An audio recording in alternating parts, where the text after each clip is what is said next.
Wow. Good morning. Look at that panorama there, mate, and straight into it.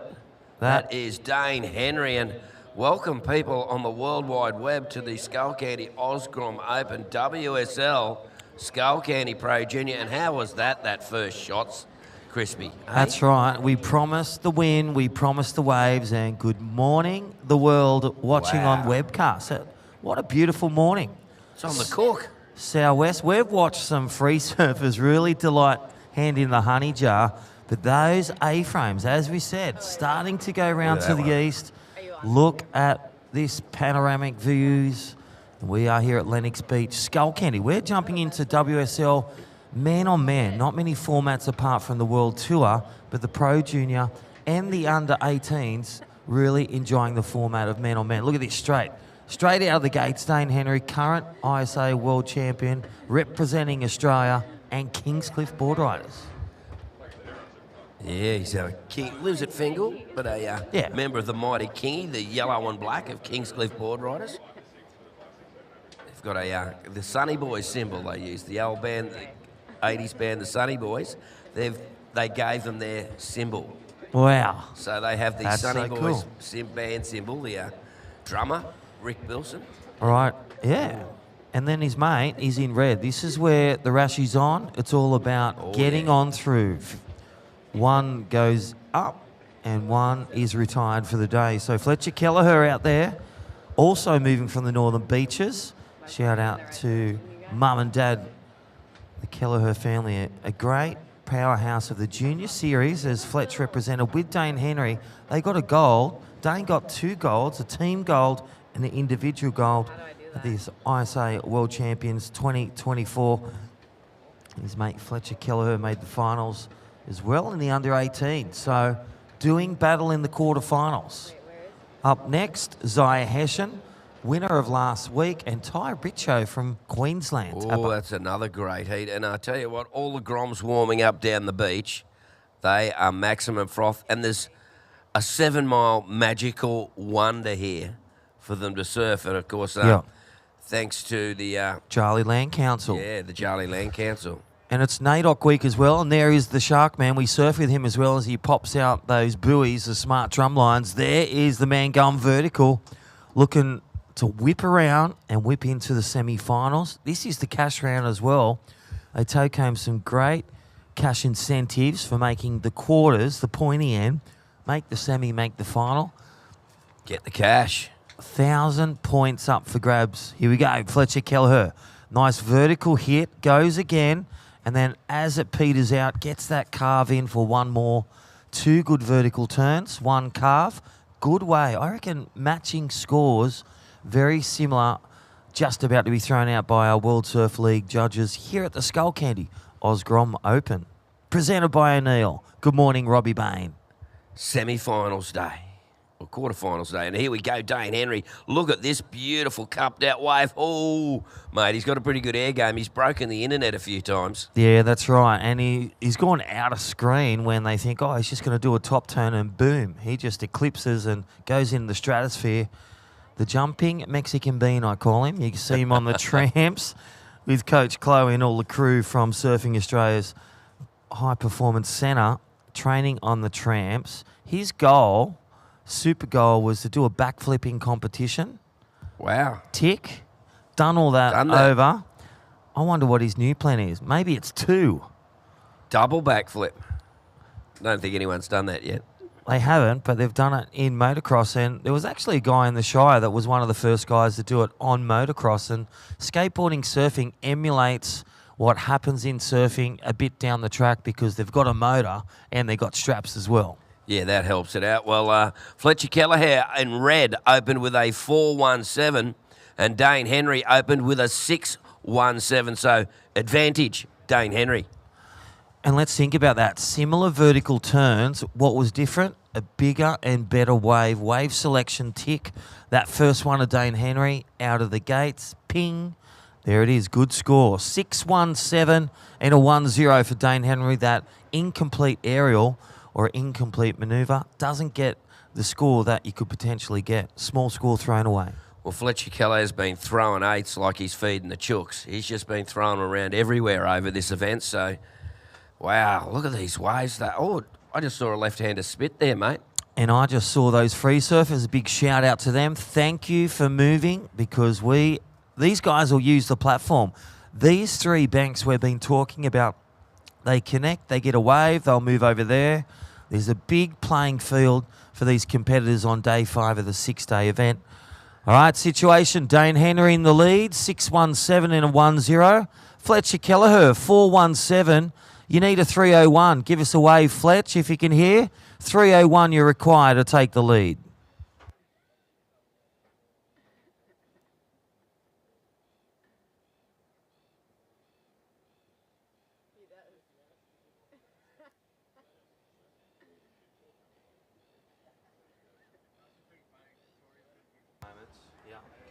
Here we go, Fletcher Kelleher. Look at this beautiful cupped out wave. Drops down the bottom, hooks it up and under, throws it off the top, hits it again now, driving down the line and off that lip line, and a nice completion. And Dane Henry here, he's up and on, and wow, they're so smooth. Silky smooth. The waves, the wind, the connection of the board, and our hottest grommets, our most talented surfers in the Australian Oceania region. This is Skullcandy, World Surf League Pro Junior Division. Look at the replay. Here we go. This is Dane Henry's one. Nice little morning tube, the second of the event. Nice little cover, nice carve, and then waits for that last section, snap finish, and rolls out of that one with the nose. But this wave, look at the A-frame drawing off the beach here at 7 Mile. Fletcher Kelleher draws up. Look at him hold the energy at the bottom for 2 snaps, and then that finish nice and dissected and rolled out of that one complete. Well, interested to see how these scores roll through from our judges. 13 minutes remaining out there, 13 minutes. So here we're doing beach commentary as well as the on the World Wide Web, and looks like Fletcher Kelleher came in with a 5.0 for last of red. Well, score to come for Blue. So Blue now pushed to second, and this is where it all happens. Needs a 3, gets a 4.07, so switch back. Fletch Kelleher momentarily goes to the lead. Dane Henry, that last wave of 4.07. Blue goes back to the lead. Red second. Red needs a 5.25. Priority 1 red, priority 2 blue. This is where priority matters. Every exchange matters. Every turn, every wave. This is game time. 12 minutes remaining. Waves are cracking. Oh, mate, this is unreal. I'm just going like, oh, how do I get time? What time we finish the servo? Here we go. Dane Henry, look at him drop into this left-hander. He's flying along. Oh, it's air time.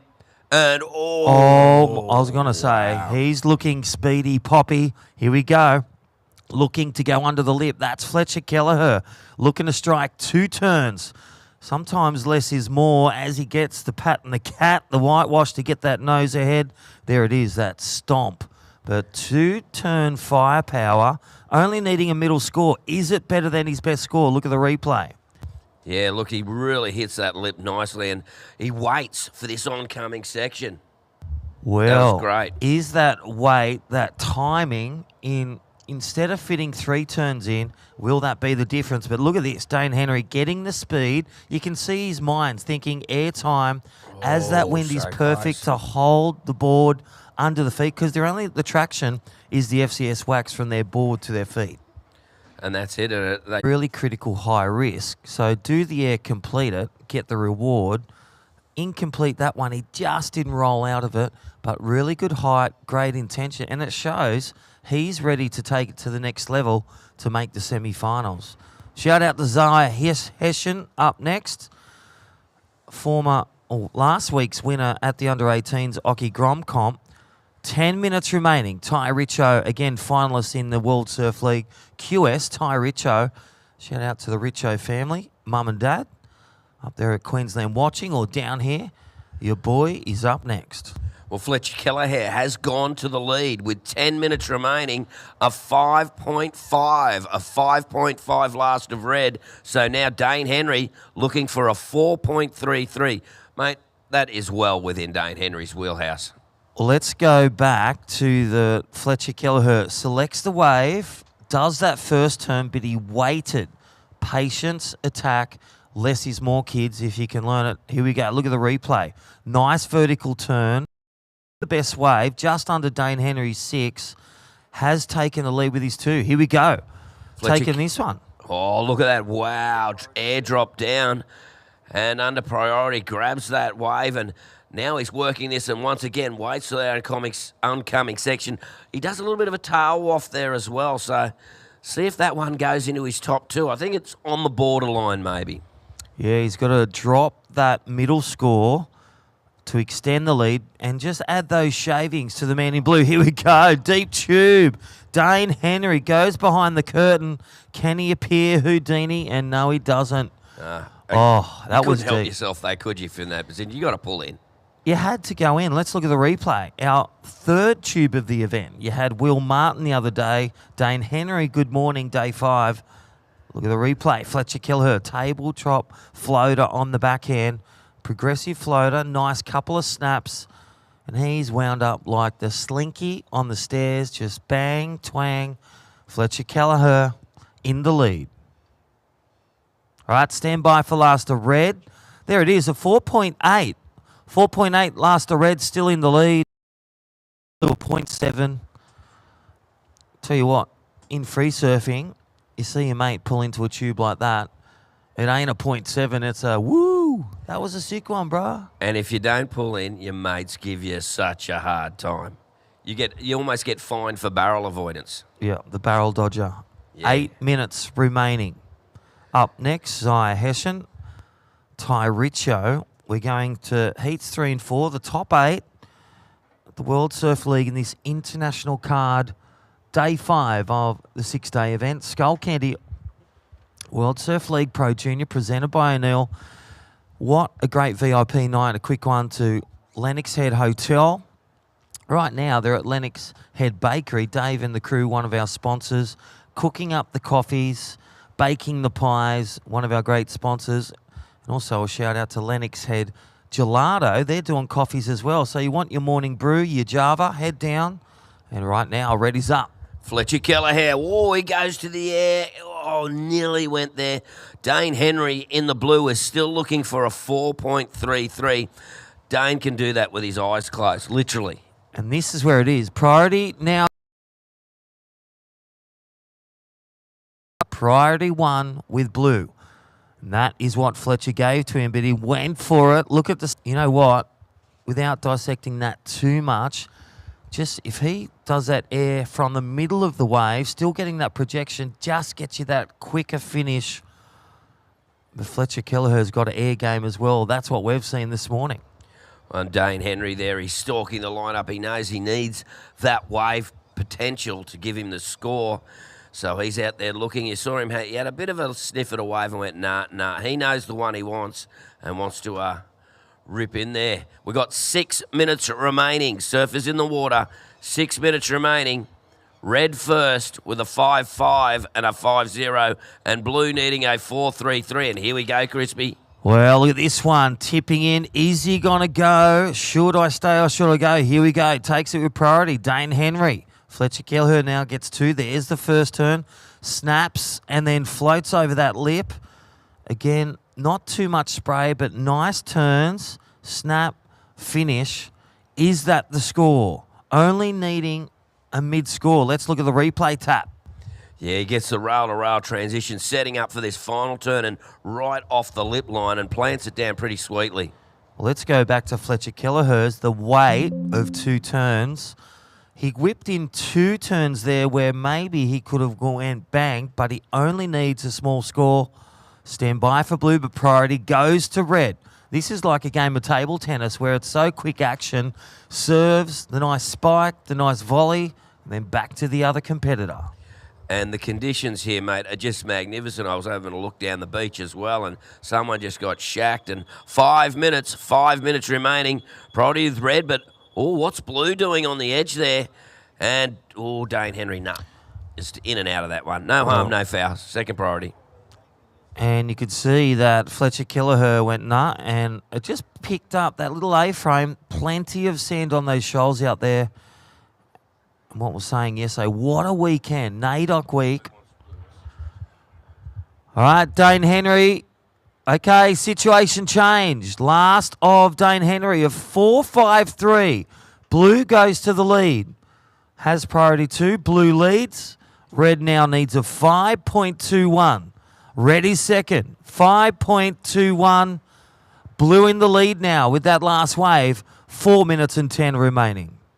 A very slender lead, though, Crispy, because Fletcher Kelleher, 5-2-1. He's already got a score of that amount, so this next 4 minutes, I think we're going to see a little bit of fireworks as it winds down towards the end of the heat.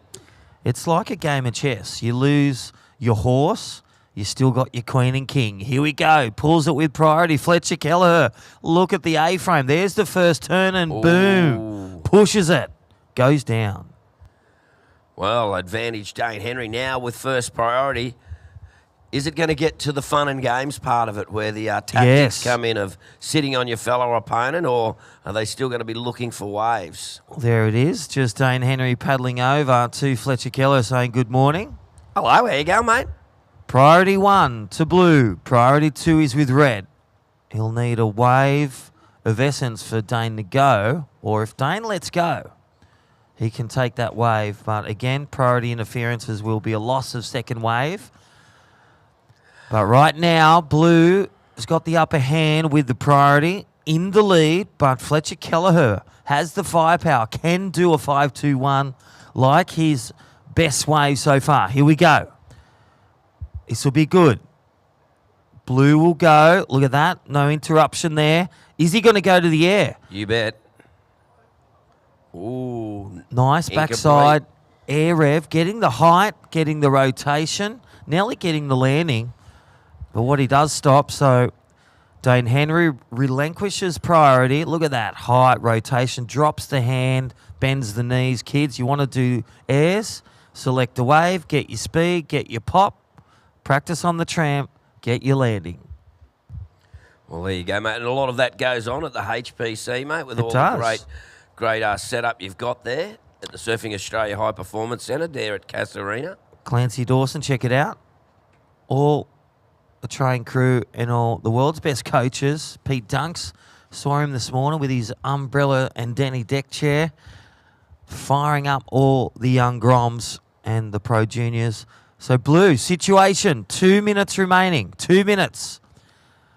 Priority with red, priority to blue. What red needs in this two-person heat is a 5.21 out of 10. What does that look like? Looks like his two-turner on a good wave. Or is it the aerial? You know, do a nice air rev or a slob air or a full rotor. You're probably looking at something. We had one the other day, air rev. It was in Keenan's heat, 8.01 manoeuvre, the highest rewarding manoeuvre. I think the wave will give the decision to the surfer. What they see and read on that wave will depend on what move they go to, whether they go to the air or whether they hook one in. And here we go. We've got a bit of movement out there with 1 minute remaining. 1 minute remaining. Surfers in the water. And here we go. Fletcher Kelleher. Look at this one. It's a bit cupped out. He's up off the top first up. And, the wave does not provide. I think you're on the money, Terry Tapatese. The mad minute is here. This is where he will fang it away from the man in blue. So 40 seconds. Priority 1 blue, but there's distance. 35 seconds. Will he go? Will he go for the showman finish? Here we go. He's going to pull the trigger with priority. 25 seconds. He's going to go the tube or is he going to go the air? Well, he's going to go the layback and, red out the back. 20 seconds. Wait for this one, Tapper. Is this the last roll of the dice? Fletcher Kelleher pulls in, drops down, grabs the rail, and, the wave decides the winner in 5, 4, 3, 2, 1.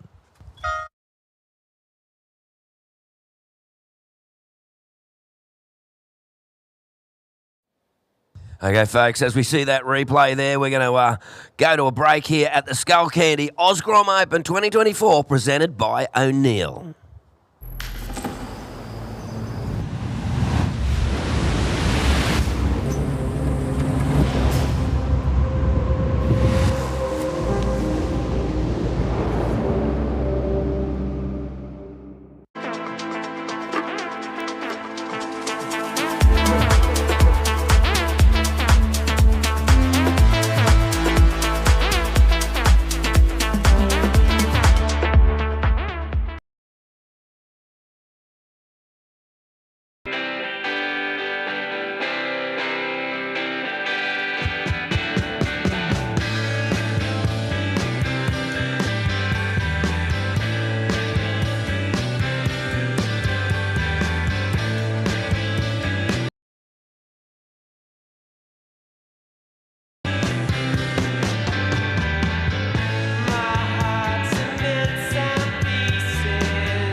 Alice versus Wally Lewis, and welcome back all those online. My name's Crispy, and join with me, Chris Enever. Good morning. Day 5 of the 6-day event, Skullcandy World Surf League Pro Junior. Dane Henry through to the semi-final. That is the top 4 for him, getting one of the spots. Yeah, Crispy. Oh, my word. Look at the waves we have on offer today. Down the beach is on the actual Cook. And out the front, we have some epic peaks coming through. And, yeah, it's just tubes everywhere. It's an actual tube fest down here at Lennox Head this morning. And yeah, the world knows that there's good waves here on the easterly swell. Here we go, Ty Richo. Nice little, it was like a change of a part. Nice little head dip. Then carves around. The surfer in blue from Queensland, been grinding around on the World Surf League, progressing through the junior series. This event around 21 years. All our volunteers, Lee Bar board riders, and all our great sponsors, Skullcandy and O'Neill, joining forces for what an amazing weekend.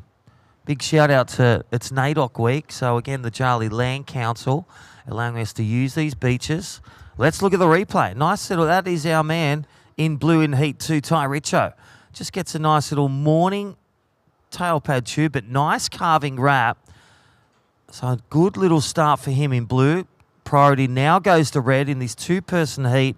Priority is so useful to get the Chris, and to get that early start and get those points in really builds the harmony. And we saw Dane Henry, and what a battle royale it was. Dane Henry and his good buddy Fletcher Kelleher doing battle, the lead changing about 3-4 times in that last heat, and Dane Henry getting the scalp with his last wave and then extending it at the end as well. yeah, you're spot on. I mean, that last heat could have been a final. Yeah, that's when right. When you think of it, those two were in 1 and final. 2 in the world in ISAs. That's right. And here they are in the quarterfinals at the Skullcandy Grom Open. So just goes to show that the depth of talent in this field is unbelievable. And, well, sometimes the draw doesn't really work in your favour based on the seedings.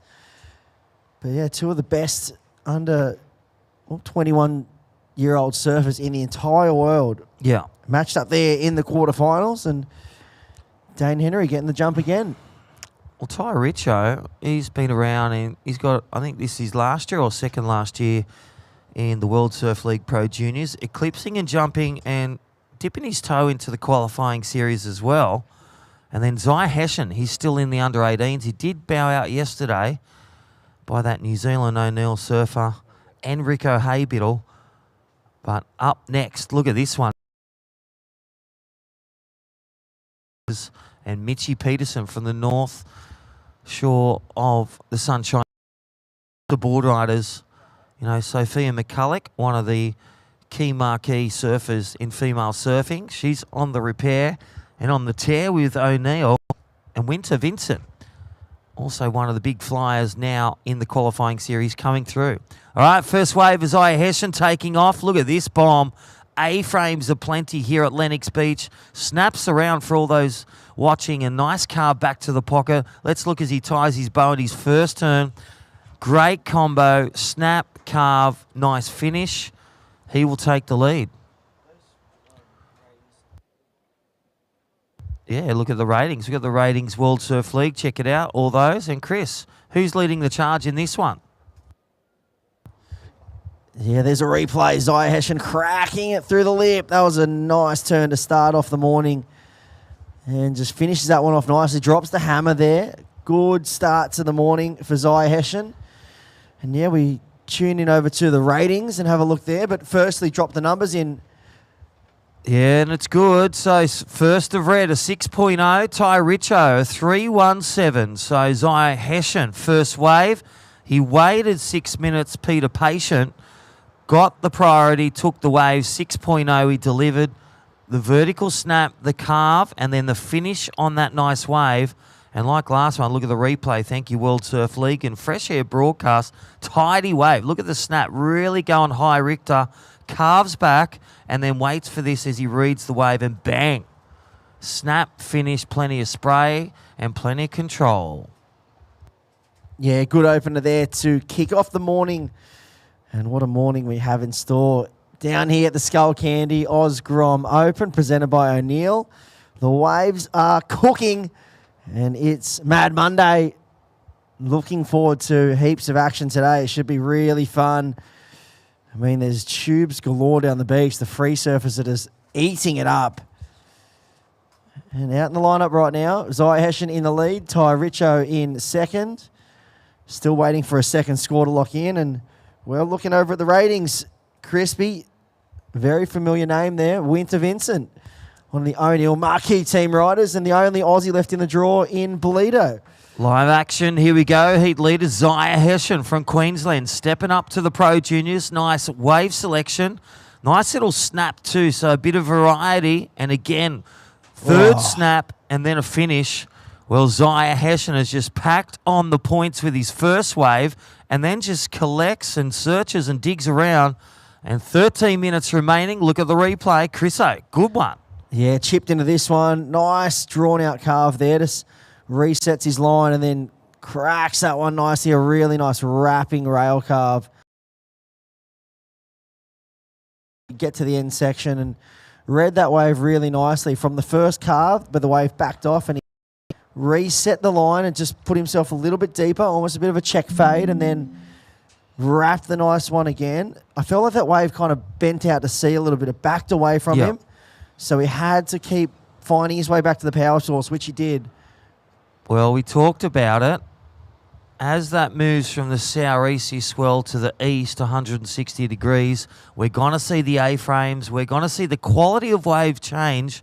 We've seen barrels already. This is second day. All righty, welcome back. The Skullcandy 2024 Grom Open presented by O'Neill. My name's Crispy here with Chris Enover. Welcome all those on the webcast. What a weekend. NAIDOC week. We had the great Charlie and the Bundjalung dancers really bringing what it is here at Bundjalung Nation. Just a beautiful beaches, beautiful people, and welcoming everyone. Thank you to the Charlie Land Council and all the traditional dancers yesterday.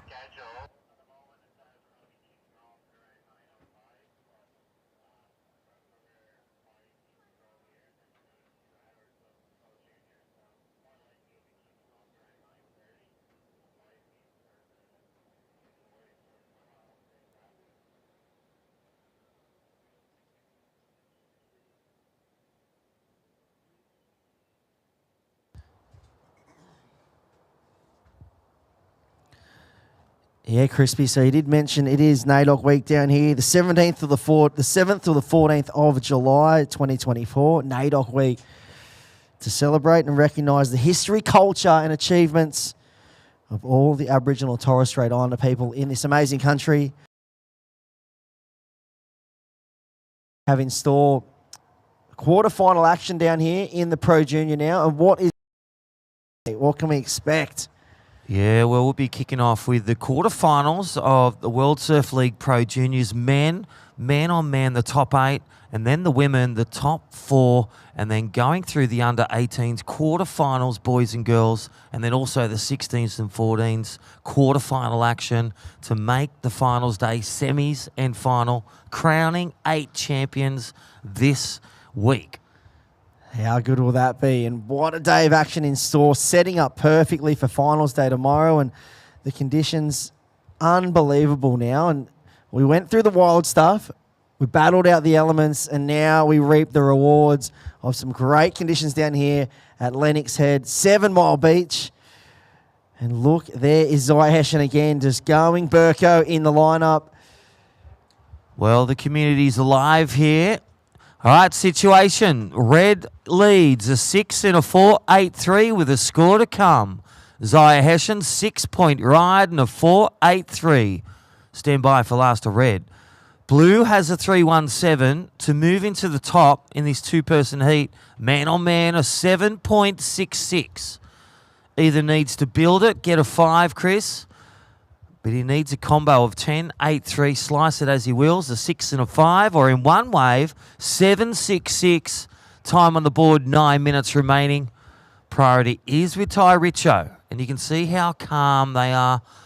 You don't need to scramble around in these four-person heats. It's a two-man-on-man heat, but only one will go through. Still 50% progression, and we've seen Dane Henry, the first person in the semi-final. Up next, Benzonata Cray, the Jon Snow of the surfing, the Dragon Slayer, he's up next, and Mitchell Peterson, the young Grom as well, a bit lightning fast like Mick Fanny or Michael Madonna, emulating their great style and showmanship.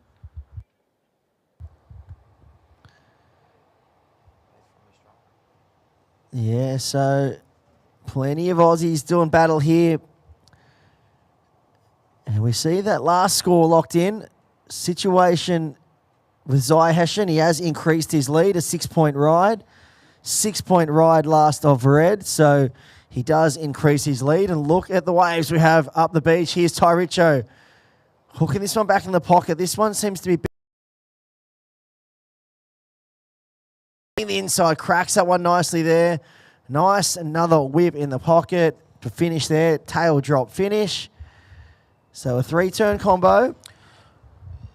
Yeah, I think that was the build back, because what happened last wave of red, a 6.5 has extended the lead. A 6.5 and a 6.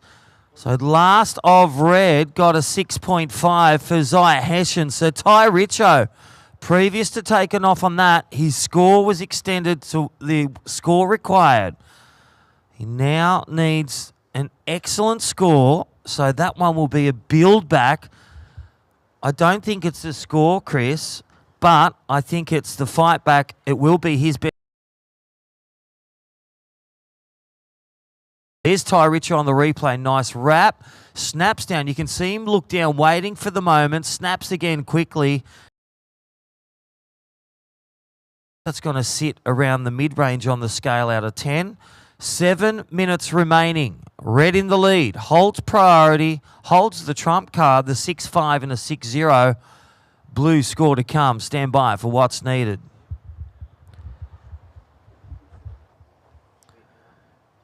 Here we see Blue having another look there at that one. So wave locked in. Last of Blue. It is your best number, a 4.5. 4.5. So you now require an 8-point ride with 6 minutes 30 on the clock. Blue looking for.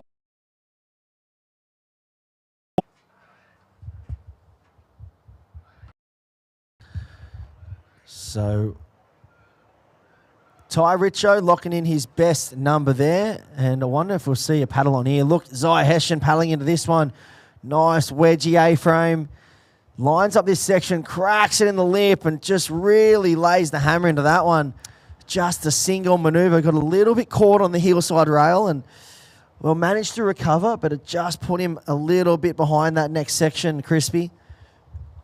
Yeah, definitely. You know what I love about it's different every heat, Chris. Like, there's no perfect heat unless you're Xavier Huxtable over at Nia surfing 10 foot. We're getting 2 10s, but look at this replay. He's come out, he's been patient at the start, he's just getting his wave selection in, and his turn selection is really sinking together. Nice layback drop. That hammer is quite a good wave, and it may reach his top 2 waves, but the wave selection of red, a 6.5 and a 6, that is what's leading a charge in Heat 2.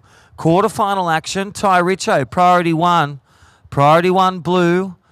You need a 8-0. 8-0, excellent score, and he can achieve it as well. He's not out of the game yet, Chris. 5 minutes remaining. Priority is with blue. The time on the board, 5 minutes remaining.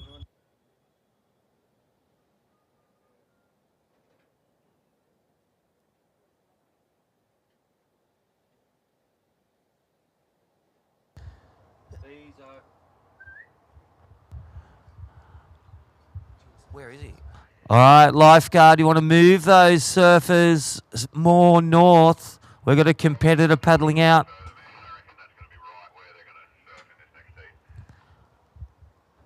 Those surfers, free surfers, have got to move. Where they're going to utilise that bank. You've got to move 50 metres north. Appreciate that. All those on the web. Look at that beautiful morning walk.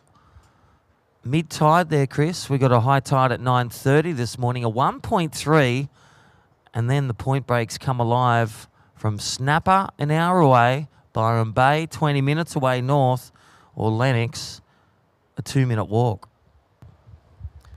Yeah, it's a beautiful part of the world.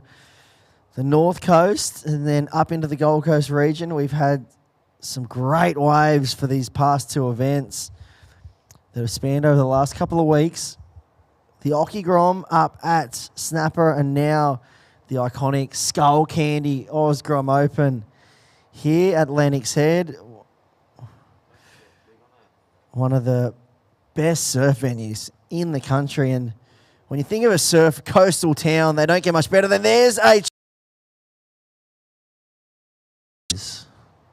out the doggy door. So fifth tube Martin, Dane Henry, now Ty Richo. Look at this one. Look at the replay. This is how he gets the speed. Look at the angle. Just angles his board so he can drive out. Appears clean. Well, yeah, I feel like the gelato store might have their it's a tube fest out there here at Lennox Head, 7 Mile Beach, and it's coning, extra cone. Is it waffle? Cone fest. Or is it the cup? Check it out. Vorno is going to be in froth mode once he comes down and sees what's on offer. All right, stand by for score. Last to red, that one turn, a 4.17, so still hits the lead. But this tube might be his best score. Scores are filtering through for blue. It won't be the excellent score. It's a 5.1. Chips away at the score retired. Last old blue, 5.1 for Ty Richo. Still in second. A great wave. Now needs a 7.4. And look at the replay. Get your World Surf League app on, or all those at home around the world. That is how you drive through a nice closeout tube and escape the doggy door with that angle from the start. Pushes you out with that lip. Always gives you that. That's how to escape from a closeout right at the end there, Chriso. Yeah, he navigated that tube really nicely there. But still plenty of work to do. 7.4 required by blue. And priority sits with red. Zaya Hessian coming off a big win at the Occy Grom. 10,000 points, but this is now the Pro Junior. So a different division here. Double dipping, should we say. And we've seen a lot of these under 16 and under 18 boys and women making the jump into the Pro Junior. And why wouldn't they? I mean, it's an amazing experience for them. It's always a bonus when you get to put the rashie on, especially when you get to compete in conditions like clock. Priority sits with red, and blue still chasing a 7.4. That's the number, 7.4. Can he get his sales hat on and sell a lemon? Here goes Ty Richo, up and riding. Going to need something big. Goes for the punt, but just goes down. And Zaya Hessian breathes a sigh of relief. Yeah, he'll hold priority, hold the lead. And, well, that's what happened to Ty. He was looking for a bookend like last year, got the air rev, got the score. The collector of 10,000 points in the up to division in 5, 4, 3, 2, and 1.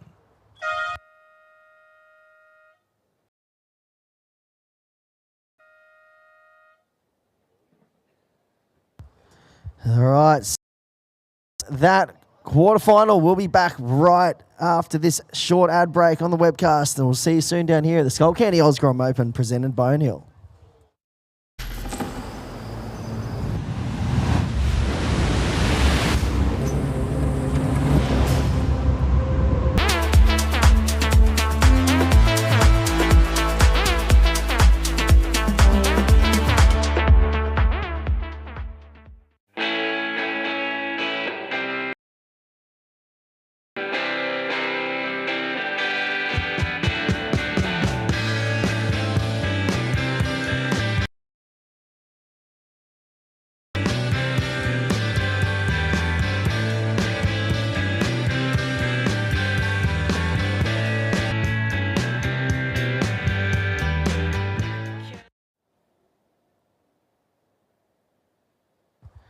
All right, welcome back down here. Skullcandy Oz Grom Open, presented by Neil at the firing 7 Mile Beach here at Lennox Head.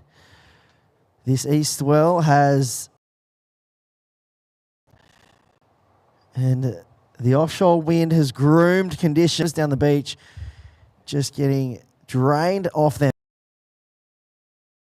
A shift in, well, the positioning in this heat, Crispy. We've myself, Chris Andover, in the booth, alongside the man, the myth, Michael Crisp. Yeah, thanks, Chicken. All those viewers at home, good morning. Day 5 here at the Skullcandy Oz Grom Open, presented by O'Neill. Look at these waves. We talked about it. We went through the can of squalls and Four Seasons. That big purple patch out to sea that hit us all week. Set up, and a big shout out to all our Skullcandy volunteers and our leap up board riders. The Rotary coming down on Tuesday for super final.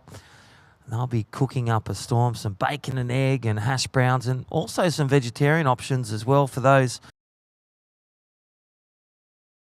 A nice morning juice, or if you want your cup of Java, open, wide coffee. And out here at the contest, Lucy and the crew. But right now, the Grommets, they're in the under 16s, these young, on the beaches of Sydney, Australia. Mitchie Peterson, it's all up and down the coast. Here we go for Ben Zanata. Again, the 6 easterly swell are just pulsing through and loving the sand.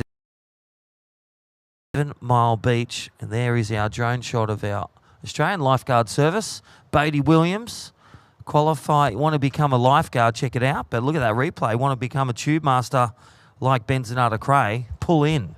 And a paddle on down here for the surfer in blue. Looks like he's going to pull in too. So there's a quick in and out. Just a little head dip for the morning to start off for Mitchell Peterson, MP. And well, Crispy, it's probably hard to tell on the webcast, but these surfers are a good 150 to 200 metres apart. So look out the back. Look at that one just doubling up below sea level. And we have seen MP make the shift down to the bank where the... More to the north, Benny Zanata, he at the front on the traditional bank where we saw Dane Henry and Zaya Hessian start their heats. And we see a big, big space between the two surfers. There is the overview of the lineup here at 7 Mile Beach. Peaks all the way up and down the beach. Spoiled for choice this morning. That's what we are here. And it looks like Red having a paddle on, Crispy. Yeah, here he is, Benzonata up and riding. Nice vertical snap. The waves look cleaner straight out the front. There's the second one. So Benzonata on another gold bullion performance. So the Johnny Snow of Netflix, and he is just slaying dragons. Benzonata Cray in red, picking off a wave, and the cheers from the crowd. Look at this replay, Chris. Yeah, that first turn was nice. Good connection. Then he just got more vicious as the wave went on. That was a great turn. Then the last one was just brought the venom in at that last one. Well, can the real Benny Zanata please stand up, because he is in the lead. A 3.5 score to come for Red. First to blue, a 1.5 for the... There it is, 7.33. 7.33. 3.5, so Red takes the lead as the crowd goes wild at the beach. Today, watch it live. Plenty of stalls for breakfast and great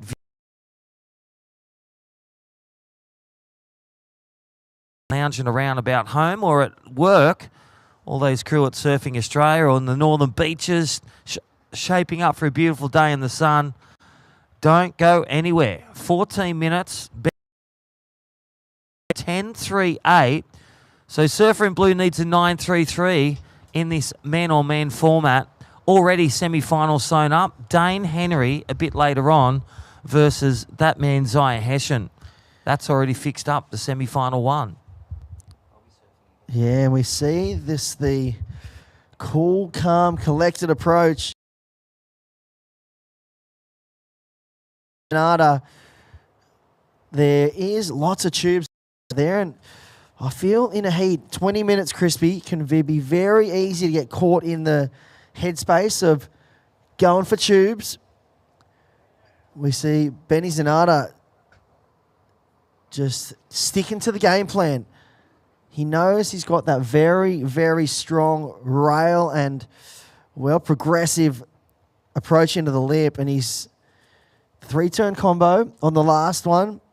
Locked in a score, laid the foundation for this heat. So I wouldn't be surprised if he found another wave just like that, built on that score, and maybe then look for the big heaving tube towards the back end of this heat. As we see MP down the beach, Mitchie Peterson, he's opted for the suckier bank where the free surfers have just been pulling in all morning. Yeah, well, it's like he's seen something. It is going to high tide at 9:30 there, Chris Hanover, in about an hour and a half's time. And we call that one the shower takeoff. You're in line with one of the pine trees, just on the northern side of Lennox Hotel, our great sponsor of this event. And again, a big shout out to, well, the publican, Sean, and all the crew at the Lennox Beach Hotel. What a great VIP night. All our sponsors enjoying a great movie, a great hear from all our sponsors, and from all our great sponsors, whether it be FCS, Ballina Shire Council, Civil Consult Engineering, who are heading off to Grudgingen as well, and Yeti, all doing a great job, and Surf Mud, some of our great supporters that make this the biggest grommet comp in the world, and brought to you live by World Surf League and Fresh Air Broadcast. Yeah, we are lucky down here, Crispy, that's for sure. This has been home to, well, the biggest junior and Grom comps for as long as I can ever remember. Lennox Head, it's just essentially the Wimbledon of Grom surfing. When you think of majors in surfing events, here is Benny Zanata Cray, someone who just came off a big win in one of the major events up there at the Gold Coast, 10,000 rated event for the Groms. The Billabong Oki Grom that was, and yeah, he got to jump up there, got the win, 10,000 points in the under-16 division, and now putting his hat in the ring in the Pro Junior. And we see a shift in location. There is a pull-in from the surfer in blue. Made his way slowly up, all down to the south, should we say. He's making his way a little bit more to his right where Benny Zanata is sitting. So he's... And out the front here is Benny Zanata, 2-turn combination. So coming down to the 10-minute mark. And will we see a paddle on here? Look at that wave down where blue was. It just drained off its head, Crispy, and wow. Well, the dragon breath at the end of it. And he can see something. He's down there. He's Snorshaw. He's pulled the trigger. He's got the plan. Can he get the reward? Ben Sonata Craig currently leading a charge out last wave and turns, connecting a 7.33 out of a perfect 10, and a 3.5 leads the charge. He'll look for a wave with a better than 3.5, but, well, the main peak, that is called Pub Innies, the high tide. It brings up some nice lefts and rights. Already this morning we've seen 4 in competition, 4 great tubes, even before you were hitting the highway. And here we go for blue, deep tube, Mitchie P. Can he expose it? Yes, he does.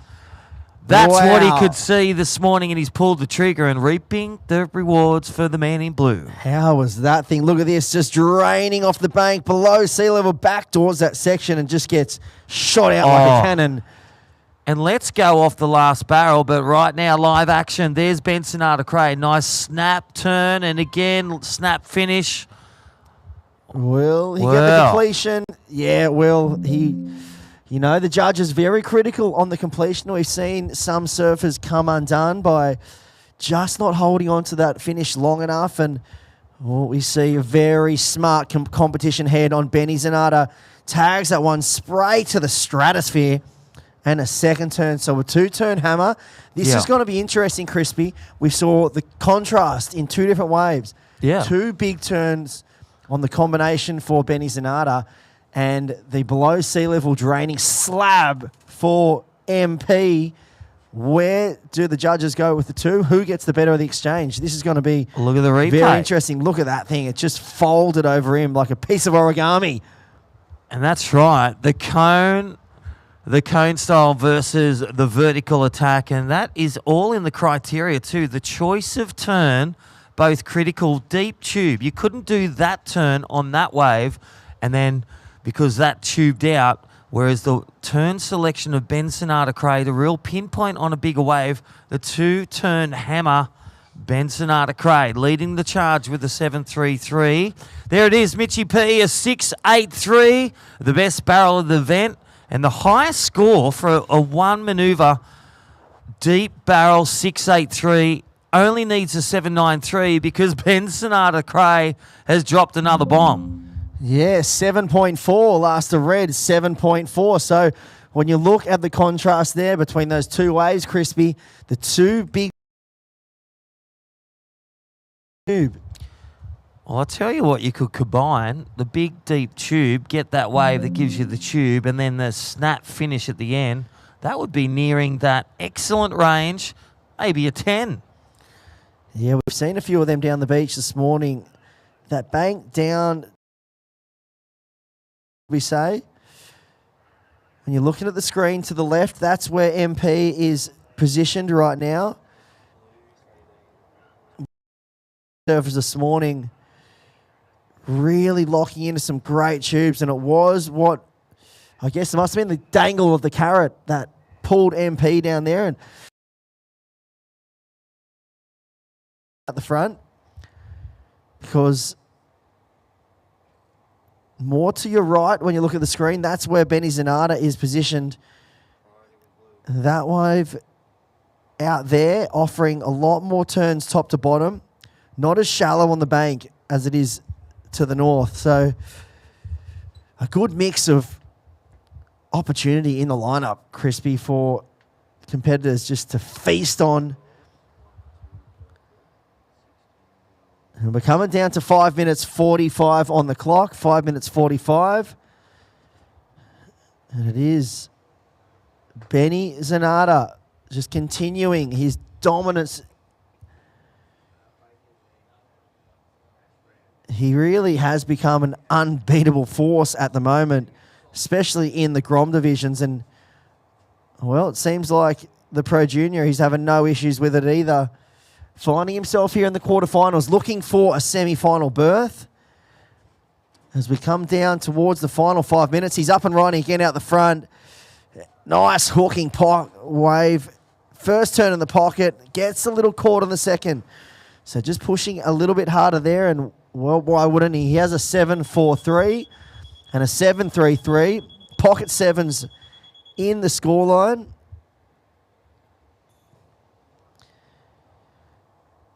Mitchie Peterson sitting out there waiting for another one of those slabbing drainers to come through 7 Mile Beach.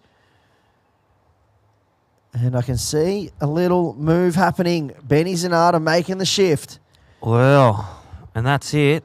It's closing down the heat when you're in the lead, and when you got priority over, putting a bit of pressure on the man with priority 1. Blue has priority 1. Blue in second has a 6.83. Good keeper. Only needs a 7.93 out of 10. But time on the board 4 minutes. Priority is with Blue. So he's got that opportunity, which is priority. But Benson Cray, a seasoned veteran in the under 16s, and then also jumping into the Pro Junior. Red, you are in the lead. You've got priority 2. You need to drop a 7.33. 4 minutes remaining. Wow, look at this big heaving one down the beach. MP squares off the bottom, cracks in the lip, drifts the fins, wraps it around again. Will he get the closeout section? Yes, he will. So a 3-turn combo. There's your fight back wave, Crispy. Oh, and my just gosh. like that, MP is back in business. Look at the size of the replay. This is Mitchie P with priority. It looks nice carve. Look at this killer combo. Is it enough on the criteria? World Surf League Pro Junior. Wait for the score. 3 minutes to go. Priority to red. Priority 1 red. Oh my gosh. That one, that first turn was one of the biggest opening maneuvers we've seen of the whole event, on the biggest section we've probably seen. A heaving big wedge, and he just squared up off the bottom. I love the way he drifted the fins. He didn't hold back one bit. Here's the replay of it. So you can see he comes from behind the peak, just squares up, just cracks it in the pocket. So much spray. The wave did back off on him that oncoming section. So 3 nice turns. We'll wait and see how critical the judges will get on that. Holy smokes, that was It was a critical. holy to lead. Here he is again. Look, getting under, keeping busy, trying to sell the wave to get priority. Score to come for blue. Yeah, no That sign. last one, they know what that is. That's a throwaway one. But the one before that, looking at the replay, the judges going to the criteria. How critical type of wave, big. How critical the turn. Is it the Wow. score? Well, one Scores. judge gave it. Go again. What does he need? Yeah, he was looking for a near excellent number, a 793, and it came in just under at a 730. 730. So now the situation is with a minute 25. Benny Zanata-Cray holds the lead still, a 743 and a 733. Second is Blue chasing a 746. So Blue chasing a 746, priority red, second priority blue. There's your situation. And we come down towards the mad minute, and there's your 2 competitors up on the North Bank now. And Benny Zanata, he has a competition head on him like no other. Very mature surfer. He knew exactly what he had to do once he'd locked in those numbers, and heard the 5-minute buzzer go straight down to sit on his fellow competitor. All right. Keeping him honest. Will he bring the air game out or the priority to blue? Blue requires a 7-4-6, 30 seconds. He's going to go. Yeah, and here's Blue racing behind the peak. He's deep. Will he? Oh, that is nerves of steel from Benny Zanata to let him go that one. Seconds. Can we see a last-ditch throw? There's our lifeguard, Bodie Williams. 10 seconds. 5, 4, 3, 2, 1.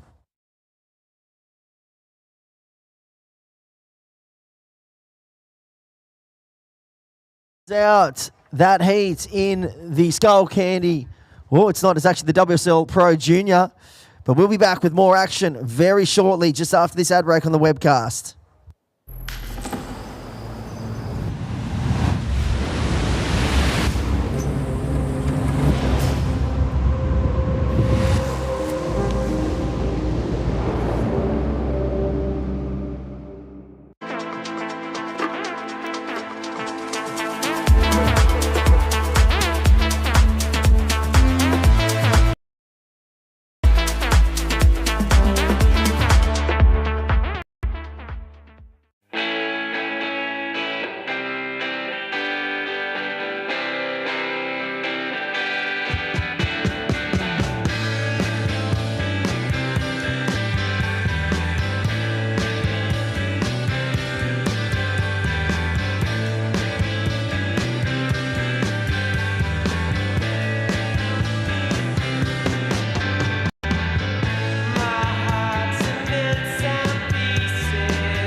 going.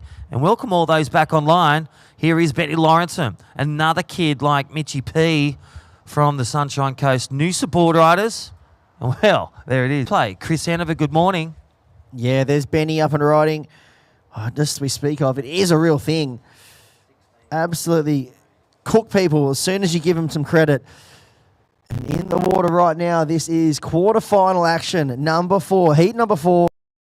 Dakota Killorn is in the red. Benny Lawrenson in the blue. And coming in second, 14.13. Some great heat totals. A very exciting heat, that one. We saw Bevel recently out the front. Surfer in blue again. There's that power drive. And wow, that was a combo. You can see him after that one. He loved the feeling, just given the flex. Why wouldn't he? That was crazy, crazy committed surfing. The first turn was so powerful and clean and crisp. Check the replay out of this, Crispy. This was unbelievable surfing. Watch this first turn. Yeah, well, he's always been one to watch and one to deliver. Well, Ben Lawrenson under priority 2 delivers with 2 backhand hammers. I feel critical, drifty, projection, stomp. Yeah, and that was attack. The reaction time to do that first power hook in the pocket and then come off the bottom with no time at all and just square up and full commitment into the lip. That could have been... Well, there it is. 8-point ride. Excellent ride. Last of blue. Judges rewarding the big commitment. Stomping 8-0 and a 3-6-7. 4 minutes is gone, Chris. Dakota Killorn looking patient and looking, well, he's been looking good getting here to the quarterfinal 4. Our last installment. Who will meet Ben Sonata Cray? 15 minutes to decide that. Dakota Killorn from Maroubra. Shout out to the Killorn family and also John Mossop and Toby and Jen Mossop watching. The sponsors online. The Vissla crew up there at Burleigh Heads and around the world. This is your man, Dakota Killorn, needing a pair of 6s, Chris. Yeah, so gate swinging here this morning. There is your surfer in red, looking like a bit of a Dragon Ball Z creature.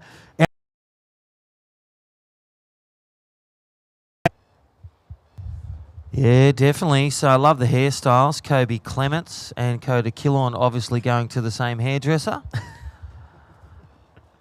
5 minutes gone, 15 remain. There is our lifeguard out there. Here we go for Benny Lawrenson, the replay. There is the 8-point ride. Yeah, nice. He really has the X factor about him, doesn't he? Well, that wasn't the 8-point. That was the 3-6-7. That was the first one. This is the 8. Look, watch this power carve and then straight off the bottom, just hammer time that end section and free fall down. And, well, there's the hoggy.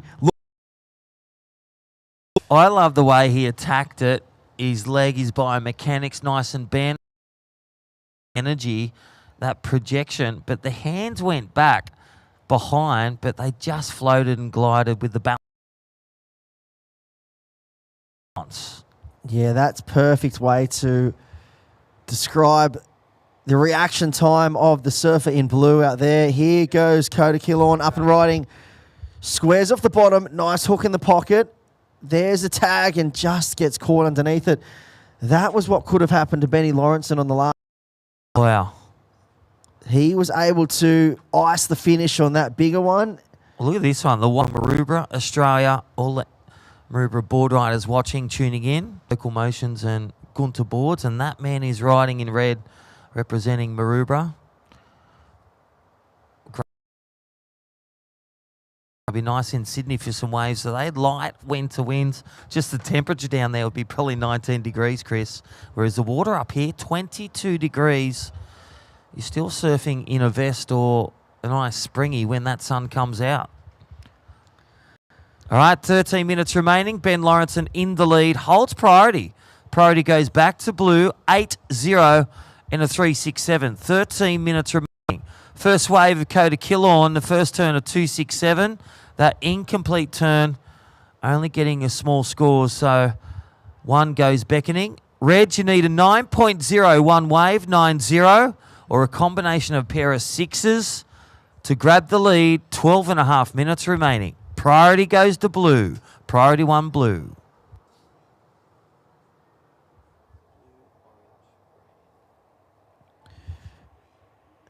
Yeah, we are going to be spoiled here, rotten the next 2 days, Crispy.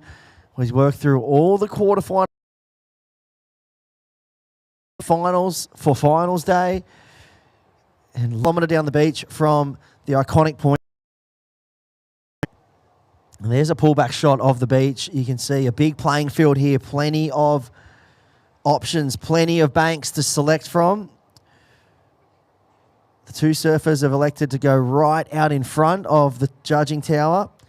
Last heat, Benny Zanata was more to the right, where you can see that right-hander peeling off on the screen. And, well, MP chose to go right down to the left where the ski is that you can see sitting at the back. And out the front now, here's a big old wedge approaching the lineup. Will we see a ride?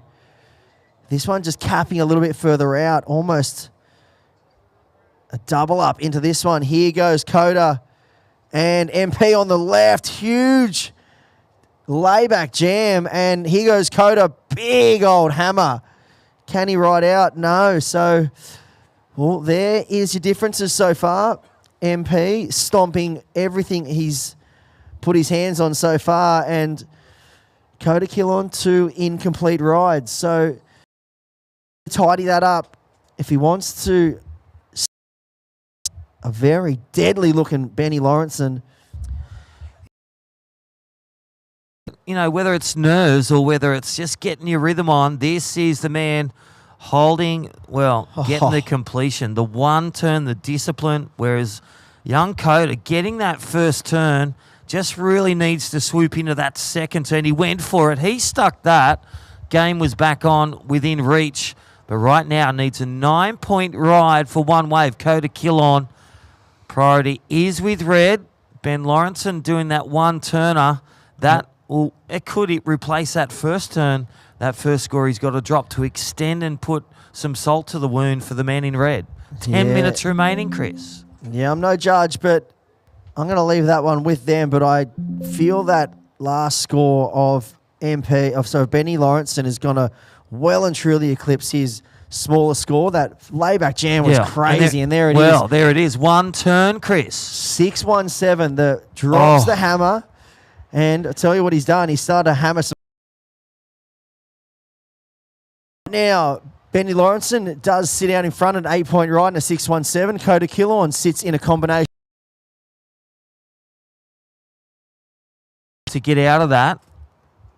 Scores are out of 10, so he needs 2 waves for all those at home. 14-1-7, cut it in half, or an 8 and a 6. Whatever it is, he needs 2 waves for red. Time on the board, 9.5, so it's minutes. But here we go. What's he got? Benny Lawrenson up and riding, heat leader. So he'll try and sell a wave to regain that priority and close the last spot to take on that man, Ben Sonata Cray, spot 3 in the Pro Junior Men's semi-final after the women's semi up next. And who's there? Yeah. Cody Halford will be in the red. Taylor Green in the blue. So there's your 2 surfers battling it out in the semi-finals. Well, one of the 16-year-olds just doing damage in the Pro Junior, just like Benny Zanata.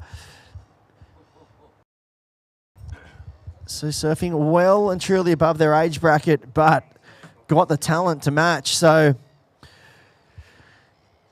that's going to be a great matchup. We'll see those 2 surfers in the lineup in around about 8 minutes, because there is 8 minutes on the clock. And Benny Lawrenson, just a great display of power surfing so far, has the lead. An 8-point ride in a 617.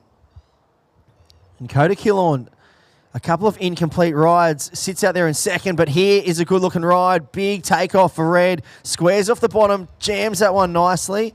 Gets a little stuck and cannot get the completion. And there's Benny Lawrenson with another completion. It's just a tale of 2 stories right now. One man's completing, one man isn't. And the scoreboard is showing. Yeah, well, that was stereo surfing. You had two surfers, goofy footers, on the same wave, but a lot of distance, 50 metres between each other.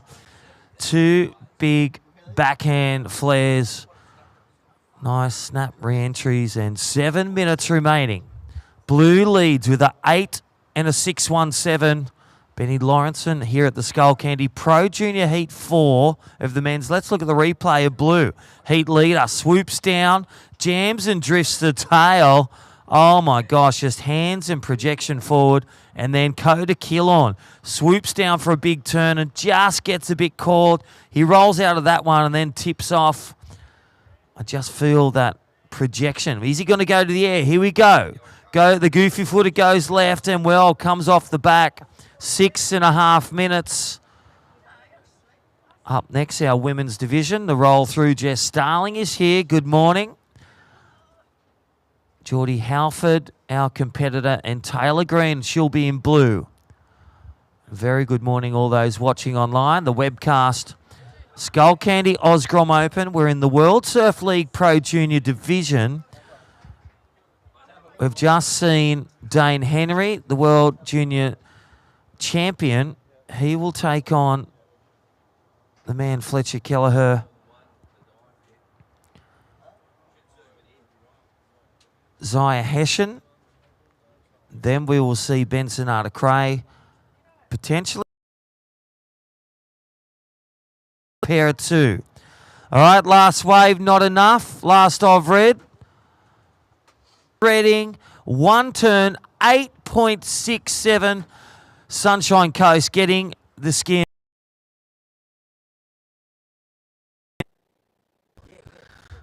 Holy smokes, Benny Lawrenson has just gone turbo out here.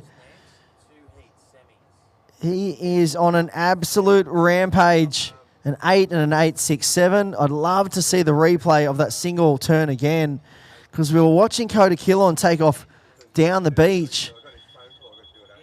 And Benny Lawrenson took off on what seemed to be a closeout. I'll do it now. He just got an 8.67, one turn. That's the highest of the event. All right, priority one blue, the heat leader. What he touches turns to gold.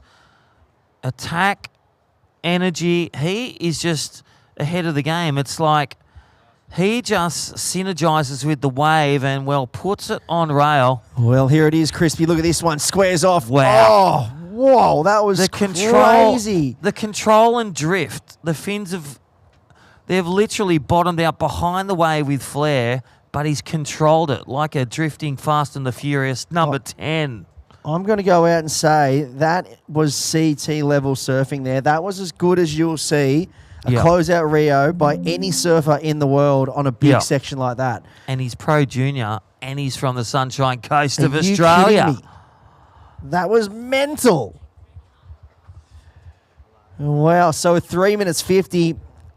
Benny on an inside wedge cracks the lip there and, well, things just for surfers in the draw doing battle. And, well, such 100% strike rate on every single wave he's had. You look at the numbers. He started a 3.67, went to an 8, then a 6.17. Is on an absolute tear and throwing out warning shots to the fellow competitors in this WSL Pro Junior event. Wow.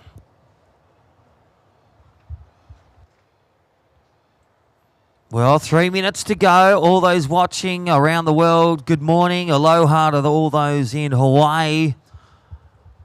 Sayonara to all those in China as they go to sleep.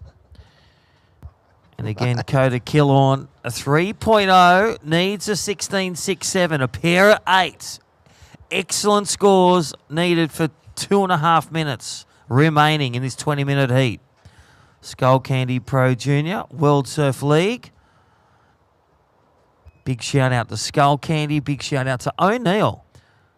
Developing and progressing and supporting our surfers all the way from Captain Jack in the 60s, developing the first wetsuit to 2024, our key marquee surfers in this event that have come through went to Vincent, as seen on the logos and the promos, and Sophia McCulloch, our World Tour surfer, currently regathering from an injury to the ankle and then also the back. She'll be back 2025.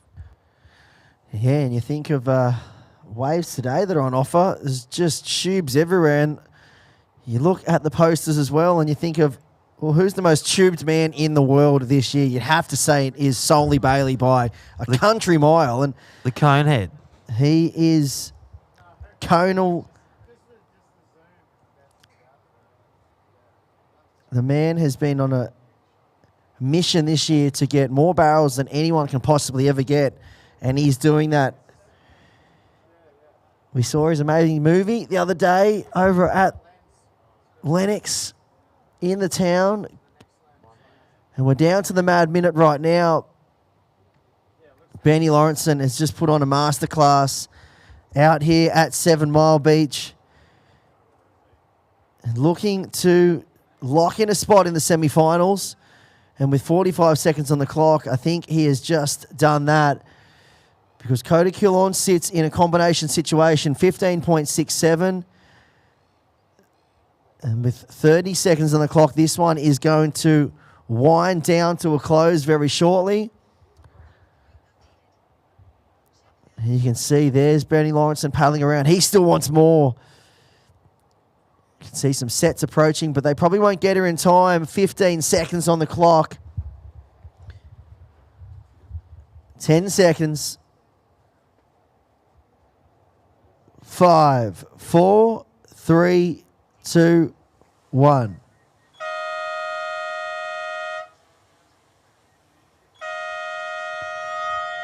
All right, and we're going to go to a quick ad break and be back very shortly on the webcast, and we will count in the next heat in 5.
All right, so we are back down here at the Skullcandy Pro Junior, presented by O'Neill.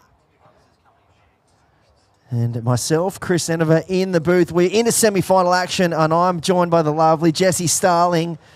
What a day we have in store. How are the waves, and how are you feeling this morning, Jessie? I feel great this morning. The waves look absolutely so fun. And we got the ladies out there, Geordie Halford, Taylor Green, massive heat coming up between these two. Both ladies looking super on point. But, yeah, looking forward to a good day of action coming up this morning. The waves are pumping here at Lennox, and I'm so glad I brought my surfboard today. Can't wait for a couple heats off, run out for a surf. Yeah, we'll have to get out there and do a quick heat, myself and you, Jess. Yeah. Battle is on. Try to get who can get the most tubed, I reckon. That's going to be the mission for the day. However, in saying that, we have seen some surfers opt for the tube bank, and it hasn't paid off. We've seen the surfers that have stuck to the traditional bank out the front go to those big power moves. They have been the ones that have found the win so far this morning. So, interesting. Do you risk it for the biscuit, or do you stick to the game plan? I was just about to ask you, which bank's the tube bank? But I just saw a right absolutely barrel off its head. What? It is pumping out there this morning. Yeah, so all morning we've seen to the left or up to the north. That is where the free surfers have been, and that bank there definitely dredging a bit more below sea level. It's just a full-on bottomless pit up there. And then more to the south towards the point offers a few more turn sections, still tubing, but it also tends to have a bit more substance in the wave and allow you to go top to bottom and really commit to some great turns.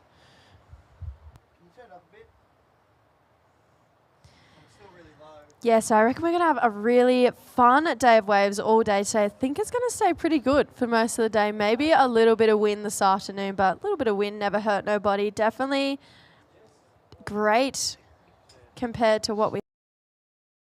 Coming up next, we go back into the Pro Junior boys for the semi... Done today, Chris. Yeah, it's going to be exciting action today, setting up a great finals day tomorrow. Yeah, today's finals day eve, let's call it. Finals day eve.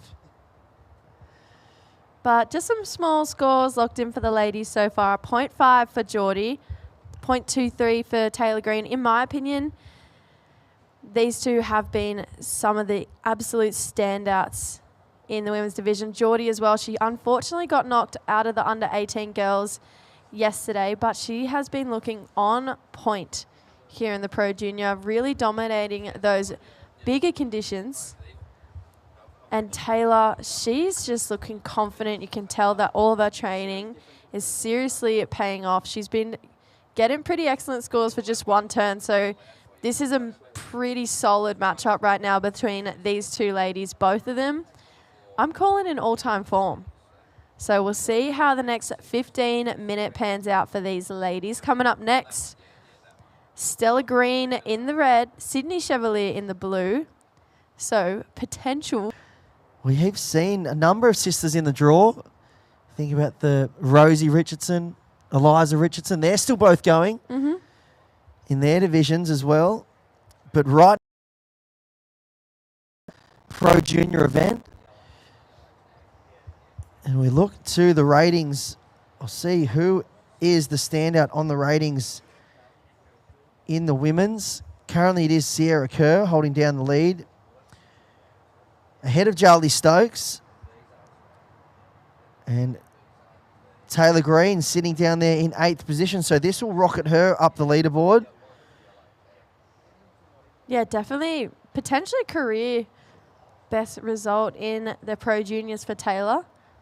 She recently signed women's as well, so one of two females on the rookie, which is a pretty cool feather in her cap for Taylor. Geordie with the Roxy team. Got Roxy and Quickie down here supporting her this morning.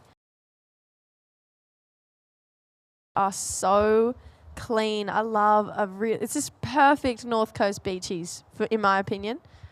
3 to 4 foot, light winds, barrels, turns, sections to paddle out in as well. This is, for me, this is the North Coast. Yeah, it's super dreamy out there this morning. And, well, the only thing it's missing is a bit of sunshine on it, and it would be glistening cylinder barrels. We have a bit of cloud cover this morning, which is great. Keeping the temperature down slightly this morning, so it's not getting too hot.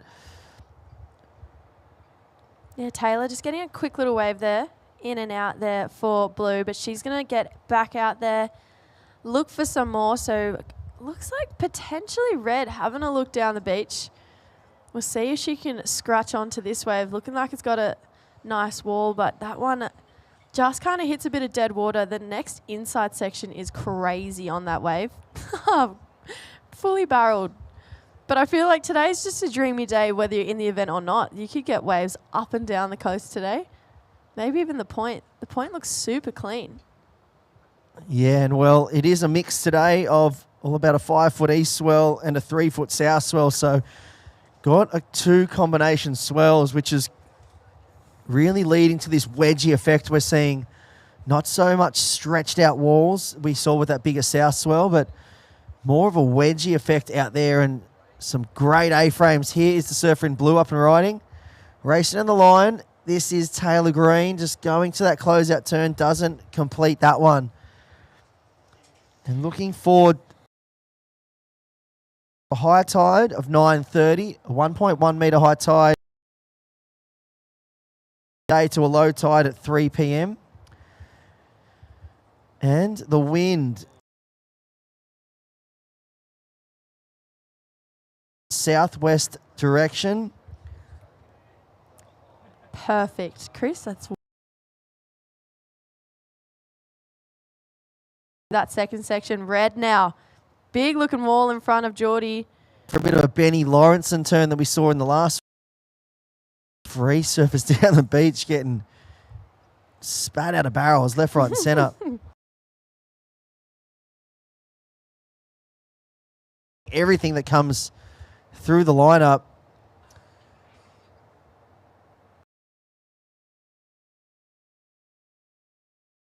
Representing her country for New Zealand in recent ISA World Games.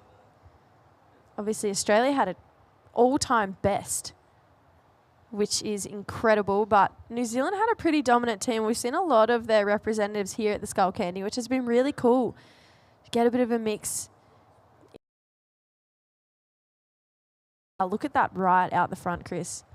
I just want to maybe break down something that's been playing on my mind with the qualification for the ISA. Obviously, this past year or year and a half has been the introduction of the Surfing Australia rating systems they've implied with the junior surfers, the Grom surfers from 18 divisions and down. Mm-hmm.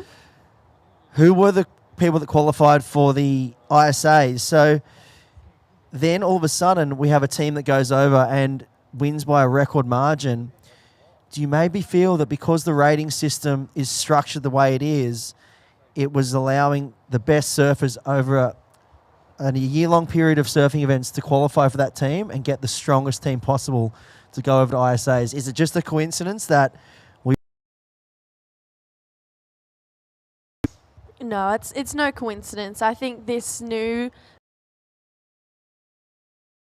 pretty genius. I mean, it also mimics what you have to do on the QS to get to the Challenger Series, what you have to do on the Challenger Series to get to the CT. So they're learning that rankings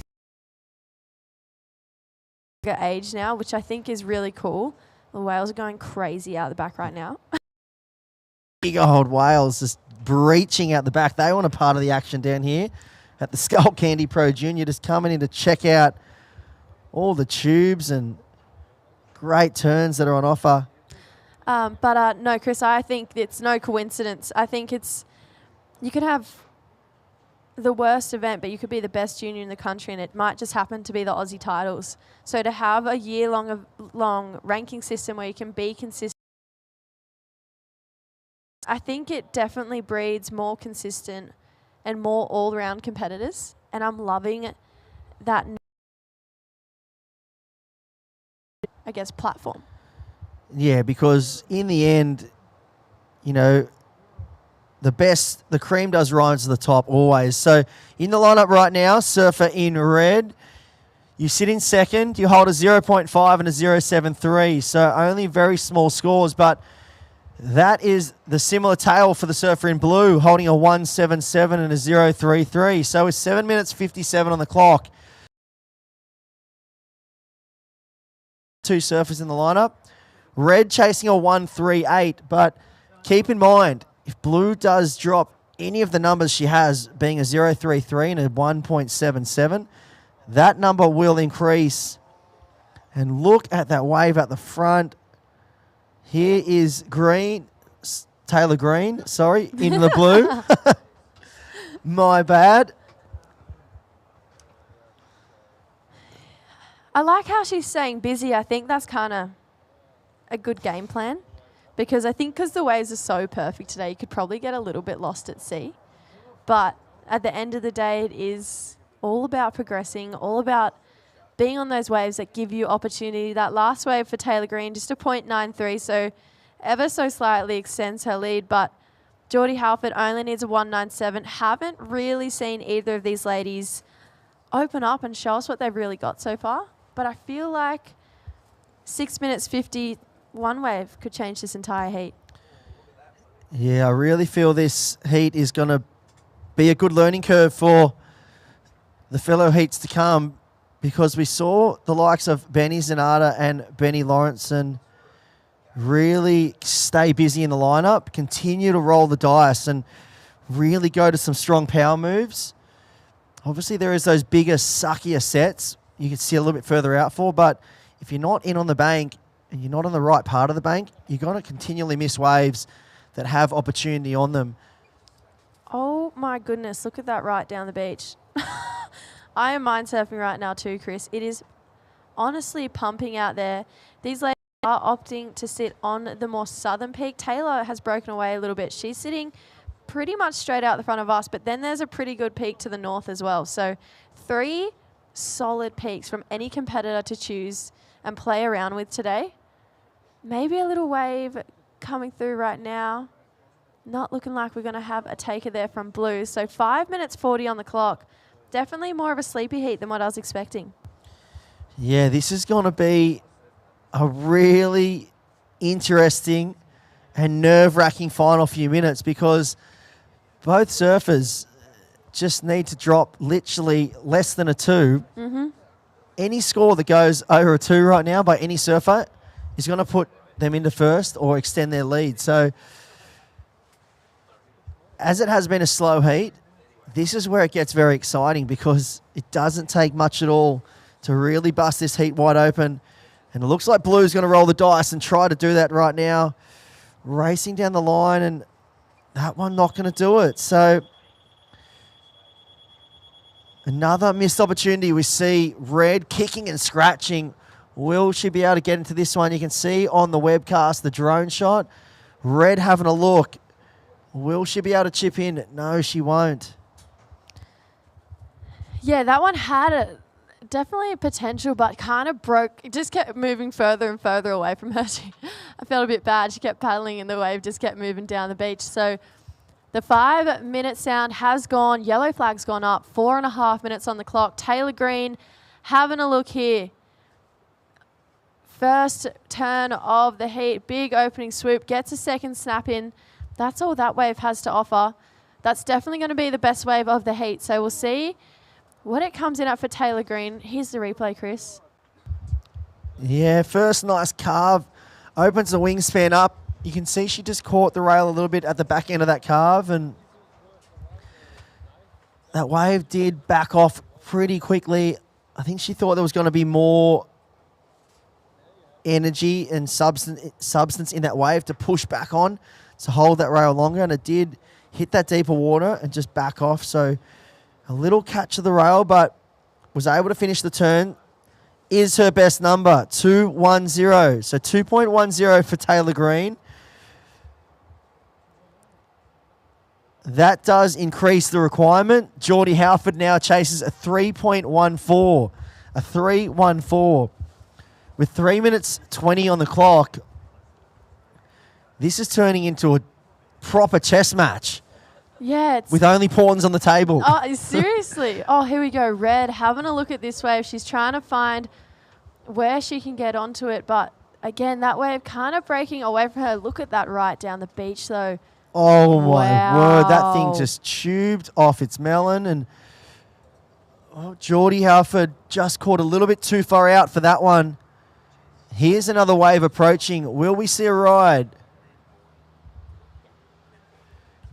Here goes Blue down the line. So Blue found a corner off the end. This is a nice looking wave. Hooks in the pocket. Good speed carve. Oh, And that's better. Drops the hammer there. Tags it off the phone. The phone? The foam. I need a Tags off the coffee. phone. That's what is happening.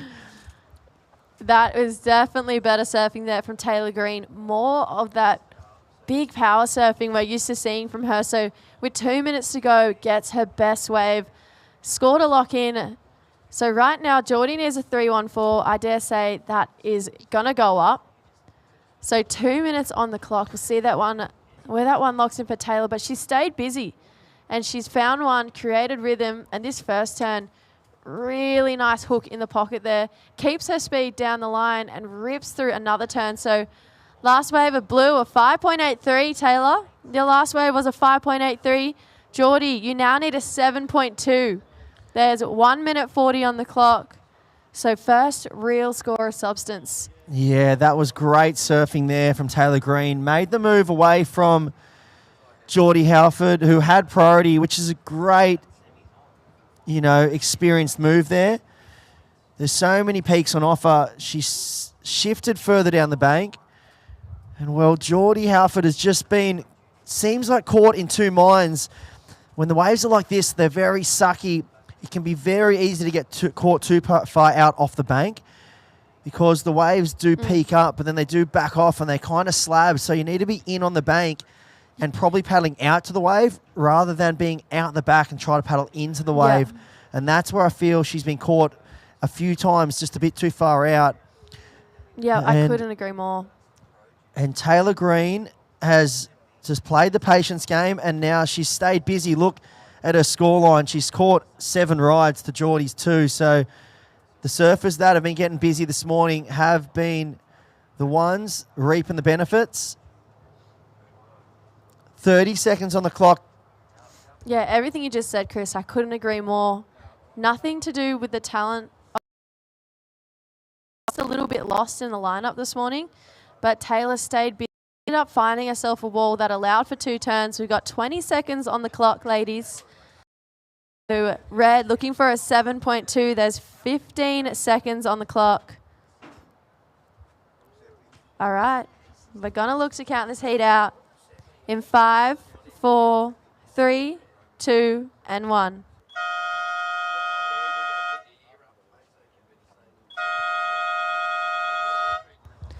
All right, I think that wave might have been too little too late there for Geordie Halford. So it's Taylor Green moving on. Everyone to the webcast. We're going to go to a short break. Ladies in the water, semi-final heat number 2 in 5.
All right, welcome back to the Skullcandy Grom Open presented by O'Neill. They're into the semi-finals for the Pro Junior ladies. It was Taylor Green taking out the first one. Now we have Little Sis up and riding right now. This is Stella Green. Nice first snap in the pocket and gets a second one in. So good looking start there for Red. Good morning, Rabbit. Good morning, Jess. Yeah, that last heat was a bit slow, but we've got away to a quicker start in this semi-final, and Stella Green. Wow. Well, yeah. It could be the Green family final. I know. How cool would that be? I like that second turn. Yeah, I like that second turn. I mean, two pretty good turns. This will set the scale for this heat. Yeah, so Stella Green, like we said, look at this set rolling through. Yeah. Yeah, you've got to be on the spot, haven't you? Like there are some. This is the classic Skullcandy Grom conditions that we've come to know and love. Yeah, definitely. And I feel like this morning, sometimes on beaches when it is so clean and pristine like this, it's pretty easy to get lost too far out to sea. You almost have to sit a little bit further in than what you think and paddle out to the waves. I think that's a good call to sit further on the bank, and and we're going to have an outgoing tide all morning. We might see some little barrel sections as the tide drops. But you've also got that, with that low horizon, you can get a bit lost out there. It's hard to see the waves coming sometimes when it's so, everything's just kind of grey. Yeah, I know. Sometimes like, is this a wave? Questioning it coming towards you. But first wave scores for red, Stella Green, are 4.5. So first wave locked in for the lady in the red. But there's definitely been a couple barrels out there this morning, Rabs. We're going to get another look at this first wave of Stella. So bit of a slash, but this second turn, super nice. Yeah, that's where she got the points from. The first turn was really just a check turn. She could see this section looming, and she wanted to get that major turn in. And a 4.5. So that'll be the judges have set. They'll move around that with the ensuing rides, and which is a good start, really. Yeah, I couldn't agree more. And I feel like these ladies probably watched that last heat pretty closely, probably identifying that to get the ball rolling earlier than they think. It's like Sydney having a look at that one, but that one just went under her. It's really a matter of being on the spot when they come, and I really like your call on sitting a bit tighter to the bank, because the medium waves are kind of backing off, and it looks like there's something here. Is there a surfer in the area? No, just going over that one. So see, this is how tricky it is. Like, you sit right on the bank, and then that bigger one comes. Yeah. Yeah, it's something you've got to navigate, that's for sure. All right, red having a scratch at this one. This is Stella Green. Big single maneuver there. Yeah, she'll be happy with that. It didn't offer any more than that wave, so she absolutely, milked the best out of it as she could. And one big turn will help her cause. That's the second score for Stella. Yeah, that was a pretty chunky section coming towards her as well. I was thinking, is she going to go up for the turn here? But she did and really attacked it. So here's the replay. Yeah, so it's a big wall section for her, and she sees it. It's overhead. Snaps it there and really uses that lip line well. Yeah, she really projected with it, so I feel like read that wave beautifully. 517 for the last of red, so it's a 517, a 4-5, has red out in the lead, still waiting to see the first of our surfer in blue, Sydney, from the Northern Beaches. You got your first glance at her at the Oki last week? Yeah, I was really impressed with Sydney, really powerful surfer. And I know she's probably waiting for a bomb. See, yesterday Stella started her, I think it was her under-18 seat. Yep. And she started with a 6.33, and for all money, looked like she was just on fire. Didn't get a backup. So she's made sure this time that she's got two waves early, and that second wave, one manoeuvre, stronger manoeuvre. She's just hovering around that 10-point mark for the two combined scores, 9.67. Bit of a shout out to Stella and Taylor's mum and dad. If you're pulling your hair out right now, totally understandable. Two daughters back to back. What a nice problem to have. Yeah. I mean, they both make the final. It's like mum and dad can just go and have a cup of tea. Yeah, exactly. You girls just fight it out. Yep. We'll be back. Yep. We love you both. Let us know how you go. Not favouring anybody. No, I know. I remember when my sister and I used to have heats together. My dad talked to each other in the heat. Like it was and you and True. Sure. Yeah, we Heaps did. of finals We together. did. Oh, yeah. there you go. So I'm talking to someone who's actually experienced a sibling rivalry in a final. It's a funny surfing against a sibling. You really don't want to beat anyone more than you want to beat that person. Well, there you go. There's the truth coming out now. Yep. And that's the thing. Like, at the end of the day, everyone wants to win. That's the end goal. But when you have to beat your sibling to win as well, it's just like a whole nother level of competition. So for mum, like, you know, you're at the dinner table and you know, and on one side of the dinner table walking on eggshells. Yep, honestly, mum would always make us hug it out. After heats, hug it out. Absolutely. Drop it. Don't pull that hair. Yeah. Yeah, honestly, we got to, as soon as we hit the land, it was friends again. Exactly. But actually, I can imagine you and True. I mean, you got such a lovely, spirit that I'm sure it's a pretty friendly sort of sibling rivalry going on there. It's pretty good now. I mean, we haven't competed against each other in a while. All right, first blue, Sydney, that wave kind of just tapering out there. But, it's pretty funny. We don't really compete against each other anymore. As we got older, we learnt to work together. So if we had heats together and one was leading, the other would block. Oh, unreal. That's a classic. That is a classic. Yeah, it kind of became like our little superpower, you know? Gee, if I was running the WSL still, because I kind of had to bring in a rule when it was Nico Padarats and Flavio Padarats, and I call it the Nico rule. About brothers, siblings blocking for the others. All right, guys, with 10 minutes 40 on the clock, it's Red in the lead with a 5.17 and a 4.5. So, Stella, you're out there in the lead. Blue, Sydney, you're in second. Just a 0.5 for your first wave. You need a 9.17, but to 2 scores, 10.5 minutes to go. Potentially a few waves rolling through too, but the ladies opting to sit on that southern peak. Yeah, well, that's right. I mean, it is a bit of a roving commission. I mean, it's a bit of a coach's nightmare, isn't it, really? Because you go, okay, well, right now there's a beautiful set coming on the southern bank, but hang on, what's going over on the middle here? I mean, gosh, it's a huge playing. It's a football field, a playing field for sure. Yeah, no, absolutely, and I feel like it'd be a bit of a tricky. It'd be a bit tricky to be a competitor as well. Like, obviously, it's so perfect, so you're dreaming showing up here. I'm noticing another thing here. Stella, who's already got the 2 waves, Sydney's got that in and out, but Stella's now got priority, and she has kind of moved into the same zone as her opponent, and it's kind of a semi-blocking tactic in its own. But it's more just, dominating the lead priority here to get herself in the heat.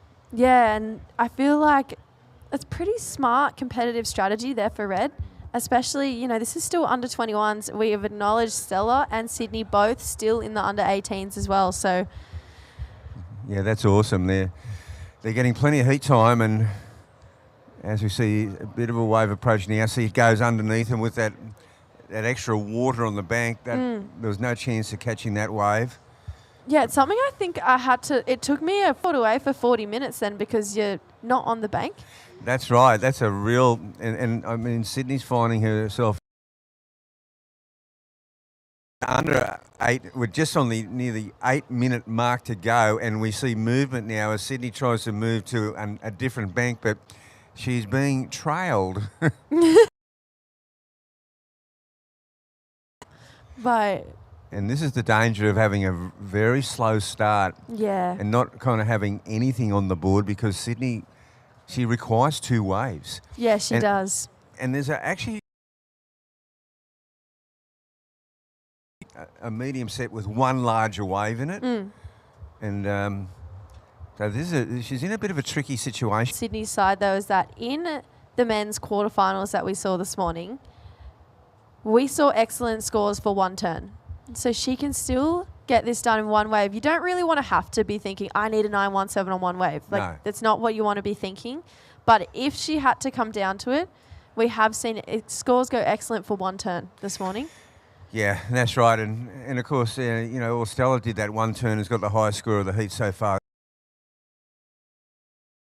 Back and forward, a bit of a roving commission out there. But Sydney just, she needs the ocean to cooperate a little bit here.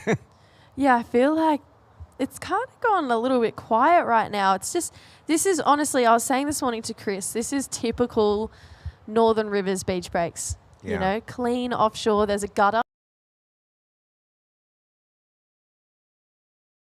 It's a lot more powerful than you think as well. Yeah.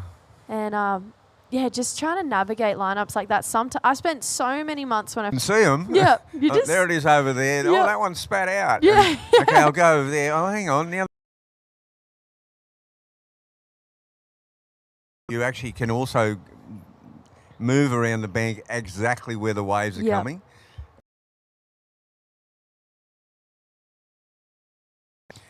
To know the rhythm. Yeah. Yeah, I couldn't agree more. I feel like when you're in rhythm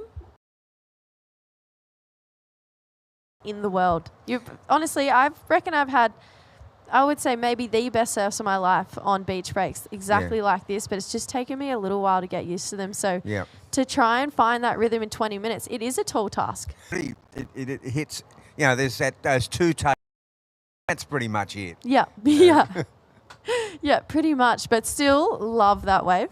I do too. I've always loved North Narrabeen. I think it's just such a great wave. You know, and it's such a fun summer break. It is. You know, just it's a saviour in the summer.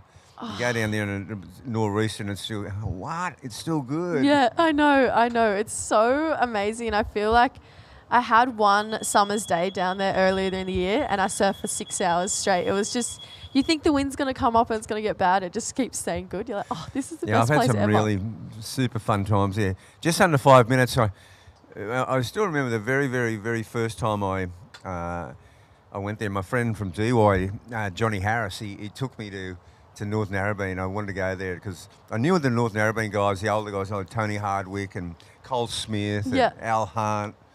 And of course, it was young Simon Anderson at the time. But I remember walking across this field and there it was, and I saw it. It was so good. It was about 3-4 feet and this perfect left-hander. And always, it always stuck with me, that vision. Oh, it looks like Blue having a paddle here. All right, Sydney. Oh, tucking Wow. So I thought she was pulling into that one, but it got a bit soupy and it just sort of collapsed on her.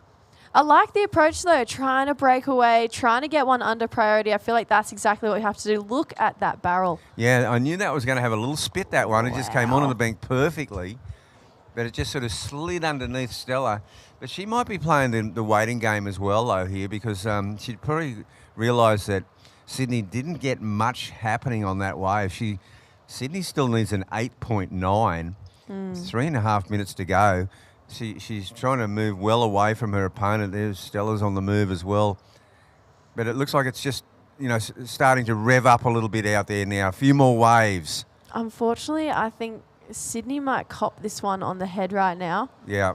Oh, that's going to hurt, that one. It just broke straight on that sandbank. So maybe one more wave to deal with and we'll see her get back out there. But yeah, you can see Stella. She is playing a really smart competitive heat. She's moving back up the lineup, trying to stay close to her competitor. I wouldn't be surprised if we saw them change banks completely. Well, she would have been she would have been disappointed yesterday when, you know, within the first couple of minutes of heat, she gets a 6.33, which is a good score. Great score. And then ends up, I think, coming third overall. Oh, no. Because she didn't get the backup score. This time, absolutely going out there, you know, pro junior level and making sure that she got the good start. And it looks like it's paying off. Yeah, right now it is because Sydney leads an 8.9 with 2.5 minutes to go. Having a swing on the inside here. Can't scratch into that. I like the approach, though. Just trying to get something going. She knows she needs to get a score even around that 5-point mark, that 5-point mark right now. Yeah. And that requirement's going to halve just right. off the back of one wave. No, right, Jess. I mean, you know, you take a 3.5 right now just to get something under the belt. And I like to see both competitors having a good crack and, you know, letting them surf it out. Probably with this tide, it's only the bigger waves are breaking, or you've got to sit right on the bank. It's something to take note of. It. Here's a late takeoff. Here we go. Sydney racing down the line. Tries to tuck in again. I like her approach, but nothing really too much on that wave. So she's going to get straight back out there. and potentially have a bit of distance right now. And that's another classic thing when you sort of you sense the barrel section. If it doesn't happen, you end up not getting a manoeuvre in. Yeah, I know. She probably could have just done a down carve Yeah. or a big one turn there. And that's all that Stella did for the 517. That's right. See, one big turn there, one big lip line turn, probably would have got her at least a 4, Yeah. and she'd be back in the heat. Yeah. Certainly, time would have still been against her, but now it's she's lowered her required score just a tad. She still needs an 8.57. That's a big score. Yeah, it is a big score, and you hate to get to the 1 minute mark and get a little bit frantic, but unfortunately we are down to 1 minute to go, ladies. 1 minute. So Red, Stella, you're in the lead with a 517 and a 4.5. Sydney, your last wave was a 1.1. You need an 8.57. There's 45 seconds on the clock, and look, Stella's not letting her go anywhere right now. Oh, wow. This is, it's what you call checkmate. Yeah. Yeah, honestly, it is. But Sydney, she's been in performances, even during the last event at the Oki, now here at the Skullcandy. There's 30 seconds on the clock. So we'll see if potentially what she's looking for now, but the ocean's looking pretty quiet. There's 15 seconds to go, ladies. And I think that's all she wrote, Jess. Yeah, I think that's all she wrote. But guess what? We have an all-sisters final. We're going to count this heat out in 5, 4, 3, 2, and 1.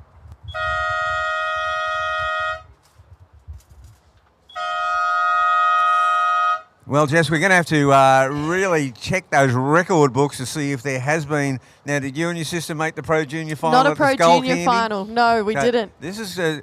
We might get Vorno in here to check, go through his the human computer with all the stats in his head. All right. Next heat, we're going to count you in 5, 4, 3.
All right, Skullcandy Grom Open presented by O'Neill. We're back.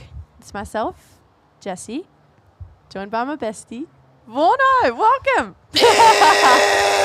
So frothing into the WSL. It's a banger, Jess. Oh Jeez, it's a my banger. Gosh, Dane Henry, heat right now. Two very informed surfers, but can we just take a moment? The green. Hello, everyone. Go the sisters. Yep.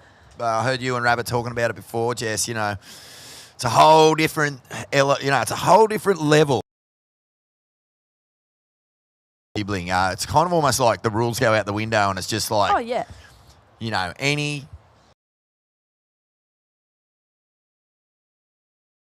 you'll go there. Oh, you're pulling leggies, you're hassling, you're throwing your hands up in the air. Yeah, you're blowing up. Yeah, no, having a sibling in the same sport as you, it's the best thing ever, but it definitely drives for good competitive surfing. I'm trying to think. I was actually trying to rack my brain about, have we seen many sibling heats? Sisters? I can't think of many. Maybe a couple years ago, maybe like 5-10 years, like the Steinman Lane twins. Oh, okay. The Green sisters. Yeah, and then the Huppert sisters, The they might have surfed a Hupperts. few heats against Yeah. each other. There's plenty of like talented sibling surfers, Oh, but yeah. to be at this level in the Pro Junior and making a final, that's pretty huge. So congratulations to the Green girls.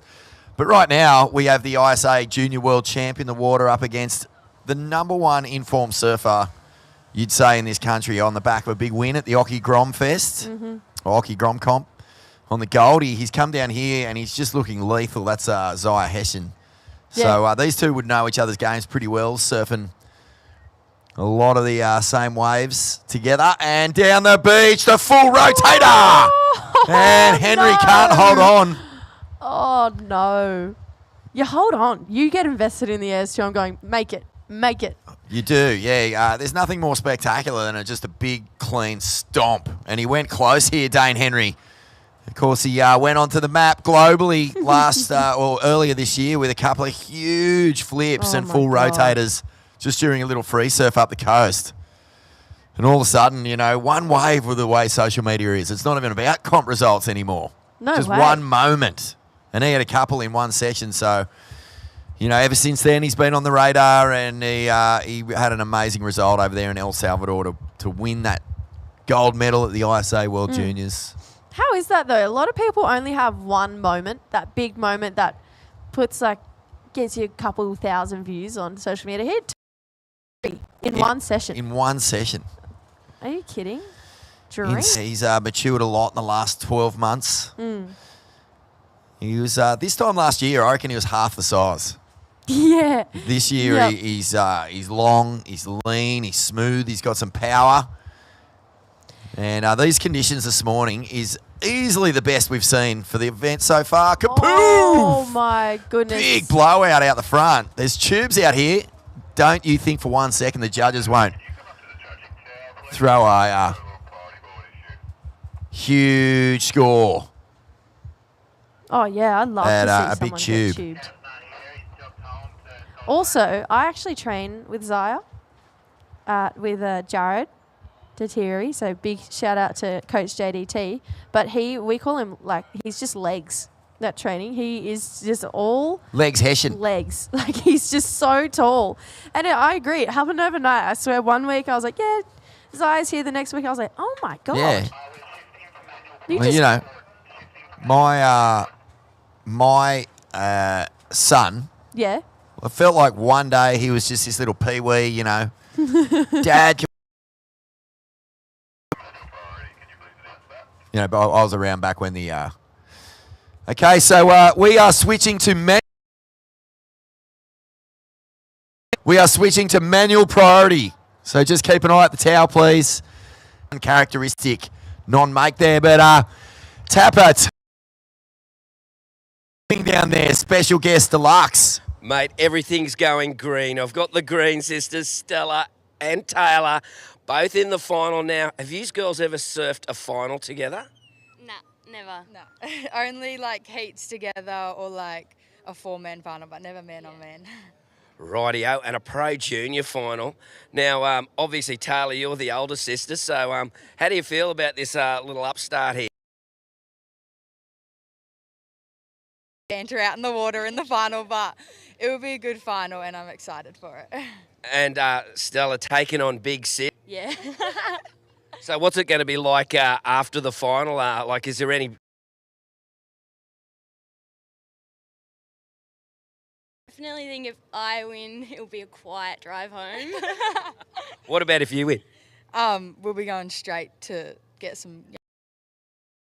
Well done, girls. I'm really excited to see it. Well done, Stella and Taylor Green, off to the final. Awesome stuff. Thanks, girls. Thank you. There you go. How about that? It's a soul sister final here at the Skullcandy Grom Open 2024. Good on you, Tapper. Absolute legend. Such a privilege to have, a real legend of surf commentary down here at the Grom Open. Skullcandy and O'Neill, our major supporters this year, and Tapper. I wonder how long he's been commentating this event. It's 21 years old. Tapper's about 24. He might have started commentating here when he was 4 years old. Yeah. Is this event 21 years old? Yeah.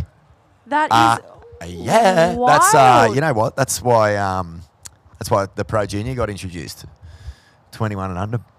No way. No, that's not true. It's just such an elite event. Well, look at this. Couple of scores in, and nothing really what you'd expect from these two. 9 minutes into a semi-final. 4-1-7 for Zai's last wave. Check the conditions out, though. It is just beautiful. And there's been a few thick, drainy little cones out the front. Look at this one coming Is there through right anything now. better than just getting spewed out into the channel by a big huffer? What? Did you see that wave out the front just then? Yeah, this is absolutely cooking Lennox Head today. The beachy, the Lennox Head Hotel Bank. And we had a little function last night at the Lennox Head Hotel for all the supporters and the sponsors. And it was so cool, man. You know, like the general vibe of everyone who gets in behind this comp is not just to, you know, sponsor an event and to create experiences that these kids can live forever. Like, you know, make new friends, experience a new town, go traveling with the family, make the surf comp part of like a bigger picture where you're going to go home at the end of it and your life will be better for the experience. Like that's really what everyone was getting in behind. And Bob Bain articulated that beautifully. He said, you know, we got in behind this, Bainey obviously at O'Neill. He's like, the reason why we get in is we want to create memories for these kids that last a lifetime. He said, you know, when I was a junior surfer, they're some of the best times of my life. And yeah, it was a really cool little function at the Lennox Head Hotel. So big thanks to Sean and the team for having us over. And now out the back, slicing back into the roll-in. Zaya sets it up beautifully, hammers that section, gets the completion. That's more like it. And down the beach in the tube, Go, Dane Henry comes out, cracks the lip. Oh, absolutely hammers that wave. Oh, Get ready. That could be the goodness. best wave surfed at the Skullcandy Grom Open this year. That was elite. I was getting all emotional from your speech Look at about this, last night, Jess. but this wave Walk turned. us through it. Look at this tube. Deep. What? And then he comes out. That turn was huge. Gets back up there in time. Big lip line floater, and he disappears. Come back out. I don't think he liked it though. By the way, he finished that way. Every single moment on that wave was perfectly done. Deep barreled, completely disappears from view. And Isaiah Hessian, he got it started. Like, that was an excellent wave as well. He really, you know, cuts back to the foam, gets the big hammer to finish. But down the beach, it was just next level. All right. Scores are in. So, Zaya, your last wave, a 5.5. Dane Henry, your last wave, a 9.6. A 9.6, Dane. So, Red leading, and he's looking again right now. Yeah, he's found a bit of form. He's flying down the line on this one. Big shout out to Ben Aboudi. He's doing all our drone shots. Planko and the team on the skis. But the big news is that last wave of Dane Henry, a 9.6. One judge even threw it the perfect score, and I don't blame him. I don't blame Or him her. either. Let's look Whichever at of it the again. judges did it. Takes off, perfectly stalls for this tube, gets deep, comes out this section, cracks it. Kind of Mikey Madonna-esque. I feel like he was really feeling the Lennox local just then. Anyway, Good so shout. now, Blue, Zaya, you're looking for an 8.61. So 8 minutes on the clock, needs an 8.61, but wow, that way from Dane Henry, I feel like I've just had my fourth coffee of the day. That was after that. insane. And he's got another one. Nope. So, Zaya, your last wave, a 5.5. Last of Blue, a 5.5. And you are needing an 8.67. Surfer in Blue. So, Dane Henry, just repeating, your last wave, a 9.6. Your lowest score, a 4.5, Dane. 4.5. Wow. Wow. To quote the great Gus Gould, wow. And there's full-blown pits out the front right now. There is draining, spitting tubes. And Lennox has turned up. They tested the Groms. This is the reward, though. Days and days of surfing onshore slop, just getting rinsed and duck diving and just struggling to get out the back. And we turn up here, not quite finals day yet, Jess, but No. you know, we're into the semis, so I don't know how many divisions there are in this comp, but if we're into the semis and we've still got 2 full days of surfing, there must be about 40. There's a couple. there's one or two divisions in this event. We're going to look at it again. Look at this tube. Blue out the back, Zaya. Whoa. Crack! Nice off the top. He gets a combo off. Flies onto the inside. Cuts back. And he's going to stick with this one. Try and get a little bonus section, but he opts out. I feel like he's feeling revved up after that 9.6. He hasn't been phased by the big score of the 9.6. He surfed this wave and it was 110% full attack mode, which is what he has to do. Big first turn there and a second one in, and then gets 2 carbs to finish this wave off. A lot of people hear 9.6 and think, story over. He's fighting back for the lead. No, there's no way he's thinking game over. No way way. Too much of a competitor. He's through the Snapper Rock system. They never say die. Never. Ask Rabbit about it. The Snapper Rocks, you don't win. You know, their trophy cabinet is so full, they had to get a shipping container to just chuck all those titles in. Big shout out to our main sponsors, Skullcandy, 13 years behind this event, and they're not going anywhere. Dave Cheggers, who's one of the local personalities, an absolute legend of a bloke. Never ever see him without a smile on his dial, and a big supporter of junior surfing in this country. On this year, Bainey and the team, just so great to have such a core company in behind. Charlie Land Council, of course, Bunjalung Nation, privilege and an honour and a real joy to share this wonderful slice of coastline. 5 minutes, and LJ Signs, they're our number one sponsors. Don't forget, folks, 20% off O'Neill Weddies if you have anything to do with the comp. You just go down to Lennox Head Surf Shop, Hyperfreak, Hyperfire, Fire X. 20% off. That ain't no small change. All right, Blue, out Zaya the front. Hessian. He needs a 718 on this wave. He's going to get out. But last wave, 633 for Blue. So, Zaya, your last wave, a 633. Lessen that requirement. You now 18, Zaya. There's 4 minutes 25 on the clock. Crunch time. Oh, I love surfing. I just love it. Heats like this make me so happy. This is, we're semi-final time, Jess. Like, the best thing about semis, doesn't really matter what sport it is, whether it's Wimbledon or rugby league, AFL, NFL, you name it. NBA playoffs. When you get to the semis, the game before the major playoff or the grand final or whatever, something just ignites. It's a different style of footy. I think grand finals and finals, sometimes they can be a bit nerve-wracking. But semis, you just don't want to miss out on the final by one heat. So it brings out your best. And these two are really going at it. Last wave of Blue was a 6.33, so it does make the requirement lower for Zaya Hessen. A 7.78 will do it, Zaya. But he's caught inside, I believe. No, he's out there. That's the next heat paddling out. Beautiful. So look at these drone shots. Fantastic angles. Who would have thought that grommets would be broadcast on this level, this standard, thanks to Sammy Nordwood. Nat and the team. Pulls in. Big backdoor. Oh, no. Can't find the exit. 3 minutes to go. What do you think? 3 minutes. Blue now will have priority and only needs a 7.78. Well, Zaya gets those in his sleep. Down the beach. Oh, thick nugs. It is cooking. It's out there cooking. right It's now. actually cooking off its face out here. It's face melting. It's pumping. It is cooking off its face. Yeah, it's cooked off its face, just like Chris Enever on a Friday night. At the Mexicano after Geordie Lawler's big win. Yeah.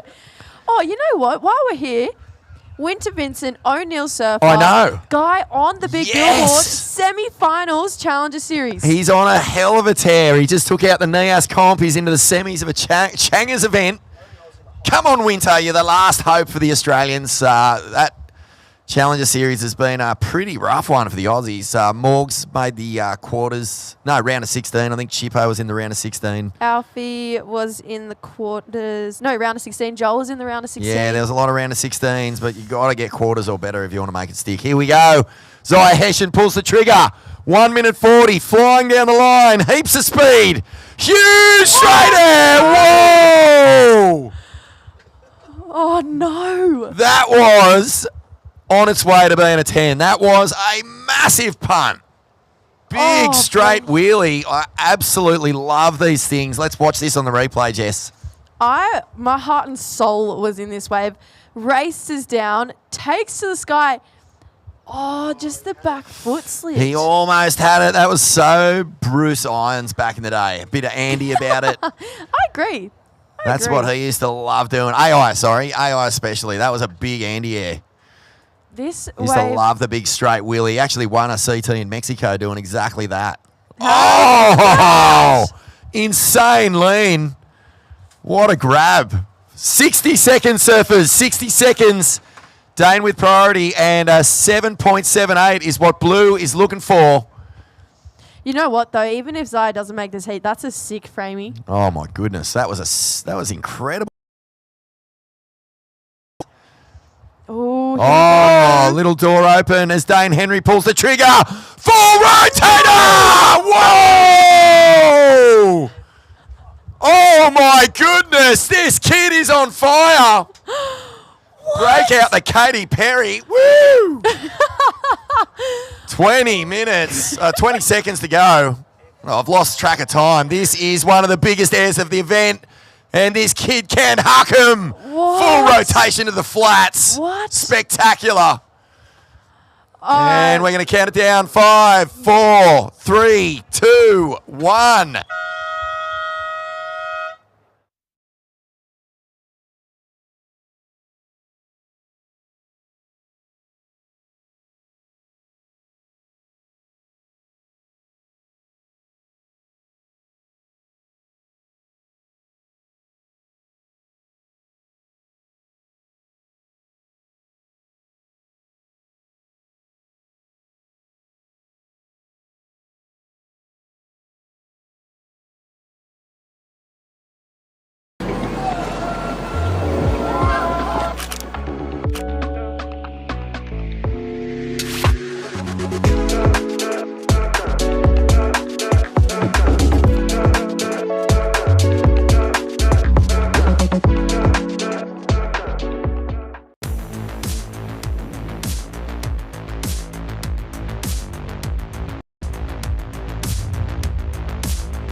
Congratulations making the final.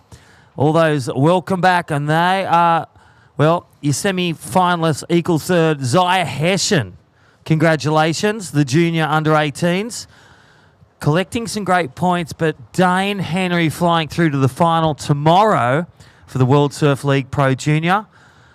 My name's Crispy. Welcome back, Chris Enover. Ben Lawrenson in the water already, a 3.17. Look at this replay. Thank you, World Surf League. Bangs off the top. He's been the North Shore of the Sunshine Coast, Australia, flying the flag for the Noosa board riders and all the crew up there. And a shout out to them. Ben Zanata, where's he from?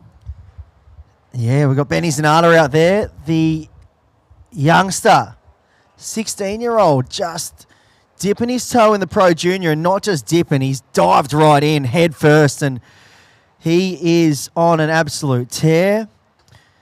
From the DY, part of the Northern Beaches, doing it for DY Murderer 2.0. Well, look at this. Look at the drone shot. Thank you to Ben Aboudi and all the crew, Fresh Air Broadcast. Thank you, World Surf League, all those watching, listening. This is Lennox Head. And there is the drone shot of the beautiful point break. The old boat channel up there as well. And these are the shoals, the reefs. There has been amazing sand here for months. Just needs that east swell to come alive, and it's done that. We had the Sowry squalls and a few bankable waves. I had to push through some big conditions, some big challenges to get here. And, well, it's nothing worth when you have a great fight and then a great finish. But day 5 we are landed in today of the 6-day event, and we are at semi-final action. Pro Junior Men number 2. 1 spot remains for the final for tomorrow to be crowned the champion. 1,000 points and some great cash prizes. Thank you, Skullcandy, O'Neill, and World Surf League. Yeah, I'm still tripping on that last heat. That was absolutely insane. Dane Henry, world champ, just doing world champ things. But how's the read? Remember when we were having our Lee Bar breakfast and our coffee from Open Road? He's in that tube. So we are back to electronic priority board for the athletes. Electronic priority board is back on. But how was the start of Dane's heat when he compiled weight barrel, deep barrel, turn, and then that quick reflex action to build the house towards the win of that big air rotation, fully rotated tail drop with the shake of the dice as well at the end. Yeah, it was just a full masterclass of all progressive types of surfing across the board. You had your tubes to layback to crazy end turn, 9.8. Then you had the full rotation air reverse, just showing his complete repertoire of progressive surfing. And, well, the exact type of surfing that landed him the under-18 world title at the ISAs. And really helped Team Australia to record-breaking win. And I was touching on it with Jesse before, Crispy, but I feel it's no coincidence that Team Australia go ahead with a record-breaking win a year after they put in place the ratings that really granularly break down and give you the best competitive surfer across an entire years of surfing.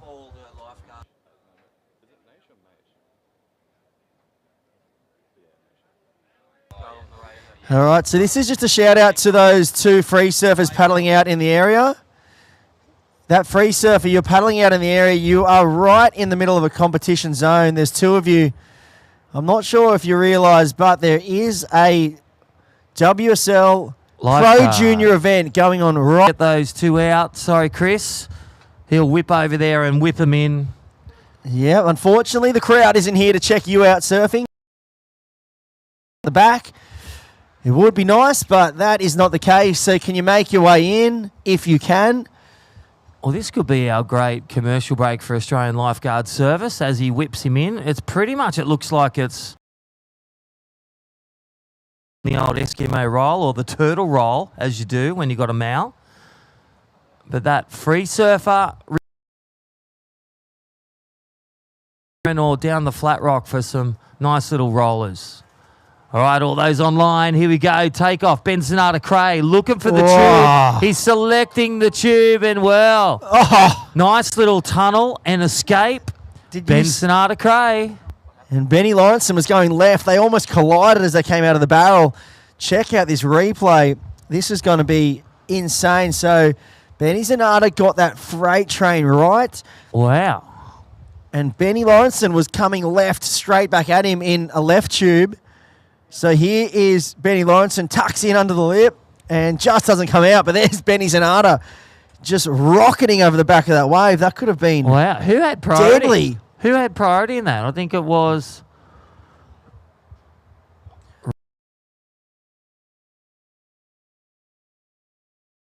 leave that one with the World Surf League judges, Ty Connigan, and all the panel of World Surf League judges. Series Challenger Series and also a few world champions up there on the panel. Tory. Yeah, well, I don't think it interrupted his wave. He We'll leave it with the judges, though, because Benny Lawrenson was going left. And we are down with big Tapper. Look at him. He is frothing, and why wouldn't he be? He's with the current World Junior Champion, Dane Henry, and winner of the last heat into the final. Take it away, Tapper. Yeah, here with Dane Henry. And Dane, mate, what a heat, mate. How explain it? I'm just lost for words. Yeah, it's pretty sick out there. The conditions have just gotten even better with that high tide up on that shallow bank up top. And, yeah, ended up kind of trying to get my heat started real quick. Had a few falls, had a few, like, weird waves at the start, but then got that first 9.6 at the kind of midway of the heat. And, yeah, a little tube into a few turns, which I was pretty stoked on. And then I saw Zygo for that big punt, and he just didn't stomp that. But on that last little exchange where I got my last 9, I knew I needed to take that close out off him because he can do just as big punts as anyone. And yeah, I'm really stoked to get a bit done in that heat. Speaking of that last wave, how about you turn around your board, triple crease from that last manoeuvre, a triple crease. That's crazy. And, mate, one other thing I'll ask you before you go now. The last 12 months, you've really just come ahead in leaps and bounds. What do you put that down to?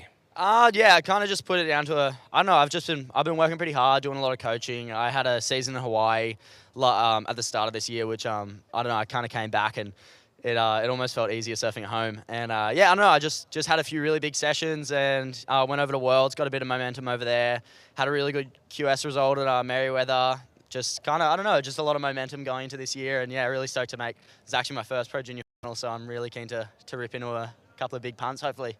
Well, mate, well done. Awesome surfing on wrap for you, dude. Good luck. Catch you in the waves real soon. All right, thank you, Tapper, and thank you, Mr. Richie Rich. That is Dane Henry touching gold to 9.77 and 9.6. All right, situation, Blue in the lead. Blue leads 3.4317. Benny Lawrenson, the Australian from the Sunshine Coast, the goofy footer. He has been the standout goofy footer, big backhand blow tails. Bensonata Crane red, that tube was a 4-5. Look at this one. He's in up the again. pits. Can he find an exit? No. Crowd loving the action down here. And thank you, free surfers, for making your Akuna Matata. Ha! Aloha.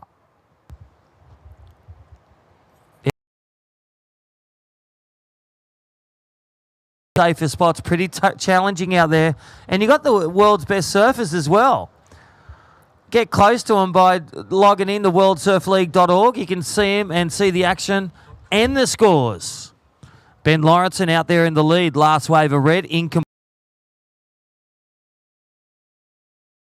Tunnel, but just not as deep as we saw Mitchie Peters in his heat receiving that 6.83.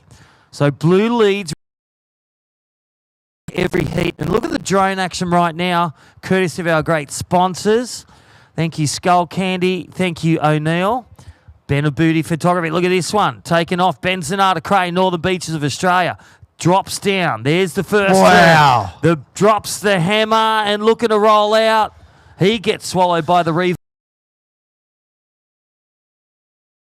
Turn there. I can't wait to see the replay of it. He took off, had so much patience, almost looked like he was going to kickstall for the tube and then realised it wasn't going to tube, but just really drove through the bottom turn, a really deep bottom turn. That's the one thing I love about Benny Zanata's surfing. He surfs so far above his age, really sets it up all with the bottom turn, that really deep, low bottom turn, and just explodes into the lip.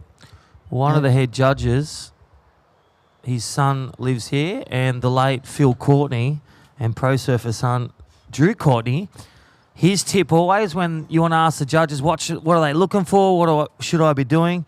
With every big turn, it starts at the bottom turn. Work on your bottom turn, kids, boys and girls, and that's how you produce a big top turn. Layman's turns. Select that big wave, do that big hit in the big section, get those big points. Or those innovative turns like Dane Henry, big rotator, aerial, a 9.7. Or the tube and attack, vertical attack, a 9.6. He's the first stop into the finals tomorrow. Don't go anywhere. Big heats today, semi-finals, as we rejoin the Skullcandy Grom presented by O'Neill. The Grom side, the under-18s are up next, the under-16s and under-14s. Semi-final action, Chris. Don't go anywhere. All those online and down here at the beach on Mad Monday. Here we go. Well, Benny Lawrenson, Dragon Corn out the front. And just in the pig dog. And we've got a bit of a cover up and now just going to the rail turns. Going to get a bonus section here. Out the back, Benny Zanata going left. Wow, big hook in the pocket. Completes that one and pin drops. And, well, Benny Lawrenson working that one through the inside. Bit of a funky inside section. Couldn't really get the rhythm going through that dead water on the inside. It looked like it was going to keep standing up for him, but it just didn't really do it through the inside.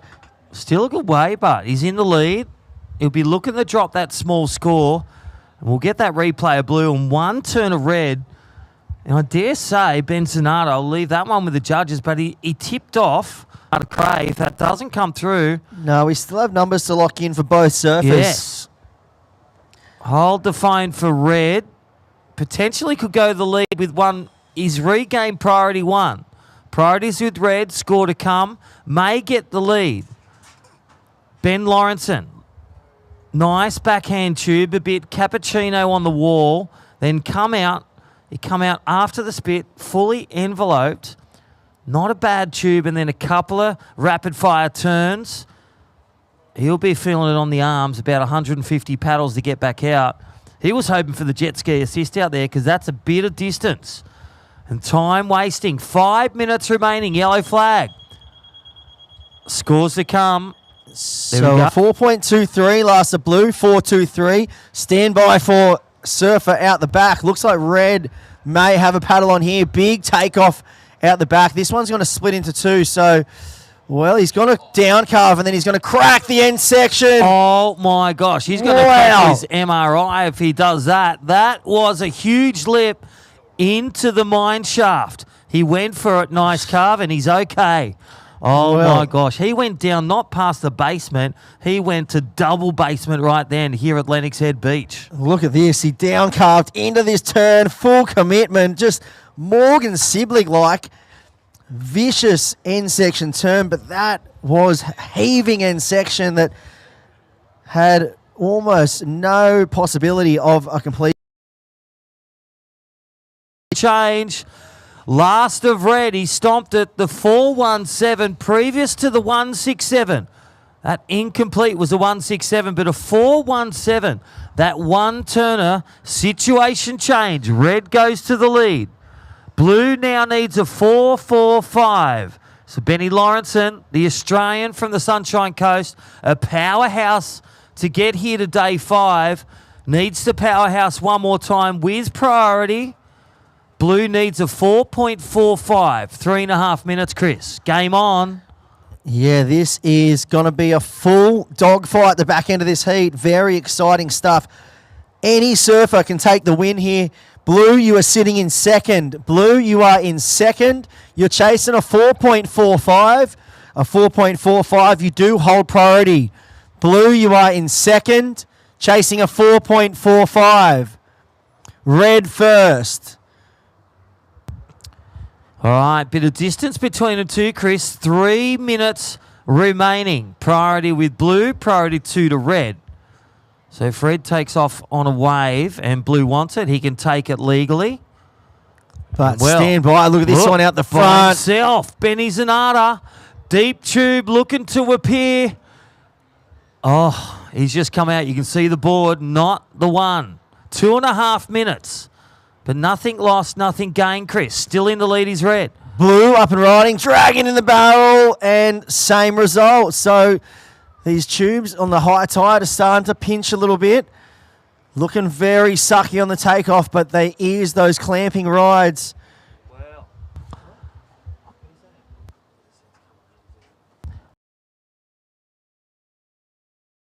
Sets, high tide at 9:30. 7 mile Australia. What a platform. All those at home in the webcast, get your wax on. Thank you, FCS. And get that hydration. Yeti refills here if you come down. There's a man, Chris Enover, all the way from North Narrabeen. Now, loving Cabarita, Gold Coast, dual passports. Yeah, mate. Up on the Gold Coast these days, but spend a lot of time over the border. Love coming down to northern New South Wales, and so does Benny Lawrenson. Just tags that in section 2 combination, and he gave the fist pump there. That was well executed ride with 1:30 on the clock. I feel like there was just the situation required such a clutch performance. Cracks it in the lip, just so much speed and power, and the last one detonated that in section. So it goes back to his strength. That has been his strength on small, medium, big waves. But hold the phone. Ben Sonata Cray. No score to come for Blue, but I'll be getting another wave for Blue. A minute. Who will get the spot? Situation change. Blue in the lead. Red needs a 6:07. Red has priority 1. Needs a score 6:07. Blue goes to the lead with a 2-wave power puncher. Benny Lawrenson's back, the goofy footer. Yeah, 6.33 last of Blue, 6.33. So he goes to first, 35 seconds. Priority shifts over to Red. Well, it won't really be of consequence. Time is the enemy, though. 20 seconds on the clock. Will a lump maybe approaching the lineup? Will it get here in time? 10 seconds, Crispy. Yep. Stand by for the hooter. Goes to the air. And that will do it. So went for the full rotation, Dane Henry style, but just well down the beach with a big closeout turn. We are on hold. So we will be on hold for about a minute or so. We have plenty of scores to lock in. We are on hold. And as we wait for the scores to filter on through, you can see the superstar junior out of DY, Benny Zanata, unfortunately going down there. So official results, it looks like. But it will be Benny Lawrenson.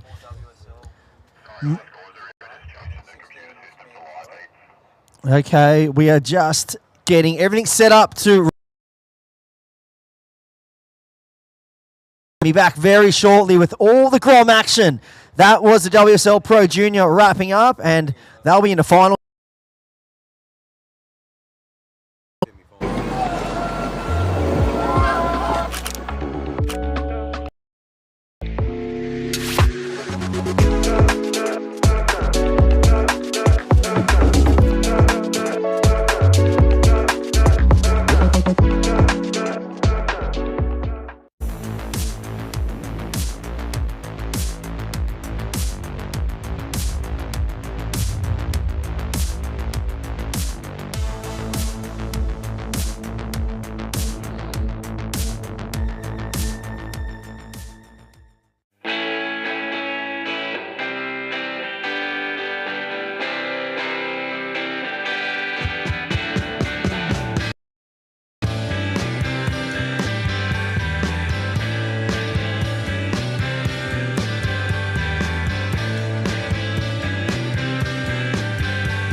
And well, we are back here.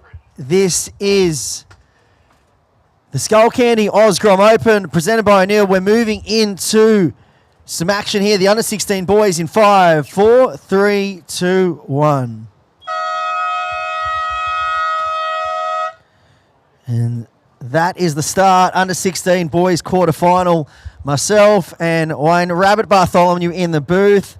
How good is today looking, Rabs? Oh, well, this is the reward for getting through those rough days, Friday, Saturday, pretty rough conditions. This is the reward. And now we're back to 4-man heats. So, we just had some man-on-man semi-finals in the Pro Junior 4-man heats out there. We'll should see a flurry of action. Look at the lineup. Max McGillivray, Jesse Ferguson, Joey Silk, and Hunter Anderson. Whoa. This is a crazy matchup here to kick off heat number 1, the quarterfinals. We are switching back to manual priority surfers in the lineup, so take note. We are over to manual priority board. And how cool is it, Bugs? I mean, you think about junior surfing, Grom surfing back in the day. It was very raw, and they really do these days emulate the professional side of things and giving the kids that real feel of what it's like to go into the qualifying series and the Challenger series and really emulating that style of surfing. It really does. And, that's the beauty about this event, because on the beach, they get the mini CT treatment with their own area, and it's just been like that for years. It's really what sets this event apart, I think.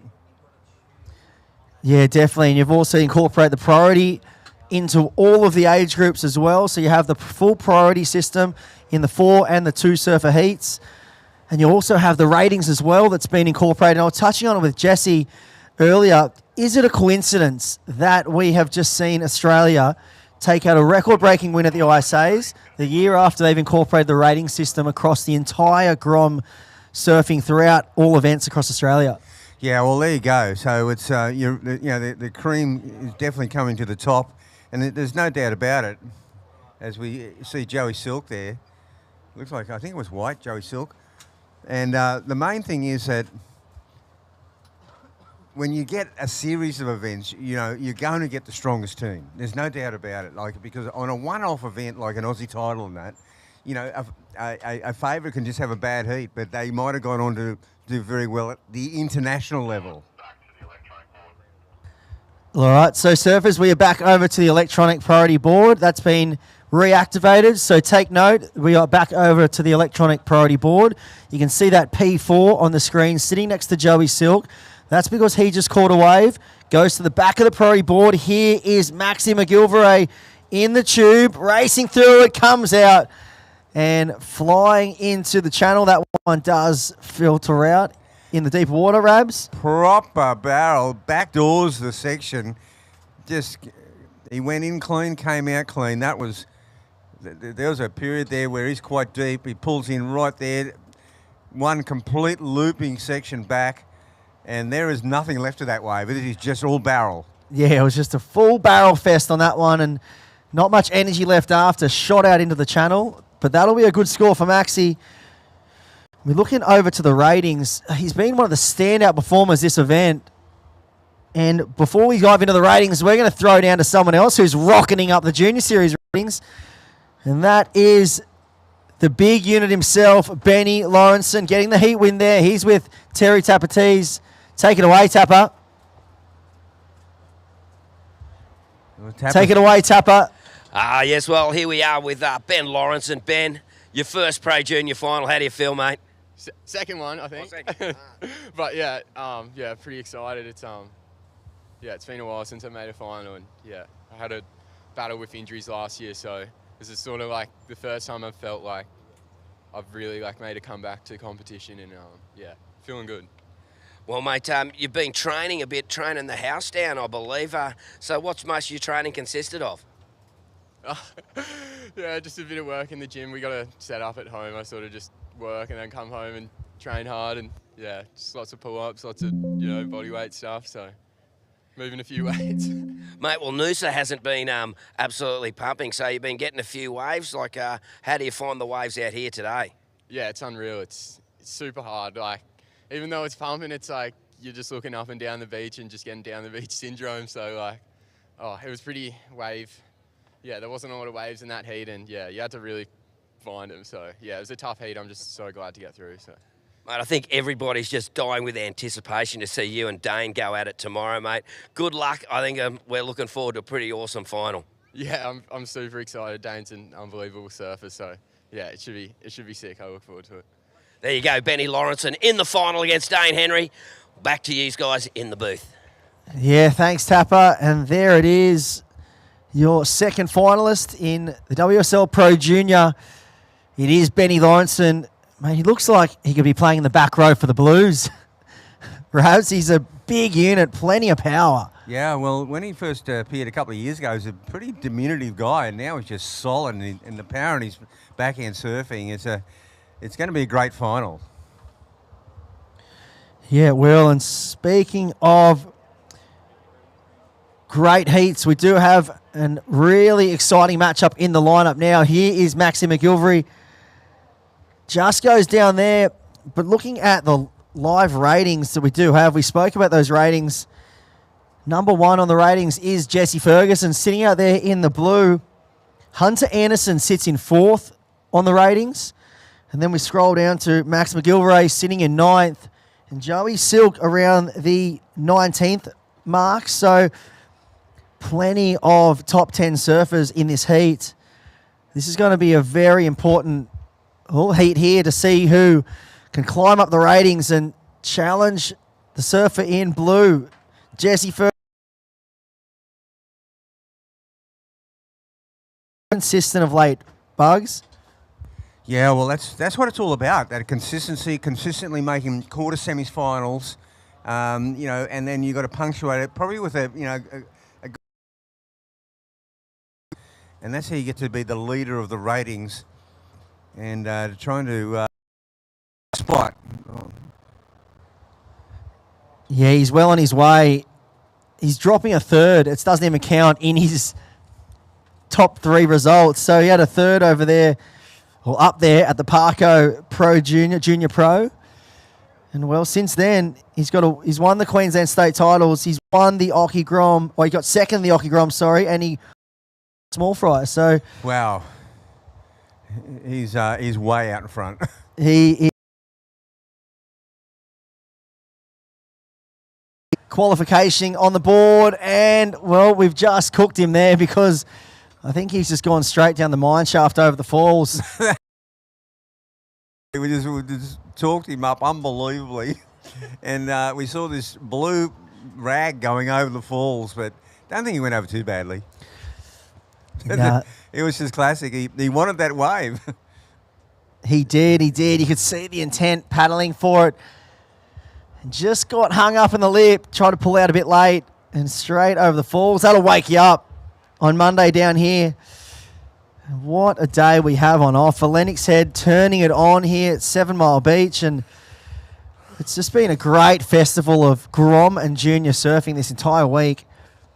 Yeah, it's an amazing event, and an array of surfing. The conditions totally throwing up radically, extremely different conditions from day to day, and today is just dreamy and creamy. All right, we'll pull up the live heats where you can jump on and check out all the action right now. We are in quarterfinal number 1 in the under-16 boys. Situation is Max McGilvray in red. You are in first. You have a 7 and a 5.5. A 7 and a 5.5, well out in front, 12.5 heat total. Hunter Anderson sits in second with just a 3. So you can see a huge gap in the leaderboard there between first and second. Joey Silk sits in third, 1. And, well, Jesse Ferguson, current ratings leader, definitely needs to pick up. And he didn't, his hands didn't leave the rail. But he somehow managed to get into full dough. so that's what it was. Yeah, we saw him, that committed paddle. There's a nice whip in the pocket. Joey Silk looking very silky on this one. 3-turn combo. That one had so much projection that last turn. Yeah, you've kind of got to go up pretty early, don't you? You got it because you were seeing it before. You just go up a bit late, and the wave that is sort of that convergence of that foamy left coming towards you, and it often catches you, the competitor, by a bit surprised. Doesn't quite get that last finishing turn in, but the two before it, classy. Yeah, those two turns were really nice, searing rail carves, and I feel the last one he almost got so much projection it caught him off guard. He really drifted above that whitewash, released the fins, and then I feel like it just got away from him at the priority situation. Now Jesse Ferguson goes to third priority.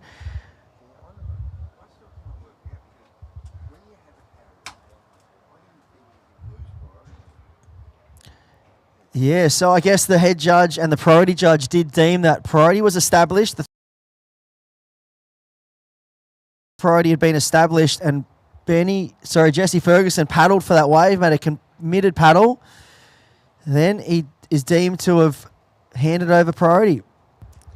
Yeah, so it's a very interesting situation to have no priority and a donut next to your name. Yeah, it's very, very rare to see. But that is the situation now. And out in the water, we're still waiting for last of white to lock in. There it is, a 5.60, a 5.60. So situation is Max in red. You're in the lead. Red first, a 7 and a 5.5. Second is white, a 5.6 and a 2.6. Green, we can see him looking for a situation. So with 8 minutes, 7 single wave, and well, it still is the ratings leader. Jesse Ferguson sitting in fourth, yet to open up his account. And there's a big committed two-turn combo. Gave the shucker at the end of that one. He loved the feeling of that. And oh, wow. He stood tall on that one, and that one, the next wave just pinched immediately. I'm not sure who pulled into that one. It was so quick. But Max McGillivray, because of the opponents, and that score is going to be another beauty. This turn here is just world-class timing, and he stands tall, and it's sort of a claim, but it's a nonchalant one. Yeah, the no claim. The John one we see all the time. I love it. We love those big committed turns here at the heaving end sections at Lennox. 7 Mile Beach is offering up some gems this morning, and well, we just saw Max McGillivray detonate an end section. Stand by for numbers. Silks come into the picture now, that 5.6 for Joey. That does separate him from third and fourth. Before that, it was second place well and truly open. Still is, but Joey's got one hand on it. Yeah, well, such a big playing field here too, Bugs. We've seen surfers, some heats in the morning, be about 200, 250 metres apart. So priority not playing a key factor in those heats. And there's a bit of separation here now with red and the rest of the field. Well, speaking of red, Max McGillivray in the red, a 7.83. Big scores coming in for Max McGillivray. Absolute domination of this heat's. Yes, Joey Silk, Hunter Anderson and Jesse Ferguson. Only one wave has cracked the 5-point mark. So second place up for grabs seemingly. Yeah, here is Joey Silk sitting in second. Oh, wow. Just getting clipped in the cone. Yeah, he did thrust his hand into the wall to stop himself. But on the release, it just pinched at the end. Yeah, looking over now, Max McGillivray holding down the lead in some pumping conditions here. Here goes a surfer in green. And drops the hammer. So that's better from the ratings. Into the mix-up here.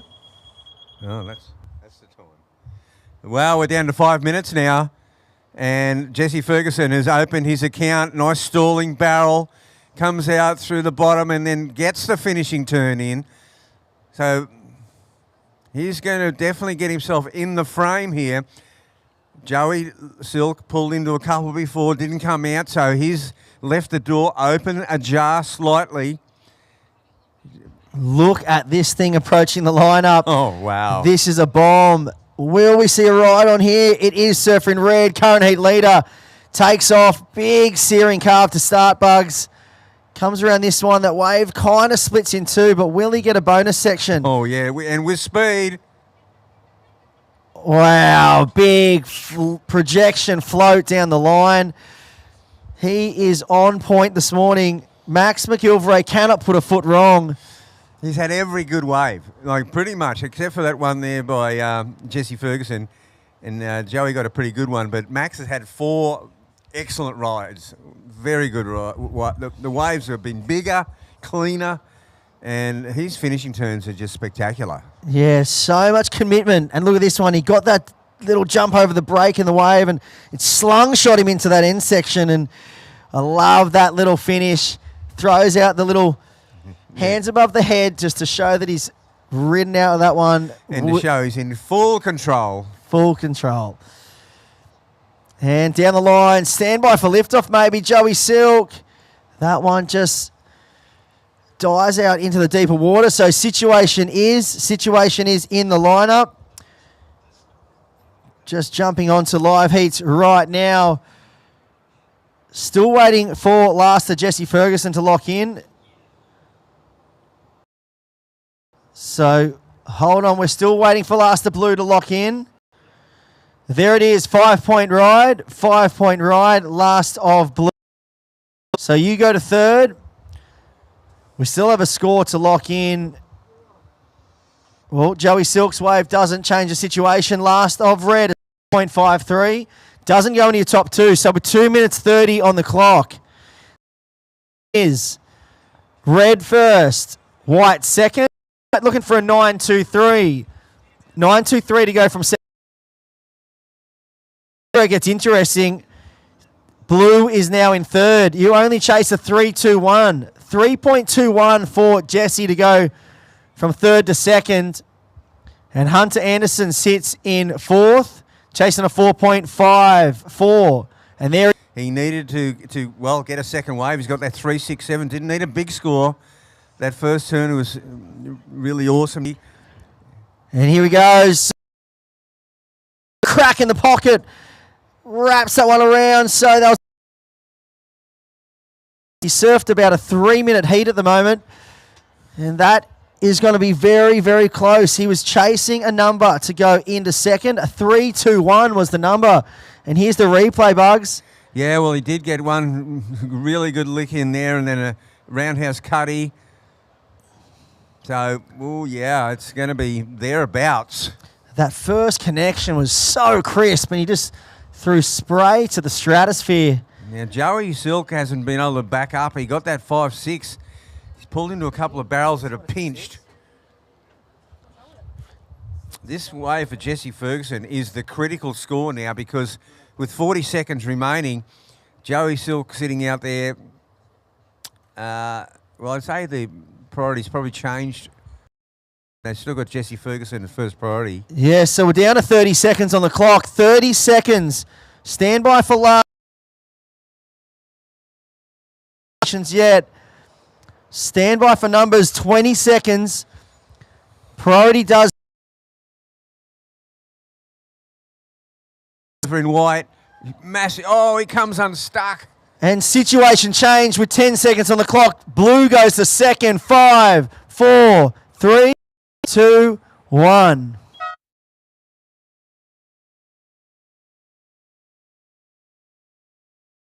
Unbelievable situation. And came cleanly off the bottom.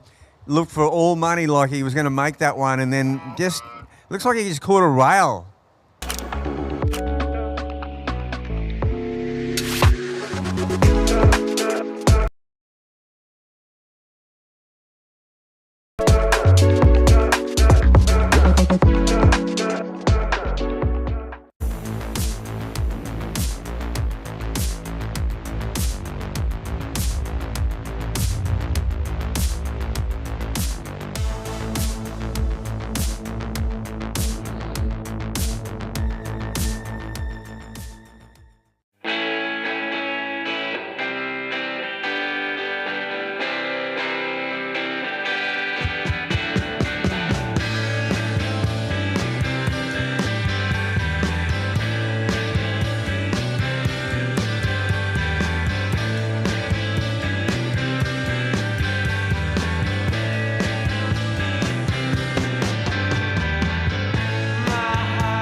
Absolute cone fest up and down the beach here.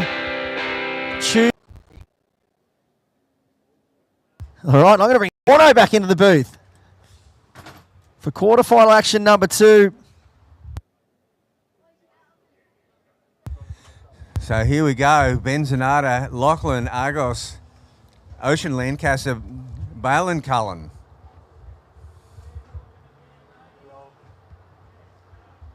And we see Benzonata getting a barrel to start with.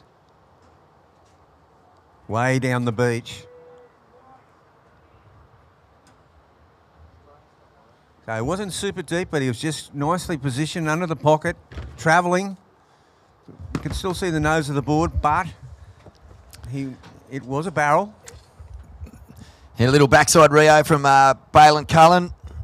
And Balin ripped it up yesterday, Bugs. Couple of big 90s in his score, mate. He went mad. I watched the replay last night at the Lennox Head Hotel, and he was going upside down sending it. Yeah, great surfing yesterday.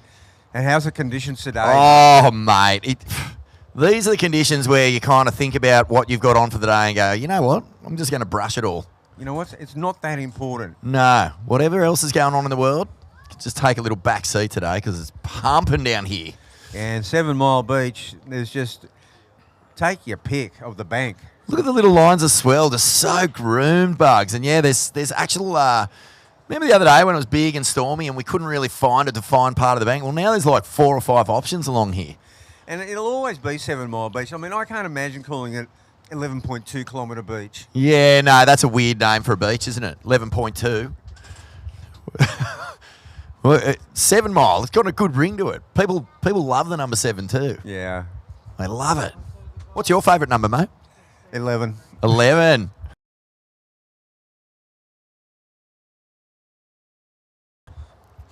Wow. Well, yeah, beautiful conditions down here. Benny Zanata, he's been ripping this whole Skullcandy, a new one, all week. Lachlan Argus, he's been ripping. Balin Cullen's been ripping. And Ocean Lancaster, whoa, I didn't actually even take in who's in this heat. Yeah, there's a stacked heat for sure. That last one was a beauty. And this incredible down the beach. Oh, he's found a nice little shack here. This is Benny. And he gets a big snap on the end. Just get better and better and better. Tubes galore starting to happen. This morning, Dane Henry getting a full drainer into one of the biggest hits we've seen in this event. Yeah, that was an incredible wave. I mean, you're kind of just chomping at the bit to get out there. Is it hard to maintain focus on your strategies when the surf's so fun? Yeah, it actually is because, you go barrel hunting. You do. Which is not a bad thing because it pays off. Benzonata, he's got a 627, but that was a previous one. That was a barrel earlier. And this next one was, I think, deeper with a finish. Here he goes, Lockie. Way up the beach. Bang! Big backside hit. Oh, he's got some Chippo Wilcox about him, this kid. Really nice, long, drawn-out bottom, turn into a really hooked-in pocket snap on the backhand. Big sprays. And you know what? These surfers in this one are surfing 250 metres apart. It is a huge playing field out here.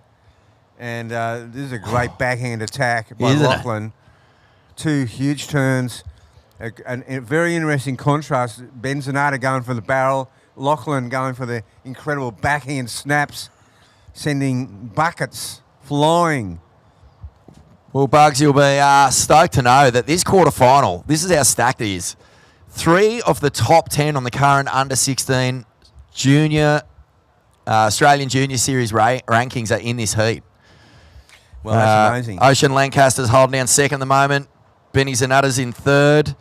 And Lachlan Argus is in 7th.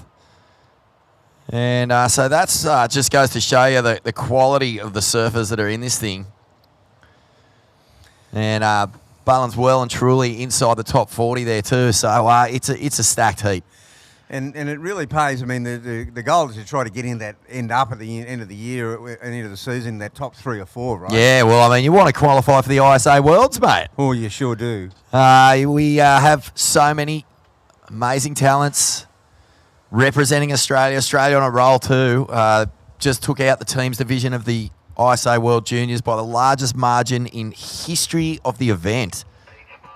That's been a long time running that thing, man. Yeah, that's right. I mean, you used to take Groms over there, I remember. Well, it was a bit different back then. I used to take Australian teams over, but they were all in. You know, it was all divisions in. Oh, that's right. And in Lacanau one year, we see Benny. Benzonata. In Lacanau in 1992, we got the biggest win by the hugest margin. We had I mean, this is a team. I mean, Grant Frost won the Open. Margot was in the final. But this is when we had Ray Gleave in the lawn, but every division. Wow, man. We had knee boarders. Knee boards and everyone. You know, everyone in the team colours. And Bugsy was body surfing. oh, in France. What, Sans clothes? It was 10 foot. That's amazing. Yeah, Grant. I remember those years, mate. I remember buying tracks and reading about those comps. So Terry Tapatis is down the beach with our local favourite, Maxi McGilvray. Maxi McGilvray from Evans Head, the home of Callum Robson, mate. You had a pretty good heat there. You started with a barrel. Yeah, started with the barrel and then backed it up with a couple of sevens. Felt really good. Stoked to get the win in that heat. Mate, I saw that lip glide you did, and I was actually standing there watching. I actually ducked and weaved and felt for those ankles of yours. How was that? Yeah, it was definitely a deadly section. I was just anything to get through the heat. Stoked I rode out. It was pretty sick. Mate, does Callum give you a bit of advice being from Evans Head like yourself? Yeah, 100%. Him and Petey coach me a bit, and Callum's just a sick dude to hang with, and he definitely pushes me when I go surfing with him. That's awesome, Maxie. Great result. Awesome surfing. We'll see you in the next round. Yeah, sounds good. Thanks heaps. There you go, Maxie McGilvray. Watch out for this little bloke. Back to you in the booth. It's all live in the shops. Good on you, Tapper. Great to hear from Maxie. He's on fire. A couple of nice tubes and some big turns from the young Evans Head surfer there. And Evans got a little movement going on at the moment, Bugs. Callum Robson has inspired another generation. So, mate, a big shout out to some of the local sponsors who have been right in behind the Skullcandy, actually part of the Skullcandy community now. Lennox Gelato, I know that everyone down there making coffees, giving out the ice creams. They've got it on the big screen. Shout out to Lennox Gelato. I often get coffees down there myself. And the bakery, of course. The bakery, that's beautiful. Where we get our brekkie every morning. If we're not getting it from the Lee Bar ladies who have been manning the barbecue out the back there, Bugs. You know, far out.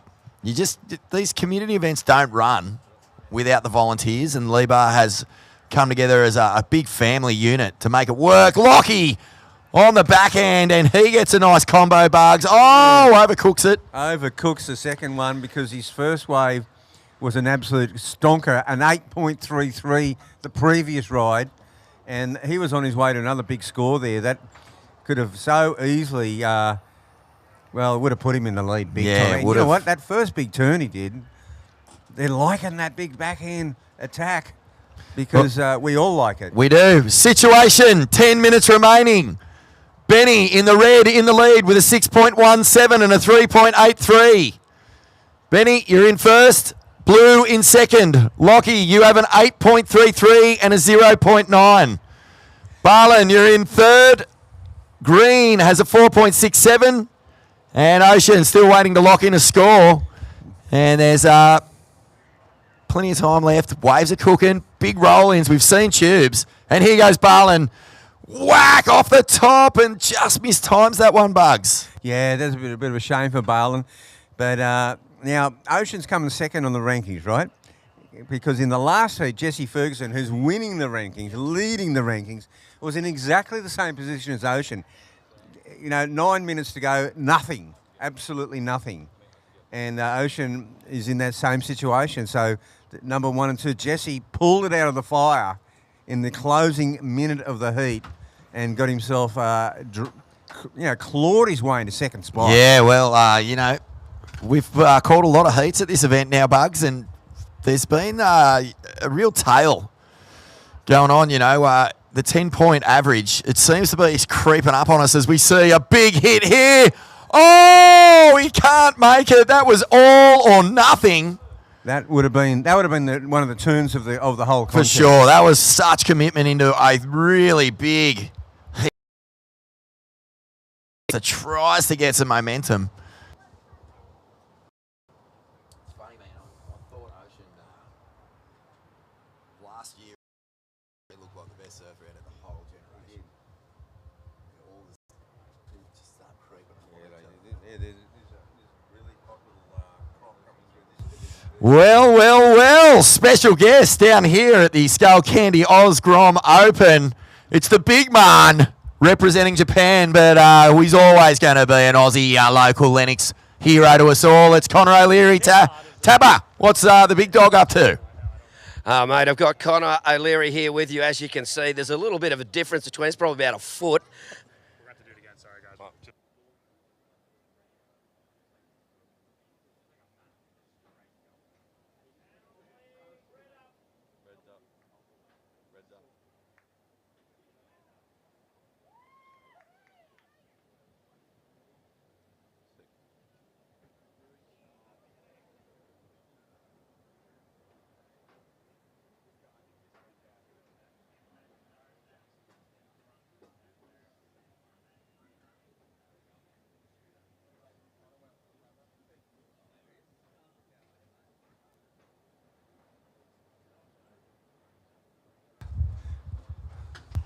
Thanks, Tapper. Thanks, Connor O'Leary. Olympian bugs. Even though I know he's going to be flying the Japanese flag over at these Paris Olympics in a couple of weeks, it'll still be a win for Australia if he gets a gold. Wink, wink. Oi, oi. We can chuck that on our medal tally, surely. No, we will. We will.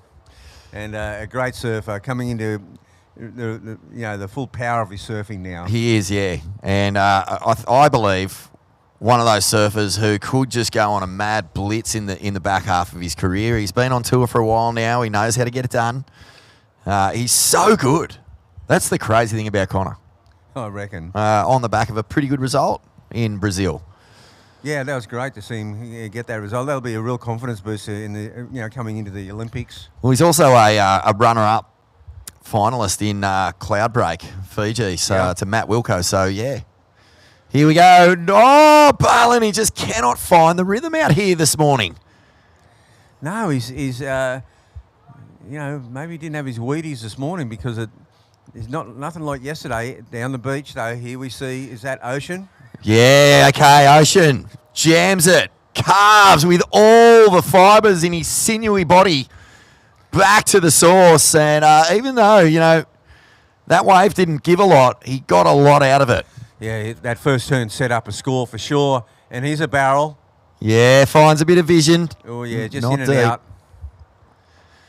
So Ben Zanata just barrel hunting down on this wider bank where you often see that wedge. 5 minutes 30 remaining. And how's our boy feeling about the Olympics, Tapper?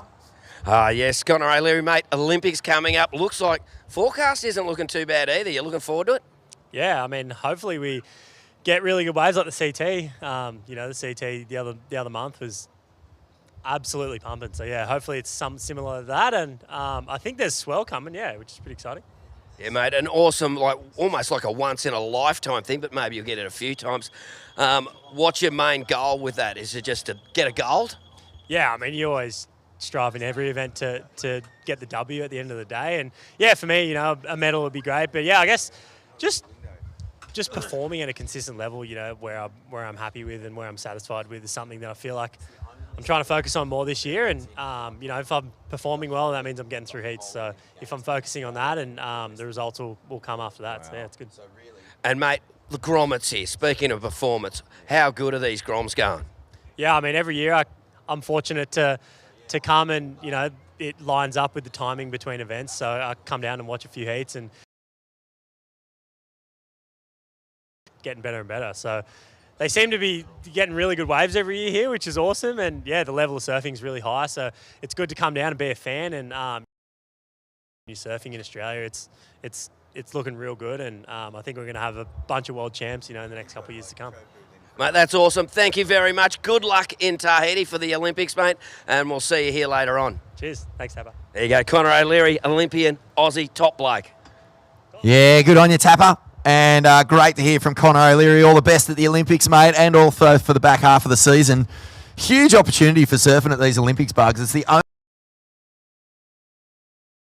sort of like Western time zone, the rest of the time we'll be in bed when all the live stuff's going on. So huge opportunity for surfing. To the shore break, and outside, Ocean Lancaster moved into third place, knocking on the door now. Knocking on the door. 3 minutes remaining. 3 minutes. It's Blue in first. Blue with an 8.33 and a 4.2. 1.7 and a 4.7. And so many pumping waves out here, man. It doesn't really matter where you sit.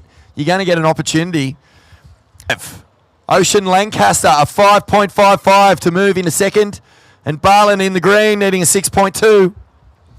Yeah, well, back to the Olympics. I mean, it is the sport of surfing's time to shine big time because, you know, I mean, we love, you know, the gymnastics, the track and field, all the sports, but it's chopu. It's chopes. And also, there could be swell, Connor was just saying. I mean, imagine the spectacle throwing, like, you know, 8-foot West Bowl chopes into the mix. Like, all of a sudden, pole vaulting and, you know, all those other sports just go out the back door. Greek wrestling. Oh, yeah, synchronised swimming.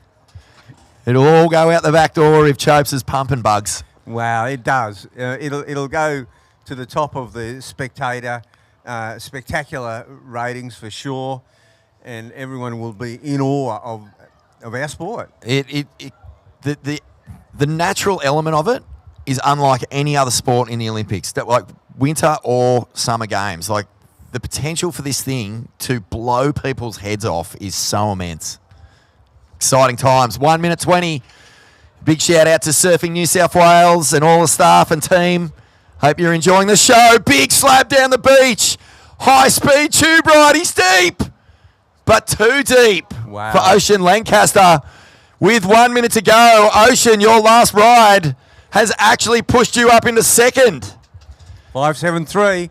Just repeating, White in second, Red now in third, needing a 4.89. Red, you are in third place, you need a 4.89. Barlin in green, needing a 6.39. 48 seconds. Well, this is amazing because Ben Zanata started off down the beach getting barrels. Yep. And now he finds himself in third place. Ocean Lancaster, he's done a Jesse Ferguson. Oh, this is all from time. The clouds. He had a 1 point ride. Down the beach, Bugs. Bashes it up into the roof. And this style of surfing, I think it's just uniquely Australian. Like, I can think of like 4 or 5 goofies who have that exact style. There's Ryan Callanan, Chippo Wilcox. There's just this beautiful, low, drivey bottom turn that sets up these tight pocket hooks. Are we going to see another wave? We're going to count it down. 5, 4. This is a... Pucks it up. No make. Wow. Oh, we will be on. Bugs, that was a big finish. Well, this is a copy of the last heat. The last heat, Jesse Ferguson got into second place. Got a wave on the bell and just didn't quite make the finishing turn. Again, this time, Ben Zanata, as the hooter was going, he got to his feet. Last turn. All right, we're going to take a quick break here from the Skullcandy Oz Grom Open. Back with more in just a moment. And we'll count down the start of the next heat. 5.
Welcome back to the Skullcandy Grom Open presented by O'Neill.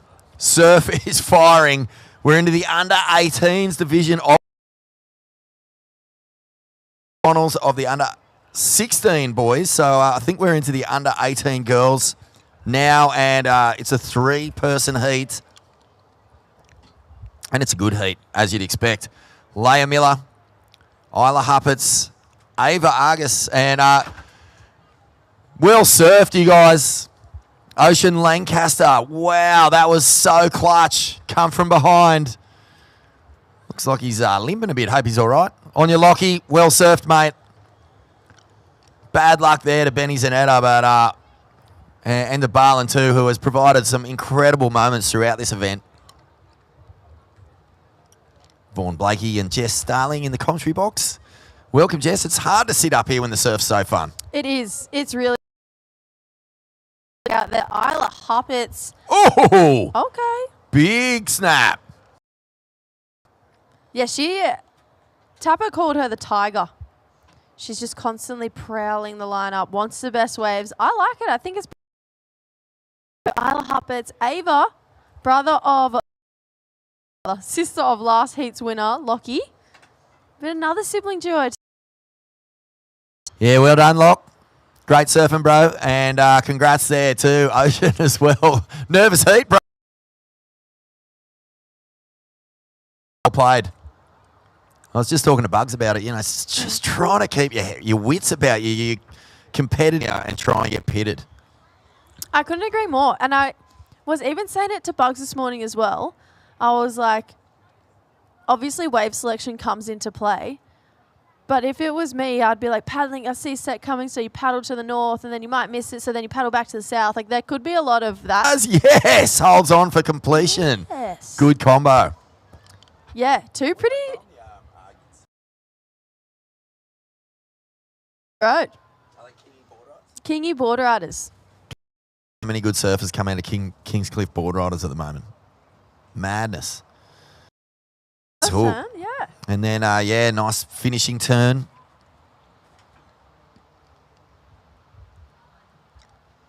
What's your favourite? Like when you're a Grom. Well, when I was a Grom and when we were all Groms, like you'd watch surf movies. Like surf movies came out on either DVD or VHS when you know, way back in the day.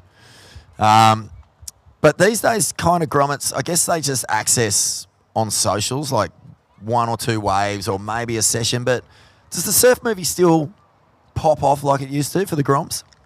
Absolutely. Like, are you rewatching stuff? Yeah, especially when there's like a surf movie premiere as well. Like that's an event all about this surf movie. Like it's pretty cool. Leah Miller down the beach. And she'll get going on this wave. Gets a nice 1-2. Kind of a little bit out of rhythm with that one.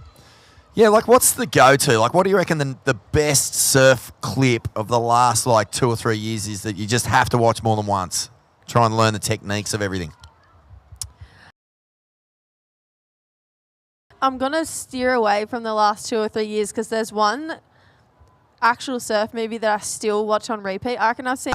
so it's Carissa, Lakey, Laura, Malia, and it's just epic. I feel like every time I watch that before a surf, Coco Ho, and you watch her part, you just get so revved up. The soundtrack is so good. I actually still rate it, kind of like that. That I still watch that probably more than I watch Instagram clips. When I was a Grom, it went through different phases. I absolutely loved Filthy Habits and Pump, these old Billabong films. Okay. And then I went into my Jack McCoy phase where I was just all about Green Iguana, Bunyip Dreaming, Sons of Fun, etc. Dreaming. Then I went into my Taylor Steele phase, which was Momentum, Momentum 2, Focus, Good Times, Loose Change, etc. And then I went into my, that's basically when the internet sort of started to kick off and I went just purely into the comp broadcasts. I need a visual in my head. Momentum, put us in the time frame. Momentum Generations come out. What's it come out on? What did you what was your initial feelings The watching it for the first- first time? Like, paint me a picture. Yeah, okay. So up till then, surf movies were all in pumping waves on surf trips, and like the best surfers in the world they'd come out sort of every now and again. And then when Momentum drops, it's a VHS, VHS. and it's just the Momentum generation. So it's Kelly Slater, who was already a big star, Rob Machado, Shane Dorian, all these guys. And they're just surfing everything from like grubby little beach breaks, thrash music, no water shots, no slow motion, just pure action. And it just made everyone surfing speed up. Like if you were Gromit, you Sick. just wanted to surf faster. You wanted to do airs. You wanted to do tail slides. All these things that everyone in Australia hated at the time. Like all the old guys and all the established guards just hated the Momentum generation and their Really? style of surfing, yeah. Wow. And so when it came out, all the grommets, though, were going, you dinosaurs, we want to slide. We want to go fast. And, yeah, changed the game big time. Down the beach, big drop in the pit and slammed. Isla Huppets, thought she was at Burley and navigated 80% of that wave perfectly. Oh, that was seriously close. Oh, she's going to be watching the replay of that going, are you kidding me? I had it. But this is impressive. Big late drop below sea level. Hooks it up under the pit late. Oh, man. See, this is exactly what these first two events on the CT have done this year. Every single young woman who paddles out in the heat goes, I want to go deeper. I want to go later. I want to get in that pit. All right, Terry Tapper-Teese is down there with the winner of the last under-16 quarterfinal. Lockie Argus, how are you, brother? Lockie Argyris, here you go, mate. Actually, he's pretty keen to get the interview over so I can watch his little sis out there in the water, mate. But a great heat, mate. You said you had a bit of time to yourself out there. Yeah, like the start of the heat, everyone was kind of sitting up there with me, and I kind of knew, like I've been looking at it for a while, and that was the spot. And then, like as the heat went on, everyone kind of started getting. And then I was there by myself and managed to get a really good one. Yeah. Mate, well, you've just got back for the World ISA titles as well. The conditions a bit different here, but do you reckon that's helped you in your the way you approach competition? Yeah. I haven't just seen like what other people do, like other people from other countries and stuff, and yeah, what I do in the water. Well, mate, well done. We'll see you in the semi-finals, and I better let you go back and... He's the rock and roll Winnie the Pooh, I reckon. He's lovable. He loves peanut butter and jam sandwiches. Honey. He loves honey. And he's one of the absolute legends. Catching up with all the Groms for us this week. Skullcandy Oz Grom Open. And here's Isla Huppets again. This replay. Wave kind of fattened out for this first turn, but then on the inside, crack, gets the fins up and over the back. So plenty of points. I feel like Isla's coming into this event with a bit of like a point to prove. She got knocked out first round at the Oki, and I think she was like, I'm not a first round surfer. No way. You can tell she's up in this heat, so we'll wait for that score to drop in, then we might update the ladies, but... Isla Huppets on a national reco with that performance in the ABB this year, where she pulled probably to the final and one of the top three turns. It was just a big searing hack.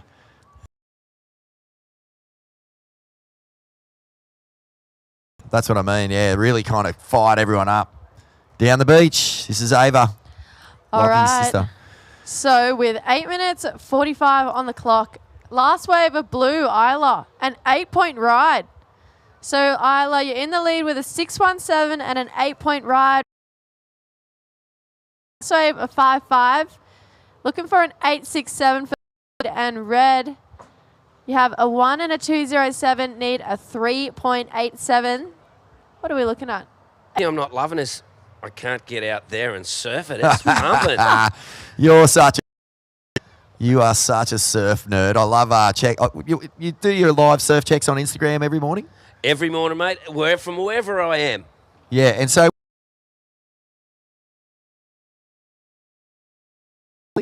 Usually around Burley, or if I'm at a contest, the other thing I do is when I'm particularly on the beach, shot. Yeah. Pretty funny. I mean, you live in the most populated coastline on earth, but you'll still get shot if How many followers you got? How many what? Followers. 16,500, I think. What? You're an influencer, bro. Really? Yeah, get a Murph boy. Don't you reckon? Hey, it's more than me. How many have you got? Almost 10.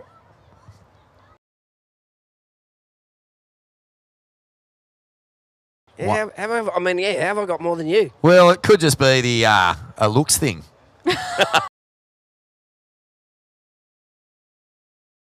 You've got a lovable face. And, I think on tap, you're so good. How long have you been doing the surf reports on the radio and stuff up there? Oh, the radio sin contest commentating, big with Vaughan was 99. What? How crazy is this? Leah Miller, snap into the pocket. This is a nice looking wave and she'll get the finish. No, it goes out from under a big set up the beach. It's a freight trainer looking like J-Bay down there. French beachies. And there's plenty of swell today and great wave faces. Conditions are beautiful. Give us a surf update. Go on, Tap. Give us what you do in the morning if you're looking at the waves right now. Well, good morning, surfers and groovers. We've got about 1.5 metres to 2 metres of swell on the open beaches. Winds from the west-southwest, and there's particularly to stay that way and go light to southeast in the afternoon. Water temperature about 20 degrees, and a couple of fun ones if you're out there. Go and enjoy. Don't forget your wetsuit. It's a beautiful little day, and your surf mud too. Big shout out to Murph Bikes for providing Tapper with the transport to get down to the beach and check the surf every morning. Murph Bikes available right now on the site. And Tapper Tees is nothing better than riding down to the shop on me Murph bicycle. Murph. Good on you, mate. That's a joy to hear that live in person. Out the front. Big wave now. Opportunity for Ava to try and solidify second place. Fins go out the back. Loses that turn.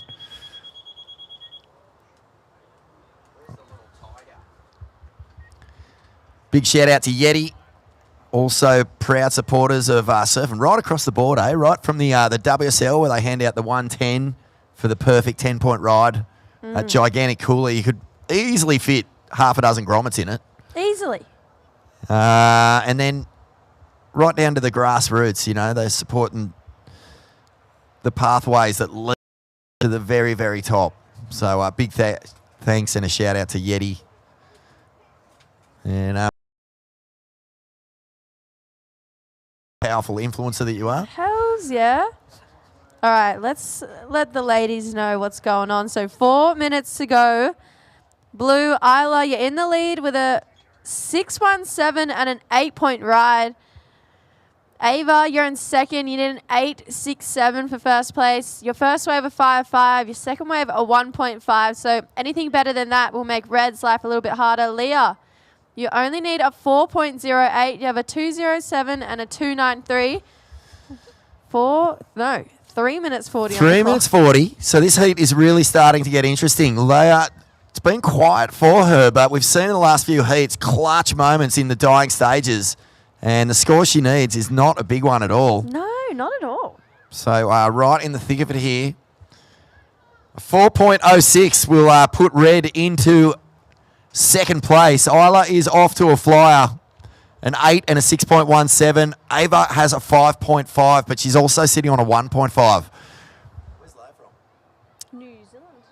So another Kiwi surfer doing wonderful things, Leah Miller. And would be great to see her get another opportunity in this heat. Honestly, she was on point yesterday, so there bring that kind of surfing out. Ava had a good paddle at that one. Great loss there. Had to have a look. You know what? I actually quite like where she's sitting. I've seen fingers crossed. But look down the beach.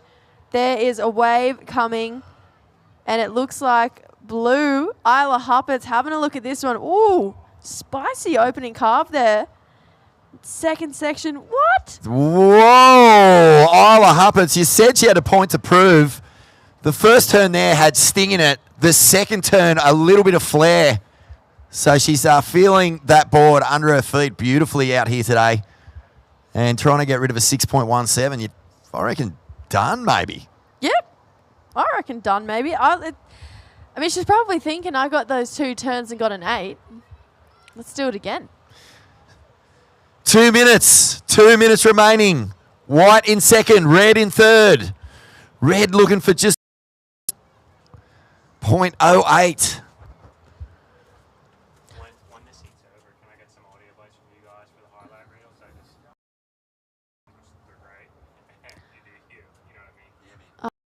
I have a question for you, Vaughn. What you got? I'm just purely curious. What is A Trax Cadet Cup in like 1997 between Ace Buchan and Blake Johnston. Oh. Yeah, it was dead set like putting 2 Chihuahuas. He's got a minute to get back out there. Yeah, it was dead set the most aggressive thing I've ever seen. Sick. 2 little Groms. Tiny little kids. Just I don't think a single wave broke that they weren't both just flapping their arms around like little steamboats. Sick. Yeah, it was cool. But no, like that was a memorable one just because it was so hilarious. But I don't know. I'll have to have a think about that one, Jess. I'll get back to you. All right, 30 seconds on the clock. Blue is in the lead. Your last wave is 7.93, so an 8-point ride and a 7.93. White, Ava, you're in second. You need a better 1.5 to solidify second place. Red needs a 4.08. There is 17 seconds. So if it's going to happen for Leia, it's got to happen now. I just wonder if she's even in the lineup as Ava starts to get down the beach. Look out. Red has got 2-1.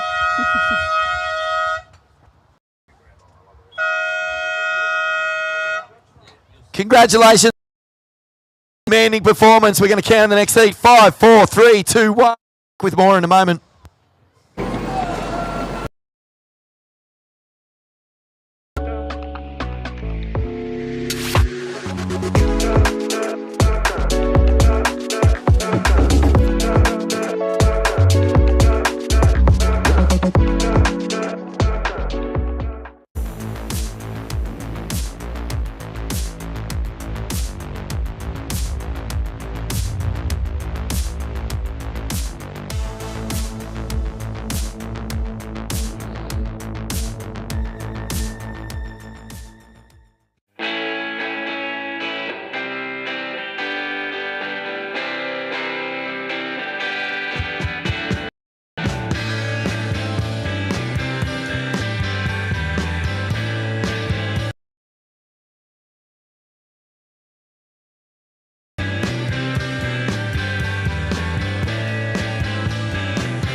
Welcome back, folks. It's the Skullcandy Grom Open presented by O'Neill 2024.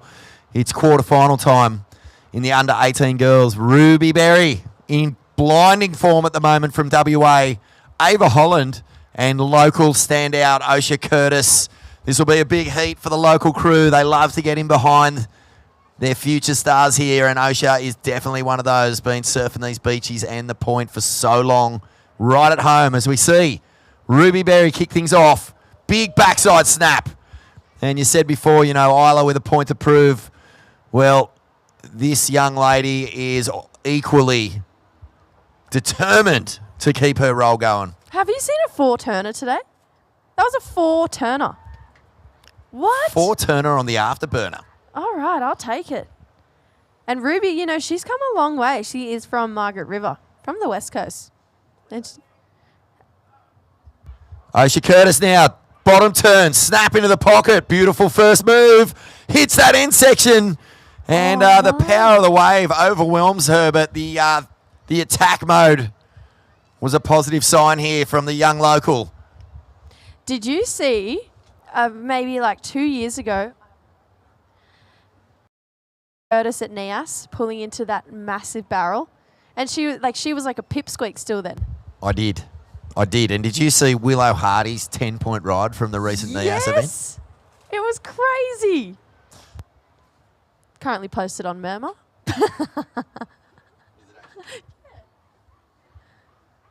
Shout out to Murmur Magazine online. That's Jess and True. Yep. Jess and True Starlings, far out. What would you call it? Just culture explosion for women surfing on the interweb. I like that. I'm going to put that in Well played. in Murma's bio.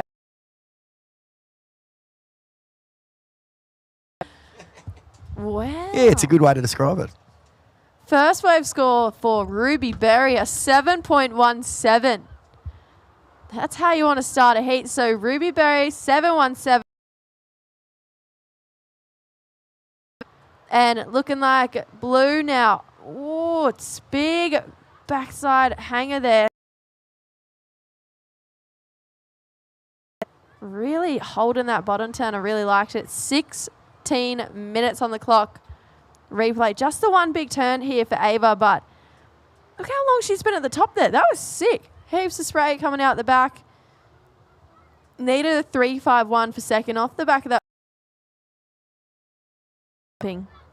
For majority of the day, so pretty sure we're going to see these girls get some big scores. Well, Ava Holland, all the way from the Mornington Peninsula. It's a raw coastline down there, plenty of power. They love an open beachy, so I think that Ava will be feeling right at home here at Lennox. Beautiful conditions. Got a touch of that Victorian sort of steel, doesn't it? Out here this morning. Nowhere near as cold, of course. No. But let's check in with Terry Tapatis, the voice of surfing, who is with a real standout from this morning's action, Isla Huppets. Yes, here with Isla Huppets, my little mate from Burleigh Board Riders, and wow, ripping in. And you were saying that tube, you didn't quite make it, but you pulled in. You were pretty happy. Yeah, no, I was just happy that I gave it a go, I guess. You always give it a go, but now one excellent score, an 8, and then one nearly excellent, very close, a high 7. How's that feel going into the next round? Yeah, good. Like the other heats, it's been so washy and so hard, and it's been like backups as 4s and stuff. So it was good to actually show like a bit of surfing and like crack a section, you know. Well, you definitely gave it a good crack, so well done. Looking forward to semi-finals. Good luck, Isla, and we'll see you in the semis. Thanks, Tapper. There you go. The tiger, the little tiger. Hey, look at this wave. They claim to be the #1 sports state in Australia. Big backside hanger. They do claim it, but I have to say, when they have a state team or they send, a crew from anywhere in that region, in that state, to any other state, man, hard to really argue with the fact that they are all for it. Got such good pathways down there. Surfing Victoria do a great job. Yep. Level surfers, coaches, the whole thing, as we have with Surfing New South Wales, Surfing Queensland, Surfing WA, Surfing SA, etc. But yeah, the Victorians, they really do get in behind. Like they watch online. I know that there'll be a lot of crew watching Ava right now. Shout out to you all, and let's hope she can get a result here at the Skullcandy. Just on Tapatis. When he's got his back turned to the camera, he looks like... You don't know who Dickie Nee is? Nah.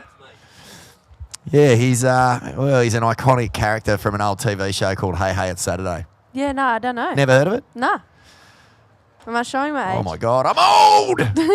I'm so old! I actually don't even know what a VHS is. There's probably only a few parents out there going like, oh yeah, Dickie Nee, yeah, I know who that is. And he's just basically a head on a stick. Oh, okay. Yeah. Oh! Peak down the middle of the beach, just grinded off left and right, spewed its guts out everywhere. A little bit like the drone pilot. Only joking, Benny. He's a pro. Look at this. Look at this footage we've got. Amazing scenes here at Lennox. There's the Grommies. Yeah, Groms. Hope you're having a good time. The competitors area, that's where the elite hang out, watching the event on the phones. What do you reckon Grommers look at on their phones these days? Honestly, memes? Yeah, TikTok, Snapchat? Snapchat. I don't know. Maybe they're looking up Vaughan Blakey surfing. Ooh. Yeah. Maybe they're looking up hope Momentum not. Generation. That would be cool. Oh, that'd be sick. That would be cool. Go Do and your watch homework, it. Groms. Go and watch it. Get onto the momentum. Actually, Google Dickie Knee and learn something. I need to do that. I need to do that myself. 11 minutes 30 remaining in this one, and 7.17 for Ruby Berry. Ava Holland in second with a 4.73 and a 2.33. Osha, your first wave, a 3.5. So just clicking on the live heats here. Vorno, Yeah. did you ever compete in this event? Too old, Jess. Nah, 21 years ago. Yeah, 21 years ago, I was... 18? No, I was 47. I was 26. Oh, yeah. Bit old. Just a little Mate, bit. I'm ancient. Nah, not I'm really. ancient. Not yeah. really. You crack open a rock in the middle of the desert, and you'll probably find my skeleton No imprinted way. on it. Wait, so what I'm a fossil. What Grom comps were there when you were doing it? Oh, there was really just a few, like the state titles and the regionals and all that. They Oh, were yeah, always nice. big. Making the Aussies was kind of the most important, or the biggest accolade you could get. And then there was one Pro Junior, and that was at Narrabeen. That was the Ocean and Earth Hot Buttered Pro Junior, and that it was actually the only real international Pro Junior. So Really? surfers would come out from all over the world and surfing. And Kelly Slater won it in 1992, and then won the world way. title the same year. So No way. pretty incredible. Oh my god. That's like winning the like nowadays, to give you a kind of a comparison, that's like winning the WSL World Junior title at the start of the year, and then the world title at the end of the year. No, that is sick. Imagine doing that. Like imagine if like Erin Brooks won the World Junior title. yeah, it's okay. Did she win the World Junior title Nah, this year? Sierra won it this year. Sierra? Yeah. No, did she? Yeah, Sierra won both the ISA. Oh no, maybe that was last. No, she won at the start of the year. Wow, And so that's why she's in the Sierra challenges. Kerr, imagine she wins that world title and then somehow gets into WSL finals and wins the world title. Wow. Yeah, that's how wild it was. 9.5 minutes remaining. Little bit quiet out here. Shout out to all our local businesses. Lennox Gelato. I know that people are down there ordering coffees, watching on the big screen right now. Shout out to Surfing New South Wales. They're all watching in the office. Shout out to anyone at home who's checking in. There's Landon Smales. I think he would have to be right up there as, if not number one seed, then top three. He's number one. He is number one, isn't Yep, he? he's thought number so. one. Fletch Kelleher, he's number two. Number two, Fletchy. Look at this line coming through out the back. Lady Red, Ruby Berry in place. Already a big score. Coming hard off the bottom. Jams it in the lip. Will she get the combo? Oh, almost slingshot into the air there. Classic. Just the one turn. White took off down the line as well, but I didn't see what she did. But blue now, Ava out the back. But Ruby Berry trying to back up that 717, trying to back up the win from the Oki Grom comp. And you know what I heard too? So after this event, right, it's the state titles in Coffs Harbour. That starts on Thursday. So a lot of the New South Wales surfers will go straight to Coffs. Same day, WA state titles start. So all our WA competitors have to get back. Oh, gosh, the parents must be so stoked. So stoked. Spend their whole school holidays just traipsing around after the grommets. Yep. But, you know, like Bainey said last night, it's about providing experiences, an opportunity to meet people from all over Australia and to pull on the Rashi and do something that stokes you out beyond belief. And that's what the Skullcandy is all about as we see some movement in the lineup out front. 7.5 minutes remaining. Shout out to Bees, Jake Baker, Big Tone, all the local weapon without the support of Lebar board riders. The mongrels, they're a mongrel mob, having a good season too in the final of the Australian Board Riders Battle up at Purley at the start of the year. You know, And Michael McDonough getting a huge yeah, win in the yeah. Challenger Series for Lebar as well. So good stuff. I was going to say, you know when a club produces great surfers when their surfers are winning Challenger Series? That's when you know when a club is doing something right. Obviously, they've got so much depth, Liba. It's true. You know, they've had so many great surfers produced there, but to be consistently great and still producing great surfers, I mean, I'm obviously quite loyal to my club. There's no doubt.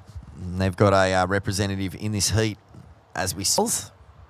No, we haven't, have we? That's all right. But the good thing is, fine spot. Know that you know, the local crew, they'd be factoring in the time. Beautiful first turn, can't get the combo though, so she's struggling to break away from these low range twos. Either she Packs it. Packs it. Spent a bit of time in Hawaii as well. Was part of the more Aloha camp. Yep. And just is not fearful. I mean, she's from WA, right? I feel like no one from WA is scared. No one. Like there's something in the water over there. No one's scared. But she packs proper heavy lip barrels. And I just go, what? Here goes Osha Curtis now. She's looking for the tube. She'll get a bit of vision and she'll get clamped. So she's got to get back out there. There's time. 5 minutes, 16 seconds. Looks like our cameraman looking for the support teams. Give us a bit of an idea. Remaining now. So I've got another score to lock in for red. Right now, though, white only. That is absolutely nothing, considering the pretty solid scores we saw dropping yesterday. The other thing is that barrels are scoring. Barrels are scoring. There's plenty of them out there if you can get the right section. Yeah, Osha looking for a 3.57. If blue wants to go into 5. So Ava Holland currently sitting on a 4.73 and a 2.33. See, now that 2.33 is what Ava... Pumping conditions in a heat probably starts to shift to like, all right, maybe I should start playing my cards. You know, start thinking competitive. 40 remaining. Ruby Berry in the lead. A 7.17 and a 2.9. We have a score to come in for you, Ruby. Ava Holland in second. Blue in second. White in third. White is looking for a 3.57. You've got that really great projection in your voice. You just do it so well. I hope it's not too annoying. No, I don't think so. I don't think so at all. Well, it's just one of the rare events where you're doing beach and web at the same time. So, you know, on the plus side, you get the atmosphere. On perhaps the negative side, if you're watching from home, you have me screaming in your ear every now and again, screaming out scores to the surfers in the water. But just going, what's to scream about when the surf's this good? Oh, seriously, it is pumping. I feel like it's getting better. Like, you know, usually throughout the day it starts to dissipate. I haven't seen one white cap or one real wind gust come through. It's so clean out there. Like, it is really just that one of those dreamy sessions where, well, let's think about it. School holidays, so it would be an all-day affair. I'd be coming in with, like, noodles. And you get to surf a heat out there too. Yeah. Dane Henry didn't even look like he was surfing a heat. Look at this. This is a big moment. Osha Curtis off the bottom, jams it off the top. That's a good first turn. Will she get the combination? She rides out of it. A big wave here for the surfer in white, and she's got another bonus section on the inside. Out the back, Ruby Berry hammers it. And Osha with 2 minutes. I wonder if she's got time to get where she is. Back out the back. We'll watch closely now. There's the Lennox crew on your screen as the surfer in blue gets her first turn off. This is Ava. And just loses momentum. A huge wave there for Osha Curtis. And Ava is sitting on a 2.33. Was that wave enough to improve her score? That's the question. This is seriously tight because that last wave of Ava, it really, if she had got that first turn was great. If she had got a second turn in, it could have been story over for White. But I feel like she's still in this. She's still slightly in this. Well, this is radical. This is super radical. What is going to happen here? Scores are in. All right, Osha Curtis goes to second. Osha, your last score, a 4-3-3. So situation change. Lebart's cheering. Lennox is loving it. Osha goes to second. Ruby extends her lead with a 5-7-3. Ava, you need a 3.1. There's 30 seconds. Oh my goodness. Ava is paddling out. Her arms are going overtime. She needs a 3.1 with 30 seconds on the clock. Where is she in this lineup? As we see Ruby pulls the trigger again. She's been having a great heat. Big, powerful hook off the top. Massive floater. What? That was sick surfing. 19 seconds. Oh, wow. Ruby Berry just went nuts on that one. 5, 4, 3, 2, 1.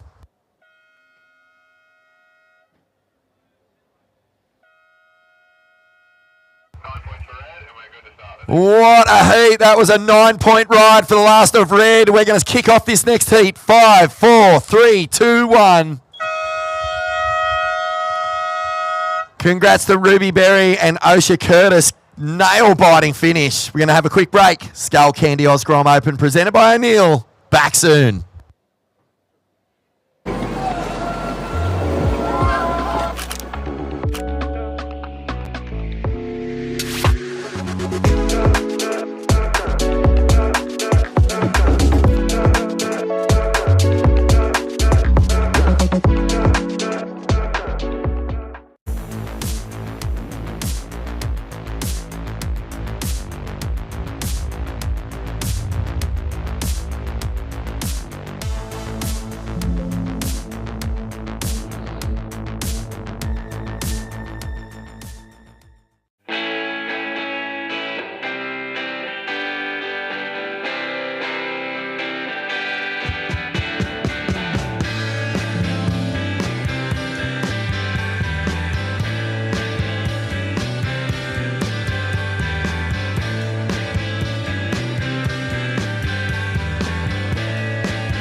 The Skullcandy Grom Open presented by O'Neill is back, and it's absolutely pumping out there.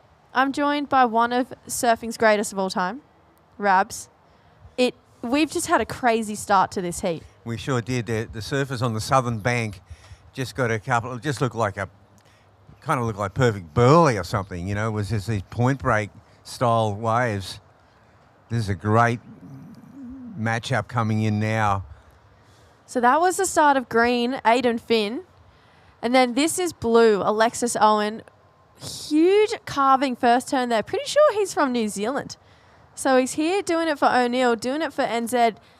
Gets the finish. And then we saw Fred Carmody have a look at this wave too. Look at these bowls. They're just perfect walls. This is literally what dreams are made of. But doesn't ride out of the last turn.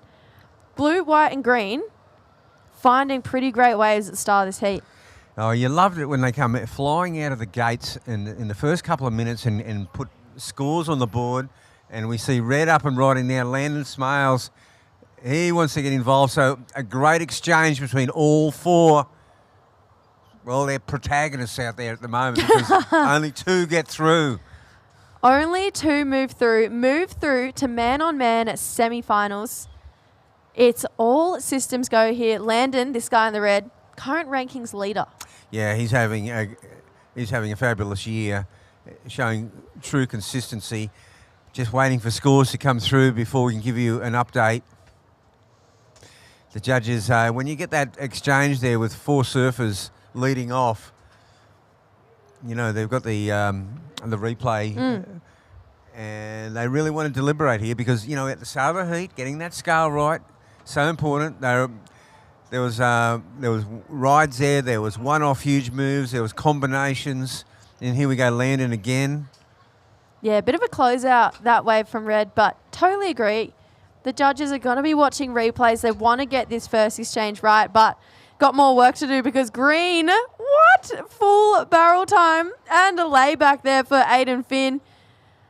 This guy honestly has one of my favourite styles coming up through the juniors. Yeah, that was just such a neat ride. He takes off, just pulls straight in the barrel. Clean entry and exit. Didn't even put his arm in there and just slotted in and comes out with a series of nice snaps to finish off. And that was yeah, sick. He's getting busy. That barrel, what to you makes a good barrel? Pardon? What makes a good barrel to you? Oh, to me, it's actually going, pulling in clean. Like coming from behind the section, pulling in clean, not really using your arm to drag yourself or slow yourself down. It just means that you've timed it perfectly. You slot it in, and without doing that kind of stall action, it also gives you the ability to pump in the barrel, to make those subtle shifts, weight distribution shifts, so you can come out the exit clean. That to me is a good barrel. All right, you heard it here first, guys. Uncle Tap Tap with Ruby Berry getting a 9-point ride in that last heat. Yes, thanks, Yeah, Jesse. Ruby Here has with been Ruby Berry, that spectacular. last wave, that was amazing. Yeah, I kind of heard like 30 seconds to go, and I was paddling out, and I saw it coming. I was like, oh, could be on, but yeah, I'm stoked. How'd you feel hitting that lip at the end? Your beautiful glide. Yeah, no, it felt really good. I kind of saw the section coming towards me, and I was like, I've got nothing to lose, so I just tried to hit it as hard as I could, and yeah, I made it. And, of course, from Western Australia, Margaret River region, how do you like being over here on the East Coast? Oh, I love it over here. It's so fun. The waves are like super fun, and to get it Lennox this good today is like, yeah, I'm stoked. Well, semi-finals coming up soon, so good luck and well done, Ruby. See you in the next round. Thank you. There you go, Ruby Berry, all the way from WA to Lennox Head. Back to Rat Bugs and Jesse in the booth. Cool, thanks Tapper. All right, first scores locked in. Green, you're in the lead. Your first wave, a 4. Your last wave, a 4.97. Red, Landon, you're in second with a 5.43 and a 1-point ride. You need a 3.54 for the lead, Landon. Blue, getting the best of the first wave exchange. Alexis, your first wave, a 6.17. You need a 0.26 for second place. And Fred, in the white, your first wave, a 4. You need a 2.44. 13 minutes on the clock. So all of these surfers get a pretty decent start to this heat. It's a great start. It's going to be a showdown this heat, and pulling in again. Nice. Oh, didn't quite make that one. So that was Aiden. Now Aiden, he's had 2 waves, but they're not huge scores. So the message going out from the judges is go big. Go big or go home, just like that guy, Alexis Owen. Huge single turn there. Sheldon Simkus-esque, kicking the fins out and drifting for a little bit. Yeah, with speed and look, it's just absolutely pumping out there now, set after set. Just quickly going back to that last heat, Ruby absolutely on fire. Oh, She's got a big future. You know, I met her dad just before walking down the street, and he said, "Hey, I'm just a free surfer. He's never been a conning surfer, but my daughter loves it." And I went, "Wow, yeah, she's there should be a lot of encouragement there because I think she's got a big future." Yeah, no, Ruby, I spent a little bit of time with her and Margs earlier this year, and I'm actually going back in a few weeks to surf and hang out again. But her dad's such a cool guy. Ruby just isn't scared and is willing to push herself. And I think that's the most exciting part when you're still a junior and you still have room to grow and is willing to embrace it. That is cool.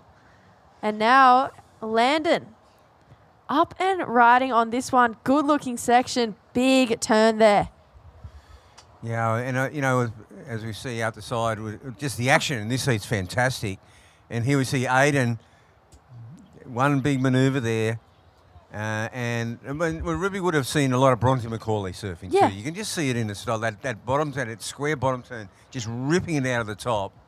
And so WA surfers, they revel in the power. Oh, big turn there for Fred Carmody. Gets a second one in too. This heat is seriously on. No one's really dropped the ball yet. And the thing is, it's going to leapfrog. This is going to just shift around the whole heat, I feel. Yep. It started out so dynamically. Like Fred Carmody, he was sitting in fourth before that wave, but I think that's a keeper right there. Yeah, I agree. That last wave of white, I'm thinking that's going to be a good score. We're waiting on a score for red and a score for white to lock in. Then we'll give you guys an update. But here's the replay of white. Yeah, critical first manoeuvre, and he got the finisher in. I like the way he went up early, and to make sure he knew he had that slick first turn done with speed, and just the timing out of the lip was excellent, and he went straight into the second manoeuvre early, and didn't chance it. Oh, look at this wave out the back for blue. Big lip line floater there. Good looking section here. Tags it for another turn. So last wave of blue, well, prior to that wave was a 6.13, so put blue in the lead. Last wave of red, Landon a 5.8, so 5.43 and a 5.8 has red in second. This is the replay of blue, but green, Aiden, you're looking for a 6.26, and we've got a score to come in for white. He was looking for a 7.23. He's up and riding again, pulling in for the tube. And gets a grab barrel carp. Haven't seen one of those in a while. And he might get a bit more here. Yeah. So just ties a little bow on the end of that one, Fred Carmody. Notice today they're just not even considering trying to get through to the shore break. It is all happening on the outside. Big moves on the open face and the barrel. All right, so prior to last wave of white was a 6.43, puts him up into third. Has another score to lock in now for that last wave. Needed a 4.8. Wow, this is such a great heat. All four surfers. For a while there, Aiden Finn was leading the heat. Now he's in fourth. Just a nice little tuck in there. As you said, like a little wraparound grab rail, and there's a bit more to this one. Not a critical finish, but just as I said, just tied a nice little bow on the end of that ride. Yeah, tied the bow. Needs a 4.8, so definitely a question mark around that wave there for Fred Carmody. So I just feel like there's 8 minutes 30 to go in this heat. This heat is flying by. I feel like it's only been on for 5 minutes. Yeah, look, this is what you want to see. And see, Landon Smales, he's actually got his scores from one big manoeuvre on two waves. So he's done. And but they're big ones. They're critical. Yeah, look forward to seeing if Landon could get a two-turner. All right, all scores are in. Let's give you guys an update with 8 minutes to go. So blue, Alexis Owen, you're in the lead with a 6.17 and a 6.13. Red, Landon, you're in second. You have a 5.43 and a 5.8, 6.5. White, Fred, you're in third. You have a 6.43 and a 4. White, you need a 4.8. He's up and riding now. And green, you need a 6.26, Aiden. Couple big turns there for white and blue. This is seriously exciting surfing. This is an awesome heat.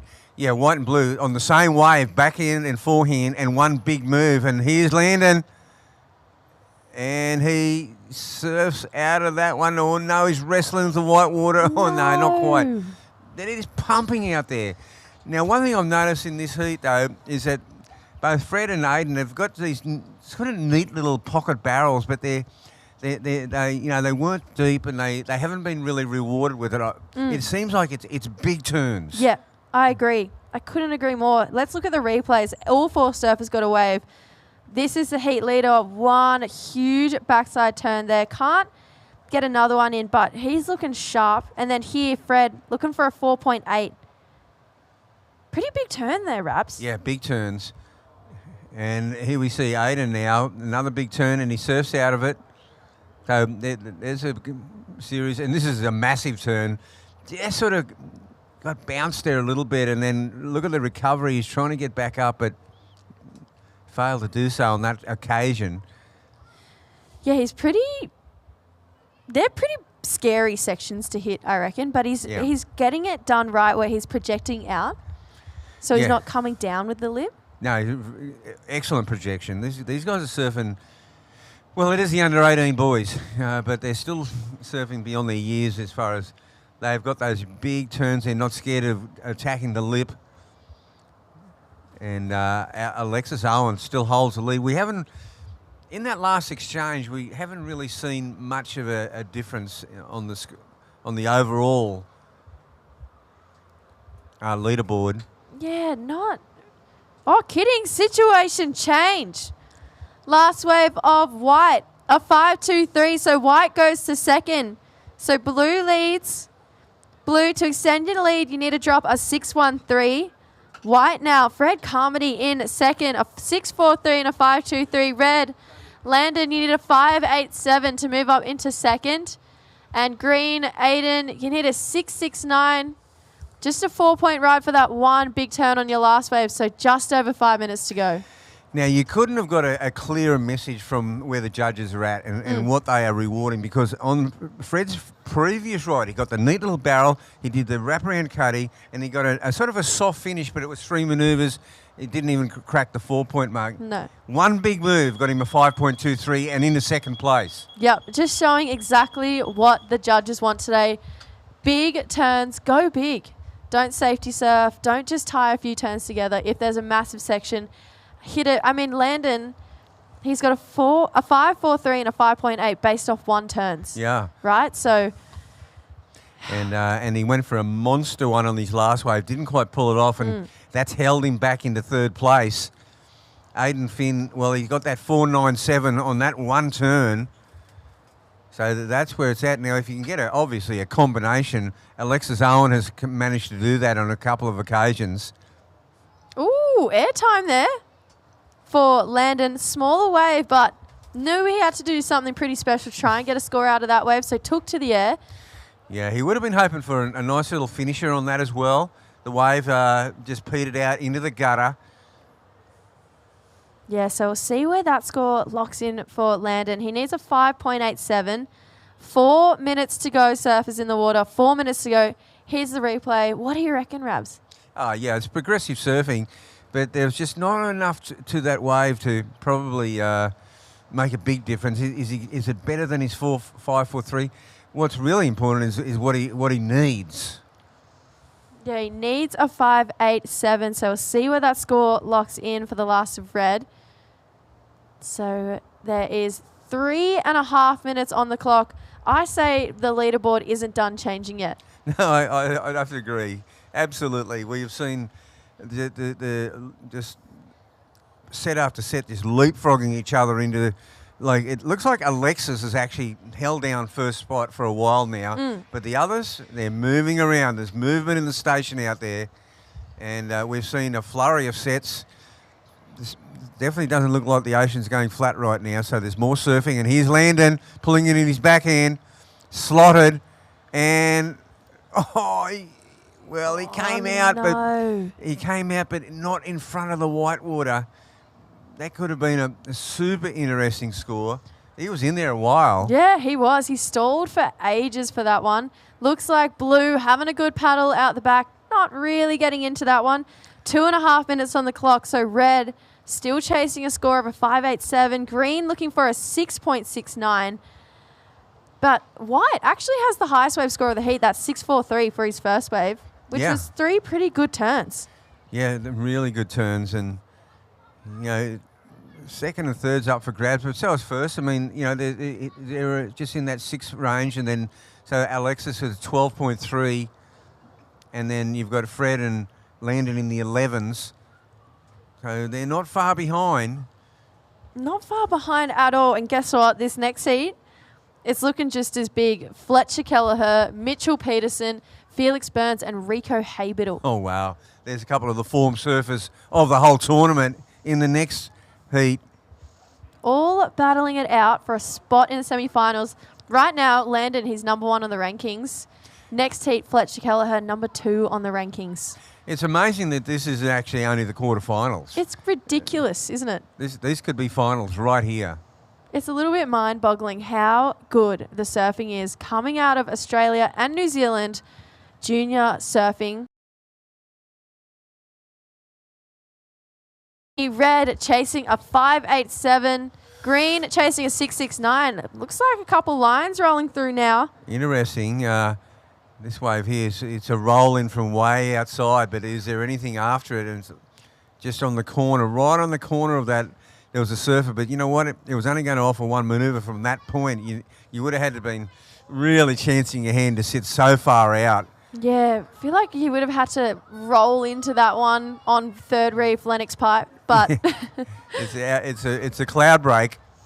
All right, 45 seconds to go. 45. There is sets everywhere, but are they going to where the surfers are? 35 seconds on the clock. And a takeoff. Oh, we've got blue and red up and riding. What? Wow. Big turn from Landon. 20 seconds. And more surfing outside and lands it. So this is awesome. Fred and Landon battling here. Well, Landon's still going on the short break. He's going to make the most of this wave. He did, and we're going to count it out in 3, 2, 1.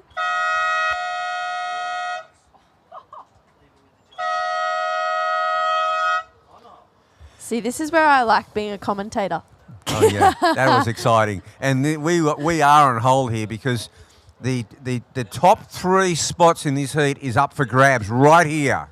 That turn was a huge single manoeuvre from Landon. Got the inside track as well, but Fred Carmody, he got a pretty cool turn too. So surfers in the next heat, we are on hold. We've got 2 pretty important scores to lock in. So hold your lineups, guys.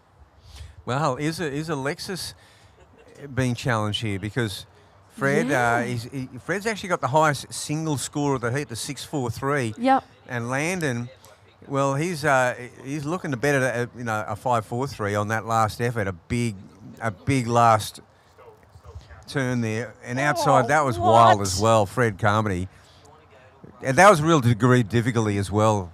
He just threw caution to the wind. All right, well, we might have to go to a break, but come back after this short break for the results of this heat. Webcasters, don't go anywhere.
Tomorrow, we're going to have the Skullcandy Oz Grom presented by O'Neill, and it looks like excellent conditions once again. We might get a bit of weather with it. They are talking about a bit of a rain band coming across from the west, but the surf, as long as the surf's pumping, we're happy. I'm happy if you're happy, Rabs. All right, counting this next heat in 5, 4, 3, 2, and 1. So it was Fred Carmody. That last wave, a 7.07. Alexis Owen in second. Landon in third and Aiden in fourth. That was one of the best heats we've seen today by far. Congrats to every surfer. Welcome back to the webcast. I'm leaving.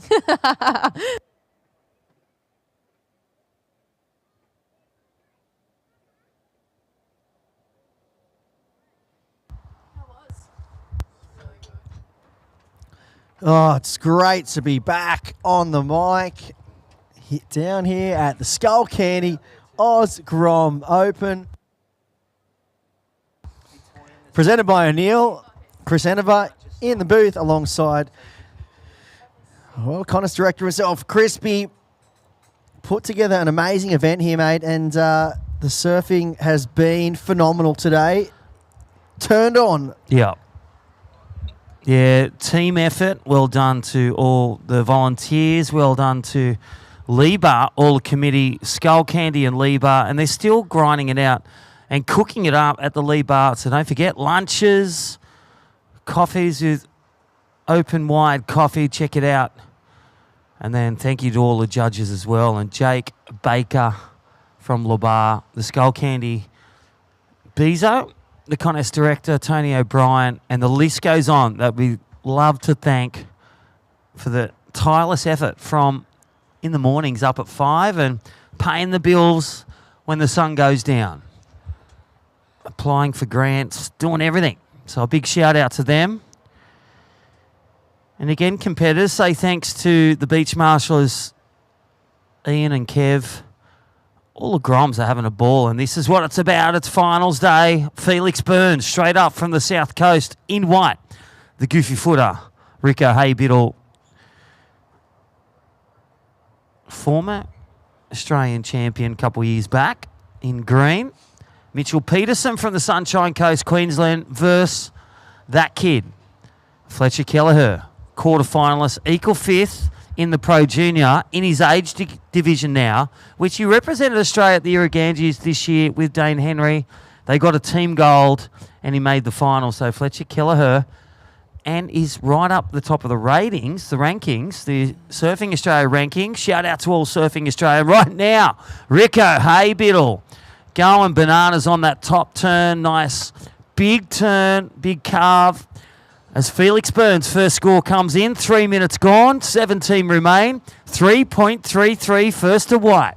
Here we go, live action. Mitchy P had also a great quarterfinals equal fifth this morning. This is a talent pool of the top 10. We just had Landon Smales, ratings leader, bow out in third, taken down by those last two surfers, Fred Carmody of Bondi. Some good things that come out of Bondi, and Alexis Owen making a showdown for the semi-final. Congratulations. All right, scores that come for red, one for blue. Look at the replay. Chriso.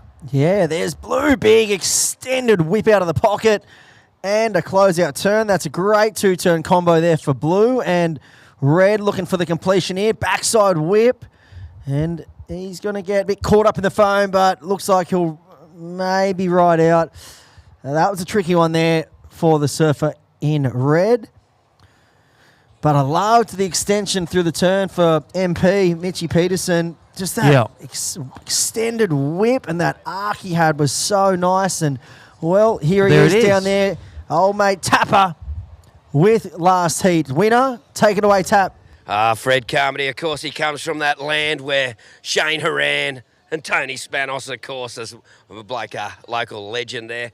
But, yeah, Fred Carmody, mate, that was a real heart stopper, that heat. Yeah, it was pretty all over the place. You know, everyone was catching, like, sensational waves. There was, you know, waves left, right and centre. So it was sort of just if you could pick the eyes out of a few good waves, yeah, you know, the scoring's pretty tough, but it's, you know, they're rewarding that good surfing. Mate, it come down right to the end of the heat, and there was you and Landon went that first one. What happened there? Oh yeah, I don't know. I knew there were two wave sets out there, so I saw him on that first wave, and I sort of let him go. It didn't look great, but you know he's such an amazing surfer. He can do anything on, you know, you can give him a tiny little washy wave and he'll do a full row. So I was just, you know, very happy that the ocean sort of gave me that wave behind him, and just hope that I rode out of it. Well, mate, well done. Good luck for the rest of the event, mate. Ripping there. Bondi's own Fred Carmody. Well, there it is. Thank you, Tapper. And thank you, Fred Carmody, flying through the semi-final. If you don't know Fred Carmody, he's from Bondi, and live action right now, Felix Burns, another New South Welshman. He'll be flying into the semi-finals. Surfing today again is Fred Carmody, and then he'll be flying to state titles to represent his region of Bondi. And he's also that dual passport, as we see the replay for Felix Burns. Nice couple of snaps Former state champion in New South Wales, that kid in white. But then go back to Fred Carmody, last heat's winner. He's also a lifeguard, does a lot of lifeguard stuff down at Bondi. So always in the ocean, learning about rips, saving lives. The multiple boards. All right, surfer in blue, your first wave, 6-0. Give us a wave, can you hear it? 6-0, first to blue. All right, your 3-3-3 and a 2-1. Here we go. Fletch Kelleher, his second wave, bit bigger. Chriso, two power bang, bang and twang, and, well, vertical attack of Fletch Kelleher. A bit of boom, crash, and wait for the score because it's going to be an opera. 14 minutes remaining.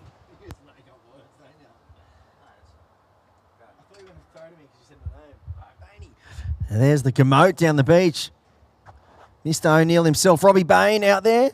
We had a little commentator's cup crispy down the beach. So I was just sussing out the conditions, and we all know what happened in that one. It was a one-way affair. We do know you got me 1-0, but, you know, if I got out of that tube on the set on the right, you know I would have got a Dane Henry score, no doubt. 13 minutes remaining. The one that got away can only be one winner. Yeah, and speaking of winners right now, Mitchy Peterson, 6-point ride, sits in first.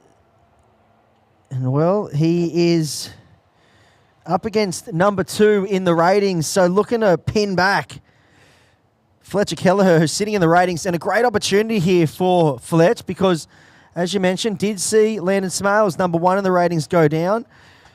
Fletch sits about 2,000 points behind him, so they drop one score, and he's definitely extending on his lead. He's dropping a 5,500 point.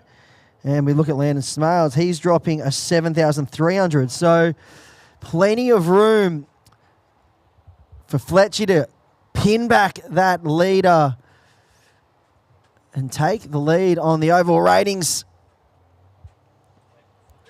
As we scroll down the leaderboard, look at Mitchy Peterson. He's sitting out there in the lead.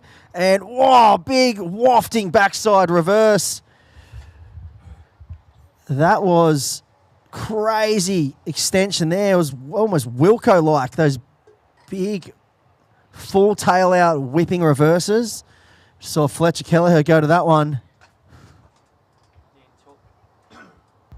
Yeah, talking about Wilco, he's been coaching a lot around. He's been out here with some Groms the last few weeks, and yeah, you went the other night, you had a cowboy party and a cowgirl. All right, shout out to Wilco, some of the talent, and remember the roller skates and the 2 wins in a row at the Pro Tour? What a year for Wilco that was. Matt Wilkinson, one of the finest goofy footers to come through the grassroots of surfing New South Wales all the way to the tour. And that's what these Groms are vying for. Currently in the lead is Red, a 3.6 and a 5.57. White second, a 3.33 and a 4.03. So Felix Burns holding second for the New South Welshman, first and second. The Queenslander, he's in blue. He's got a 6-point ride. 6-point ride to Mitchy P. And Rico Haybiddle, a 4.33 for Tricky Ricky and a 1-0. Just needs something like a 3-point ride to move into second, Chris. Where's he sitting on the rankings? Yeah, so interesting to see Rico sitting around 8th on the ratings and Mitchy Peterson sitting in 9th. So those two are locked very close on the ratings. There's Fletch Kelleher, 2-turn combination. Not sure if he rode out of that one, but leave with the judges. That was his earlier ride. And here's a chip shot in down the line. Speed jam here. And this is where he sets up this one. Nice crack in the pocket. I love the way he set up that turn. And here's a bit of an elevator drop. It comes around this section deep in the surfer in white. Whacks that one in the pocket nice and tight, but just goes down. So Felix Burns sitting in second. And well, Mitchy Peterson with the advantage here, has the 6-point ride, doesn't have a backup just yet. And here's Fletcher Kelleher on a left. So staying busy out there. Stand by for a nice close-out turn there for Red. We'll get that replay, but Goofies love going left, just like yourself, but they can also, when they're on the right, they go really vertical. Look at that tube ride, surfer in blue. Another tube on day 5 of the 6-day event. The Skullcandy Oz Grom Open. Flawless waves here at 7 Mile Beach. Lennox Head. You got on the south one of the best point breaks, top 10 in the world.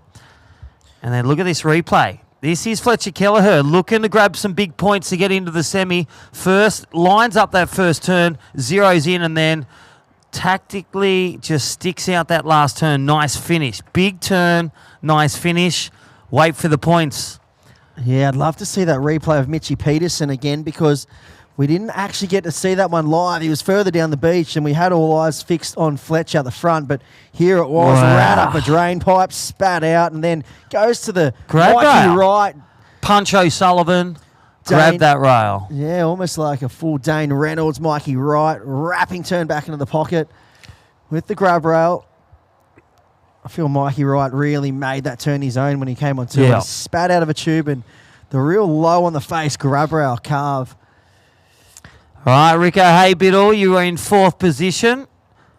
You currently need a 3:03, whereas a 1:36 required for blue in that tube still to come for Mitchie P in blue. 8 minutes remaining.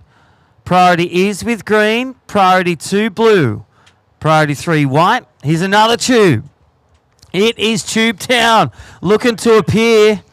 I think that was Mitchie P again in blue. Went for one of the inside double ups. The high tide this morning, mid tide still providing some nice shade from the sun there, Chris.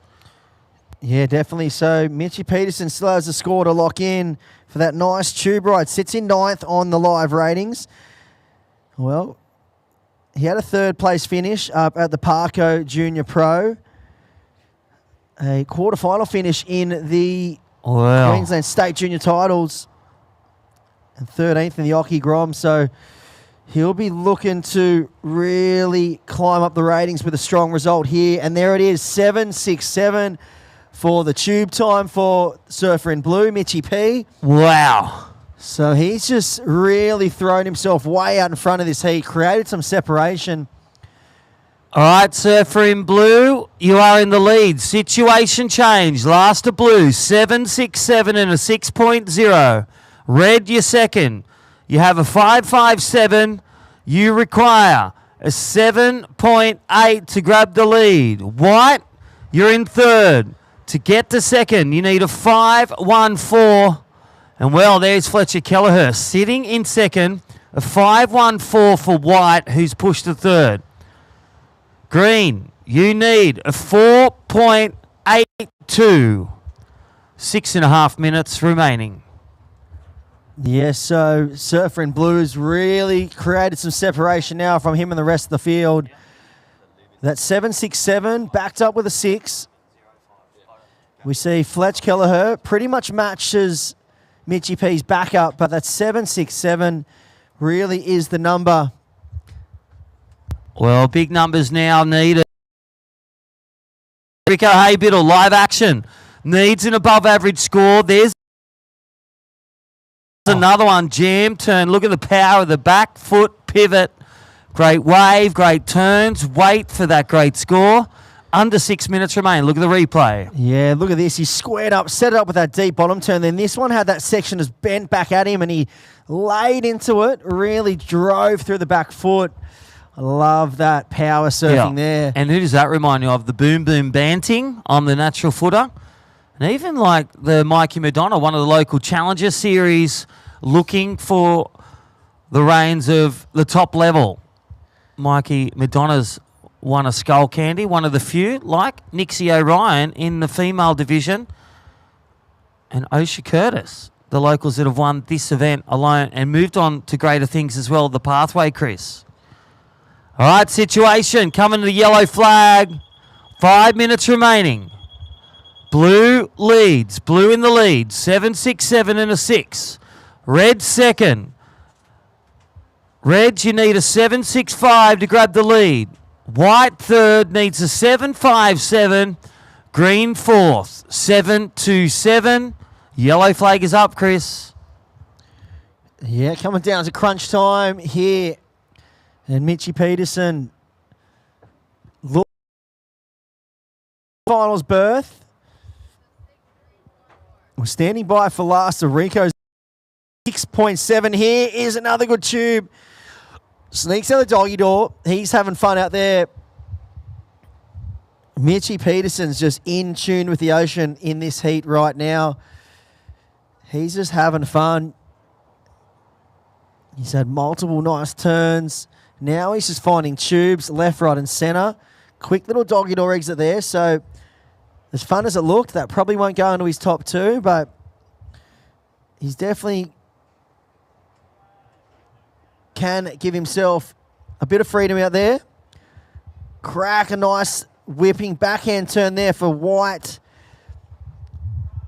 And so that was a good ride. And we see Rico out the front. So all surfers now getting rides. That's a really nice turn by Green and a second jamming turn with a release of the fins. So, well, this isn't over yet. Rico Haybiddle just locked in a 6.7 for his last. Still has one more number to come. So Fletcher Kelleher sitting in the hot seat right now. He could, well, be smelling a bit of trouble if this next score for Rico comes in. He was only looking for a 4.9 and well, non-stop sets, looking to roll through. 3 minutes remaining. A shutdown just clears the road and the path for the surfers of Duck Dive. Look at the replay. It's rapid fire. Another tube time for the man in blue. Heat leader Mitchie P.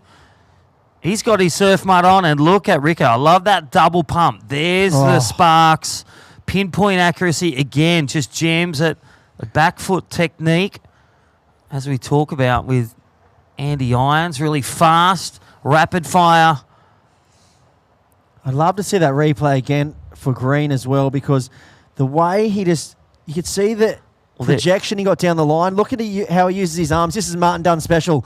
Just throws the arms forward, gets the projection down the line. Here's another one big pump and gets the board moving, and then just allows him to have so much speed. He just, the way he de-weights his board and projects down the line. Well, look at him hunt. And these are under 18, Chriso. Look at them hunt. They're on each other's shoulder. Blue leads, red second. They're holding off Green and White.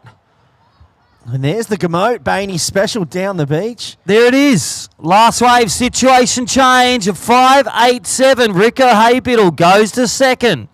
Blue leads, Green second. Fletcher Kelleher, the finalist in the ISA's, pushed on the ropes. A 6.55 for red to move from third into the semi. White needs a 7.84. This is a flip around. 90 seconds remaining. Is there another wave of change, Chris? Yeah, it's been very consistent out there. We'll see if Huey can offer up one last twist and turn in this heat. This is going to be a massive upset. Otherwise, he does hold priority. So red holds priority. Blue following down the beach. Mitchie Peterson holds down the lead. Blue in front. Green sitting in second. Red in third, chasing a 6.55. And White chasing a 7.84. But red does have priority here, so he's going to have the pick of the litter if something does present itself. And look at this. You got blue who's leading. He's got fourth priority. He's just going to separate himself. Red has priority. Needs to be Johnny on the spot. Johnny one to get. He's got priority one to get the score. Time the enemy, 40 seconds. Yeah, this is where all the training comes into play. Those heat drills you run. Yep, the 40-second heat. This is the exact thing you emulate in your head. You dream of as a competitive surfer. And the offshore winds. Look at this, Chris. They can see it. They're paddling. 20 seconds. All right, will we see a last-ditch effort? 13 seconds on the clock. It looks like red will paddle. He has priority. He's going to take off. So counting this one down shortly. 5, 4, 3, 2, 1. Wow.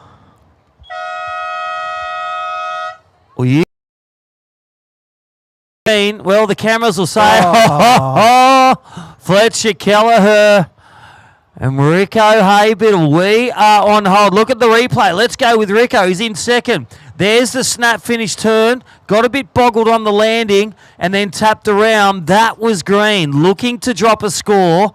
A bit of cappuccino on the end. Kept with it. But it's the wave of red.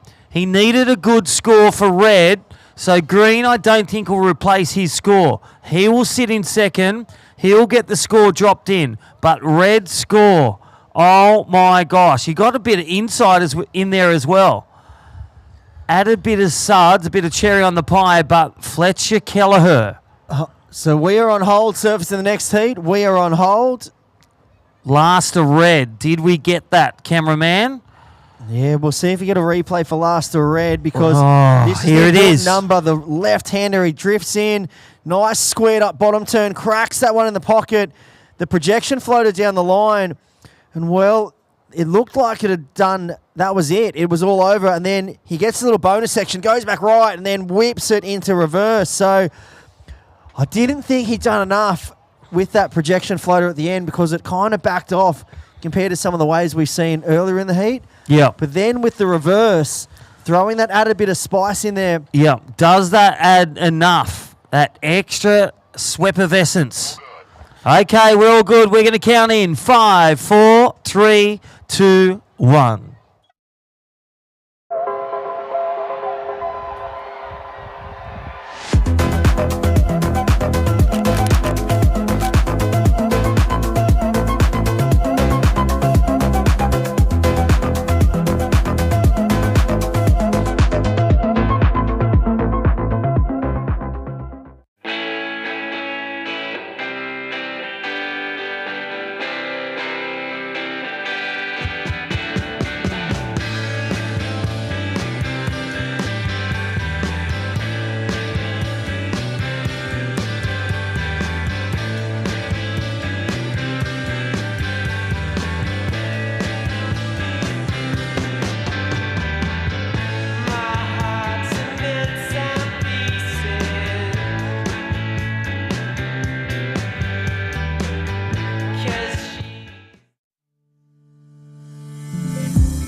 Believe that opens up today, Chris. Check it out. So Rico Haybiddle, what will he drop as he drops one of his small finishes?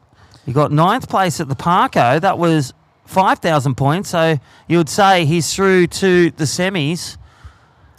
So he's guaranteed to drop that result. And, well, he's looking to go on all the way to the final. Hasn't had a finals appearance in any of the major events this year. Second in the Queensland State Junior Titles, which is a great result. But when you think about those 10,000 rated events, yeah, the Oki, the Taj, Skull.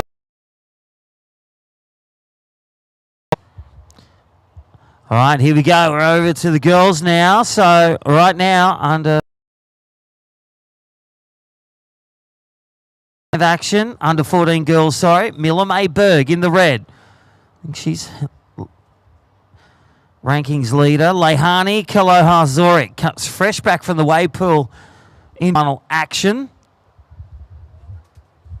Look at these waves, the images from the drone. That is our young local in Lamar and Byron Bay board riders. Neil Cameron and all the crew up there. Denny Wheels supporting their female surfer. And that is Miller May Berg, the Wesbergians.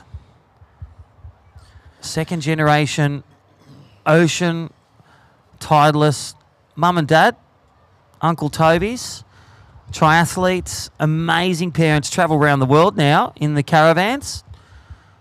They also, you know, you think of the Rob Wrights and the coffee bus, they do it in a caravan. They travel around, do their Instagram. Great to have them here. And Miller May Berg in red. Lehani Kalana Zorik in the blue, the local surfer. Right now with Tapper. Let's go with Mitchie P. He was in 4th and then he found the tubes. Oh, well done for a win. Over to you, Tapper and Mitchie P. Last heat winner. Yes, Mitchell Peterson, mate. You got a bit done early there, mate. Yeah, I kind of just sat away from the boys and got a pretty quick start and then just had fun. And, mate, your good mate Rico Haybiddle got through with you too. That must be good. You guys surf a bit together? Yeah, that's sick because I heard Fletcher nearly got the score on the buzzer, so I didn't know what was going on. But yeah, pretty good. And, mate, going into this next round, mate, you're pretty psyched. The waves look pretty good. Yeah, I'm frothing. I made it through to these good conditions, so hopefully it stays pretty good. Well, mate, enjoy Skullcandy Grom Cup. It's pretty good here. Yeah, it's so good down here. I love coming down here. It's awesome. Oh, mate, enjoy. Well done. We'll see you in the next round. Thanks. There we go. Mitchell Peterson, Skullcandy Grom Open 2024. Yeah, cheers, Tapper. And out in the water right now, opening scores for Miller May Berg, a 5-6-7, a 5-6-7. We have an opening number for Evie Wilson, a 3-point ride, and a 0.73 for the first of the surfer in white. And here's Lehani Zorik, gouging carve, and a second one. So that was just dynamic surfing and completes it there. Wow, that was an absolute bomb to drop this heat. Surfer from Byron Bay, Lehani Zorik.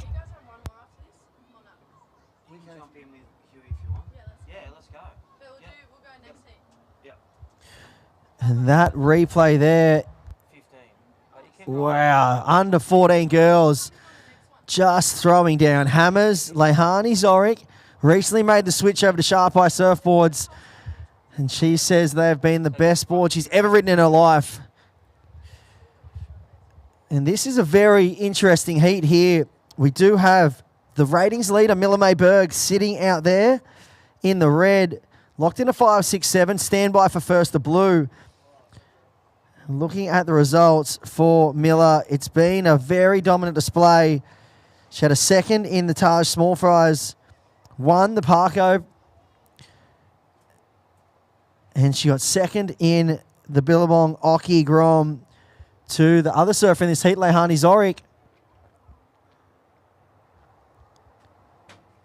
And then the second place on the ratings, Evie Wilson in this heat also. So this is a crazy matchup. There's actually 4 of the top 5 on the ratings are in this quarterfinal. Yeah, it's a huge one, and there we see some of the Groms over there. Voyney's always amongst it, all the free stuff going on, so get the kids down there at school holidays. Skullcandy Day 5, the Grom Open presented by O'Neill. Don't forget lunch over with Lebar Board Riders, and big shout out to all the state branches, Surfing Queensland, Surfing Vico, and Surfing New South Wales watching live on the big screen. Hold the phone. We have an excellent score just locked in. 907 for blue, 907. That was excellent surfing from the Byron Bay surfer, Lehani Zorik. Love to get a replay of that as we just saw one of the surfers pulling in up the point. I think that was, well, pulling into the tube. It was just a 907. Holy smokes, what a way to kick off your heat. How's that below sea level drainer just ripping across the bank, Crispy?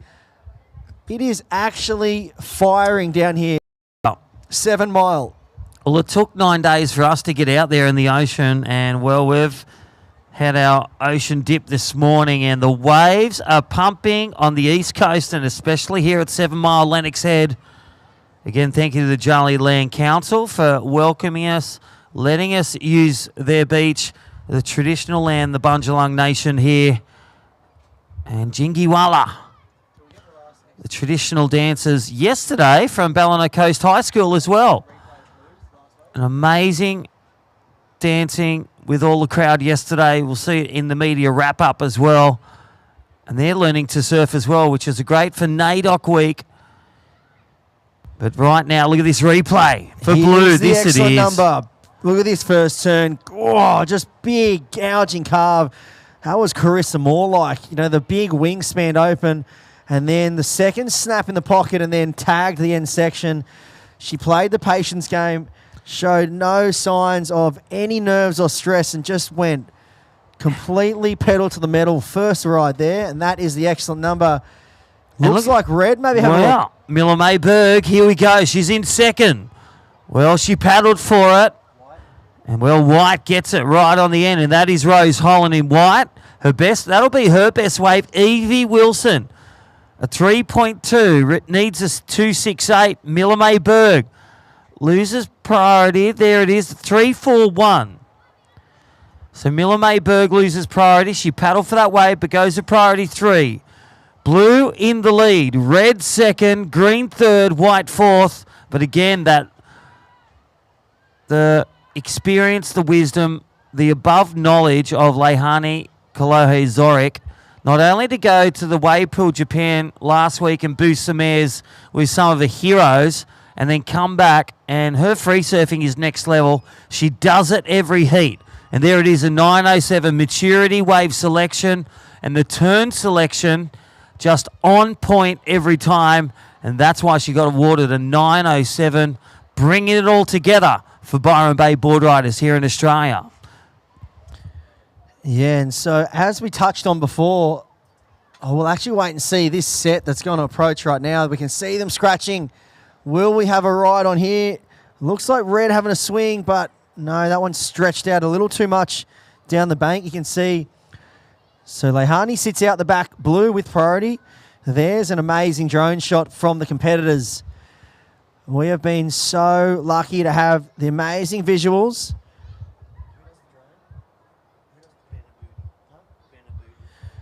And the wizard himself, Benaboudi, on the drone, bringing us all those amazing aerial shots, getting up close and personal with the competitors. Almost feels like we're out there with them, Crispy.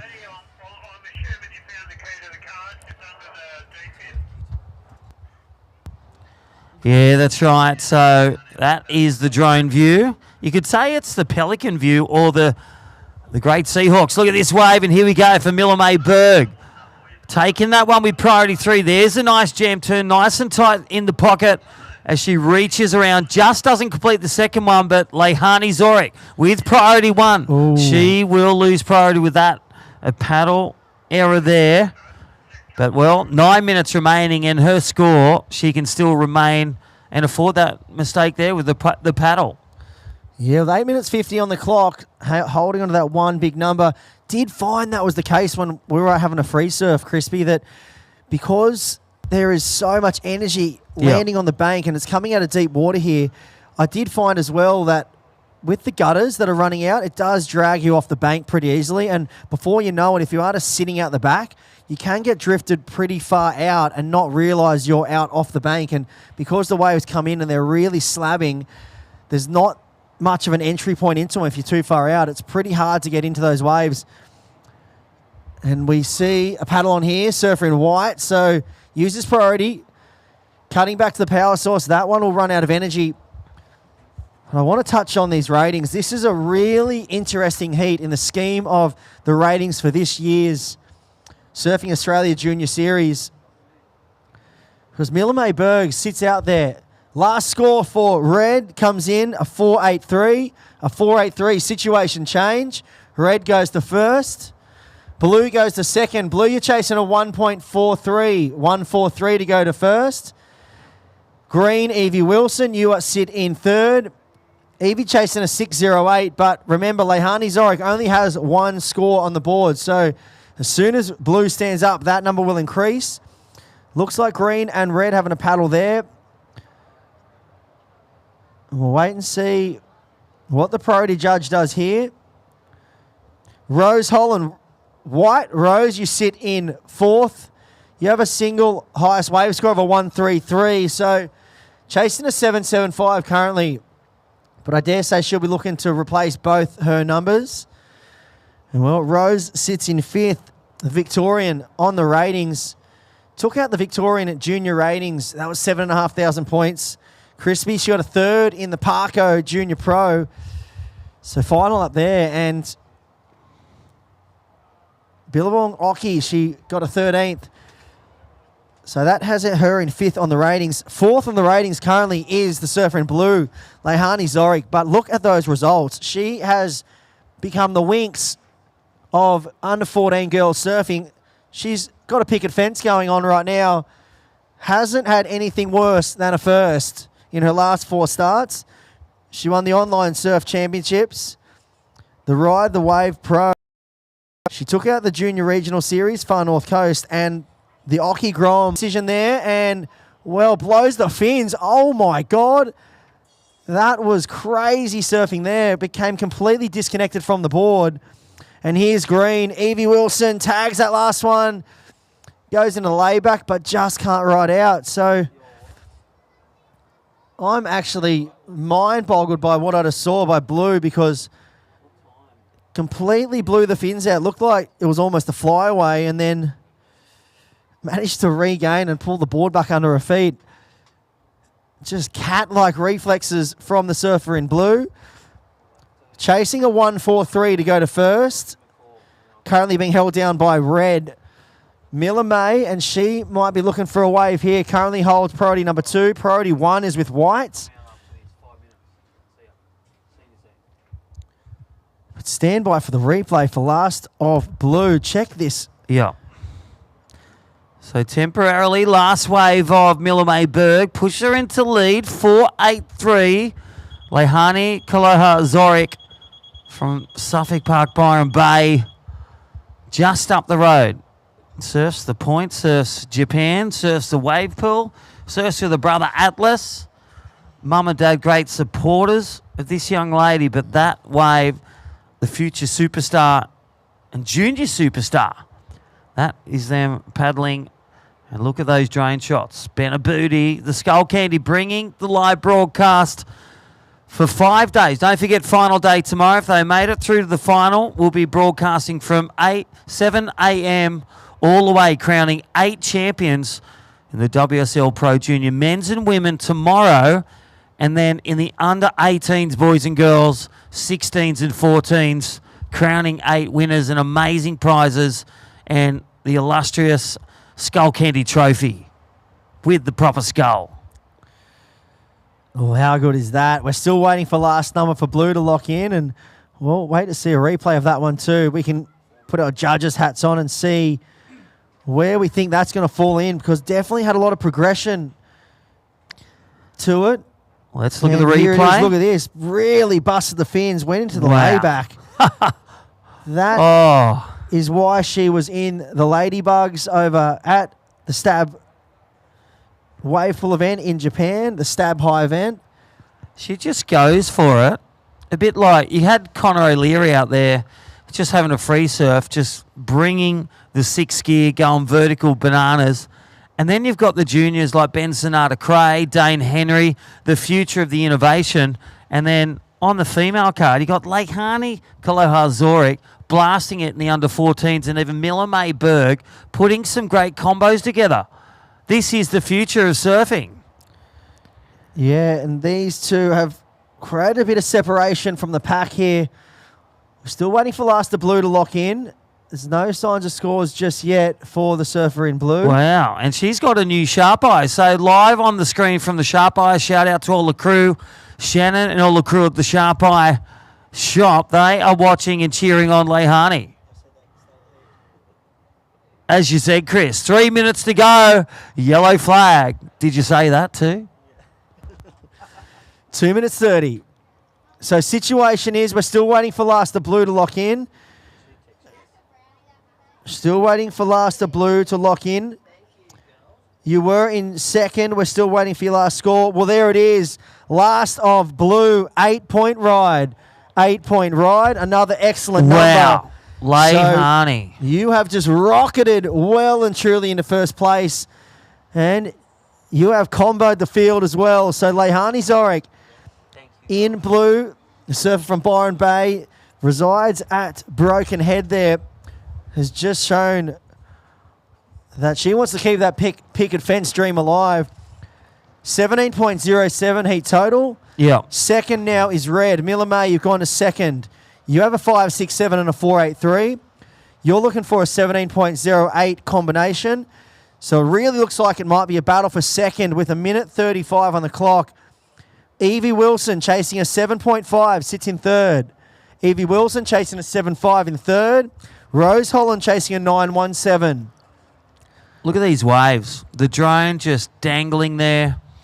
And wow, here we go. Miller May Berg will look to take this one unless... Look at this one. Drops into this one. Miller May Berg looking to secure a spot into the semi. And look at these sets rolling. Here we go for White, the goofy footer. Oh, I thought she was almost going to pull in there. That one just went a bit frothy. And Rose Holland taking the drop with priority 1. The mad minutes here, 40 seconds. Blue leads, red second. Score to come for red. It may spell big numbers for green and white to make the semis, Chris. 30 seconds. yeah, so Miller May, we'll see if she improves on her score. She was looking to drop a 4.83. 20 seconds. So currently Evie Wilson and Rose Holland chasing numbers. We see Evie sitting out the back there in green, looking for, 8.17 now, but there's 10 seconds on the clock. We're going to count this heat down in 5, 4, 3, 2, 1.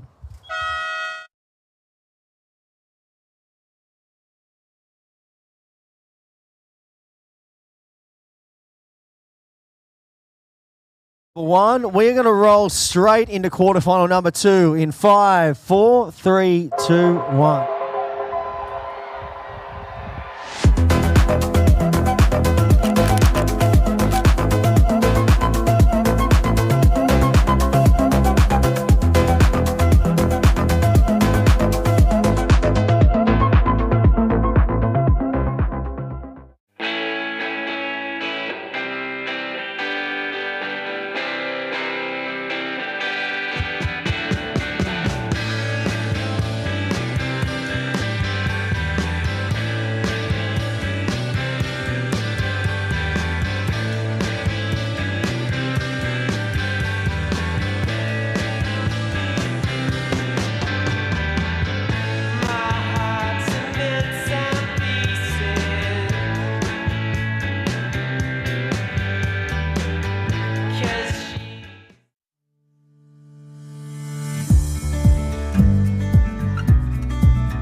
All right. Skullcandy Oscrom Open presented by O'Neill. Huey Vaughan, how you going? Turn the mic on. I'm going pretty good, yes. How you going? Going great, thanks for asking. You just come down for the day? Yeah, just come down for the day to have a look at a couple heats and yeah. Glad that the waves are pumping too. Yeah, no, it's absolutely cooking. Sad that you can't surf at the moment, but maybe next time bring your boog down. Yeah. It'd be pretty ideal for the boog out there today. But Couple right tubes. now, we've got the under 14 girls quarterfinal heat number 2. Talia Teb, she's from your neck of the woods. Yeah, I think she's from like Avoca or something, yeah. Yeah. Eiley Fraser, sorry, in the red. Charlotte Riley in the blue and Marley Adam. Here's the first wave of green, just an up and out, really. And then Huey, talk us through this one. Oh, a big cut back through that section there and then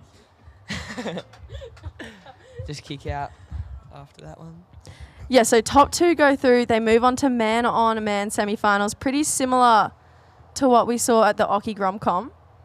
Is it kind of, I guess you're still a Grom. Is it kind of weird for you to be like sitting commentating? Yeah, it's really weird, but yeah, it's just different.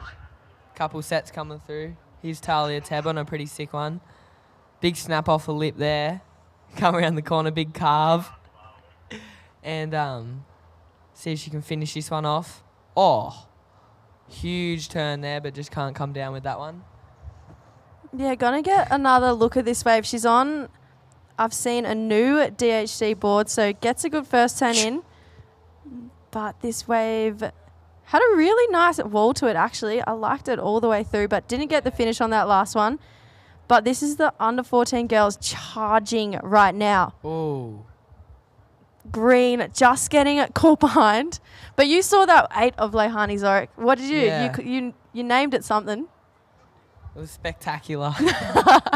No, who's you liking it to? It was kind of like a Clay Marzo layback, back foot off the board. Pretty technical and mental turn. And tell me, how many times you competed in this event? I think I've only competed maybe once. How'd you go? Got through to the semis. Oh, really? Yeah. Oh, semis is pretty good. Yeah, it's not too bad. Here's Blue up and riding on a pretty nice looking wave. Snap off the lip there. Come around the corner. Another nice little carve through that section and kicks out. Yeah, but I feel like coming down to Grom comps, does it rev you up a little bit more seeing these Groms being like pretty freaking progressive? Yeah, they're all surfing really well and yeah. I reckon Leilani would take it to you. She would definitely try. All right, looks like Red's corner down the line, but a bit of an awkward fall there for Eiley Fraser. Pretty sure she's from the Victoria region, so waiting on scores for those first waves to come through. So you're still in the Pro Juniors, but you're out this year. What'd you do? You broke your toe. Yeah, I broke my big toe like 9 weeks ago. 9 weeks? Is that how long it's been? 9 It's about weeks? to be 9 weeks, yeah. And you're out for a little bit longer. Is Pro Juniors on the horizon? Yes. Yeah, I probably would have been in this comp, but can't really surf yet, so yeah. Yeah, rumour had it that you were looking to get the all clear. Yeah, I was looking to get the all clear, but it's just not really healing and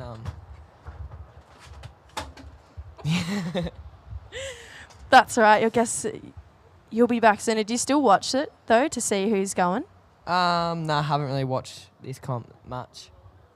But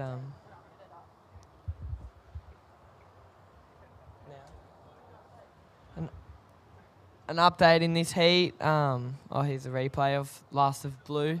Another nice little snap up in the lip and coming around the corner and finishing that wave off pretty nicely. So yeah, update in the water. First place is Blue Charlotte Reilly with a 3.33. Second is Green Marley Adam with 0.93. Or he's Red. Nice little carve there. Third is Talia Tab with a 0.3, waiting on the last score of hers. And yeah. Yeah, so we still have scores to lock in for Talia Teb, but Talia, she lost to Leilani Zorek in the semifinals of the Oki Grom comp. So I know she wants redemption. Leilani just absolutely blitzed that last heat, a 9.07 and an 8. So I feel like we still have another score to lock in for Talia, 12 and a half minutes on the clock. So a few scores to lock in actually, but it's been pretty sick down here, Huey. We've had like NAIDOC week dances. Big drop there from Marley Adam. But yeah, we had NAIDOC week dances. We had a pie eating competition. An ice cream eating competition too. I was like, wow, Huey would be all over this if you were here. That's Yeah. Huey's diet right there. Pretty much. Pies and ice cream. Yeah. But no, you've had a kind of cool year. You've been to Japan. Did a bit of commentating this year too, actually. Yeah, have done a little bit of commentating here and there. Looks like all scores are in. So, Charlotte Riley out there in the lead with a 3.33 and a 3.67. Blue, you're in first. White, Talia Teza has a 1.6 and a 2-point ride. Needs a 4.98. And Marley Adam absolutely going for it, but nothing really completed yet. Has a 9.3 and a 0.83. Needs a 6.05. Just on 11 minutes. How was it? Yeah, it was a really cool event to be a part of, and even just not surfing, it was everyone around the comp was really cool, and Yeah, I don't know. It was just good to go over to Japan for the first time, and yeah. What'd you say it would take for like these Groms who are probably listening and probably like look up to you for airs and turns and whatnot? What do you reckon it takes to be like a bottle rocket or a ladybird? Like, what do you reckon you need to be doing? I don't know. You just need to be going for it heaps. Yeah, if people out there just see, going big, they'll like it for sure. Yeah. Whoa. Oh. Oh. Huge crack off the lip there from Talia Tebb. Speaking about going big. Right on cue. Gonna get a bit of a replay on the webcast. So Eiley, nice snap in the pocket there, and then got a pretty nice carve behind it. But White, eyes off this pretty solid section, disappears but comes straight out. So Talia Tebb needed a 0.33. She was actually a part of... Oh, you didn't come, did you? There was a wave pool event at the Urban Surf in Sydney. Oh, no, you were there. Yeah, you were. Oh, yeah. And she was a part of the Evoca team, and I don't know if you saw any of her barrels, but she looked like Katie Simmers. Yeah, she was surfing pretty good. Actually, very good. Uncle Tap Tap. Tapper. G'day, Jesse. I'm here with Lahani Zorik. Wow, she's she's nearly turning 12 in November she's turning. So this little miss, she's grown so much. But wow, you're surfing great out there. How'd you find it? Yeah, it was pretty fun. The waves were so good. Like, it's just pumping out there. And there's a couple good barrels out there, so I was hoping to get one, but I unfortunately didn't. But yeah, it's just super fun to share the stoke with all the other girls. And you're getting pretty progressive with your surfing. I saw you do a reverse at snapper and other things, a bit of air. Where do you want to take your surfing game? I want to try win an Olympic gold medal. Hopefully I get good enough to do it at LA in America or something. Because, I really want to try win a gold medal for the Olympics, at the Olympics, and also want to be a professional surfer. So that's my dream goals, and yeah. Wow, want some dreams, some goals, and you've got the surfing to do it. Well done, Lahani, and good luck. We'll see you in the semis. Thank you.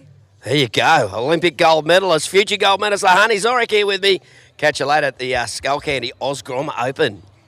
Thanks, Tapper. Coming straight back into the heat, Talia Tebb dropped an 8-point ride for that big crack off the lip. Straight up into the lead, 14.67 heat total. And the waves are absolutely cooking at the moment. There's peaks everywhere up and down the beach. There's 8 minutes to go, and Talia Tebb has absolutely skyrocketed straight up into first place. And yeah, everyone else is looking for a combination for the lead. So Charlotte, to get to first place, you need 14.68. Eiley Fraser needs a 3.87 and Marley Adam a 6.07. Marley actually charges, has a really cool backhand as well. Hasn't really had much in this heat, just a couple of point rides, but definitely more in the bank there for her. But yeah, coming to a Grom comp, having so much on offer. Down with a pie eating contest and ice cream eating contest. Yeah, it would have been. Even now. Yeah, maybe not. I don't Wait, know. really? Big sets coming through. Marley Adam. Oh. Tried to carve that one under the lip, but just comes unstuck. Yeah, so Marley looking for a 6.07, but kind of looking for a start, really. Hasn't really shown us exactly what she can do yet. So 6 minutes 50 on the clock. This is quarterfinal number 2.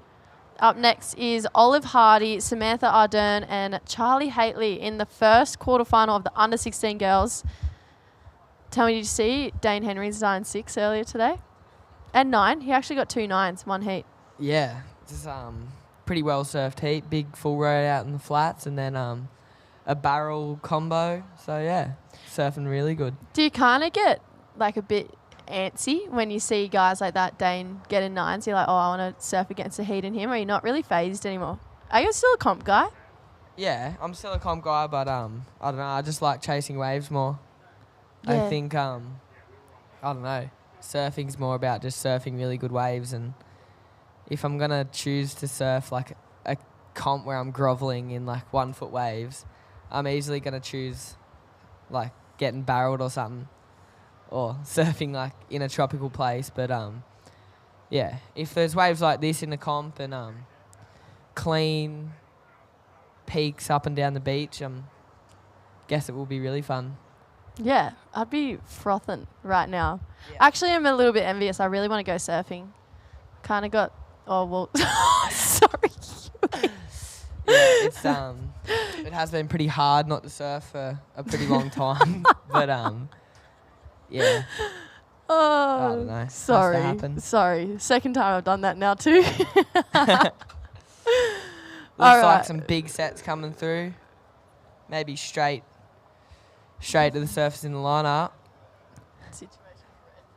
Situation with 5 minutes left to go on the clock.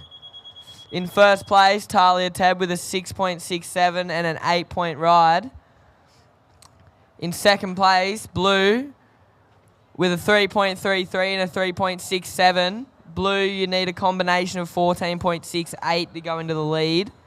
Red, you're in third. You have a 2 and a 3.13. You need a 3.87 to go into second. And Green in fourth. You have a 1.23 and a 0.9. You need a 5.77 to go up into second place. And with priority, first priority is with white. Second priority is with red. Third priority is with green. And fourth priority is in blue. I don't even need to be here.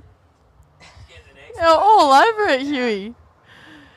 Yeah, so 4 minutes to go. But you commentated a heat as well at the Oki. Yeah. So I feel like you've watched enough Grom comps recently to answer this question I'm going to ask you. But who do you see as the best Grom coming out of Oz right now? I don't know. Huey. Wrong answer. Is that just like... is that like all ages? Yeah.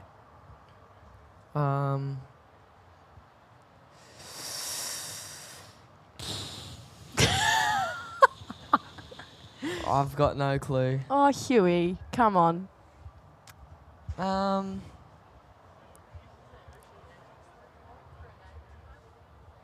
I'd probably even say Lehani.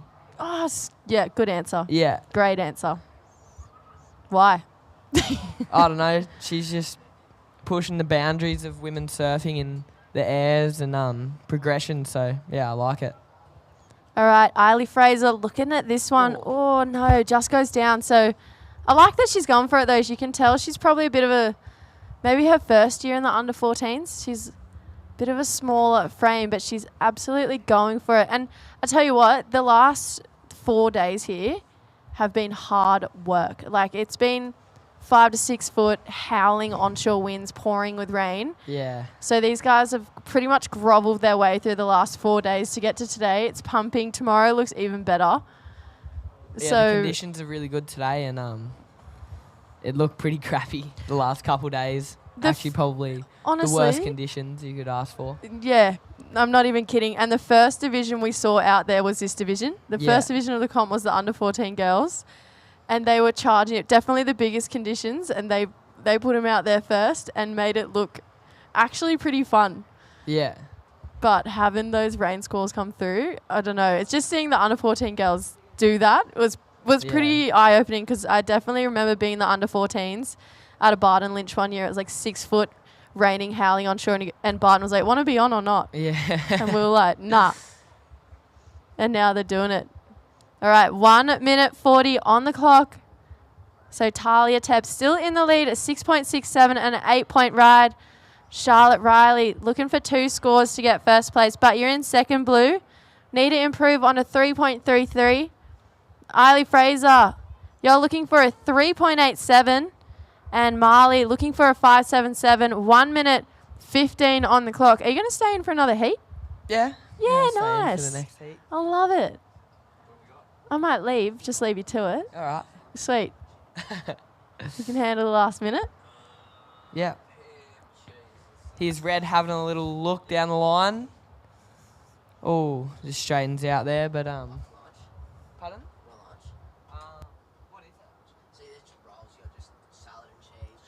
All right, 45 on the clock. So Red is still chasing a 3.87. Green looking for a 5.77. Oh, sorry, give me 1 second. White now, Talia Tebb. Honestly, one of my favorite surfers ever. Trying to finish this one off. There's 30 seconds on the clock. What is it again? I wasn't listening. Chicken salad, ham salad, or just salad? Can I have just salad? Just salad? Yes, please. All right, 20 seconds to go. Thoughts on the under 14 girls? Yeah, they're all surfing really good and yeah, charging. You want to count it out? Quick.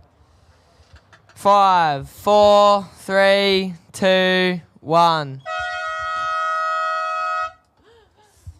Thank you. All right, webcasters. Talia Tebb finishing off a little wave there. Don't go anywhere. We're going to go to a quick break.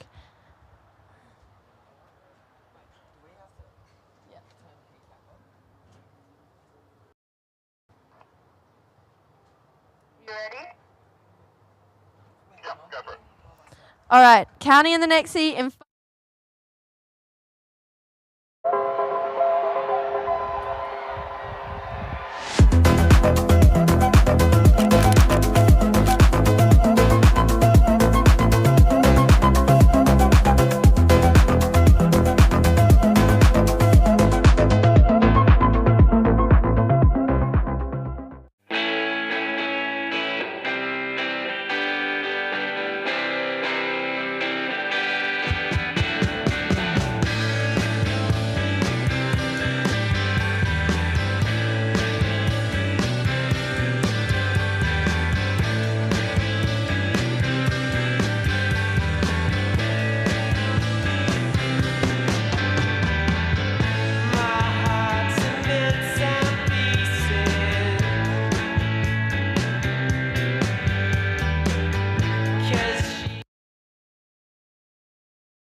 '24 Skullcandy Grom Open presented by O'Neill.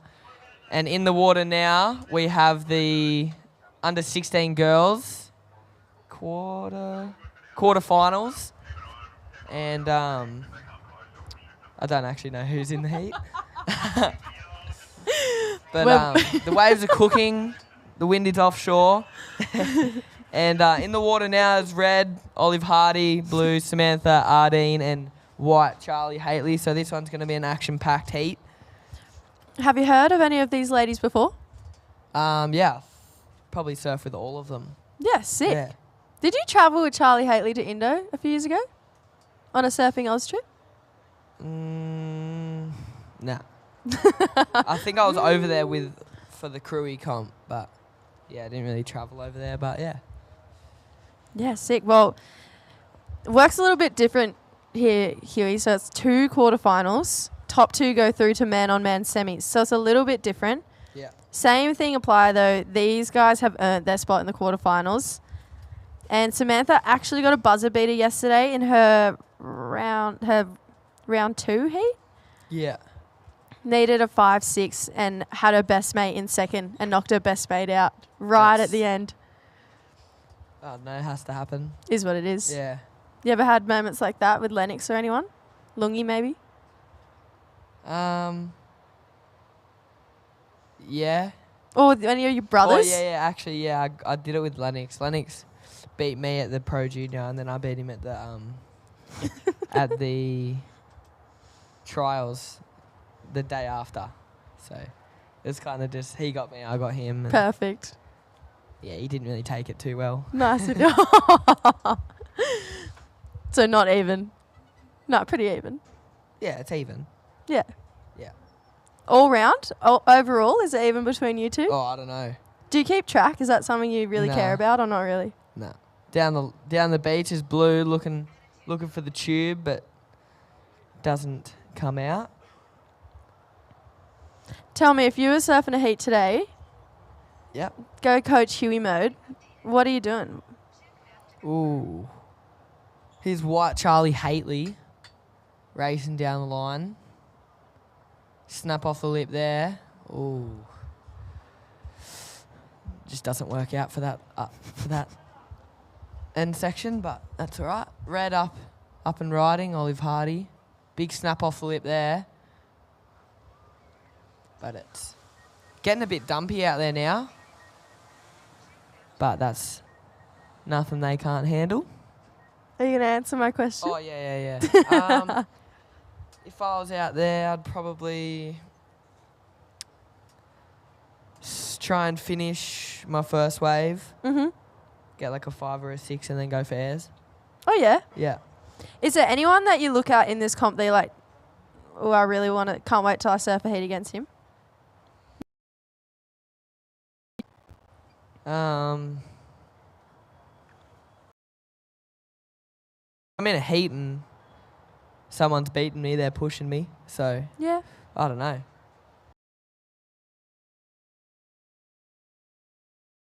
That you could win. Dream final would probably be either Lennox or Dane. Lennox or Dane? Yeah. Sick. That'd be good fun.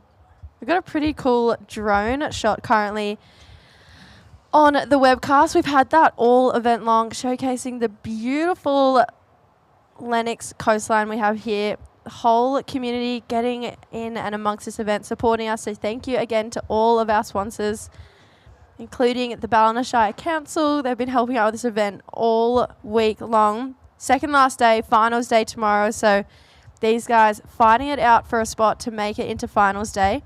But first scores are in. You want to read them out? First score for white, a 3-point ride. First score for red, a 2.83. And first wave for blue, a 1-point ride. First priority is with blue. Second priority is with white. And third priority is with red. And yeah. Oh, yeah. Blue, you need a 1.84 to get up into second. And red, you need a 0.18 to go into first. And it looks like there could be some action out in the water. Maybe, or maybe not. Well, seeing as there's no takers, we've got Tapper with Talia Teb, winner of that last heat. Here we are. It's all the tees down here. Terry Tapper tees with Talia Teb. How many tees can you get in one spot? Talia, great heat. How'd you find it out there? Yeah, it's pretty fun. Good conditions. Yeah, heaps of good peaks coming through. So good, easy to find good waves. Looking forward to your next heat. It looks like it's going to be pumping and only 2 people out. Yeah, so excited for more good waves out there, and especially with just one other person out. That's pretty awesome. Keep up the good performance, Talia. We'll see you in the semi-finals. Thank you. Yeah, Talia Tab there at the Skullcandy Grom Open 2024. Back to you guys in the booth. Thanks, Tapper. Replay of that last wave from blue. Looks like a very good wave. Big carve off the lip there. Coming around the corner, hitting that section and finishing that wave really nicely. So I think that will be a really good score. Definitely get her up in, I don't know. Let's just wait and see when the score comes in. Oh, this is are you aware of the new Surfing Australia rankings on how to get to the ISAs? Yeah, sorta. So this is a 10,000. So was the Oki. Yeah. There's 5 10,000s throughout the year, then a bunch of like 6,500s, 8,000s. Yeah. Aussie titles at the end of the year is a 12,000. This is a pretty big event. And the points really matter for the under 16s and the under 18s for everyone. Yeah. But first place in the rankings at the end of the year goes to the ISA World Games. Yeah. Which you've been at before. Yeah, once. How was it? Yeah. Thoughts and feelings representing your country. It feels pretty good. Lots of good surfers in one place, and I don't know. It's pretty nerve-wracking, but at the same time, just exciting. You just want to surf your best, and yeah, I don't know. It was pretty fun. It was a pretty fun comp, but Yeah, I don't know. I'd probably, yeah, I don't know. Where was it when you went? It was in El Salvador. It was so hot. It was like Really? 29 degrees out and like 30 degrees in the water. So you couldn't really escape the heat or anything. So that was one thing.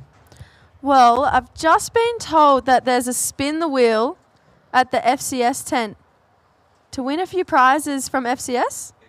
Heaps of prizes, I'm being told. So any Groms, get down there to the FCS tent, spin the wheel, win maybe some fins, leg rope, grip. Best in the business. Absolutely. But there is just on 11 minutes to go, last wave of blue, a 4.83, so puts her up into the lead. You were going to call that too, and you just got nervous, but you were going to say that was going to put her in the lead. Yeah, I just didn't want to say anything in case I was wrong, but yeah, I think that's best wave of the heat, and yeah, there's 10.5 minutes to go. Situation, blue in the lead with a 4.83 and a 1. Second, white with a 3-point ride. And here's Olive Hardy. Big carve off the lip there. Snaps that one off the lip. Comes around the corner. That was a really nice wave there. Really well surfed. Yeah, loved that second turn. Heaps of spark. She's actually, in my opinion, most improved.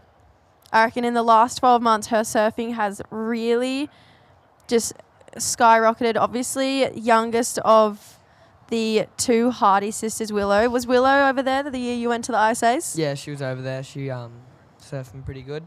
Yeah, she's had a crazy competitive year too, Willow. She's final twice in a QS this year. Pretty sure she got second at Cruy. And then got sick. second at Avoca as well. Really? Yeah. That's really good. You're still a comp guy, but is it Pro Juniors are the main focus? Is it QSs, Challenger Series? You want to be traveling with Joel? What do you want to be doing? Probably at the moment, if I had to have a goal or something, it would be win the Pro Juniors or something. And then QSs and stuff will come later, but yeah, that would probably be it. Yeah, I forget how young you are. You've still got how many more years in the Pro Junior? 2 or 3? 3. Wow.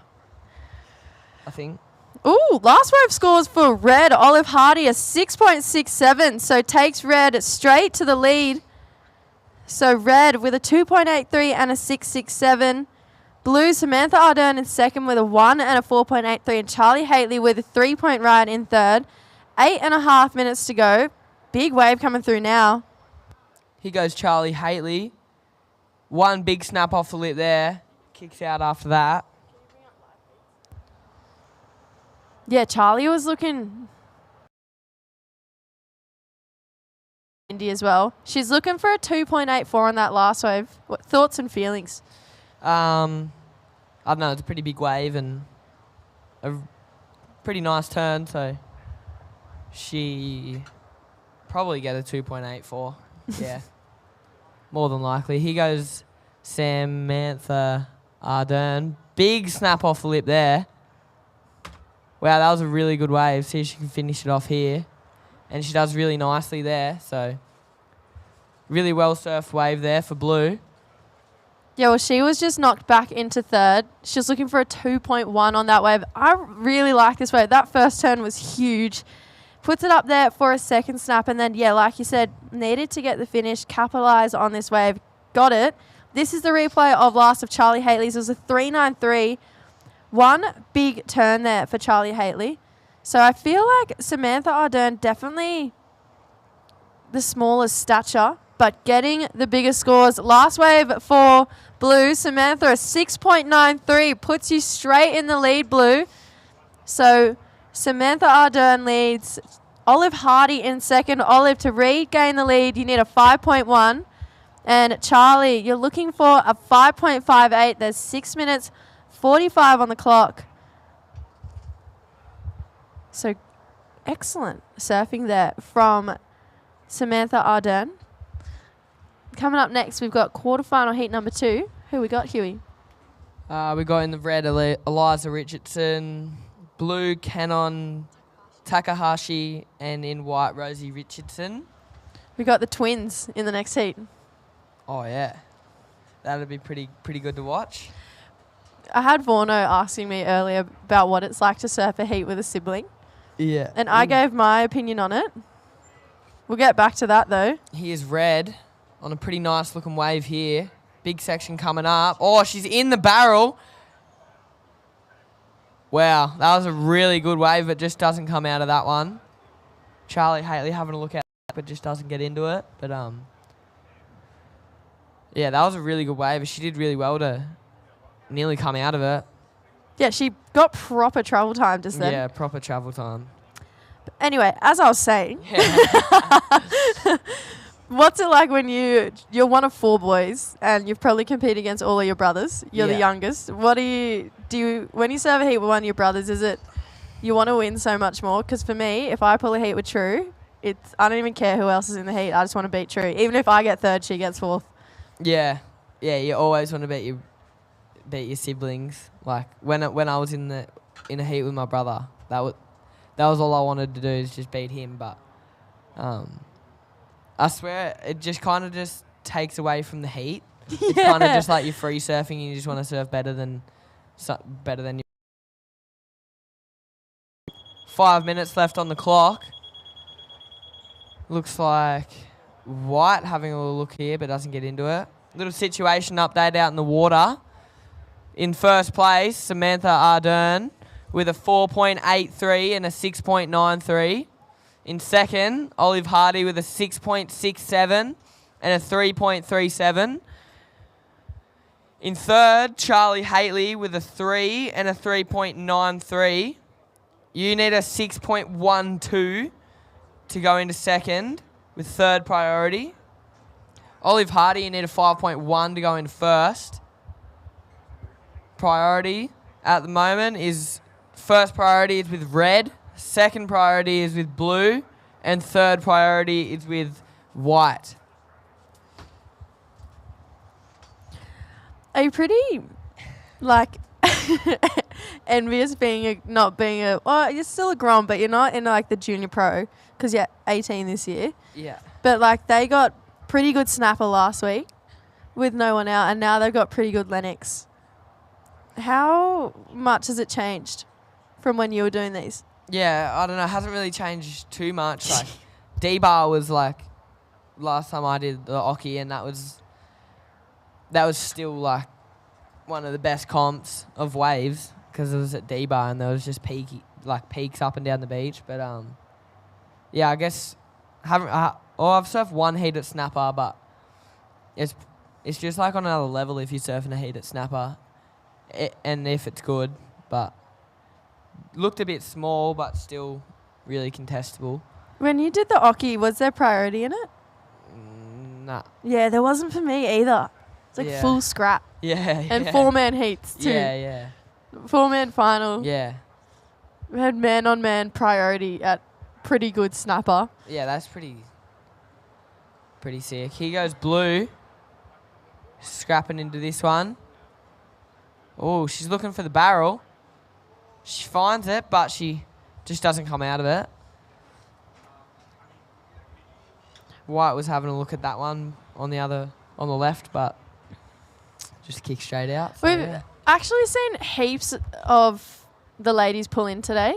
And Osha Curtis and Isla Huppets, they both got pretty close to making theirs, but just got clamped at the end. But Vorno reckons the start of the year with Molly and Katie, it's started this role for even these younger ladies to pull in. What are your thoughts on Molly at the start of the year?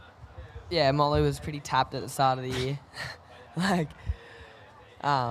Molly, Katie, and Betty Lou just took it to another level at Pipe. And, same as Vahine at Tahiti. But, yeah, it's just really cool to see everyone going for it. And Molly, I don't know, I grew up with Molly a little bit, and She got a little bit of practice at the reefs at home, but yeah, she's pretty tapped. Yeah. Another update with 1.5 minutes to go.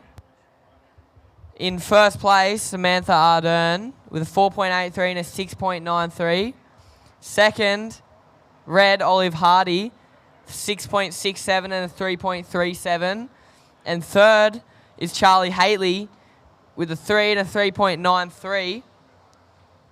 You still need a 6.12 to get into an advancing position.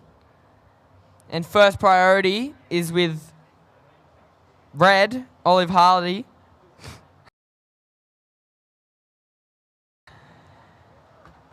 And hopefully we can get a couple more waves in the next 45 seconds.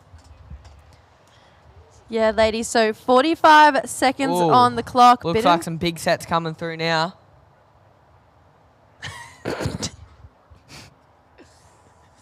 30 seconds on the clock. It is Olive Hardy with priority. Ooh. Had a little look there. Maybe a bit of a change up. We'll see. It's got it pretty cool. Got an electronic priority board. 20 seconds to go. So White, Charlie looking for a score. There's 15 seconds on the clock. Red using priority. All right, we're going to count this heat out in 5, 4, 3, 2, and 1.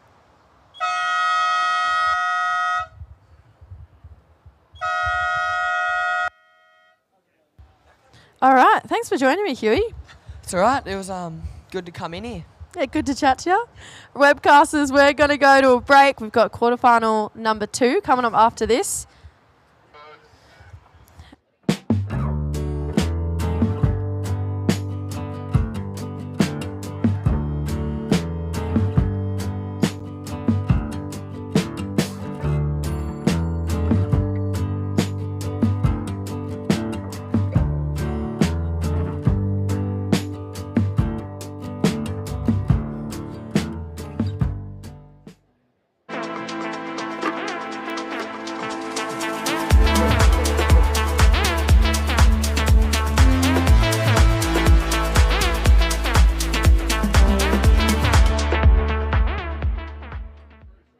When you're out there in your element, enjoying the simple pleasures, living your best life. When you're at home making plans, building your brightest future and building theirs too. When the sun is shining, it's hard to imagine a rainy day, but we've got advice and a plan for life's ups and downs. And with specialists in all areas of the law under one roof, it's help right here at home when you...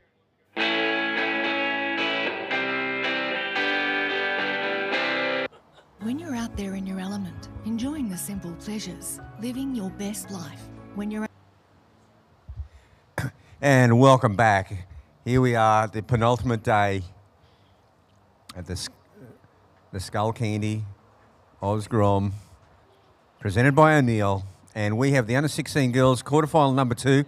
The twins, Eliza Richardson and Rosie Richardson, taking on Kanon Takahashi.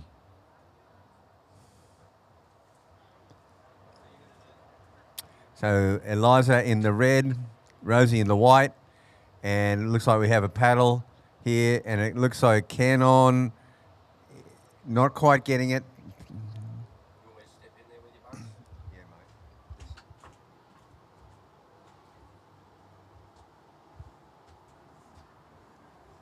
Oh, what an honour to get on the mic.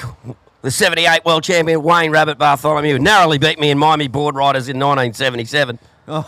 No, not narrowly by 100 country mile, mate. Yeah, 12 years old, yeah. Oh, classic. Mate, how was this heat, though? The twins, Eliza and Rosie Richardson, and with Kanon Takahashi, great surfer from Japan, now goes to PBC. Yep. In the sports excellence there. What a great...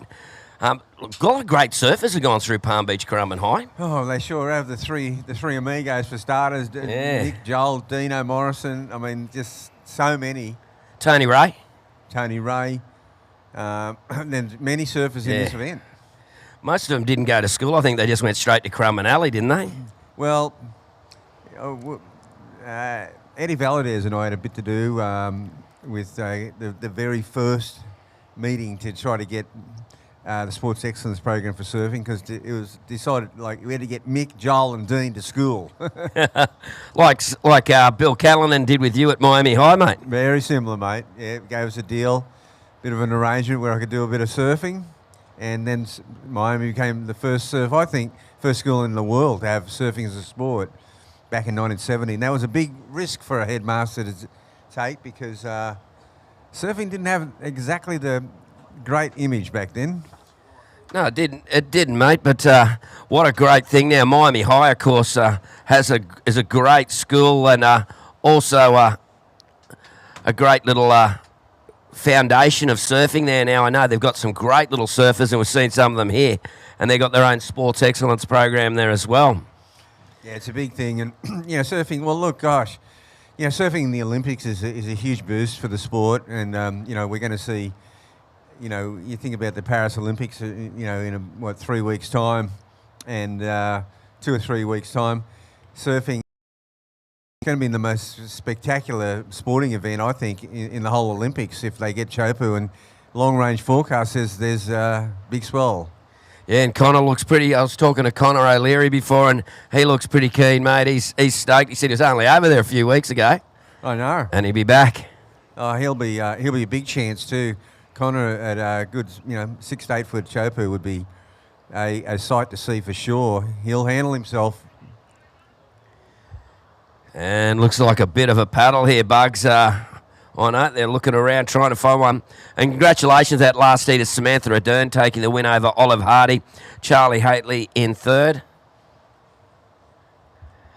And mate, it's like that's like Lahani Zorek. I love her little thing she said to me after the interview. She said, I'm going to the LA Olympics because my first name starts with L and my brother's starts with A, so it's going to be LA for me. Well, that's good logic. And you know what? There's every chance it could happen, because that's 2028 Los Angeles. And you'd think that it'd be the event could be held at probably either Huntington Beach or Trestles. Trestles are probably better. Well, what's well consistent over there, Bugs? Oh, well, Trestles is the class wave. It's the best wave in Southern California for sure. Huntington just is spectacular from a spectator's point of view. You can fit 50,000 people on the beach there. Wow. Trestles is very restricted as far as the wave quality is there, and which would be obviously make it a prime location. But you can only have no more than 5,000 people. Yeah, because there are environmental restrictions there, eh? Well, it's in a state park, and it's right next to Camp Pendleton, the military camp as well. So it's a highly restricted area. And, well, a bit of a slow start to this heat. All the surfers not with a wave yet. And, of course, Eliza and Rosie Richardson, the twins, against each other once again. Yeah, that's amazing. Yeah, I was only talking to Jess earlier, because her and True, sisters that surf incredibly well, and they would have had so many heats against each other. And that sibling rivalry, it exists. We've got surfers, I think the Green sisters. Yeah, Stella and Taylor, they're in the final of the Pro Junior. They're in the final of the Pro Junior. And now the Richardsons, twins. Mate, they've been in so many finals together. Eliza's an inch taller than Rosie. Wow. Otherwise, you can't. They're so hard to tell apart. Yeah. Yeah, you're right. It's been a slow start, though. It's been absolutely pumping out here. And it's just had a little bit of a breather right now. So the girls might want to sit right on the bank and try to pick up one of these smaller to medium waves, but not much on offer at this point.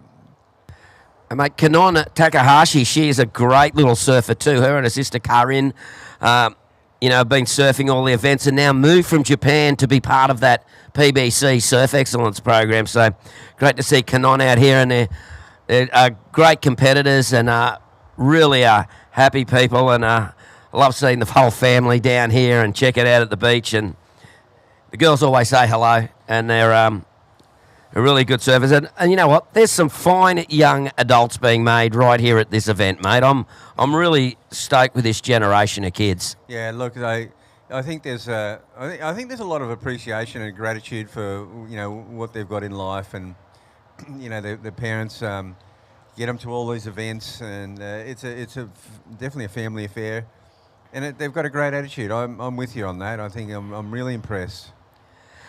And I tell you what, mate, they would probably train more and harder than any generation previously, except for maybe a few different individuals, Yeah, as a generation, and that's what happens when you get a really hot crop coming through. They really push each other. And, of course, their love of surfing alone is really what drives them. Well, talent only takes you so far, doesn't it, Bugs, in the end? Even back in your day when it wasn't so much on training, did you do any sort of training yourself besides surfing? Yeah, I did. I had an exercise program I did every night, before I went to bed. I mean, yeah, I did a lot of training. And I did a lot of other cross sports. I played soccer, I played touch footy. So, but my other love was I was a tennis player. Oh, yeah, I remember that, yeah. Tennis is I'm a tragic. Yellow. Oh, so you've been watching Wimbledon and too as well, mate, yeah. I love it. And here we go. That looks like Rosie Richardson up and riding. Oh, look out. She loves hitting it. And, wow, didn't make that one, but she did a great sort of coping slide wave at Snapper. She got a barrel and a couple of turns and got a 9 back at Snapper. So these girls can fire up. Yeah, they sure can. Well, we're just about halfway through the heat, though, so it's been an extraordinarily slow start. But it's only got to do with the fact that maybe the ebb of the tide, and it's probably turned now. It looks really low tide out there, though. And here we go, Eliza Richardson, Bugs. Yeah, Eliza on a forehand, the goofy footer, cuts back into the white water. And she's been sitting a long time, but this is, clearly her best ride.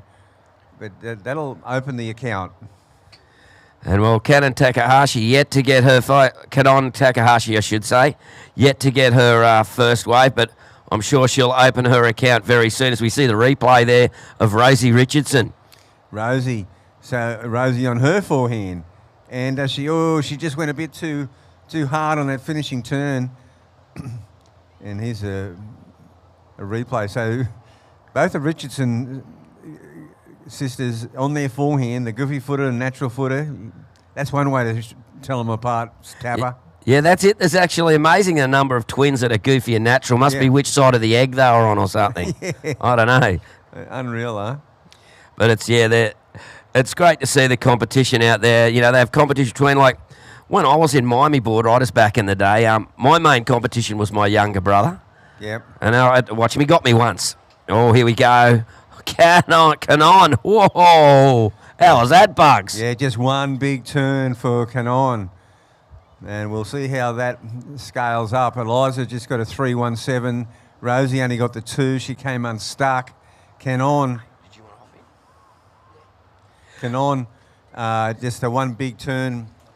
Probably he's going to get the better of the whole exchange. And here it is, a replay. Hard bottom turn. Snaps it just right on the lip there. Mate, I'm going to step away from the car and hand you back to the amazing Mr. Vaughan Blakey. I'm going to go out and see maybe chase down Sam Ardern for a postie. Yeah, thanks, Tapper. Good stuff, mate. On your tap. Thanks, bro. No worries. Sorry, Bugs. I snuck out for a quick tube, bro. Oh, good, mate. Yeah. Good on you. Unreal. Got a bit of viz, man. Yeah, perfect. Ooh, good heat here, Bugs. What about the conditions, though? It's it reminds me of sort of Southern California in those beautiful, glassy trestles days. And if it was Southern California, we'd be calling it buttery. Wouldn't we? Buttery out there, Bugs. You know what else? It'd probably have a dirty little marine layer starting to come in with the glass. Look at this. Eliza Richardson. She's been a standout for a couple of years.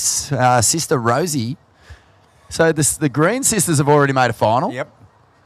Will we see the Richardson sisters do the same? Well, we would, but Kanon Takahashi might have something to say about that because she got a 6.83. Waited a long time for that opening wave. Excellent. But 6.83 on the strength of one wave. And so here we see Rosie.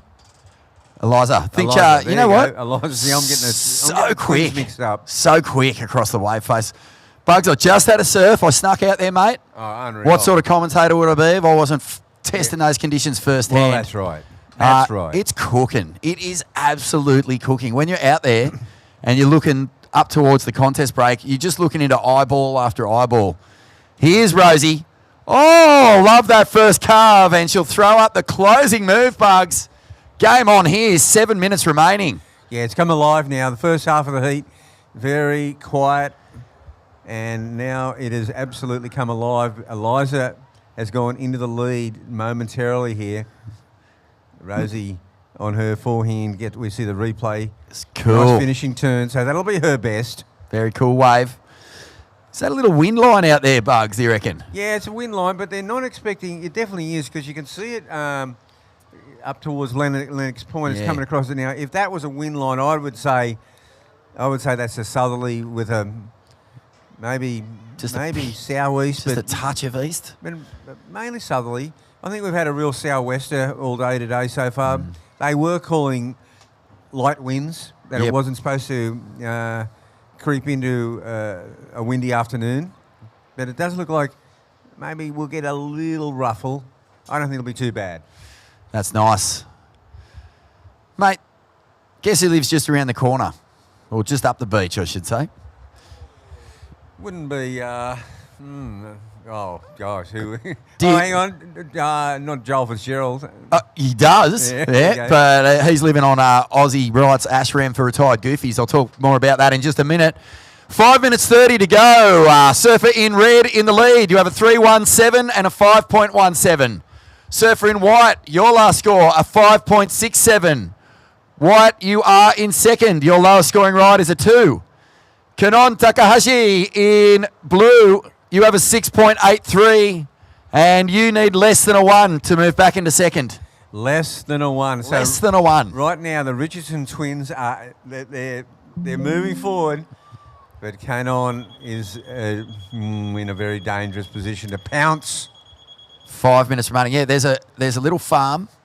It's actually just on the backside of the headland there, Bugs. Where Dion Aegis, Aussie Wright, Joel Fitzgerald, Chipper Wilson.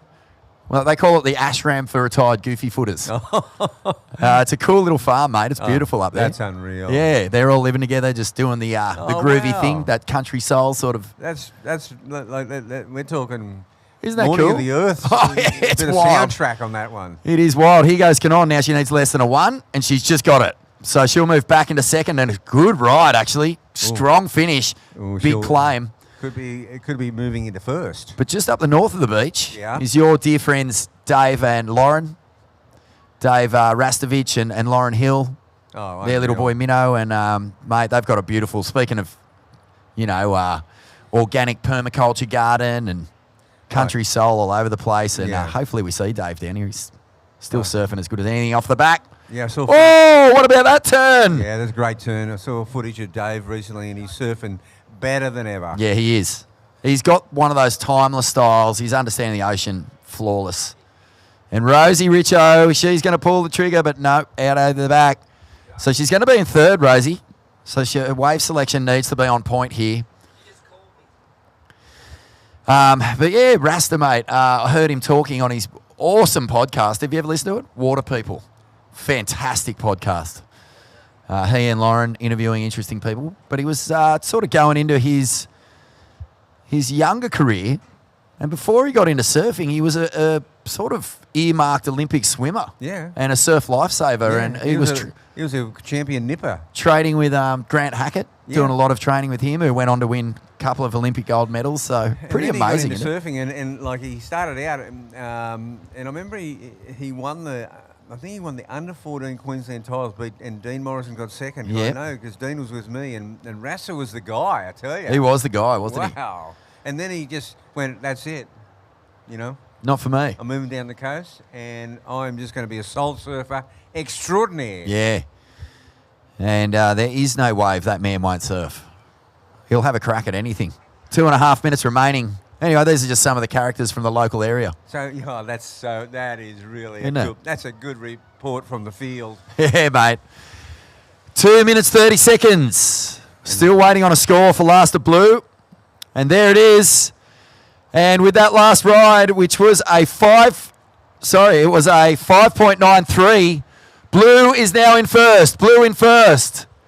Takahashi with a 6.83 and a 5.93. Red in second. Third is White, Rosie Richardson. White, you need a 5-point ride to move into second. Well, this is interesting because now Cannon has put her mark on this heat, Bug. She's out in front. Oh, she has. She's only had the 2 waves, but they're 2 beauties. You know, the first 10 minutes, absolutely nothing happened in this heat. Yeah. And now the ocean's come alive again. We knew it was going to. But we've only got 1:30 remains, and Eliza Richardson holds down second. Not a bad combo there. She's broken the 10-point barrier, 10.67. Wales out the back. They always make an appearance this time of year on the East Coast, but they love to drop an eye on the Skullcandy Oz Grom Open presented by O'Neill. Yeah. And that little puffy wind has just hit. Yeah, it so has. It might shut down the opportunity for barrels because as soon as that little puff comes on, the shandos start forming. Yeah, it doesn't look like... not a lot. Well, it's certainly not white caps out there. No. It'd be like fatigue if we saw what we saw on Friday and Saturday again. Ooh, yeah, that was... don't want to see that. That was exhausting. 1 minute remaining. Wow, Takahashi putting together a beautiful heat here. Strong waves, just the 2 scores. That's all she's needed. Mind you, Eliza and Rosie have only got 3 waves apiece as well, so it's been a slow one. Oh, there was nothing. There was absolutely nothing happening, and there was no chance. Like the ocean was just calm, but we've seen the set starting to roll through with consistency once again. Hopefully, we'll have one more exchange before the heat's out, but we've only got 20 seconds, so... 20 seconds. These waves better hurry up. White looking for a 5-point ride. It's not a huge score. She has first priority. Needs to pull the trigger right now. 10 seconds. I can see her paddling out for this bigger wave. She'll turn around. 5, touch and 4, 3, 2, 1. Oh!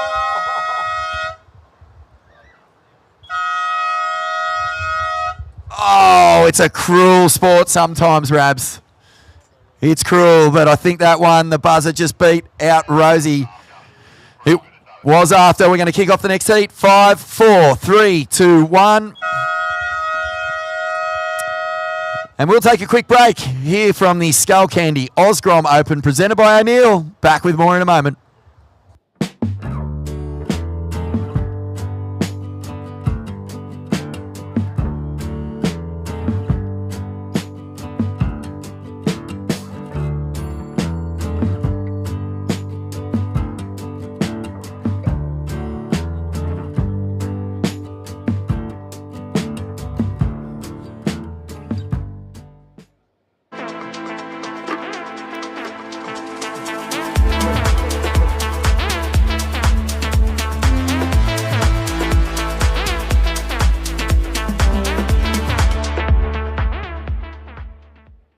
When you're out there in your element, enjoying the simple pleasures, living your best life. When you're at home making plans, building your brightest future and building theirs too. When the sun is shining, it's hard to imagine a rainy day, but we've got advice and a plan for life's ups and downs. And with specialists in all areas of the law under one roof, it's help right here at home when you...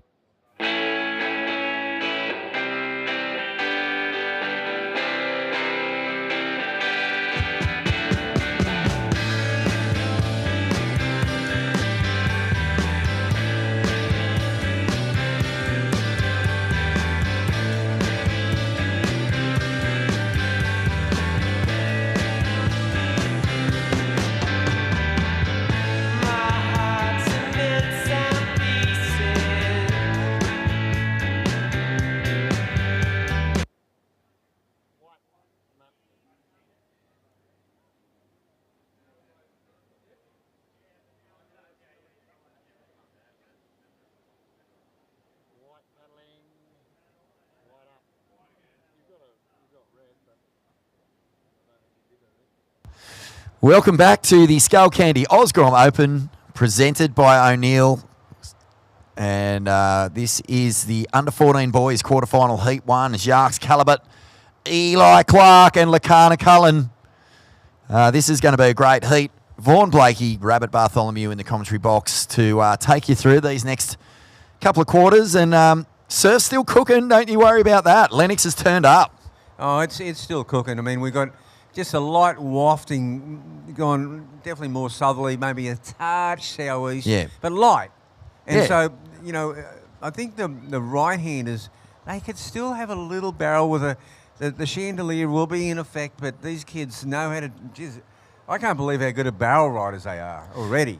Yeah, they're incredible. The knowledge that these guys have acquired from a lifetime of surfing, most of them have been surfing for 10 years, even in the 14s, Bugs. Yeah, I know, because, you know, that's a phenomena that began, it's like, you know, when my son and Kai's King were in the under sixes at Snapper, everyone's going, that's ridiculous. Yeah. I was going, well, bring on the under threes. Exactly. Yeah, it's fantastic, mate. You know, what a life to give your kids. And, you know, it has to be said, I know we've said it a few times, but good on you to all the parents and the guardians of all the crew who have sacrificed their holiday time to come down to the events, give their kids the opportunity of a lifetime, make new friends, experience a bit of competition, all in good fun, and surf pumping waves. And you gladly do the sacrifice. You gladly do it. There's a lot of joy just watching them interact with other kids, meet kids from other states. Australia's a big island. It is, man. It's good to have friends in other parts of the country. Oh my gosh, is that a tsunami? Look at this set. There's a cloud break. Look at this set on the drone angle. It's just going to wash them all in. Now, that's a mile out to see that thing. That's a really long. This is one of the biggest sets of the day. Now there's a corner there, and Eli Clark is just going to pick up the whitewater. Should be easily picked up. Oh, it's got a rolling section. Eli starts to get busy. Nice snap. Looking for the tube. No, he'll exit. Oh, what? Maybe a bit too quick, but geez, it looked nice from here. Yeah. Uncle Robbie! Uncle Robbie Page is in the house. 87 Pipe Master? 88 Pipe Master. There it is. Split him. Hey, welcome. Welcome to the Bunjalung Nation, Uncle Robbie. Oh, mate, lovely to see you, brother. And, hey, here he is, Uncle Rob. Squeeze into the camera just here. The 88 Pipe Master. Look at this. This is when you know a contest has got pull. When the Pipeline Masters turn up. How do I feel sitting next to the world champ Rab, eh? I know, mate. How do you feel? Well, I feel pretty good. When I was 17, Rab showed me how to surf, and he actually, the big thing that Rab said to me, I won the Pipe Masters in '88, and I won it when it was small.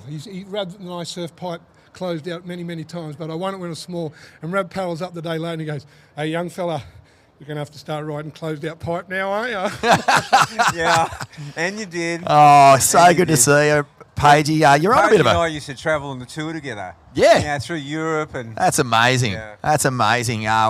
South Coast finest, now living Dungutty country, mate, on the mid-north coast. How's the Cream Surf Shop going? Cream Surf Shop's good. The Cream Wax is good. What I did see, I seen Connor O'Leary out there pulling some of those turns that only the guys at that level can pull, and that shows the talent here when you see Connor O'Leary here. Oh, this place is just teeming with talent. Well, I've been sitting here watching him just getting barrel, doing massive snaps. I mean, he's ready.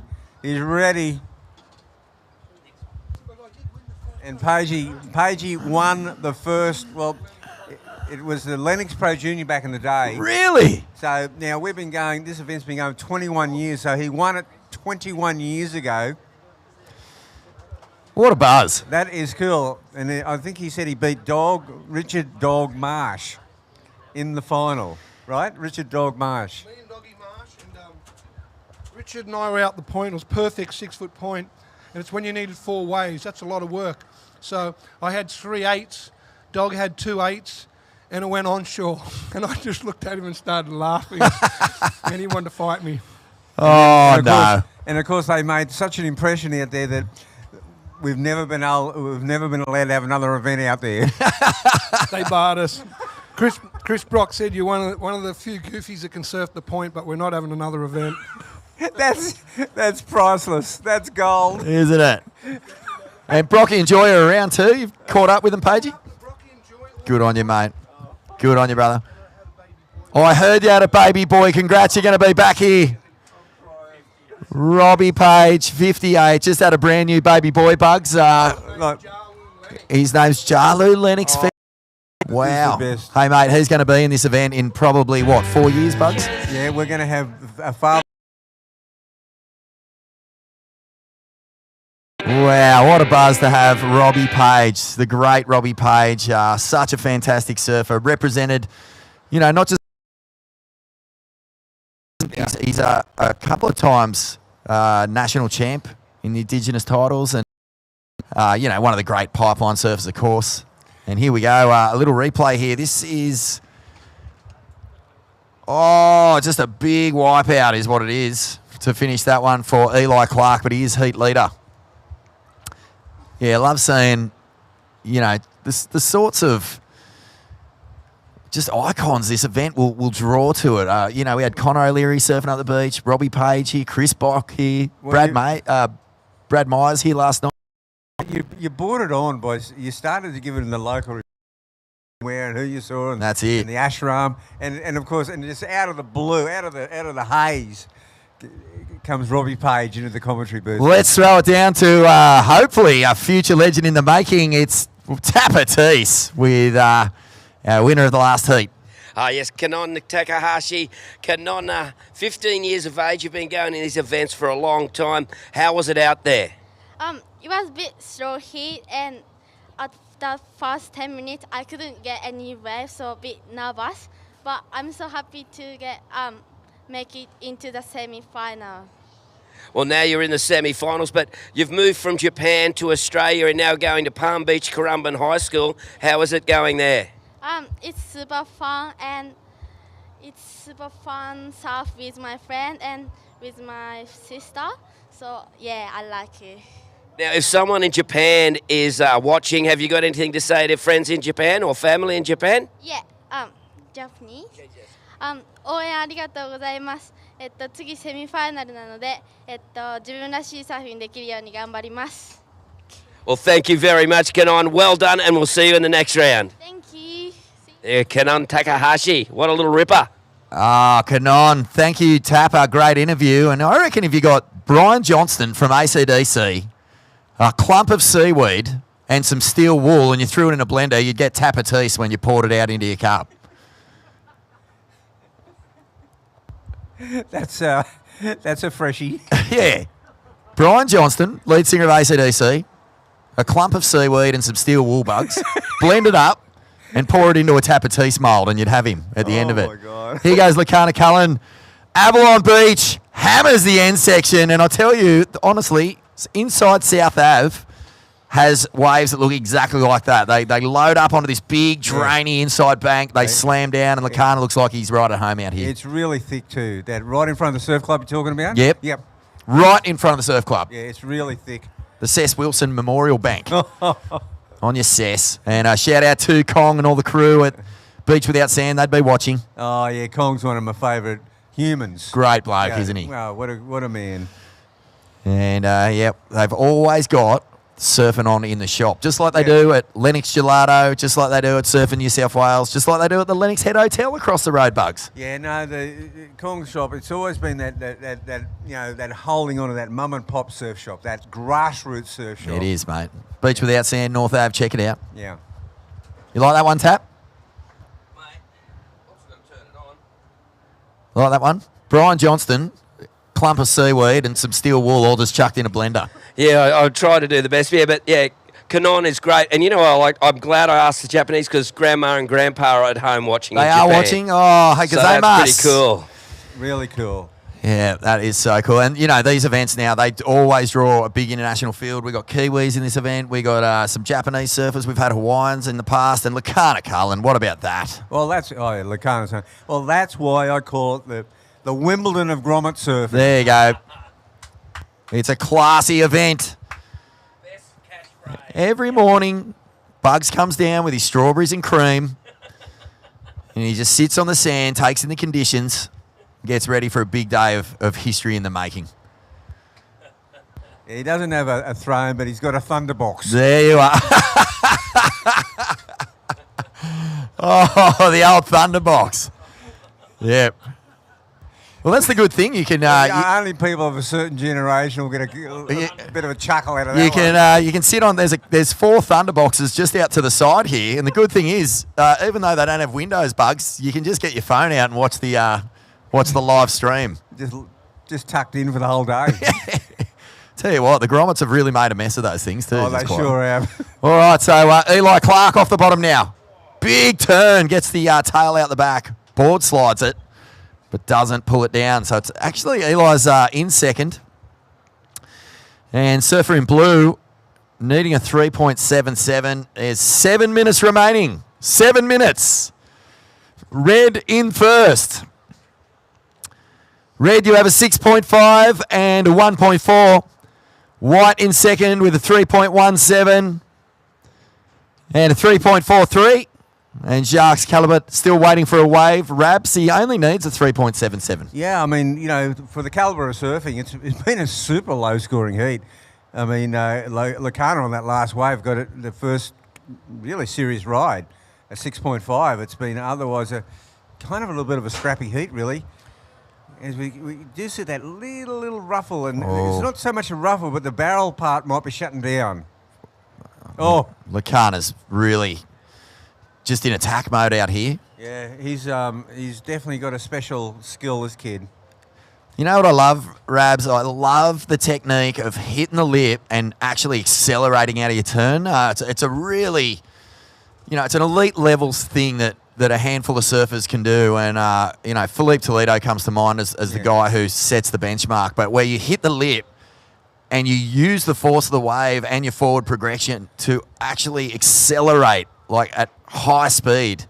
It's spectacular surfing. It is. You know how they say, to be the master, you've got to do it 10,000 times. And the thing is that that manoeuvre right there, like for the first 9,000, you just eat your lunch. Yes. But then once you've got it down, it's actually kinder on your body. Yeah, well, you're sort of like slingshotting yourself with momentum, and so you're not landing dead flat and still. I think that puts all the G-forces into your joints, whereas if you're going down the line, you can kind of almost let the board sort of find that edge, and then you're just using all that speed to project rather than go into the shock wave. See, on the old single fin, by the time you had it down, you were grinding your knee. Your knees didn't have anything left. Isn't that? Yeah, honestly, you look back at single fin surfing now, and you just cannot believe the mastery of people on those boards. That's right. To get them to move, you almost needed to discover who you were as a human being before you even could get those things moving, because every person had their own style to get them working. And everyone had their own, exactly right. And there was just such an array of different surfboard designs. Everyone had their own sort of, and everyone was trying to get the edge, Well, everyone was trying not to catch the edge. That's it. And flying down the line here, Lacana Cullen, big slice. Oh, that's mature surfing. Just to be able to hold the rail through a turn like that. It wasn't the steepest wave. He wasn't in that real cupped out bowl section, but the ability to maintain speed and commit to the rail, it's so tricky. 4 minutes remaining. I could watch that all day. I just love high-speed surfing out to the face. Watch this. Yeah, this is really great surfing. That is just such a searing turn. All in one go. There's just nothing out of place. Just went away with Tom Curran recently, and oh my God, 60 years old, Rabs. And honestly, his poise, his stance, his balance, and his flow is almost still without peer. He barely moves. He's going 1,000,000 miles an hour, and it's almost like it's just his transition from rail to rail that keeps the board in this perfect place. It's mind-boggling stuff. 60 years old, and he surfs like a little Grom. Yeah, that is so good. Ooh, Jacques Calibut, he's having a slow heat, and he needed to make that. A 3.77, there was definitely in that turn. Yeah, he needed to make that one. Will Eli Clark make him pay here? Well, Eli pushes it too hard now. 3 minutes. Yeah, I mean, the second place is way open. It's just way open. Yeah, Lacana's just in a really nice rhythm. Only a 4.5 for his last wave. So he'll get back out there, but it's all about Eli Clark and Jacques Calibut here.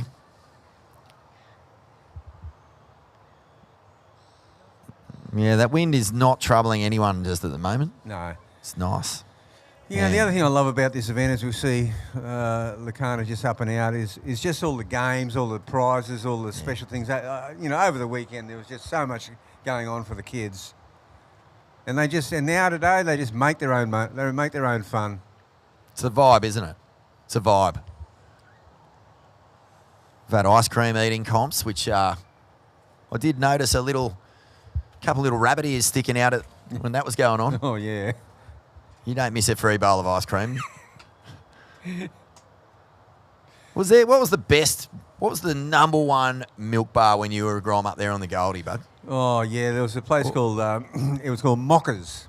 Yeah. And it only had 2 pinball machines, but there was this one called Seabiscuit, and it was just the fave. Yeah, well, like in honour of the Seabiscuit racehorse? Yeah. Oh. And after the school bus, me and Peter Townend used to race each other home to get on a Seabiscuit.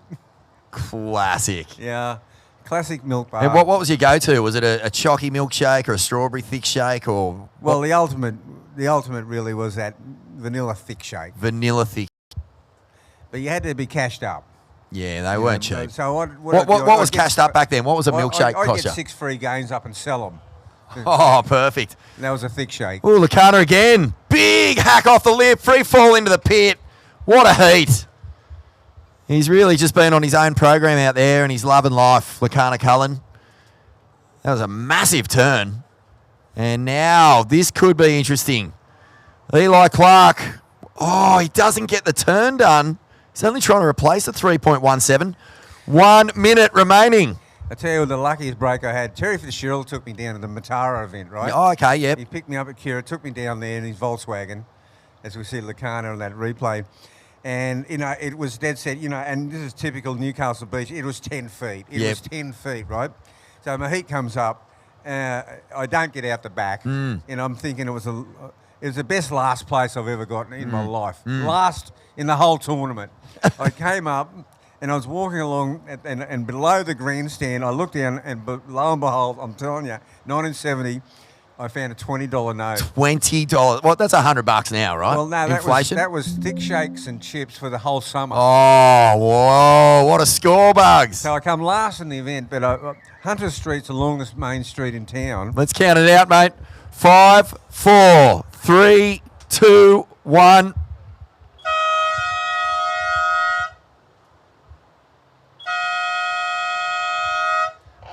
Well, that's all she wrote for that heat. Let's kick off the next one. 5, 4, 3, 2, 1.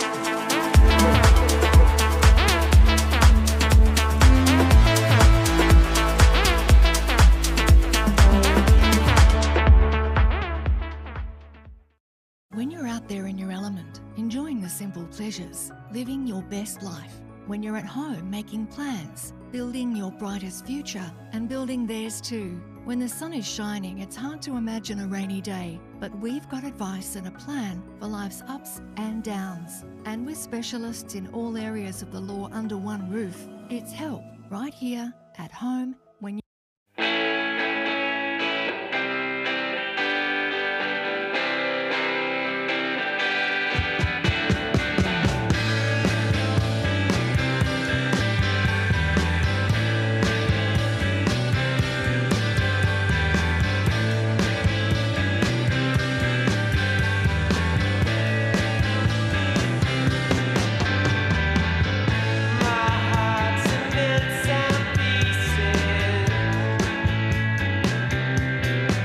Somewhere, I think.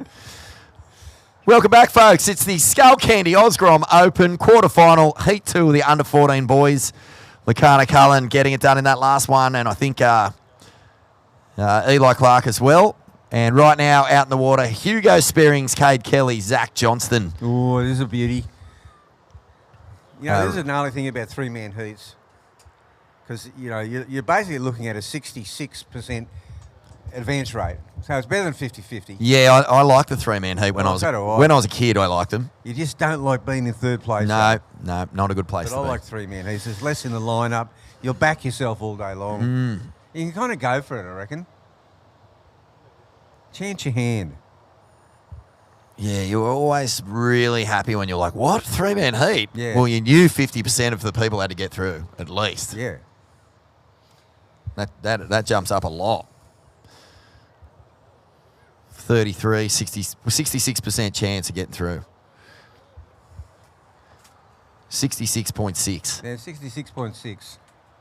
66.67. 66.6, yeah, 67. Here we are, Hugo Spearing. He's going to get things started here. He made 66% of that one. He probably, yep, that's a good call. But you've got to pull off 100% of that. Well, quarterfinals, Yeah. you leave nothing in the tank. Nothing at all. It's business time.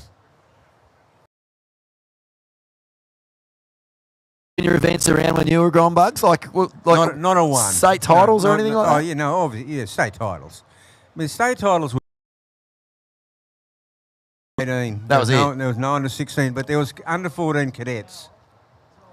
I never went in the cadets, but it started at under 18. That's it, seriously. And there was no junior events outside of Anywhere. that. Anywhere. No. No, it's just, and then along came, the Pro Junior. Pro Junior. That Narrabeen was a... Well, there was the Pro Junior, but when did, you guys start the Billabong Junior Series? Because that changed the game. That actually changed the game. that ushered in the era of the professional junior. Well, it did. Yeah, I think that was about 93, maybe 92. Yeah. I just saw Mick Lowe here the other day. Oh, unreal. He won a lot of them. Mick Lowe won I a think he heap of won them. all of them one year. I think he did. He dominated. He was that big, strapping, goofy footer, powerful surfer. And now his son Sammy's surfing in a lot of these events. Yeah, I know. That's awesome. And he's a goofy footer too. He is. And I think... the old Windang. I know. Windang Island. Classic. Lowe used to just always give me the Windang report. Then he came up and won the Quicksilver Pro. He did. At Rainbow when there wasn't a bank and snapper, but he was on fire that year. Up until recently, he was pretty much the only goofy to have almost ever won it. He then Wilco, Owen, Medina. There's been a few since. Oh yeah.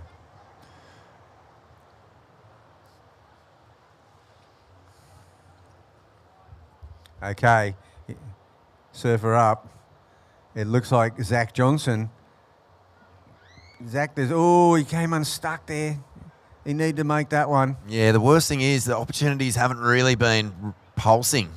So you got to make them count. That's a nice one from Cade Kelly. Yeah, Cade pulls it off and jumps straight off. It's that thing where if you go too far, you end up in that deep water and then it holds you there. It just holds you there, especially if there's waves breaking on the bank. You cannot move. Well, I grew up on a beach just like this, Rabs, and there was a big channel, and you had to always get through that little cascading sort of almost. Yeah. It's almost like a river rapid. Like it just holds you in your spot, and even on a 2-foot day, there's just days you just cannot get over that little lump. And that's why I think you see the kids jumping straight away, bang, like dismount, out, and stay on the shallow bank. Do not go into the deeper water. Don't go in the deep water.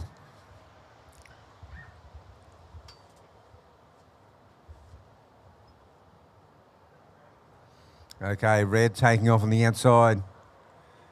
And we'll see that. Big. He throws it up late. Rabs, there's a major event coming to a close tonight. It's the Bolito Challenger Series. Yep. One Australian left in the draw. We've got an Aussie in the semis. Winter Vincent. I think Sally might have been our last competitor in the women's. Yeah, I sort of mostly internationals. Australians didn't go far past around a 16, except for Winter. Winter's done it. So all eyes will be on that young man. He's he's on fire. He's on fire. Just won NIAS, an event for the ages, that one. Oh, it sure was. And I think, what an achievement it would be for this kid. To qualify. To even win a Challenger Series. I mean, you're well on your way to qualifying if you get one of those in bang. He got a pretty good result at Snapper. So another big result here. He's on track. All right, let's throw it down to Terry Tapatis with the Avalon Super Freak, Lacana Cullen. Oh, super freak, super freaky, super freaky. Lacana Cullen, mate, how was it out there? Yeah, it's super fun. The waves are pumping. Mate, not too many barrels out there, or there were still a couple? There's the odd barrel out there. It was probably better like early in the morning. Did you get out there at dawn to try and get a couple? Yeah, 5:30. As good as Little Av? Oh, nah. Little Av's better. Oh, he loves Little Av. Loki, mate, you're ready to go for the next round, semi-finals. You must be pretty stoked. Yeah, I'm stoked. Can't wait. 2 people out there in tomorrow morning. You ready to go? Yep, ready. Fire up, mate. We'll see you in the next round. Yeah. There you go. Lacana Cullen. He's a little bit quiet, but he's going to fire up. You watch him. Back to you blokes in the booth. Nah, good on you. Good on you, Tapper. Getting an answer that says yeah. Oh, yeah, no. He Never happened. He did think about it. Oh, could you imagine it, Mug? Someone saying to you, hey, you know, surely our sand bottom point is better than your one at home, surely. Well, and it's funny, as I'd go around the world, you know, I'd come across so many places. I go, look, when it rains and the river breaks and the sand forms up, it's just like Kira. Yeah, just like Kira. That's a famous line, isn't it? It really is a famous line. And guess what, mate? It's never just like Kira. It might do an imitation of it. When I was, going to school, I had to walk around Kira Point to get to school, to the bus stop, very dangerous. Mm. And I'd walk around Kira Point, this is when I was, say, 14, 13 years of age, Yeah. and it'd just be cylinders going down the point. And I honestly thought, I said, there must be 50 of these down the coast. Yeah. There must be Kiras all over, But there isn't, is there, mate? No, then I'd get on the school bus and have to go past Burleigh to get to the Miami High. I mean, talk about dangerous travelling. Oh, man, oh, man. I can't believe you even went to school. Well, neither. I went there at one stage and this teacher went, hang on, who are you? And I went, yep, check your roster. My name's there. We haven't seen you since February. So surprising that you turned up. They didn't even know who you were. Exactly. And I went, well, the Northerlies hit. That is classic, mate. But then they had sports excellence, kind of. It's so funny. Dingo, Joel and Mick always tell the story of, Joel and Mick would be on the bus and they'd be looking out at Kira as it went round the headland and there's Dingo in the barrel and they'd just be going, no! And there's me on the beach trying to wave him in. I mean, I saw in the tap earlier. I mean, that's how he started the sports excellence program at PBC because just to get those 3 to get to school. Yeah. Classic. And it still didn't work. So some waves being ridden here. Well, oh, wow, we're already under the 10-minute mark, so past halfway. And you know what? The tide bottoming out here is causing a few issues. Yeah. Wave selection's really been tricky. No, see, with the lower tide, there are a few more walled sections, and it is quite tricky out there. You know who was cool to see yesterday, Bugs? Sophie McCulloch. Well, wasn't that great that Sophie popped in? Yeah, so We've cool. had Sophie, Connor O'Leary, Robbie Page. It's just so good, I mean, Stu Kennedy. Stu Kennedy's lurking around. Yes, Stewie. And Sophie, she competed in this event 10 years ago. Mm. Even when she did the maths, she couldn't believe it's been 10 years. But it just means so much to them. That there's a lot of nostalgia. Yes. And a lot of goodwill attached to this event. Yeah. People, they reconnect with something that they really loved and enjoyed about their childhood and they come back here. Paige walked in and was like, yeah, I won a junior event here. Like, it brings back so many great memories from your history, And even you were saying, Bugs, when you were like, oh, that's a good finish from Zach Johnston. He needed that. He's in third. He only needs a 1, and he finally gets a completion, so he'll be stoked. But, you were saying you came down with Phil and Brad Myers and had these great adventures and surfed these incredible waves. Yeah, sure, not Kira, but a completely different experience of a far north coast point break. Oh, man, Lennox is just world class. And come on. Yeah. And it was a real gathering place in the 70, 71. Nat would come up, Batty Trelaw, obviously Chris Brock was here, Brad Myers and his brother. It was such a gathering place of the best. Michael Peterson had come down. It was, you'd see the exchanging of the torch nearly from one generation to the other, at the very top. That's it. Well, when I was a Grom, I was in Mullum High. Jake Baker was my best mate, who's one of the head guys down here, part of the Skullcandy committee, helps to keep Lee Bar cranking. And we used to come down, stay with his old man Jimmy and his older brother Marcus, and that was my first experience of getting away from New Brighton and all that, and seeing and experiencing sort of the surfing world without the folks. Yeah. My first trips away from the nest. Yeah. And so I love Lennox, man. I was in Le Bar for a year when I was just 13, and it was just, I would say it just opened up my eyes to not just the surfing world, but incredible surfing, because, every local ripped the point to pieces. Yeah. Yeah, it's just... Glenn Curtis was floating around then, and Yep. lots of Byron crew. I don't know what was going on with Byron board riders, but Wilsey was in Lee Bar, Guy Walker was in Lee Bar, even Robbie Cribb was surfing in Lee Bar, and it was a powerful team there. Oh, yeah. For a while. Now, I still is. What am I talking about? It's just made the final of the Australian Board Riders Battle. So, club just on fire at the moment. 2 weekends to run their club rounds. Yeah. I mean, that's a big club. Yeah, they do a really great job. Tony O'Brien and the crew. It's just a grassroots club, and look at the community effort they put into this event. So much volunteer work. It's a big job. There's a lot of committee meetings, before you run a world-class event like this. Yeah, true. It was in my age division when I surfed for Lee Bar. Ed Fanning. Oh, unreal. Yeah, R.I.P. But we surfed a few heats against each other, and that's the era. It was before Mick and the family had even moved from this region up to the Goldie. Yep. So just little peewees, all of us.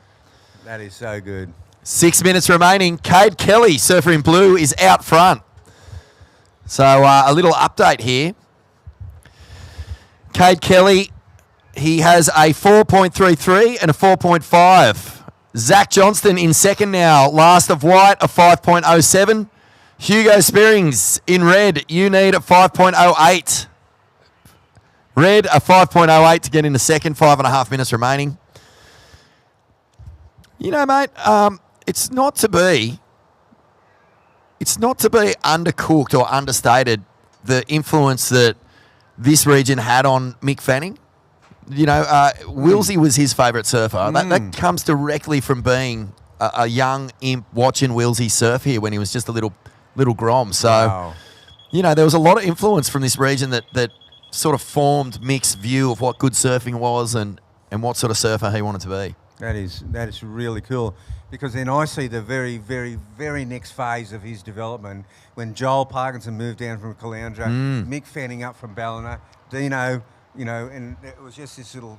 And that's when it began. There was just something happening. It was.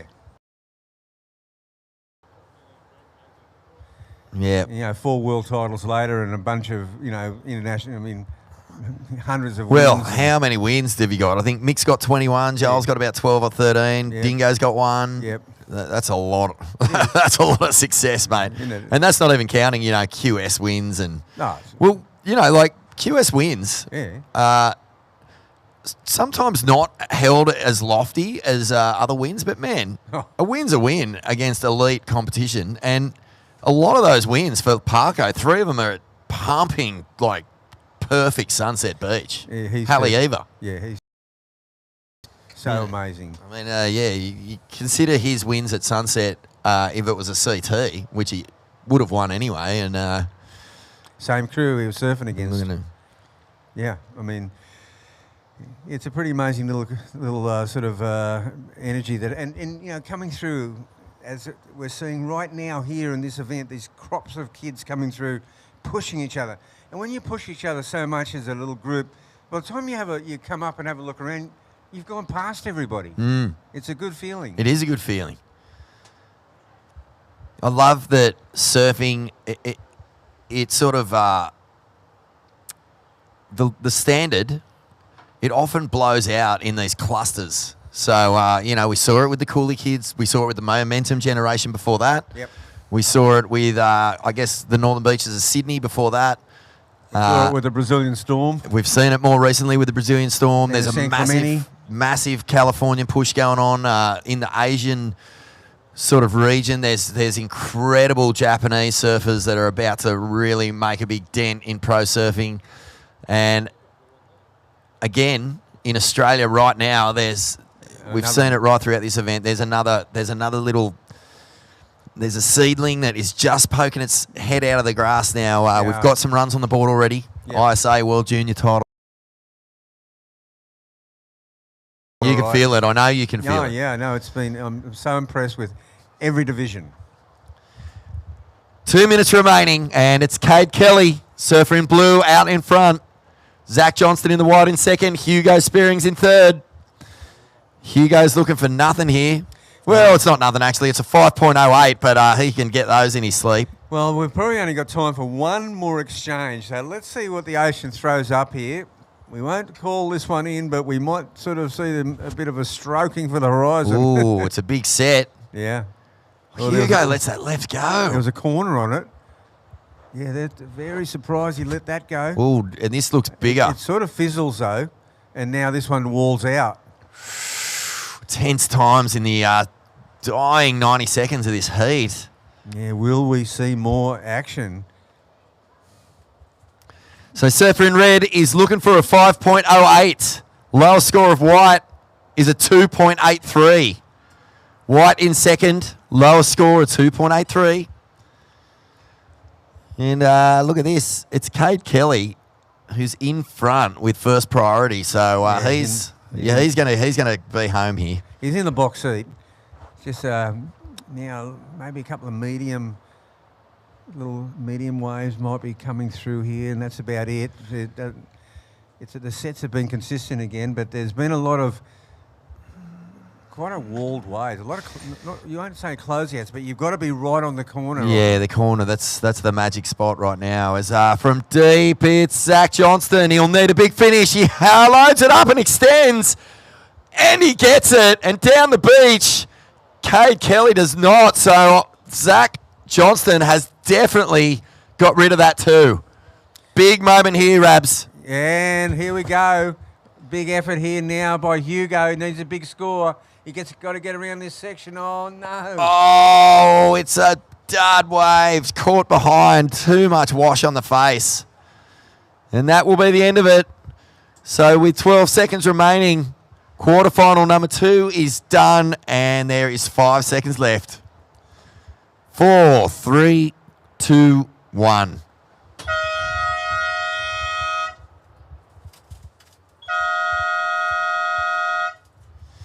Well, Rabbit, thanks so much for joining us down here at the Skullcandy for another day, mate. Tomorrow is finals day. We'll see you then. Well, big finals day coming up, and conditions are looking promising once again. See ya, Rabsy. Counting down start the next 8. 5, 4, 3, 2, 1.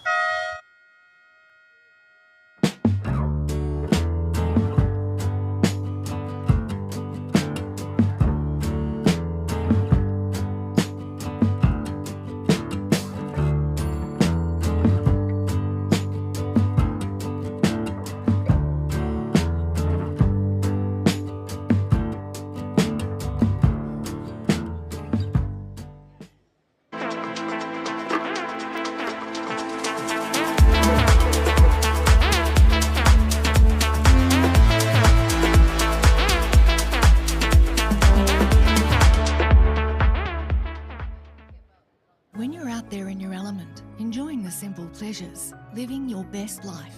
When you're at home making plans, building your brightest future and building theirs too. When the sun is shining, it's hard to imagine a rainy day, but we've got advice and a plan for life's ups and downs. And with specialists in all areas of the law under one roof, it's help right here at home when you...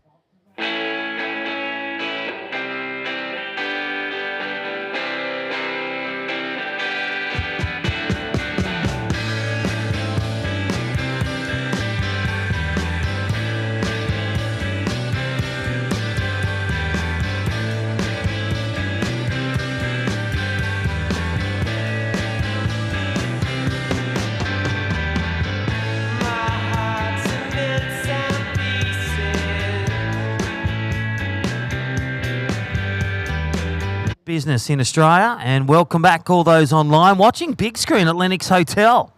Mick and Melissa and all the crew there.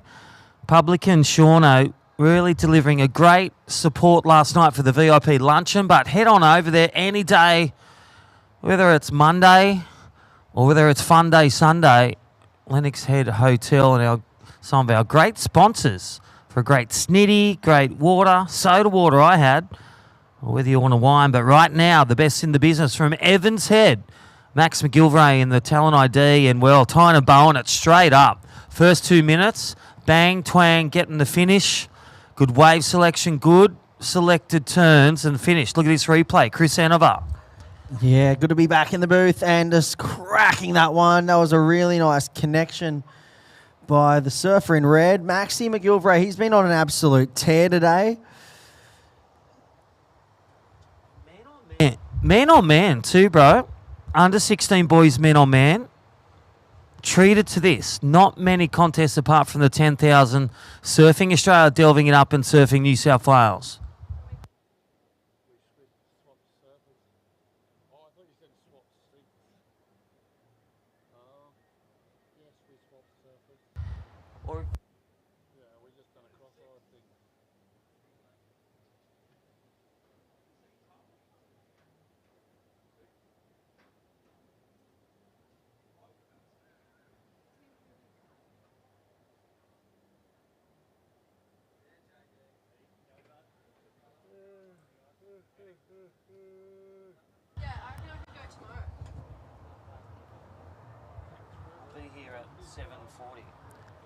All right, there we go. Look at this one. Max McGilvray deep. It's not at the reef. We did. Oh, my gosh. What? He goes to the big sandwich. Crunch time.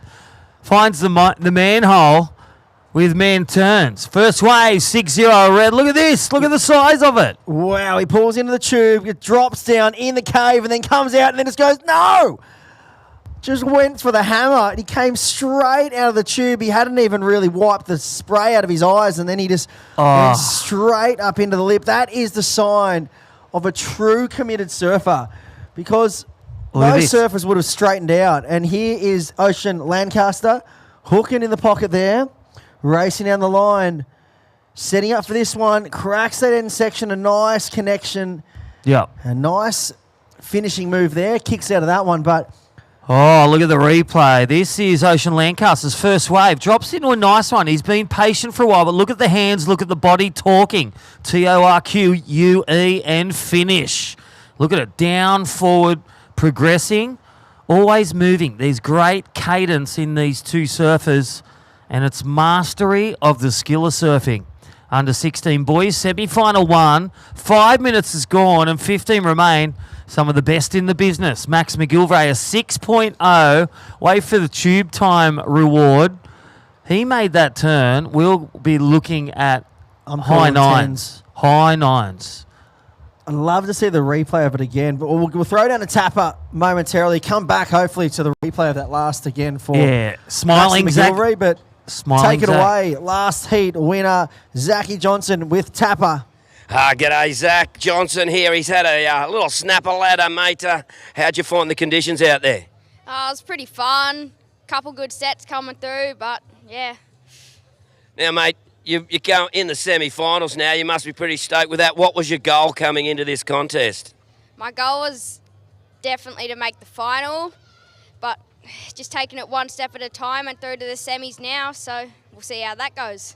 Mate, you're one of the snapper brat pack, I might say. Who's your favourite Snapper Rocks surfer? Oh, Sheldon. Sheldon Simkus, great pick, mate. He rips. And so do you, mate. So well done. See you in the semi-finals, mate. Thank you. There you go, Zach Johnson here at the Skullcandy Osgrom Open 24. Back to the booth. Yeah, cheers, Tapper. And, well, we see some scores that have locked in. Ocean Lancaster, his first ride was a 4.67. Maxie McGilvray locked in a 6 for his first and a 4 for the second. So a 4 for the tube ride. Not rewarded for the commitment because he went down. Here he is on the backhand. But he's going to kick out of that one. A quick in and out, Crispy. Yeah, that's right. Just a quick left in and out, but look in the foreground. It's not over. This is game and set. Nice little hide hole there for Ocean Lancaster. Such a big combo killer. And there it is. He's really propelling his momentum forward. Hands are just where they need to be. Places his board. Just he's in rhythm. As with the man in red in the lead. 4-6-7 to start off his campaign. Look at the replay. Size of the wave. Yeah, kick stalls into the pit. Perfect read on that wave. And then he came out and, well, a soupy section, but really projected nicely. Got nice and high.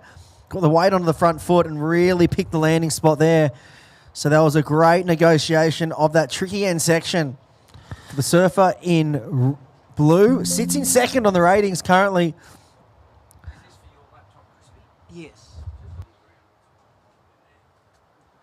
Yeah, second in the rating. So priority 1, situation, under 16 boys semi 1. These 4 remain. So 1 will go through in this man-on-man. P1, that means priority 1 to red. He can snatch away from blue if blue gets up from anywhere. But once he makes that decision to go, whether he gets it or not, it then gets handed over to blue. In these man-on-man, you change your mindset.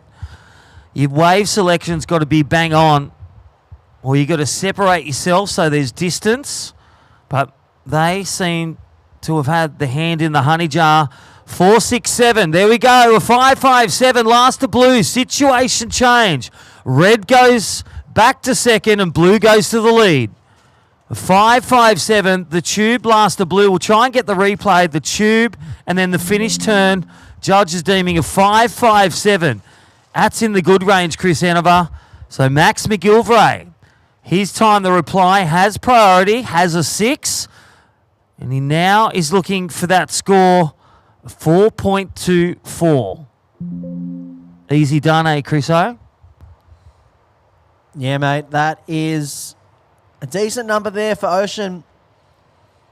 We see this read, took off there, the nice kick stall into the tube, and then picked this end section, just threw his arms up high to get that projection. That was a real master stroke there. Big backside wafting turn. And a second. Wow, that is some crazy high performance. Critical surfing there for Ocean Lancaster. Stand by for that number. That was crazy backhand surfing. But wait for it. It was under priority too, so he didn't have priority, and Max must have left to go. He had some distance. These waves are pumping. Here at 7 Mile Beach, Lennox will get the last one, a blue.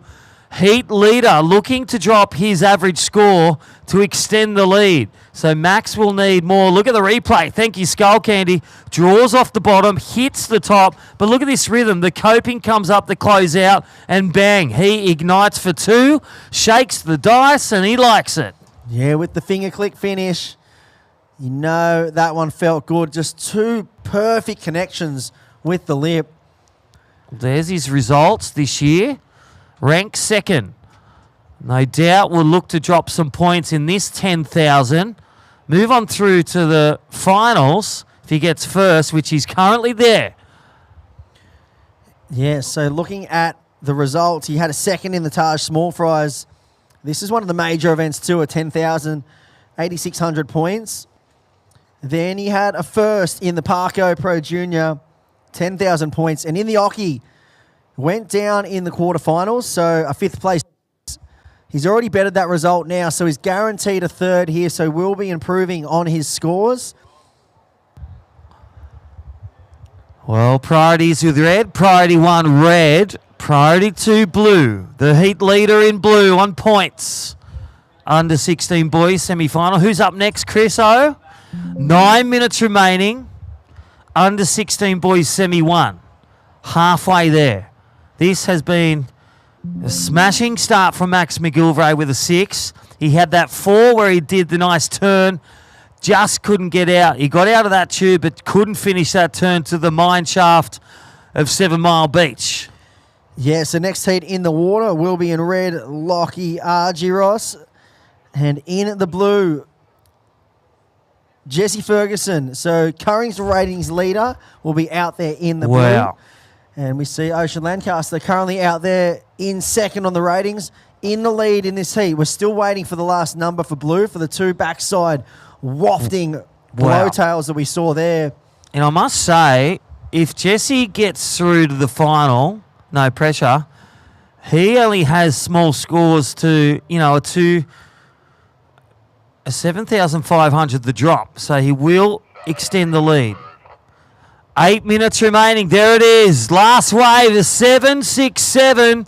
In comes the Boeing, and it's Ocean Lancaster. Touchdown. Extends the lead. Blue leads. Red second. Priority to red.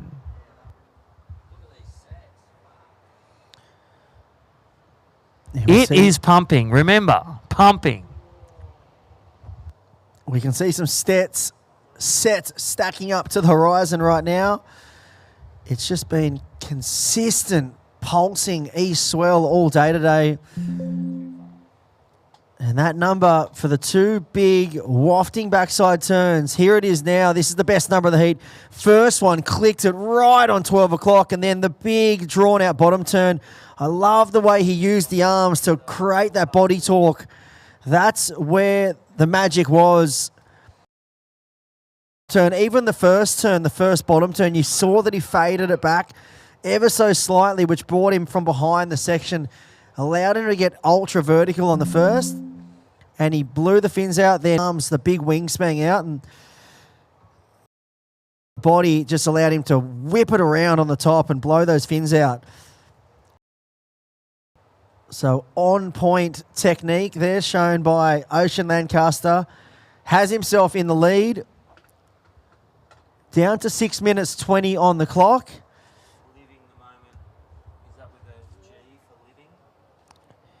And currently red sitting in second. So Maxi, you are chasing a 7.25. 7.25 for red, required to go to first. You do hold priority. And there's plenty of time on the clock. Just over 6 minutes.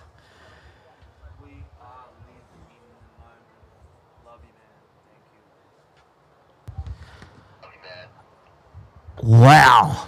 Big screen at Lennox Head Pizza Pasta Grill. Big screen at Lennox Head Surf Shop. Go see Gavin Ballina or Lennox Head here, the iconic surf shop. Get your 20% off O'Neill. Here we go. Max McGilvray from Evans Head, the local in Lebar. Oh, stand by. Huge connection there. And that was crazy surfing for the surfer in red. Wow, commitment plus. He has no fear when it comes to a heaving end section. Just throwing everything he's got at it. There's not much of him. And look at this one. He eyed it off. He knew what was coming down the line. It was almost a closeout. And, well, the cameraman... Whoop, went cross-eyed. He's been at the after party. VIP night, 101, 5 minutes. We'll see if we can get a replay of that one again. And here it is. So he took off, and you can see he's carved this one back nicely and just set him up.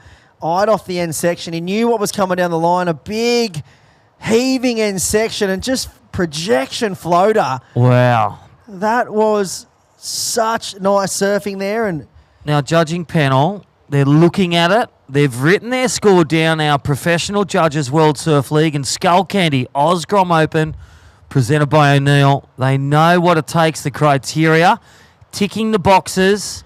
They'll recall that 7.67. Here we go, live action. Max McGilvray under priority, looking to make it sting. Does a big jam and another snap, and then the rhythm. What is going on out there? These two surfers are just going hammer and tong.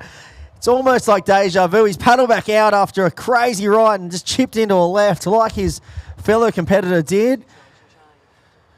And look at the replay. This one cracks it in the pocket, comes around, another nice whip, and then just rapid fire, 3-turn combination. And, well, in the space of about 2 minutes, Maxi McGilvray has flipped this heat on its head. And last of red, situation change, Crispy. Yeah, situation change. Red in the lead. Red leads. Leads to drop that 6-point ride now. And the last one, stand by, he may. 5.86 for Ocean Lancaster. 5.86. 3.5 minutes is the time clock. Blue has priority, but he has another score to come in. That quick one, quick sticks. Yeah, so that 3-turn combo, that may and well and truly improve on Maxi's second score. He holds a 6-point ride as his backup. So we'll see. He's just duck diving the waves now, so we'll give him another situation update. Red, your previous to last was a 7.53 for that big wafting, floating closeout re-entry. And the last score comes in. He hit the jackpot, 777. So that does increase your lead. Max McGilvray extends, and he's up and riding again. Somebody stop him. He's on an absolute heater right now.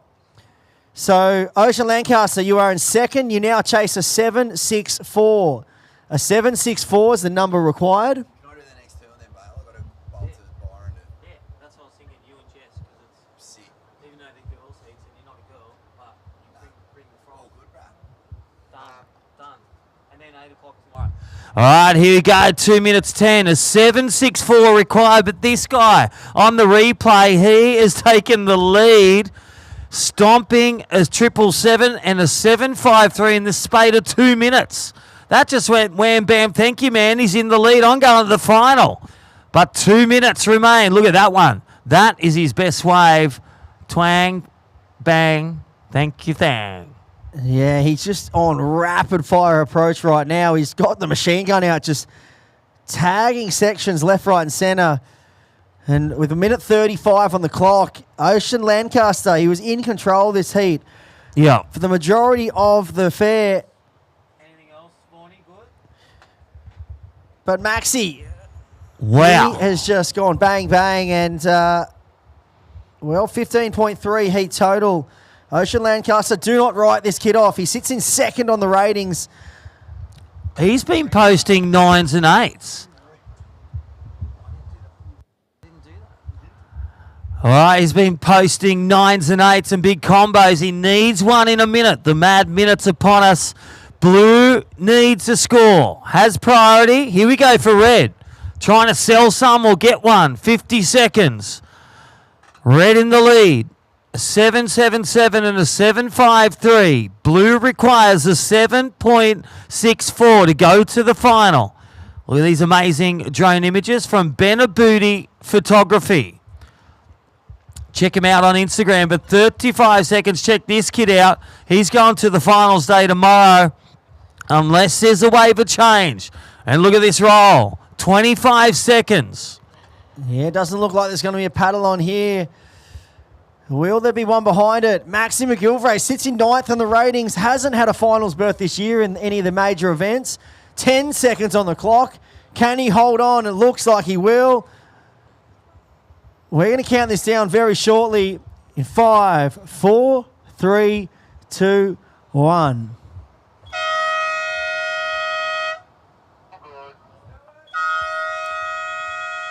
All right, we're going to go straight into the next heat in 5, 4, 3, 2, 1.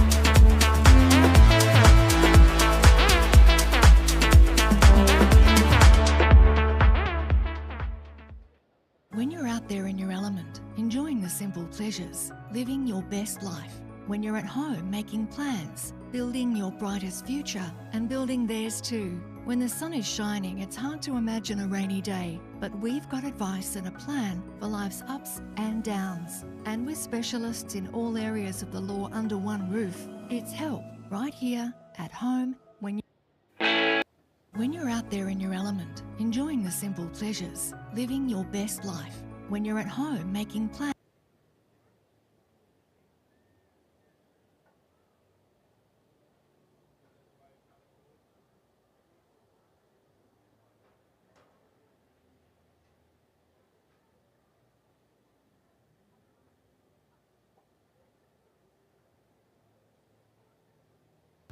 Welcome back. It is the under-16 boys semi-final. Heat 2. Lockie Argos against Jesse Ferguson.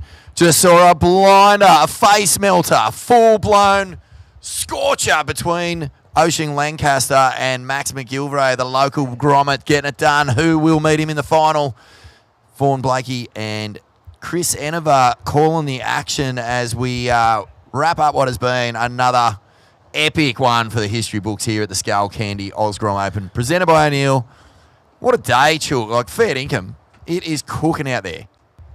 Mate, this is as good as 7 Mile I've seen for an event. It's just pristine. The wind has been so dreamy all day. There's been tubes left, right and centre. My brain is in a blender from all the mind surfing I've done. It's just been... Well, not just mind surfing. I saw you sneak out for a little shred before. Yeah, went a little commentator's cup and had a combo crispy out there once. Ooh, Fergo gets 2 big hits and doesn't complete. So Lockie out the back, watching carefully. And we're into semi-final action. That means tomorrow is finals day, folks. If you're watching online, if you're sitting right there in the Lennox Head Hotel, g'day. How you going? Hope you're enjoying the action. I was just over the road before. Saw Shauno and the team. It's loud and proud in there at the Lennox Head Hotel. They've been the home of the Skullcandy this event. And I think they're going to be the home of some pretty spectacular local events in the months to come. An iconic pub, a great team. Please go visit next time you're in town. But, you know, upstairs there's a world-class restaurant. And if you're not downstairs watching the action on the big screen, you can actually just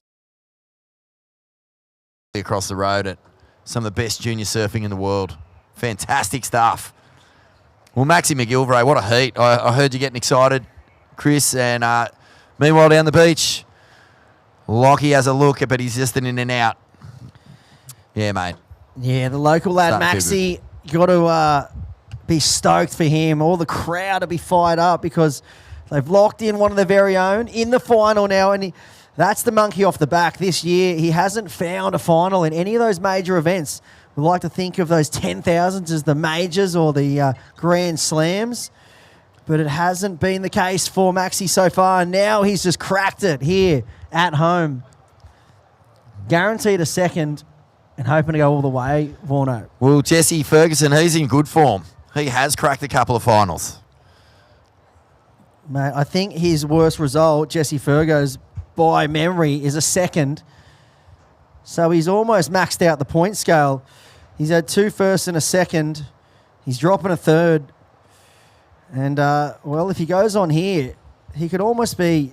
This is a 10,000 rated event. He did get a win in a 75,000 rated event. 7,500 rated event, sorry. And second in the Billabong Lockie.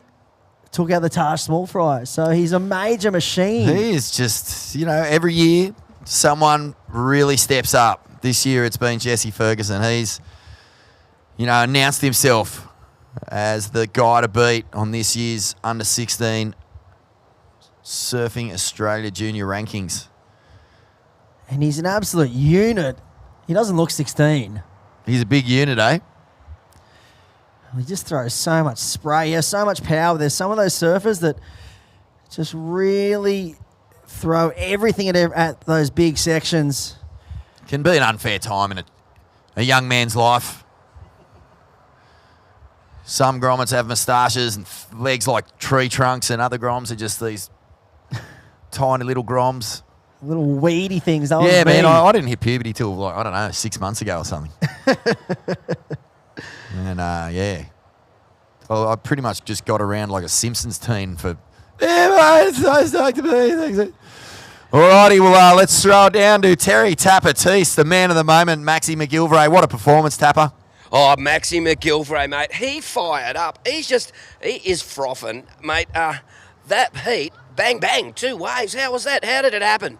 Yeah, it was so good. I needed a pretty solid score to get Ocean. I needed like a 7-point something and got 2 sevens back to back and ended up winning. So stoked because Ocean, he's such a good surfer. He's bloody ripper. He's like pretty high on the rankings as well. And it's I haven't had a finals in a bit, so it's good to get another finals.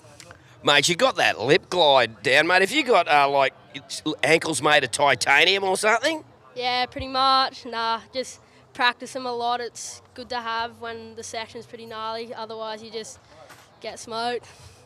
Well, you're in the final now, mate. Good luck. We'll see you tomorrow. Finals day. Got to love that. Yeah, thanks, Tapper. So keen. Yeah, Maxie McGilvray. He's keen. He's frothing. And so am I a bit. Skullcandy. Oscar. Good on you, Tapper. Great to see Maxie feeling it. The energy here at 7 Mile.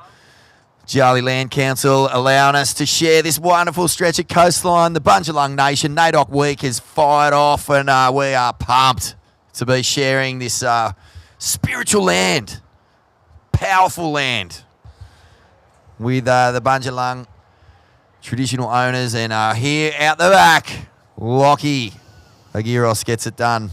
One the big original snap. locals, Vorno. Always was. Always will be. And I love being able to express and, embrace the traditions and all the customs that go along with the Aboriginal and Torres Strait Islander people. We got to see the amazing dancers down here the other day. That was so cool. So cool. Well, mate, 12 minutes to go already. Some pretty mediocre scores by these guys' standards, you'd say. There's Fergo with 3.5 and a 4.33.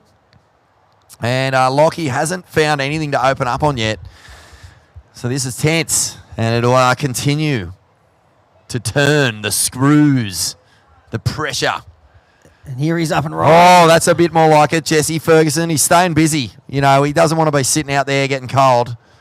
So even though these waves aren't allowing for a whole lot, he's still just chipping away at that combined total. He's got a 7.83 at the moment. And currently sitting in the lead, that is your ratings leader as well. He's looking just to go into another final. He's almost like the Scotty Scheffler of 16 boys in the majors. He can't put a foot wrong every time he steps into these big races. Down in 7th on the ratings. He'd love to claw himself up to the top end. Lockie Argyros. Where is he? 7th place? Yeah, he's had some good results. 16th in the Billabong Oki, so he wants to put that in his back of his mind, but he's already well and truly eclipsed that. And yeah, well, I think the Agiros family representing Kingscliff. Yep. Him and his sister. And this is a little replay of Jesse's last ride. Good little punchy up and over for a 4.33. But you would be surprised if those scores stay in their top two. These guys just know how to really send it when the pressure's on. But where is the opportunity going to come from? Will it be up the point, down the point? Oh, look at that thing. Just dragon's breath everywhere. Here's a good takeoff. Surfer in blue, Vorno. Comes around that one, just driving back into the power source. Will he get an end section, eyeing off this heaving end section and projection over the lip there? Impressive use of speed through a pretty flat section. Gets the extension, but no make. One thing I've noticed about this division, especially that last heat, they have no fear when it comes to hitting an end section. Zero. Especially Maxie in that heat. He had this one wave where he came out of the barrel and most surfers in their right mind would have straightened out, and he went straight up for the lip. I was sitting in the Lennox Head Hotel watching that heat on the big screen, and it was impressive, man. That was a really cool wave. So it has been a cracker day down here. 7 Mile turning it on. What a venue it is. It dishes up everything. I mean, like I said, I've come here before and it's been 10 foot and just an impossible paddle out. And then other days it's small and you've got these little double up inside nugs. And now today we've got perfect heaving tubes with big crackable sections. Did you get a bit of vision during your free surf? Zero. Zero fish? Zero fish. Bro. Not even a closeout one. I couldn't find one to save my life. I got two little conages when I paddled out. Did you? Yeah, I wouldn't say like drainers, but, a little bit of little bit of a curtain, a little bit of coverage. Yeah, I paddled in and turned around and everyone was getting drained. I felt like I was surfing a Bell's Beach burger and I couldn't find a cone out there. How bad is it when that happens? Especially Goes out. And that's how the way it goes. But saw some pretty talented surfers out there. Oh, Taipan Wood was out there. Yelling his coaching advice into the lineup. O'Leary's he, bro. O'Leary was out there. Bainey the Gamote.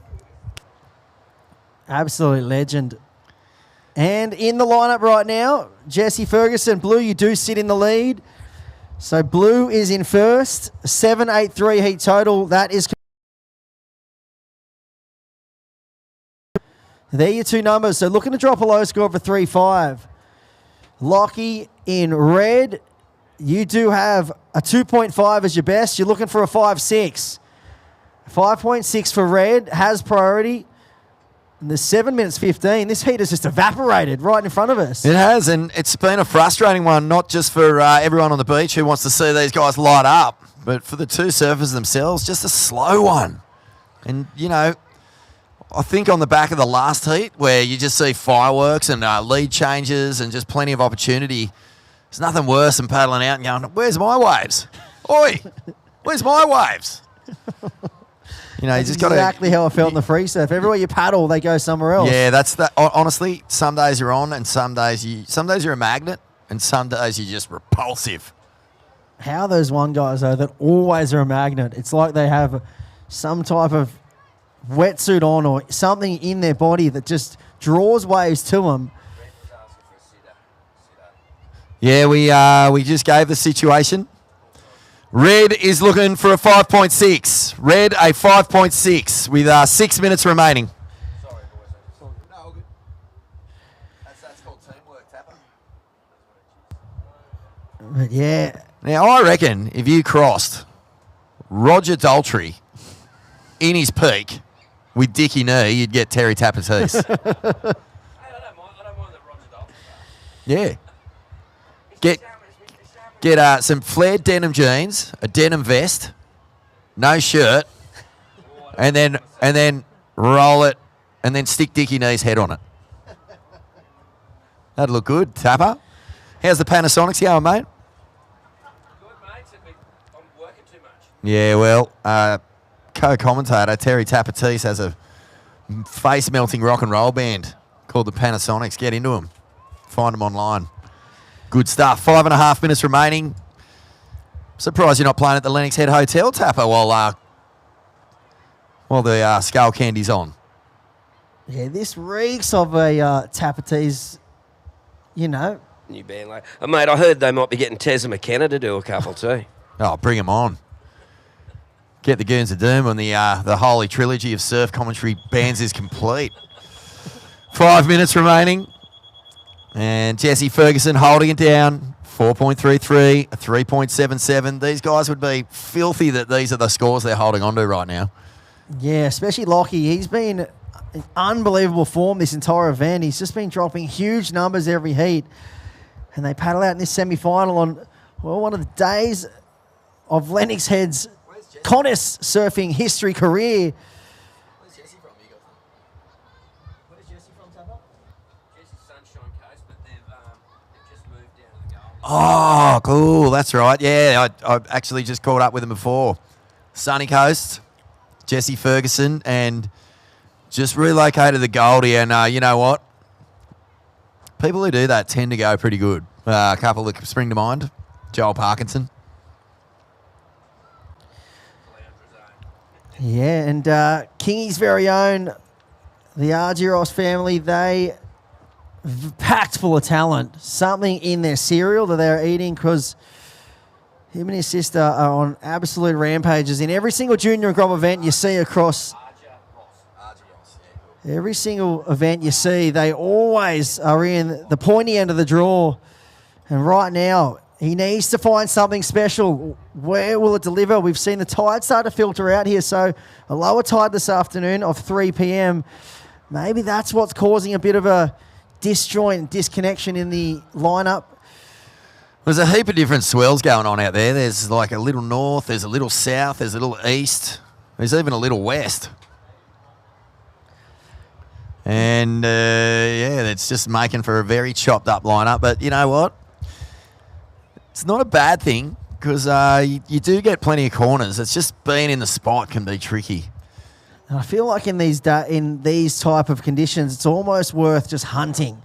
Sitting still, if it's not working, you've got to change it up. You could move around the lineup. Here comes some sets approaching now. We'll see if this thing converts into something nice. Red sits out with priority. He's having a paddle. Look at the drone angle. It's such good vis.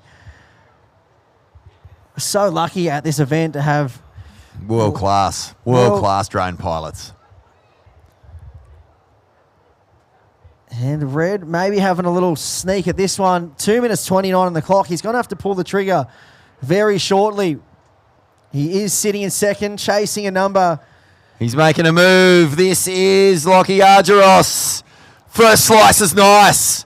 Got some power. Gets a second move in. Comes through on the inside. He gets a finish.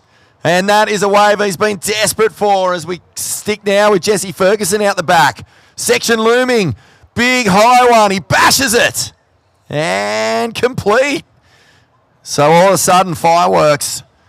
But the advantage here for Jesse Ferguson, he's already got a 4.33. So he's ditching a low score.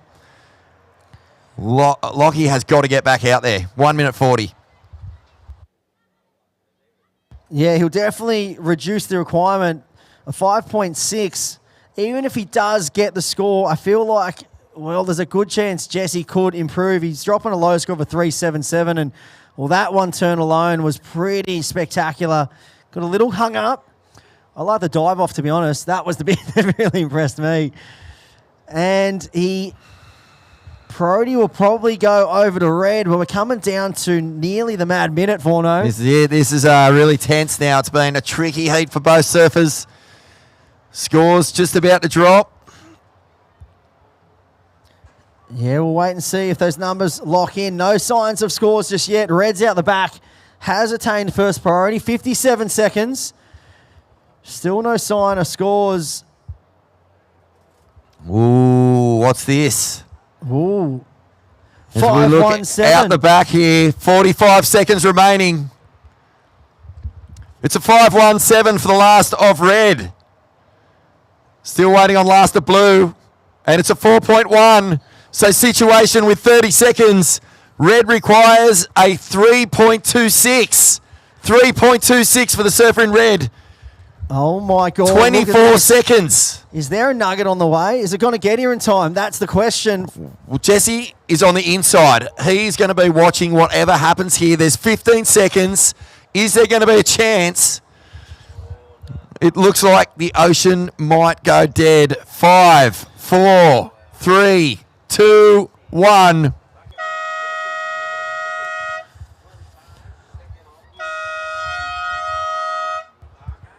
That was intense. What a heat there. Jesse Ferguson holds on from a fast finishing Lockie Argyros.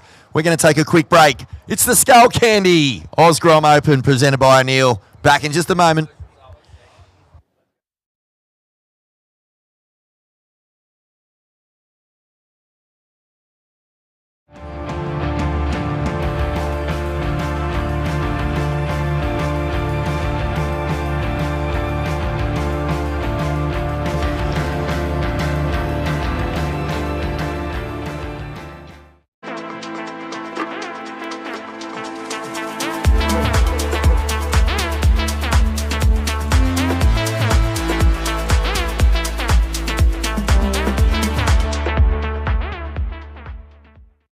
When you're out there in your element, enjoying the simple pleasures, living your best life.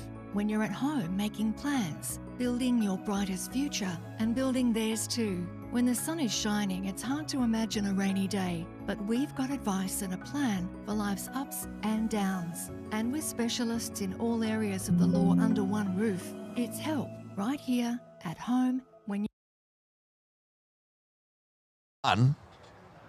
And a 4.33 won that heat. Yeah, wow. Welcome back, folks. It's a Skullcandy Grom Open presented by O'Neill, Vaughan Blakey, Jess Starling calling the under-16 girls semi-final heat 1.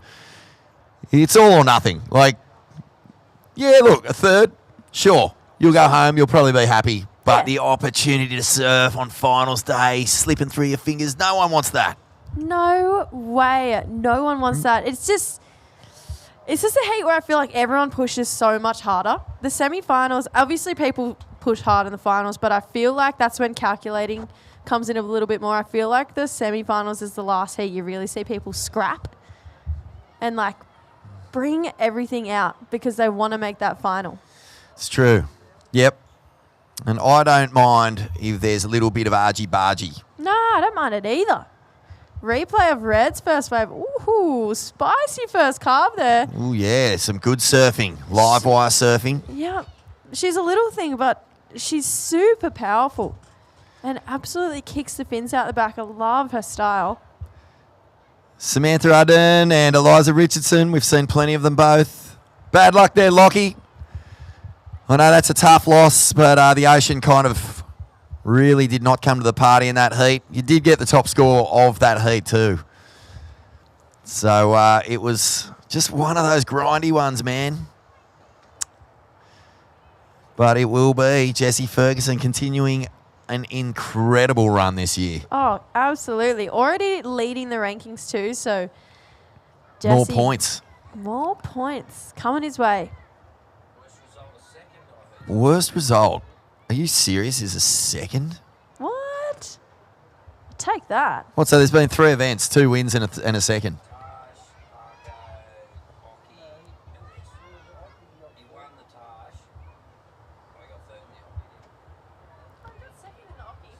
Yeah, he got second in the Oki to Ben Zanata.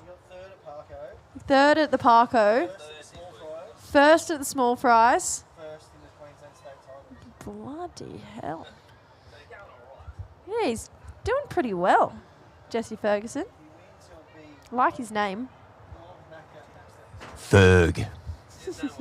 17 minutes. More talking about the first name. Oh, Jessie. Yeah. Oh, of course.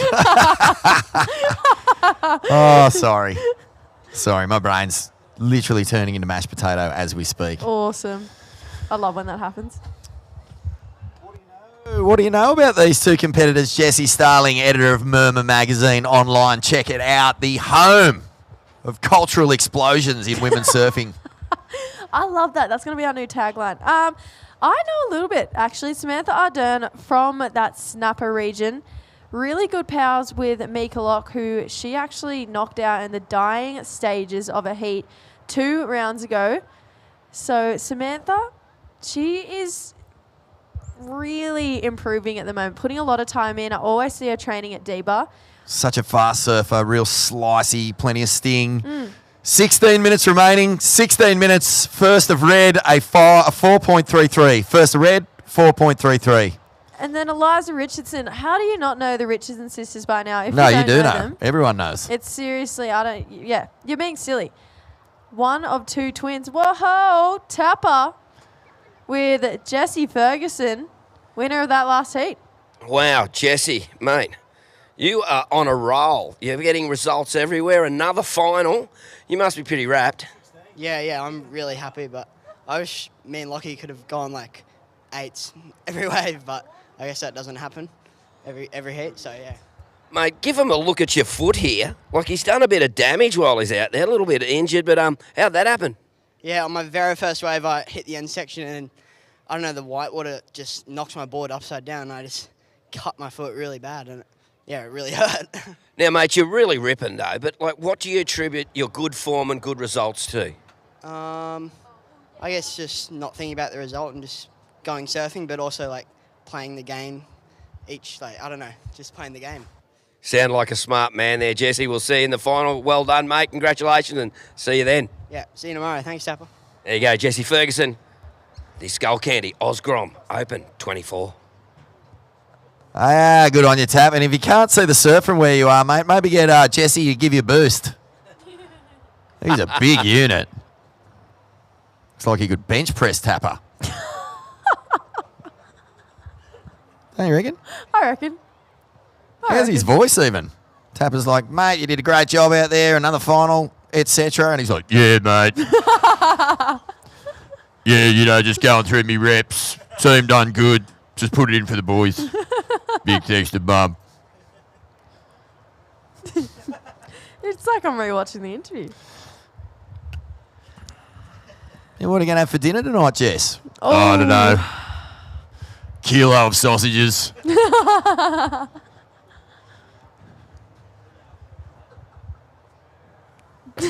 Chris like that one. 9 Mars bars and a tub of ice cream. Oh, come on, Taylor. Terry Tapatis. It's just a joy to have him around the Skullcandy. Such a legend. All right, 13 and a half minutes on the clock for the ladies. One wave ridden. Yep, just the one wave. 4-3-3. Oh, had a little look there for red. So a little bit quiet here from the ladies so far in this heat, but it's all right. Sure to rev up soon. Guess where I'm going the Savo, Jess Starling? Oh, here we go. I'm so excited. Where? I'm going to leave here. Excuse me. Just fully got busted picking me bugle on the broadcast. Are you joking, Sam Norwood? No Christmas cards for you. It's unbelievable. Stitch up City. Oh, mate. Well, look, it's a Grom comp, all right? If I'm going to pick my nose, I'm going to do it here. Oh, my God. That was the best thing ever. Actually, it was just a bit itchy. All right? It's just a bit itchy. Yeah. Yeah. Eliza, just having a look there. No, just going to say, guess where I'm going the Savo? Where are you going, Sabo? I'm going back to Byron Bay Oh, okay. to interview Oh. a certain 8-time world champion. Oh, I pretty sure I'll I give you know 2 who. guesses. There's only 2 surfers who have 8. Stephanie Gilmore. Yes. Yes. Going to go and hang out with SG. Who's the other one? Well, Kelly Slater's got 8, but he's also got 3 on top of that. Oh, yeah. Oh, that's exciting. You're doing a couple projects with her at the moment. Yeah, I'm working on a little project with Stephanie Gilmore at the moment. How cool. She's so cool. She's the coolest person alive. Yeah. Agreed. Like, Chris Enever is pretty cool. Terry Is. Tapatis is pretty cool. Yeah. Sean at the Lennox Head Hotel is Yeah. very cool. Legend. You are extremely cool. You? But Steph Gilmore is the coolest. Oh, yeah. She's... The coolest of the cool. How cool is her new brand? Stephanie's Surf Shop. Fully. And she's got like decks, leggies, all that sort of stuff Yeah. going. The posters. So cool. See? Told ya. She cool. She cool. We are 9 minutes into this heat, and there has been one wave ridden by Samantha Ardern, and this is exactly what we saw last time. So instead of like being wowed by 7s, 8s, and 9s, we are really having to grind out and basically fossick for scores at the moment. Here we go. This is Eliza Richardson down the beach.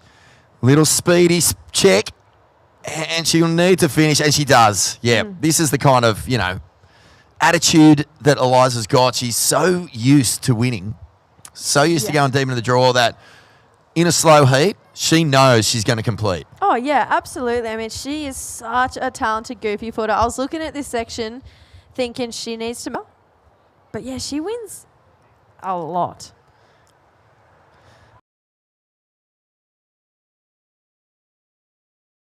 And there it is. Last wave of blue, a 5-point ride. 5-point ride for Eliza Richardson. You are in the lead. Red, you require a 0.88, which reminds me of the soft top company that I often see Steph Gilmore riding boards of. Yes. Do you remember the last time we were commentating together and the camera panned to you? Do you remember the last time that happened? Hang on a minute. Was that at Narrabeen? No, it was... What was I doing this time? We were in Taiwan. Oh, yes, the planking. Planking is back. Dubbing is back too, apparently. Vaughan said it, not me. Can't believe Sam Norwood did that to me. Sam Norwood. Nate Dogg, I'm looking at you too, bro. It's a two-man team back there. Eliza Richardson. Jeez, that's a good meme. That is so good. She's in the lead, a 5. So we've had an opening exchange. Took 10 minutes to get there. But it's Eliza Richardson with a 0.77 lead at the moment. And she's found another little grower. Oh, that was sick. And she will make it. I thought for a second then, no chance. I honestly thought as she hit the lip, this thing's cupping out too hard. She's going to go straight down the mine shaft. But look what she does. She just gets a little bit of extra speed out of this mid-face bottom turn and is able to sort of project out into the flat. I was still thinking, pretty cool. even when she got low, oh, she's going to get swallowed by this foam. But no, unfazed, rode out. Eliza Richardson. Get it done. What a clever competitor. You know, sat there for 9 minutes without a score. Now she's got 2 keepers. And Samantha Ardern's going to have to answer back. Oh, that spot right there where Eliza's paddling. Sucks! That's where you get, like, caught inside for ages. Even on these tiny little nothing, you know, these low tide swells, they're so punchy that they can just hold you in that spot, especially on that edge where the shallow goes deep. Even just trying to paddle out in general, like... Just ever. Just ever on the North Coast, there's always one spot where you're just like, please let me go. Like, let me out. Do you want to hear of an invention that I thought of when I was a Grom? Yes, of course I do. I've got a few, but here goes Samantha. That one doesn't open up. This is an actual invention I thought of when I was a kid. I'm so excited. It was you know those travelators at the airports? You know when you've got like a 15-minute walk from to the gates and you get on those things and they just zip you along? Yep. I used to wish that there was just one of those that went out in the ocean and I could just stand on it. Yes. And just plonk off in the deep water and then paddle back in. Have you ever been on one of those? Like an escalator kind of thing. Yeah. You know how there's one, is it in Mexico? And Noah Dean did the airs off him? Oh, is that the Sure, in that? Oh, really? I think looks it'd like be a kinda nightmare. Cool. That Not looks like interesting. broken ankles and Yeah, you're not wrong. stitches and all sorts of stuff. Yeah, you're not wrong. Just waiting to happen. I mean, full power to the crew who had a crack at it. Last wave of blue, 6-point ride. Last wave of blue, a 6-point ride, and all of a sudden, Eliza Richardson, 9 minutes without a score, and then bang, bang, 5 and a 6. And a look here. So that's an 11-point heat total. Surfer in red, looking for a 6.67.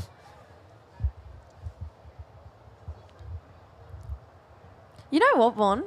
They What's all that? said that wind might come up this afternoon. It has been a perfect day. Perfect day. What a dreamy run. I even saw a bunch of the Lee Bar locals out on the bank just to the north of where we are. Same. Full tubes. We have a paddle, and it is going to be Eliza Richardson again. Loses the fins on that one. A little bit of a warbly wave there for Eliza. Sunny Coast represent.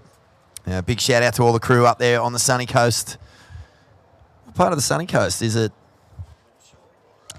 I don't want to get it wrong because I know that they're just as yeah. passionate about their clubs as we are. Yeah, I mean, imagine if you were from Narrabeen and you said, oh, look who it is. It's, I don't know, Brett Bano from DY. Oh, You'd get murdered. Yeah, we're not doing that. We're not doing that. Let me do some digging. I'll be back. Sunny Coast has so many great clubs, so many great surfing, zones. Coolum, Noosa, Kawana, the North Shore, sort of Alexandra Headland and all that zone. Blue, your ride scores are a 5 and a 6. There is 4 minutes 20 remaining.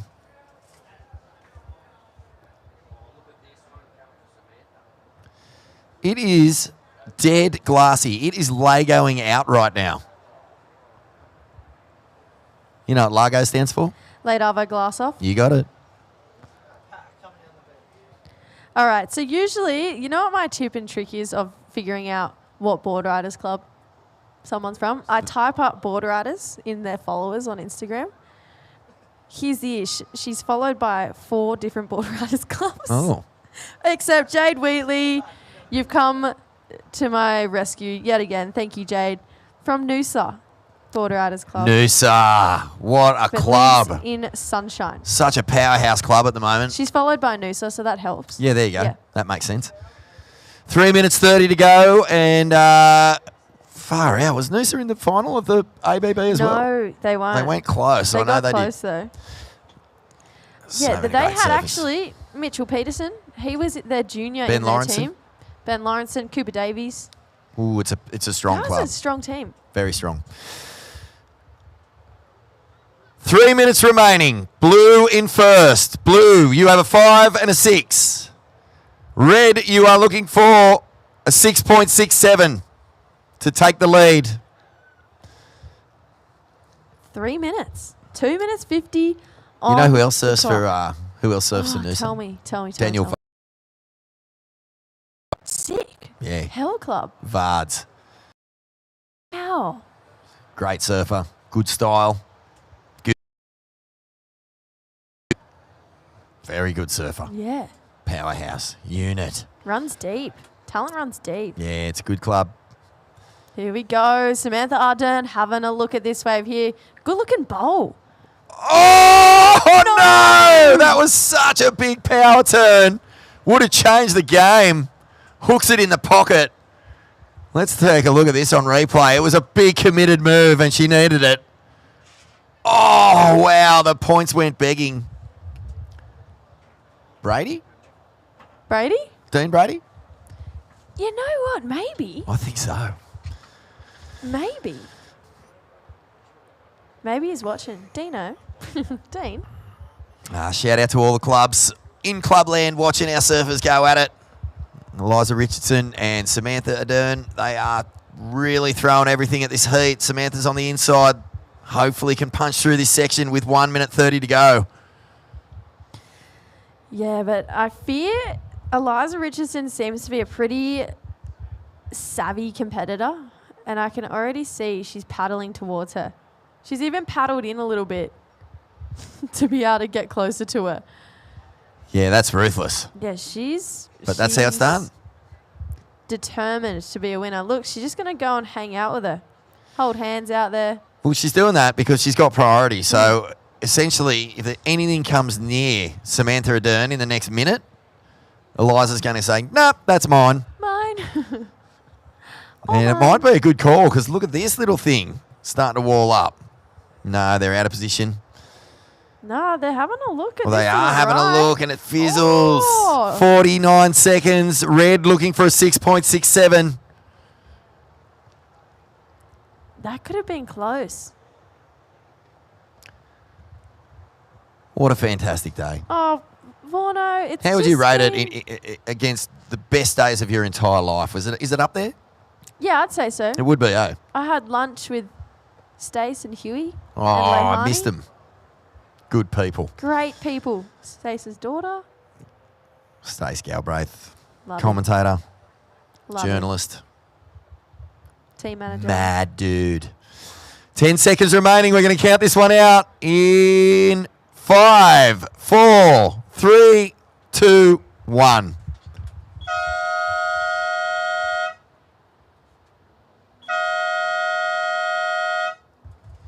Congrats, Eliza Richardson. And bad luck there to Samantha Ardern. We're going to count in the next heat. 5, 4, 3, 2.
Skullcandy Grom Open, presented by O'Neill. Sorry, Chris and I are having a bit of a giggle.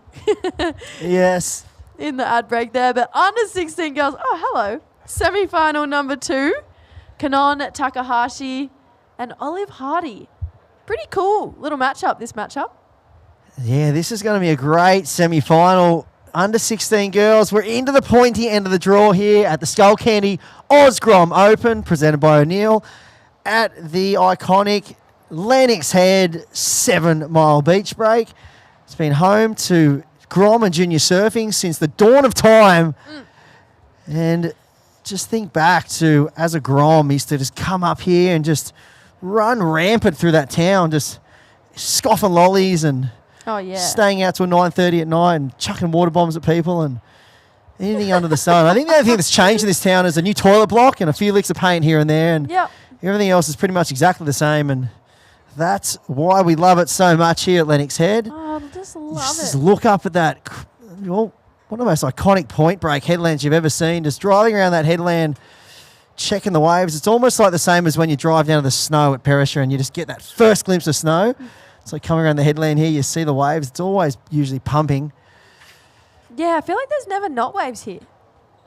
Like, I feel like they would only have maybe 1 or 2 days a year where they might not have waves. But this first wave of Olive, big hook there in the pocket, Chris. Yeah, it's a great whipping turn there for the surfer in blue. I wonder if this heat, they're going to pay a bit of close attention to those last few heats. We saw Jessie Ferguson's heat and Lockie, and then Eliza Richardson and Sammy Ardern. Just a pretty wave stuff to start their heats, and they really only found the back end of the heat they started to get busy, and it was almost too late for the surfers that bowed out. And I wonder if the surfers in this heat will try and, well, switch it up a bit, maybe get a bit busier in the opening stages. I think because of the low tide, everyone's been sitting on the bank a bit more with the high tide. It's more condensed on the bank, but because the waves are peaking up further out, they still hold their size and they still slab on the bank, and they're obviously draining more below sea level now than they were earlier. I feel like it's making it hard to get an entry point into the waves at certain spots. I agree. You get like kind of hoaxed to go out the back by a big peak, and then by the time you turn around and you realise you're too far out.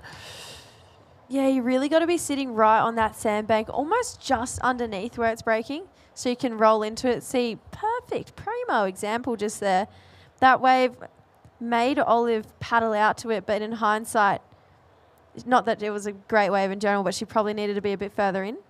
So it's a tricky playing field. Like, it is pumping, and when you get them, it's absolutely perfect. But all day we've seen people kind of get hoaxed into sitting too far out than what they should be.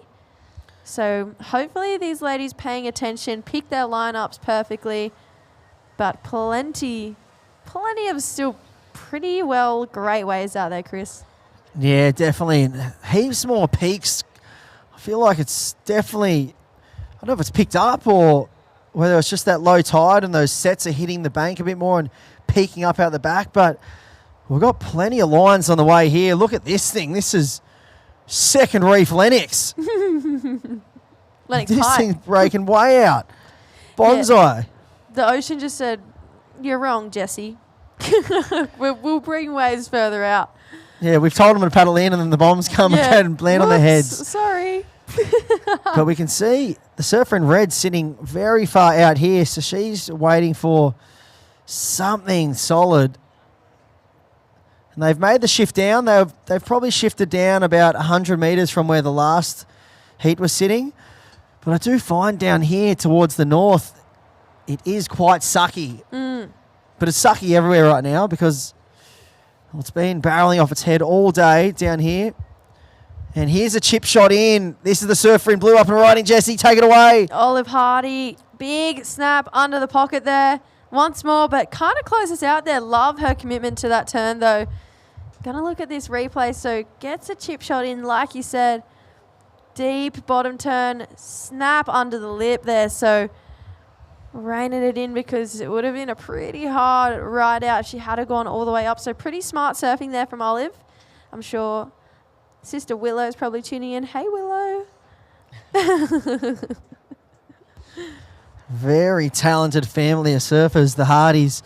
I feel like, I don't know what it is, but every family just seems to, at these comps, there's so many families that are so full of talent.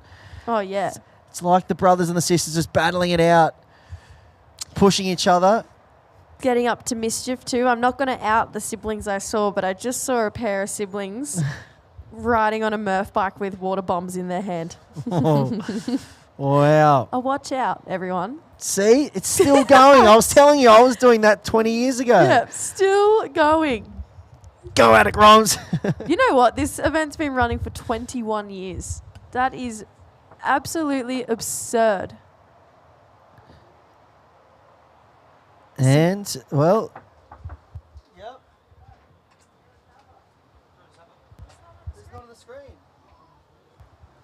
Yeah, so we're seeing out in the water right now. Well, Olive Hardy has another score that's just locked in. A 4.17 and a 3.83. They're her two numbers. And we throw down to Tapper. He is with last heats. Winner, take it away, Tapper. You got Eliza Richardson here with me, Eliza. That was a bit of a scrappy one. Yeah, it was a bit hard out there, but stoked to get the waves I got onto. And you and Sam, you went toe-to-toe and just got that snap off the top. How did that feel when you drifted the tail a bit? Yeah, it felt good, and I had a big air drop. Just had to make that one, but yeah. Well, that's good. And you said you haven't won a final this year. Is that right? Yeah, had a bit of a hard start, but keen to win this one. So watch out for Eliza this final, hey? You determined to do it? Yeah, yeah. Well, I reckon you'll go all right. So good luck in the final. We'll see you tomorrow, finals day. And Eliza Richardson, look out. Thank you. There you go, Eliza Richardson. She's off to finals day and she's ready to roll. Back to you in the booth. Yeah, thanks, Tapper. And back to live action here at the Skullcandy Grom Open. This is semi-final action in under 16 girls. It is heat number 2. We're setting up for the final. That was your first finalist for the 16 girls. That will be featured on finals day tomorrow. We only have a few more heats remaining today, but in the water right now, we just saw a cracker exchange, Jesse. Here's the surfer in red, Kanon Takahashi. First nice turn and then combos it. Sick. So sick. And then Olive, look at that bowl. Great bottom turn, straight back up. Just the one maneuver, but a pretty solid one at that. So scores, they're coming in. Yeah, we see they've moved more to the north. So I guess that's a good move because that southern bank, I feel like the tides really got to that southern bank. It's looking a bit cappuccino-ish and frothy and a bit sandy and ugly at the moment. And they've made their way more down to the north, well, up to the north, whichever way you want to think about it. And that's to our left of our screen. And a good score's locked in for first to red. 617, 617, so best number of the heat. So I guess you could say advantage to the surfer in red. Kanon gets the better of that exchange, but a 5.33 for last of Olive Hardy. So she fires right back with that one turn banger. Yeah, two really good waves there from both red and blue. So Kanon looking for a 3.33 with 9.5 minutes to go. So 4.17 and a 5.33 has blue. Olive Hardy out in the lead. But Kanon Takahashi, 2 big turns, 6.17. Now only looking for a 3.33. Pretty small score in the scheme of things considering how well she just surfed that last wave too. So pretty cool matchup between these two surfers. Goofy Footer v Natural, Gold Coast, East Coast v West Coast. Both a sister duo, both part of sisters. Kanon has her sister Corinne, Olive with Willow. This is cool. I like this. Yeah, it's just... there is so much talent in this country with surfing. It's just silly, isn't it? And the family affairs. And, well, Kanon, I saw her get the win at the inner schools there for PBC. And now, good turn there for Olive Hardy. Comes around. Looks like on the DHD, maybe the Sandman model or Nah, that's the Utopia. Mhm. One of those ones. The Utopia. I've got one of those. It actually goes really good. They're sick, those models. You can tell the Sandman model has the black stripe down the middle, and they've just released the purple stripe for the Utopia. Wow. Got one myself. I've got the Owen Wright one. Oh, yeah, the Dreamweaver. The Dreamweaver. That's Yep. what I've got. Yeah. So I got the black stripe down the middle. Sick. Dream weaving my way through Indo on that thing. Sick. So sick. Yep. Couple of FCS Philippe Toledo fins in there, and the thing goes like an absolute Have dreamboat. you tried the glass FCS fins, the Felipe ones? The No, glass I Felipe? haven't. Do yourself a favour. The glass Felipe fins and the glass Mick Fanning fins changed the game. Richie, get me my fins. All right, I'm going to make a call on Monday. Well, it is Monday. Tuesday, tomorrow. It feels like the weekend's still down here because we're having so much fun and out in the water. So, situation, surfer in red, you have a 617. 617 top score. And, well, it was actually the previous to last of Olive Hardy was the 533. And she has a 417. So, situation is red, you need a 3.33. 333 to go to first. And you do have first priority. And what is looking like a bit of a trickier lineup now compared to what we've seen all day. It's been postcard perfect out there and almost like waves you draw in your book at school all day, you know? Yes, I definitely did. Draw in my book in school all day. Sorry, Mum. They're the cold hard facts. That's why we're in the booth and not operating on human beings. Yeah, But no. we are digesting and dissecting the waves and the scores that have been coming in. It is semi-final action. 6 minutes 22 on the clock. And looking to set up with the finalist that has already come out of the last heat. Eliza Richardson. So big win for her. Olive Hardy looking down the line now. Nice opening swoop there. Second section to work with. Decides she doesn't like it. So she's going to get back out. Try and get another wave. She needs to drop that 417 to really make Kanon's life that little bit harder. Kanon only chasing a 333, so that is absolutely nothing in the scheme of things. And especially with someone of her level of surfing. So this is where I'm interested to see where Olive's competitive strategy goes. Is she going to go out there and try and sell Kanon on a dud? Or is she going to try and better that 417? Time only tells. Hence why I love surfing so much, because you get to see the different way people look at different scenarios. And it's cool. I feel like you're constantly learning. Yeah, so we did see Olive Hardy kick out of that last one. Oh, just gets munched by that thing. It just... I saw the last wave. I kind of hoped she was going to hit that end section, but I can understand why she didn't, because she didn't really get the first nice connecting turn, and that wave was also bending away from you, so it's hard to really get the connection on that big end section turn on the last one. Managed to get out the back quickly, so didn't get caught on the inside. And she's back out there now. Yeah, but this... It seemed like a pretty sandy, frothy wave as well. So I feel like it had a lot of turbulence on that wave too. So, but like you said, Chris, 4 minutes 40 on the clock, still plenty of time to better that 417. Kanon, though, looking for a second wave right now. Having a little sniff at that wave there, decides not to go. There are more lines coming through. Love this drone angle shot, shows exactly what's coming in. It's great. I feel like I'm out there. Yeah, but when you think back to last heat, you know, Eliza Richardson struggling to find waves for most of the heat and then just made it happen with a couple of big end section connections, because the judges are rewarding those turns. And, you know, it's almost worth just rolling the dice, even if you're going to get flogged. Which is, you know, because I feel like some of the best turns and the best barrels that ever get made are the ones that you don't think you're going to make them. And we've seen some strategic moves there for Olive Hardy to pull off that last one, but she's back out in the lineup, still holds the lead, and she can now apply the pressure to the surfer in red and really make her think about her decisions in the back end of this heat. Do you want to know an interesting fact about me? Tell me. The first barrel I ever made was literally right out the front here. Out here? Yep.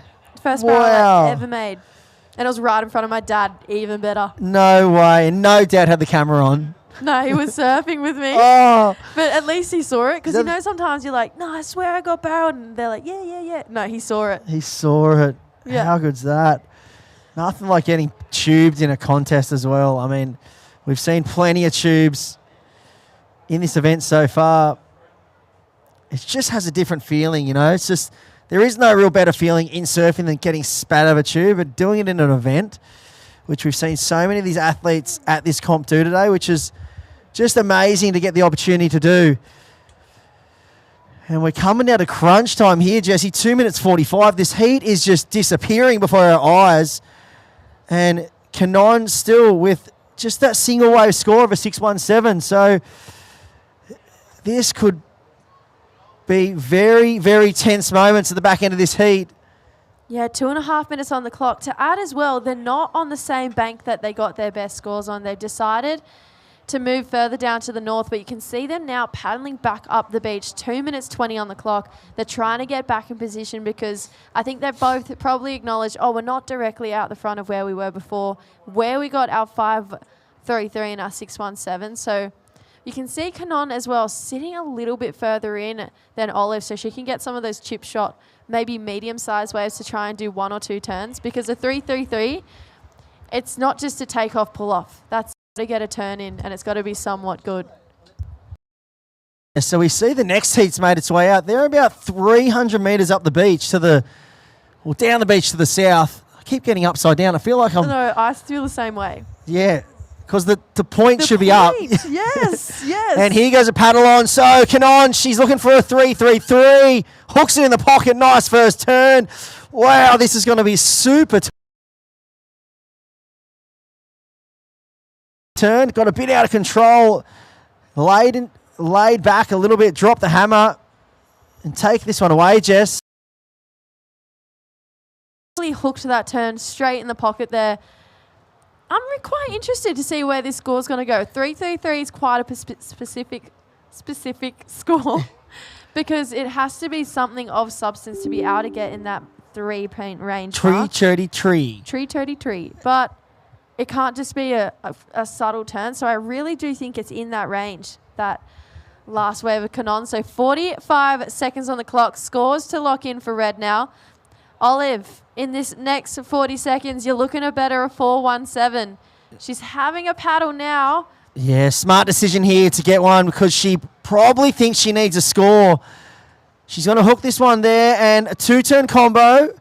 Gets a little loose with the fins, and she's going to finish that one off. So that will probably do it for this heat. 20 seconds on the clock. I don't think any of the servers will get out the back.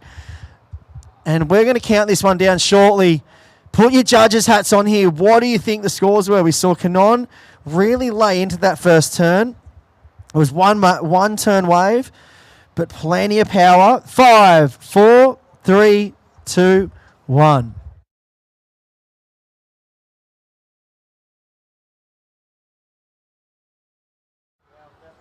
I'm interested. I'm intrigued. 2 scores to lock in. I think Canon might get the nod.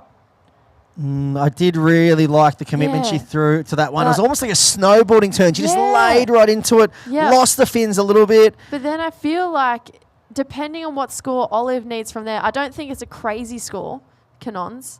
So depending on what that score Olive needed, she's put herself in the right realm to know that she's got a score to come in. Really, really smart competitive surfing. Let's look at the replay. So one big hack there for Canon. It was a 3.7, so just gets the nod.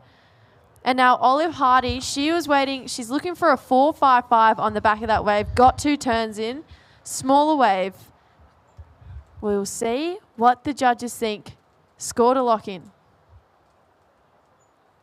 Yeah, well, there's a 287 in there, but it looks like that is going to be the number. So we're going to count in the next heat in 5, 4, 3, 2.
element, enjoying the simple pleasures, living your best life.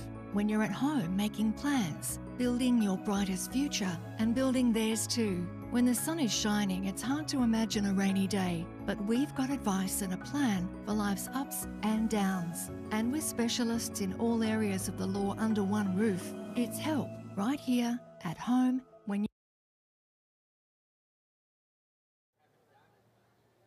All right, we are back with more live action.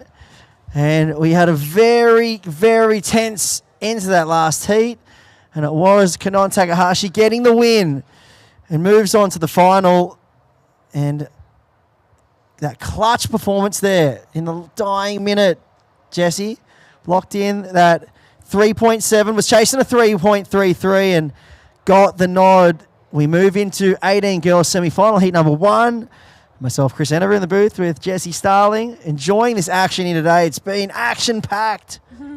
Definitely has been. It's just been fun, to be honest with you. I've just had a really fun, upbeat day. So we got the local lady, Osha Curtis, in the blue. Isla Huppets, originally a Victorian, so I'm sure she's got some Victoria fans tuning in. Moved to Burleigh, was a part of the winning ABB team, the Burleigh Board Riders Club that took out this year's championship. Heartbreak Hill, had to overcome the rock-off, the 10-foot swells, the sweep, locked in a 9 in the final. Probably the pivotal moment for Burleigh to win, actually. Yeah, that was crazy, that heat. And she was the standout performer in that entire event. Did she win the Performer Award? She did. For the females? Lane Beachley?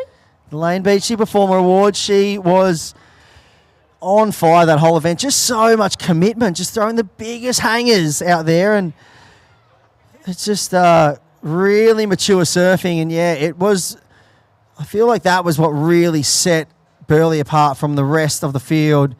Just the female scores that were getting locked in. Yeah, she was their gift in the back pocket. She was exactly what they needed to get the win. So pretty cool for Isla Huppets. It's a really cool feather in her cap, cool trophy to have in her cabinet. She's won a lot as well, but so has Osha Curtis. She's got a pretty good record, and she's got the whole community behind her today.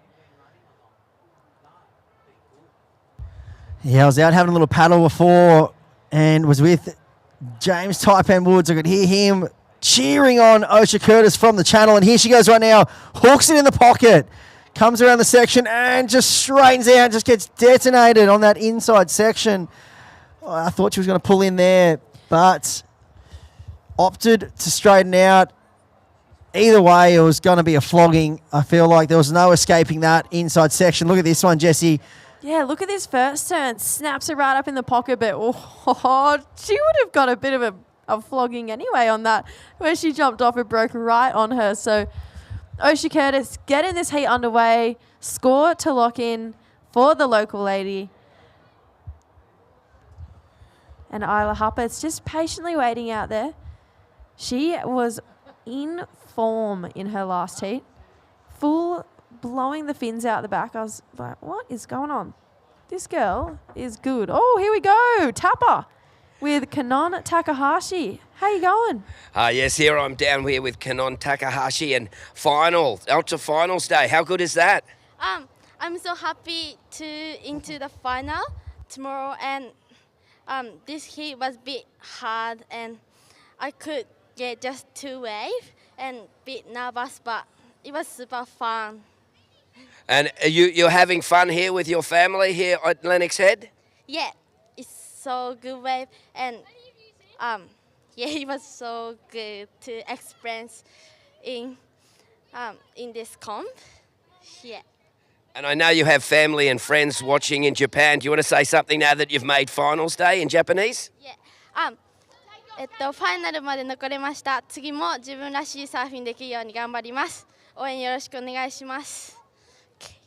Well, there you go. Kanon Takahashi off to finals day. Yeah! Ooh. Back to you in the booth there at the Skullcandy Grom Open 24. Yeah, thanks for that, Tapper. And that sets up a great final with Eliza Richardson, who sits second on the ratings And Canon in 11th. So she'll be looking to rocket right up those ratings. That will be the best score for at least the second guaranteed. That'll be the best score and points for her year so far. There's a nice hook in the pocket. And a second one. So Osha Curtis, the local, getting to work now and finishes that. You can hear the crowd going, Burko. The pub is blowing the roof off. Let's go, Lieber. Let's go, Lennox. I love the community sport. I love how everyone gets behind the local lady or the local men who are in the heats too. Honestly, I know we touched on it before, but it just feels like such a similar vibe to home. It's really cool. I love communities like this. Core surf towns. That's what Lennox is. Here's the replay. Yeah, good first whip in the pocket. Nice drawn out bottom turn. The second one. Just tagged that one nicely. Nothing too crazy on the second one, but just allowed her to get down the line. Connected the dots nicely. And in this tricky lineup, I feel that's a really good score to put on the board. That first turn was pretty vertical in the pocket and super tight. Isla. Oh, wow. Hold the phone. Are you kidding me right now? Isla Huppert's just doing exactly what she did at the Battle of the Board Riders. No way. That section was scary. That section was steep. It was completely bowled out. Oh, the pause game. Oh, look at the commitment and just the criticalness. That was do or die. That really was. That was a board breaker if you didn't make that turn, and she did. Judges have been paying excellent scores for turns just like that. So I feel like that was almost the Lennox Heads version of Molly's big crack at Sunset Beach. Just went for it, and you know there was no water below that board. It was just free falling.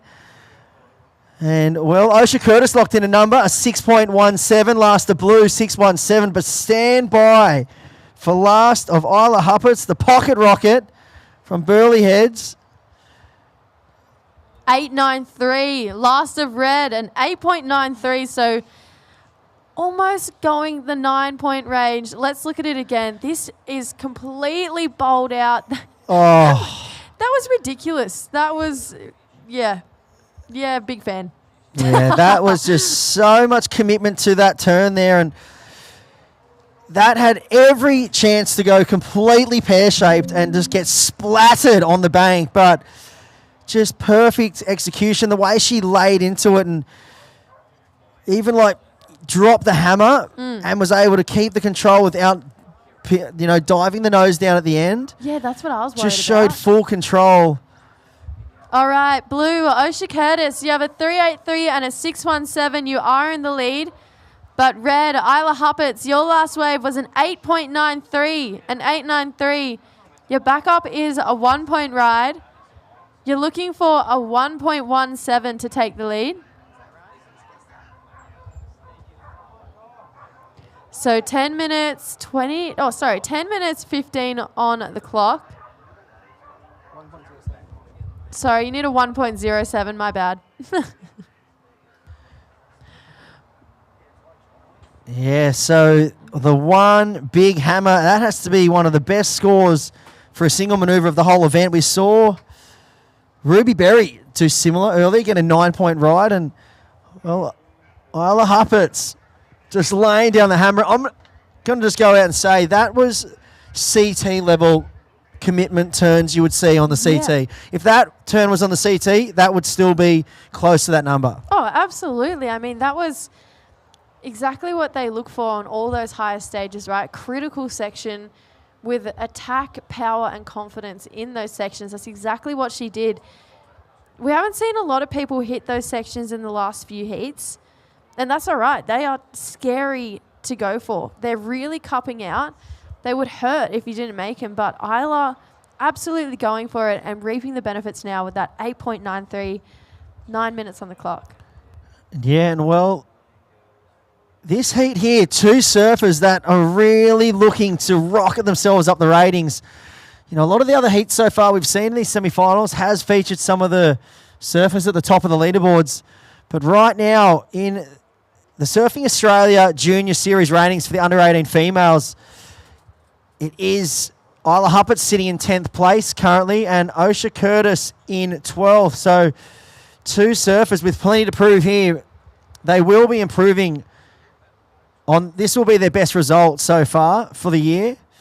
And plenty of room to add points because they're only dropping some pretty small numbers.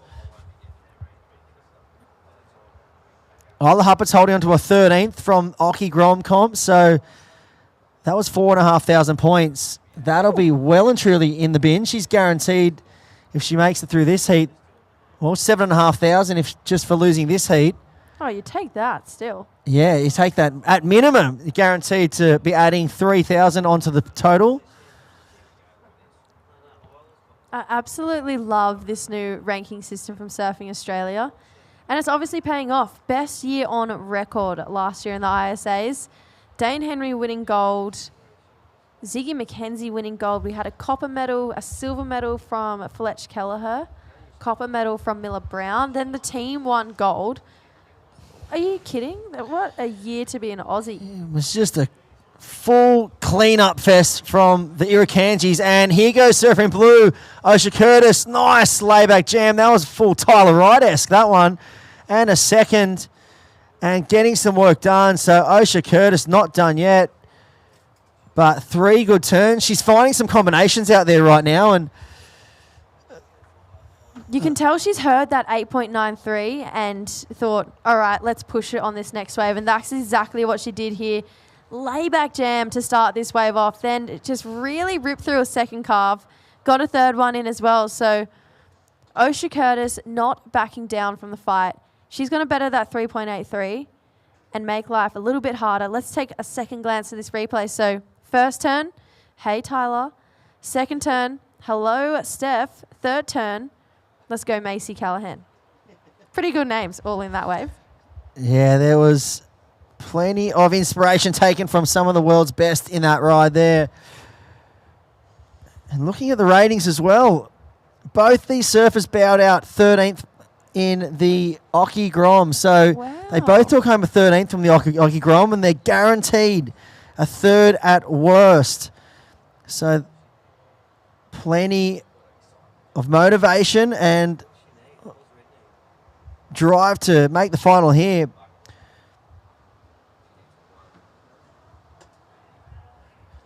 All right, Red having a paddle there. Ooh, couldn't quite get in, but that's all fine. Last wave of Blue, a 4.5. So extending your lead now, Red. Looking for a 1.74. Yeah, so last of Blue, a 4.5, 4.5. And well, great surfing, but I can see where the judges went there with that one because the first turn was nice, but it was cut a little bit short and she was a little bit away from the power source on that wave. It didn't really have the coping as well to go top to bottom, so more on the face down the line surfing. 3 nice turns, but nothing too critical or crazy. And I feel that the judges, that is what's been getting them excited. That's been what they're throwing big scores for that commitment into the lip.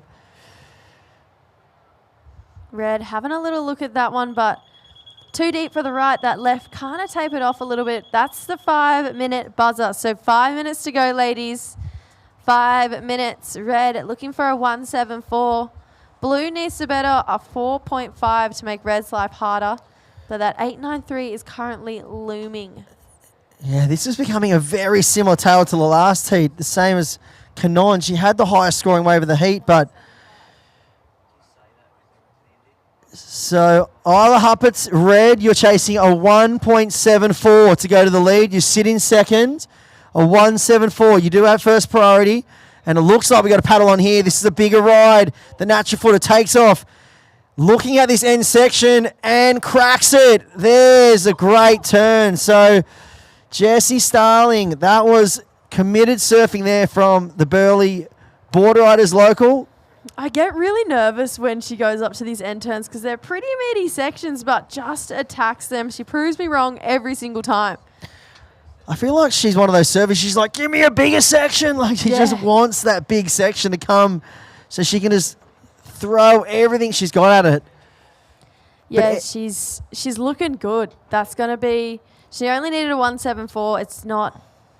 Doesn't take a crazy person to know that that's definitely a 174. So now we get to see how Blue can answer back. The local lady, she's got the support from the town behind her. She's so loved down here. She actually was working a little bit last few days, coming in, thinking about lunches. Thank you. Well, hold the phone. Situation is last of red, a 7-2-7, a 7-2-7. And what that has done has put the local lad, Osha Curtis, in a big spot of bother. Now chasing a 16.21 combination with 3 minutes on the clock. So there it is. Isla Hubbard's just showing her class, her commitment, and her power. I feel like those sections she's hitting are so big and chunky, but she looks so in control every time she's going for it. No bobbles, no wobbles. It just looks like full control commitment.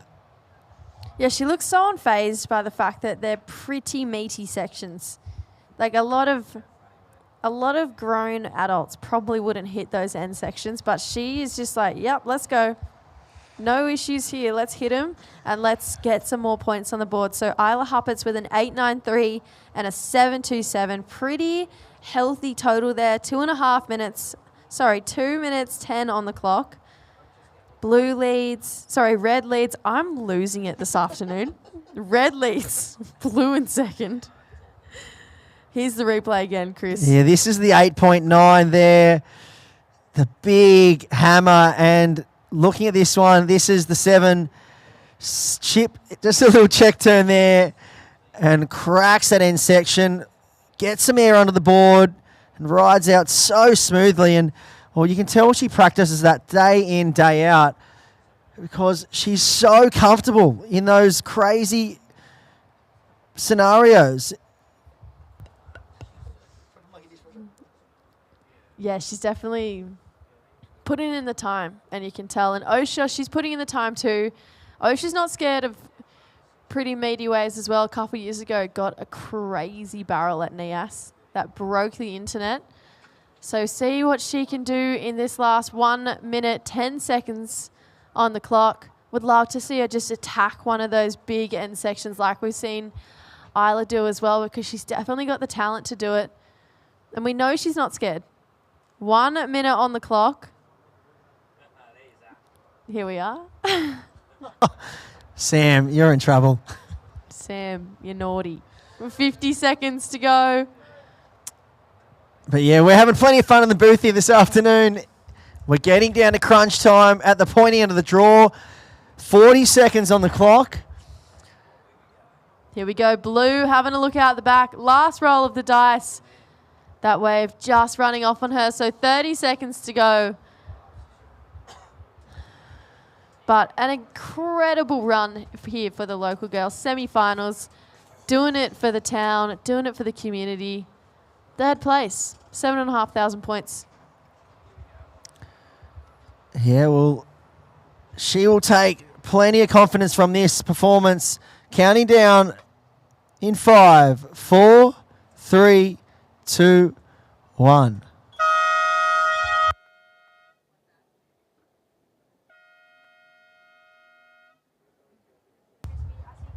So we'll go to a short ad break on the webcast. This is the Skullcandy Grom Open. Monday, we are rolling the finals there tomorrow. We'll see you very shortly back with more action after this.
Welcome back, all those online. Skullcandy Grom Open, grinding through day 5.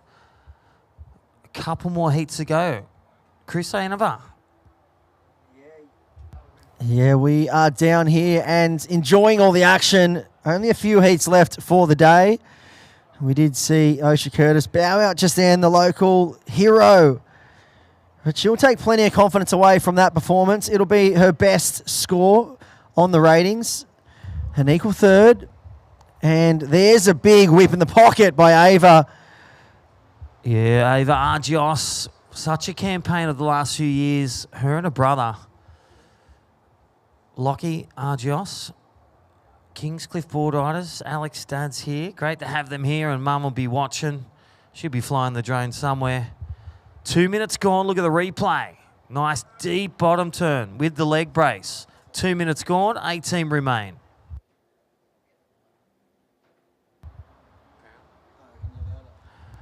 Ruby Berry out there. So this is going to be a contest, Chris O. The tale of two. Again, mono and mono. One will go through, but priority changes in the sense of you really got to utilise your priority. Your wave selection's got to be A+.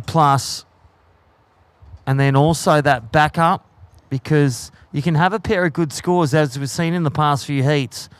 But someone with patience, when they get that big score, it just puts them in the streamline for another. Yeah, so a 6-point ride to kick off for Ava, and Ruby Berry sits out the back. Ruby very similar to Isla Huppets, who we saw in the last heat. Yeah. One big hammer today, locked in the highest single turn score, we'd have to say, of the event. 9-point ride earlier today. For the females, yeah. Huge. Huge single manoeuvre, and we saw Isla Huppets in the last heat with an 8.9 for that crazy committed hammer on the closeout section. Judges not scared to throw big numbers for big commitment with lots of control and lots of progression. Think of the highlight reels already. It's not even finals day, so congratulations if you made finals day. Still a couple of semi-finals to come, but there is... Well, that was a shot of our beach marshal. That was taking you behind the scenes, that one. All the kids keeping hydrated. Great to have all the Groms here.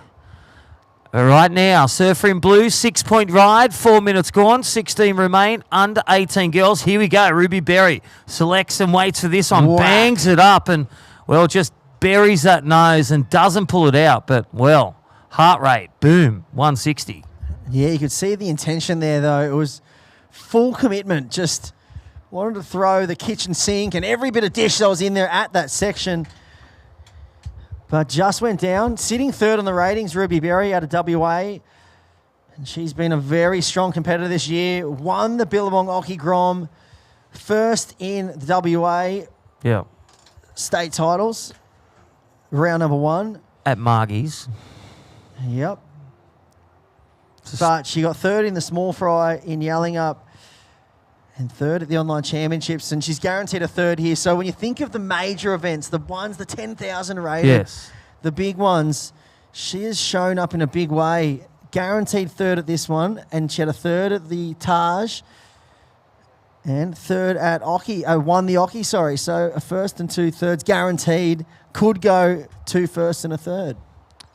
Well, that's really what they're looking at, the bookends, the consistency, working on their equipment, but getting those results on the podium level, that is the high achievement of these elite surfers, the athletes. Under 18 girls, they've been around, seasoned for many a year. Mums and dads are bringing the caravans, they're flying in, or they're using the Winnebagos, but right now, the caravan of courage is Ava Argios, 6.0, first to blue. Red has a 1. That was just an incomplete one, but showing the intensity, and she's red hot to get that big score. 5 minutes gone, 14 and a half minutes remaining exactly. Priority is with blue, and Tapper is with the winner. Isla Huppets from Burleigh doing the cracker turn to the Krakatoa here at Lennox Head. Tapper, take it away. Ah, yes, Isla the Tiger. The little tiger loves the Richmond Tigers, loves a footy, but loves a pretty sick turn. How was that turn? Tell us about it. Well, I don't know. I almost wasn't going to go, and then I saw the big section. I was like, Arlie, you got to go, and you got to smack it hard because Osha had 2 good waves already, and then I don't know. I just made it, luckily. Well, you did pretty well there, and then you got the other one to back it up as well. You're pretty determined after Snapper, hey? Yeah, well, I had a first round bomb out, and then in the comp before I had a second round bomb out, so I was like, I really want to redeem myself here, and it's good luck. The waves are real fun, so. And you got 2 mates in that semi-final, either one? Yeah, either one. Both Ava and Ruby surf so good, so I'll be stoked to get a final with either of them. Well done. Well, we'll see you tomorrow. Isla, good luck, and we're there. Let's go. Thanks, Tapper. There you go. Isla Huppert's Isle of the Tiger here at the Skullcandy 2024. Yeah, cheers, Tapper. And we see the surfer in blue up and riding. This is Ava cracking that section there, but, well, bit of a frothy monster there. She'll ride out, but, well, there wasn't a too clean of a section, and she did negotiate it well, but I don't think the score will go too crazy high with that one. It's better than a 1. Could be around the 2 range, but we'll leave it with our qualified judges. Don't forget the World Surf League. We'll be back tomorrow with our finals. Here we go. Ruby Berry swoops up in the danger zone and stomps that one. One big turn, taking the leaf out of last heat's book. One big turn. Look at the replay. Yeah, this one was super critical. Comes off the bottom, cracks it nicely, free falls, and manages to hold on. She has just got those things on a lock at the moment, and so impressed by the West Australians' performance out here at Lennox Head, 7 Mile Beach, in these heavy conditions. Here's the down car for Ava. Sets up this last one. Gets to that section a little bit late, but does ride out. Yeah, she sort of rolled with it. So you think about those 2 turns, and this is what the judges will look at the criteria. The turn of Ava, a bit boggly, nice. She fell with it, stomped it, wrangled it on, so she landed the turn. And then you think about Ruby Berry's one, a bit bigger, a bit cleaner, pleasing on the eye, but the criticalness of that turn, the projection, the landing, that's where the points, you'll see the difference in the scores. Stand by for last of red. She will get that exchange, but the first one of blue is 6-0 of blue. There we go for red. Scores are in, 5-8-3. One big turn of 5-8-3. Goes to the 1. Situation change. Red goes to the lead. Holds priority 2 as well. Yeah, well, the lead will probably switch again because Ava did lock in that last score. It only needs to be a .83. And there it is, a 1.4. So blue goes back to first narrowly. Red chasing a 1.58. And when we look in the scheme of this heat, blue still has the top score of a 6. And Ruby Berry a 5.83. So there you 2 up in this heat, or will those 2 scores be the backup from these 18 girls and all divisions across the board, actually. It's been just a masterclass display of surfing here at Lennox Head. Some of the best conditions you can hope for when you rock up to a Grom or a junior heat. Well, there's our commercial break for Murph, one of our sponsors, as Dad goes across riding, doing the pedal power as well as the electric. So check it out, Murph. There, big shout out to them. And skateboards. Don't forget, check it out, Lennox Head Surf on the big screen. A shout out to Gav, to Finlay, to the crew. And a big shout out to all the crew over at the pub, the Lennox Head Hotel, all chilling there for an ale.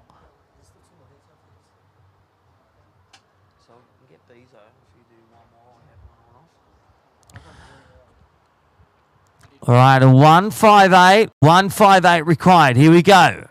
With prize blue, Ava Argios from Kingscliff, Australia. Big open face. It looks a bit in front of the Bodlow. We're in front of Lennox Hotel. Similar conditions. Great little finish. Riding, hooks into that first one. Nice rail gouge. Just held the rail all the way back and really in the flow that whole wave. Had her feet right in the perfect spot on the board, you could see, and just found those nice connections, the technique, the tempo, everything was on point there. So that was a really good fight back wave for Ava, and I'm expecting some good numbers for that one. We'll wait and see where it falls in. Maybe another mid-range score. Yeah. Will it be the best of the heat? Maybe not, but 5-point ride. Yeah, not bad. Right in the middle. As midpoint as it gets. Average to good, it's good. 5-0 and a 6. She takes the lead. Situation change as she duck dives. Situation change. Blue goes to the lead. 5 and a 6. And I know Red can hear because the wind is blowing out there. So she'll need a 5.17. Something like a last one. Or a pair of turns. Whatever the combo. Get the wave, do the turn. Or turns. The waves are pumping. Low tide upon us this afternoon. Well, right now. And things are on the turn and they're on the cook. The waves for finals day tomorrow. Don't forget, under 18 boys. 2 heats after this. Under 18 boys. 1 will survive. Freddie Carmody Bondi versus the Burley boy, Rico Haybiddle. 2 Aussies in semi-1. Up next, closing the cards, is one more spot. The North Shore, Noosa Kid versus Alexis Owen. Alexis grinding and showcasing for O'Neill, taking down scalps along the way. Can the one international in the men's division bring and really raise that Skullcandy iconic trophy above and take the 10,000 points? 7 minutes remaining. Yeah, so this is going to be very interesting. How does Ruby Berry approach the back end of this heat? Does she stick to the guns? Does she keep looking for those one big major turns? Or is she going to look for something with a combination of turns maybe? No stranger to these heavy conditions. I mean, from West Oz, this is a small day at Margs. This is the... Yeah, this is got the your bay. gobbler out. This is when you're in the boat channel or you're in the bay and there's waves coming through Margies or what is it, gas chambers. So many quality, iconic one from Taj, from the Pattersons.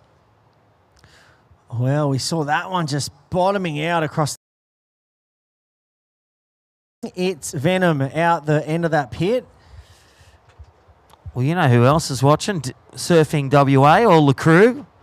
I'll be watching on big screen. A shout out to them, all the states supporting New South Wales, Surfing New South Wales, Corey and the crew, and Lucas, the new CEO, and Surfing Australia, HPC. They'll have the big screens. That's probably got the most surfing TV screens on for 6 days this week and on the Olympics in a few weeks' time, Chris. Connor O'Leary gracing us with today, one of the Olympians. He'll be over Teopu, French Polynesia. Tune in a couple of weeks. It's going to be exciting for the Aussies and surfing as well. Yeah, it's going to be really, really interesting to see what type of swell rocks up. What happens if they get code red? Imagine that. Just get out there, have a crack. Well, that's when Jamie Mitchell will tap him on the back. Do you want to go? Because I'm going. Or Chumbo, Lucas Chumbo. Well, here we go. Ava Argos trying to sell the wave. Nice little clean one. Don't forget, that's where the bank is. The left and right. Right on the tower. But look at this one. Is she going to go? Oh, my gosh. Ruby Berry drops in. There's the first turn. She has a look at it and decides, I'm going to get out, maintain priority, and have another look at that score required. Only a mid-score required. Her best score of 5.83 from one turn, capable, just needs the wave and the connection, Chris. Yeah, looks like we might get another one out the back, but we saw that one. It kind of split into two across the bank. Will we see a ride on here? Where is Red? Having a look at that one, but decides not to go. And that one did stretch out across the bank. I feel like that one bent more back out to sea, so I don't think she would have got to that end section anyway. So a good decision there. There's Ava. A nice crack in the pocket. It was a 4.0, so it didn't go into your top two. Oh, but hold my the phone. gosh. Hold the phone, Nana. Get your Denny deck chair on the side of it. And well, yes, like a dog on a bone. Is she going to go? Got that glassiness as well there, Chris. The light offshore, I reckon the wind's around 3 to 5 Ks. Really light cross-shore, offshore. And it's just really dreamy and lots of lumps coming through 2 to 4 feet. Low tide. But yeah, what I've noticed as well with this bottom of the tide right now, you were correct that it does like the higher tide here more than the dead low, because we're finding waves tend to break a lot further out and kind of crumble through, then hit that inside bank and just thump down. And wow. There's a lot more defined peaks, I feel, and a lot more condensed on the inside and a lot more organised on the higher tide. So this is going to be a test for Ruby Berry. No stranger to tricky conditions, big conditions, chunky conditions, being from West Oz and a local to Margaret River. Yeah, I agree. But also, these waves are pulsing and they're just getting out of position, hoping and waiting. Time remaining, 3 minutes. 3 minutes. Red in second, holds priority, needs a 5-1-8, one score to move into the final and get her PB again.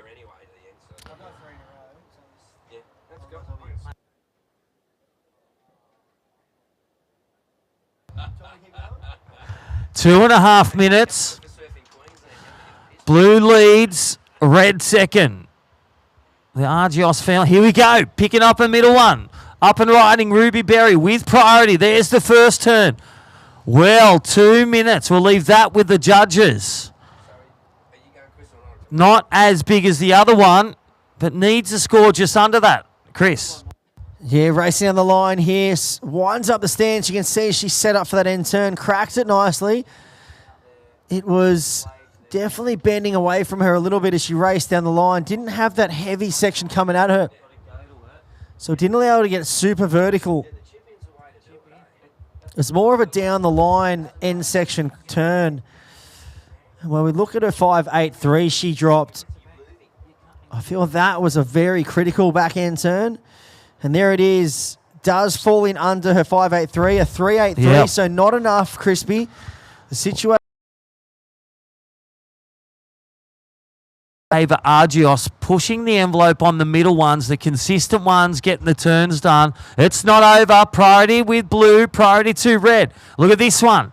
Can she rattle the cage? Runs down under second priority behind the envelope. Not enough.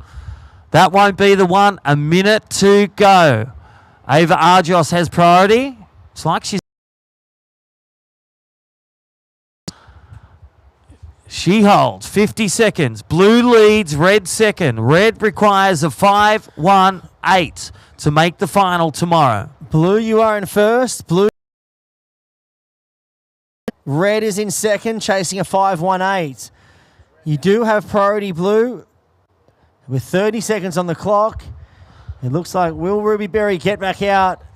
Blue is going to come down and sit right next to her. Yeah, just say good day. You know, they don't touch boards or shoulders, or that's an interference or aggressive. But 15 seconds. And it looks like here, this will be the last roll of the dice. And well, she's receded. We are going to count down in 5, 4, 3, 2, 1.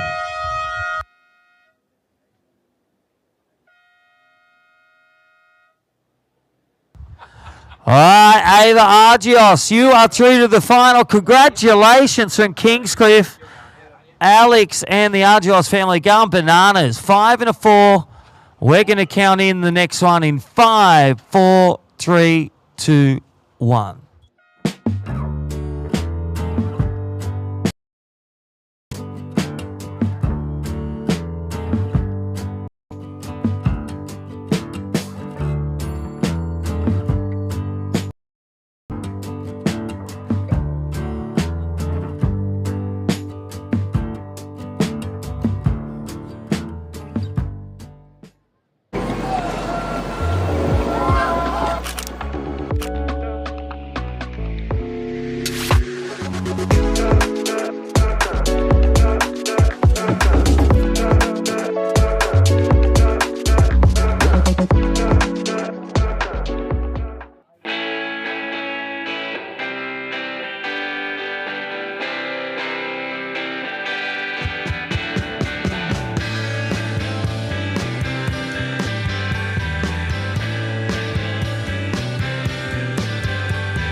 Welcome back, ladies and gentlemen. Here we are at the, well, we've got 2 more heats for the day at the Skullcandy Grom Open, presented by O'Neill 2024.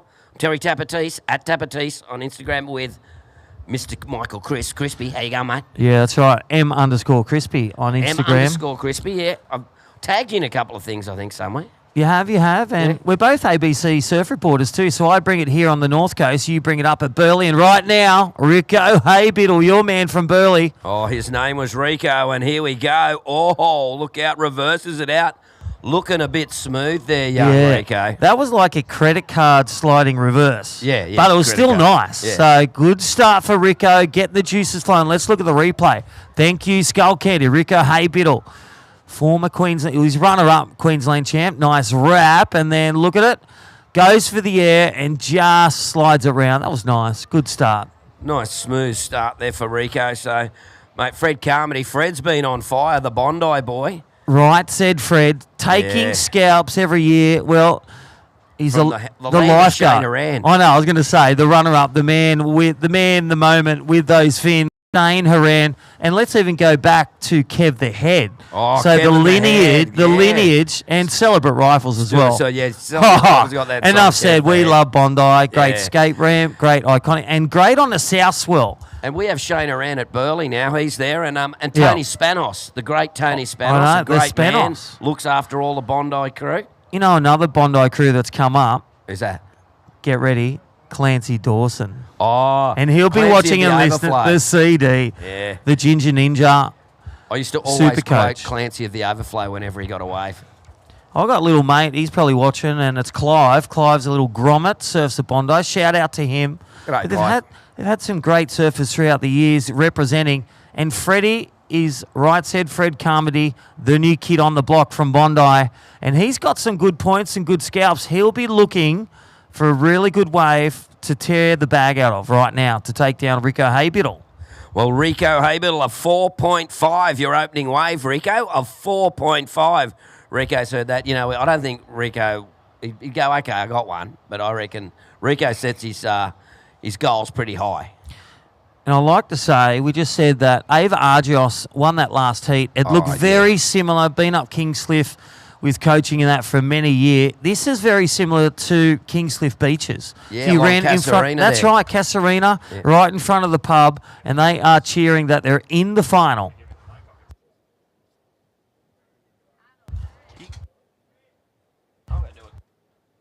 All right, here we go. Fred Carmody up and riding. Big size wave that he selected. And, well, this is better than Bondi.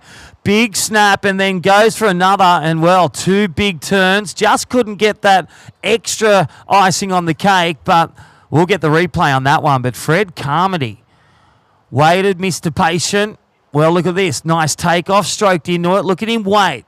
Gets the set-up turn as it starts to unleash on this low-tide bank here at 7 Mile, Lennox Beach. There's the key moment. Look for the rebound, but he'll be okay. Good start. First wave of blue, 4-5. Priority now goes to blue. 5 gone, 15 remaining. A quarter gone of the time. Both surfers getting their first exchange. Here it is. Fred Carmody, 5.0. 2 turns of Rico. 4-5. The one big turn, the nice set-up one of red. And beautiful camera angles from our Fresh Air broadcast. Thank you, Skullcandy. Thank you, O'Neill. Grom Open firing up. Second last heat of the day. All right, shout out to our last heat of the day. Check in. And I'll be raring to go. Mitchie P from Noosa Board Riders. Live action. Back to Freddie Carmody. Under priority 2. There's the first one. Again, throwing sparks on the first one and the hands. And that second one just going down the O'Neill surfer. All right, Alexis Owen out there in blue next. Mitchie Peterson, the lone Australian in our next heat. Here we go, the replay. Thank you, Skullcandy. There's the vertical one. Opens the body torque. And the biomechanics in the second one, he went again, just looking downtown and overcooking that and bearing the nose. Incomplete second turn, but still good. All right, score dropping in, as we are with Terry Tapatisi. 7-8-3 combo, red in the lead. Last of red. 5-0. Rico has a 4-5. And Terry Tapatese. Joss with the leg brace.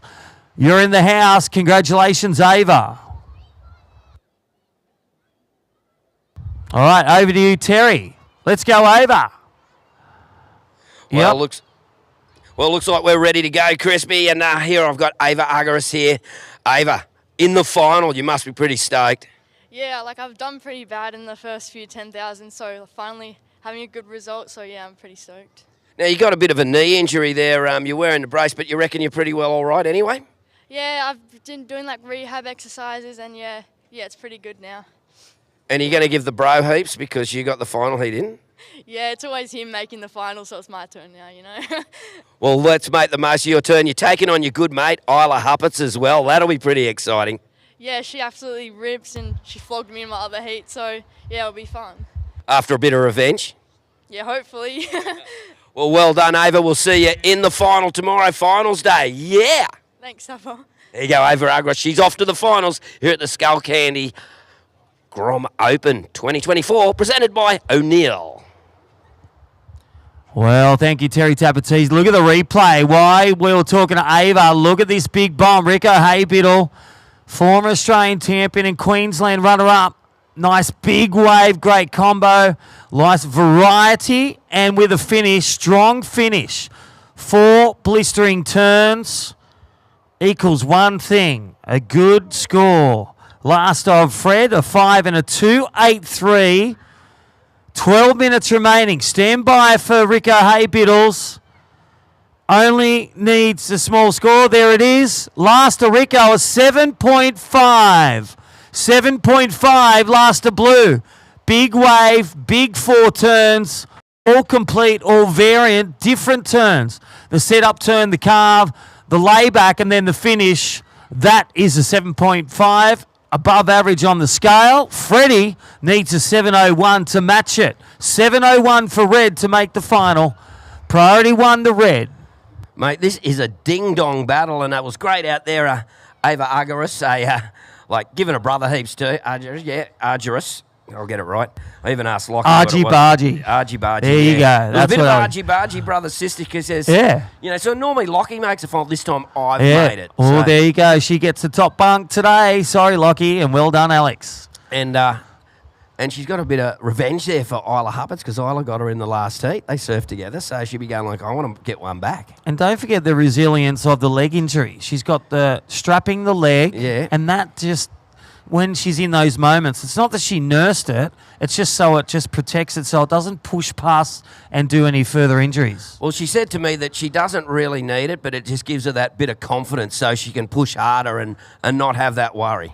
Well, there you go. So well done, Ava Argyros. We'll see you at finals day to collect your 10,000 points if you win. Ooh, I tell you what, mate, how good's final day is going to be? And at the moment, Fred Carmody, right said Fred, he is waiting for a 7.01 to overtake Rico Haybiddle. Rico. Well, he's trying to sell lemons and turn this one into some lemon pie, and that one's just a throwaway. A bit of a warm-up. That was a lemon squash. He did. It was a cockroach squash, but right now, he's just trying to gain that priority back to hold the trump card to go to the final. Let's look at the replay. Just under priority, you can take as many waves or just try to keep warm and maybe even turn that smaller score, his 4-5, into something bigger, which puts the nail in the coffin to the final. Yeah, that would be the goal to increase on that one, but Fred Carmody, he knows what sort of score he needs. Oh, look who's running down. Let's get a shot of this guy. This guy's taken down scalps. If you don't know him, ISA third in the ISAs. Alexis Owen, one of the team riders for O'Neill. As with Fred Carmody, the consistency. This guy has taken down the big leading rankings, and he's also taken down this guy in the lead on this one. And he loves it that people say Alexis who, because this is who I am. You know, he's knocking down doors and letting everybody know who he is. And O'Neill will be quite rapt, wouldn't they? Well, he's letting his surfing do the talking. Yeah, that's it. Well, we didn't know much about him at the start, and then he has just shredded his way to the semi-final. So congratulations, he's up next, and he's taking on Mitchy P. Look at Mitchy P, Mini Mick. Oh, he'd be trotting. fired up. He's trotting, getting The legs ready. The quads are firing. Mate, he's getting taller every time I see him. I think he grows an inch every week. Noosa Board Riders is tuning in. A shout out to them and all the New Zealand family. There's There's my where I'm house. staying. There's where I will live when I win Powerball. But there, you can stay there Airbnb. Come to Lennox Head, visit New South Wales. But these shacks are the Bo Peep. How's that? You have a barbecue, go for a fish, bring the kids. G'day, folks. How you doing? Oh, Rico Habertle now getting loose in the juice here, Crispy. Whoa. Under priority, I must say. Not a big wave, though. Has a 7.5, but keeping busy. So Freddie, he's going to paddle into this one. Live action. Fred Carmody has a look back. There's decision time. Yeah, he said nah. No. He didn't want to open it up so Rico could get priority back. And I love that. They know where they are position-wise. Has a look. I'm going to still have a look, but I want that one.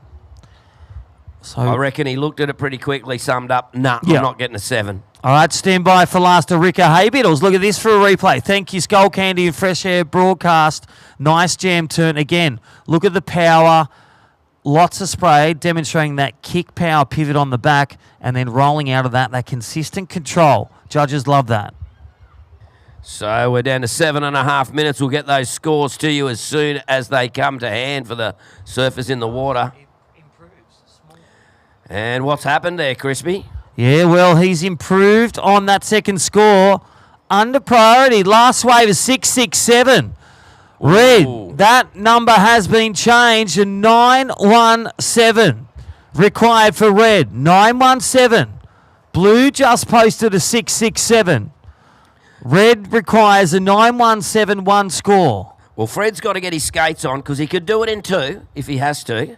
But no one I've seen Fred surf, he could do it in 1 too. Well, it's a pair of 7s if you slice 14 in half. Yeah, if you get out the knife, butcher's knife or improve on the 5, that's right. Or if you just do it in one go, you get the fruit bomb, one go, boom, it's a 917. What does that look like? Something like those big drop hammers. Like big Hubbard's tube, did. like Dane Henry today. Yeah, oh, yeah. Tube, then a finish. Here we go. He's just on fire. He's in the zone. Going for the double-handed drag. Is this Andy Irons? No, it's not. It's Rico Haybiddle with a oh, my gosh. What a tube in the lead. He thought he was back at Burley.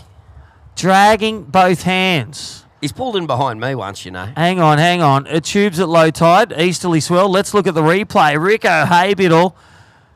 Oh, look at it. There's how to drag both hands. Nice angle, deep tube covered. Oh, it spits and then he appears. Wow. Hello, I'm going to the final. Pretty nice little bazzer there. Well, the magic is happening. People are going to write in their little books where the Mark Warren. Low tide, east swell, Lennox Beach. Yeah. Look at this. Well, let's just see what that school comes in. Fred's ready to go.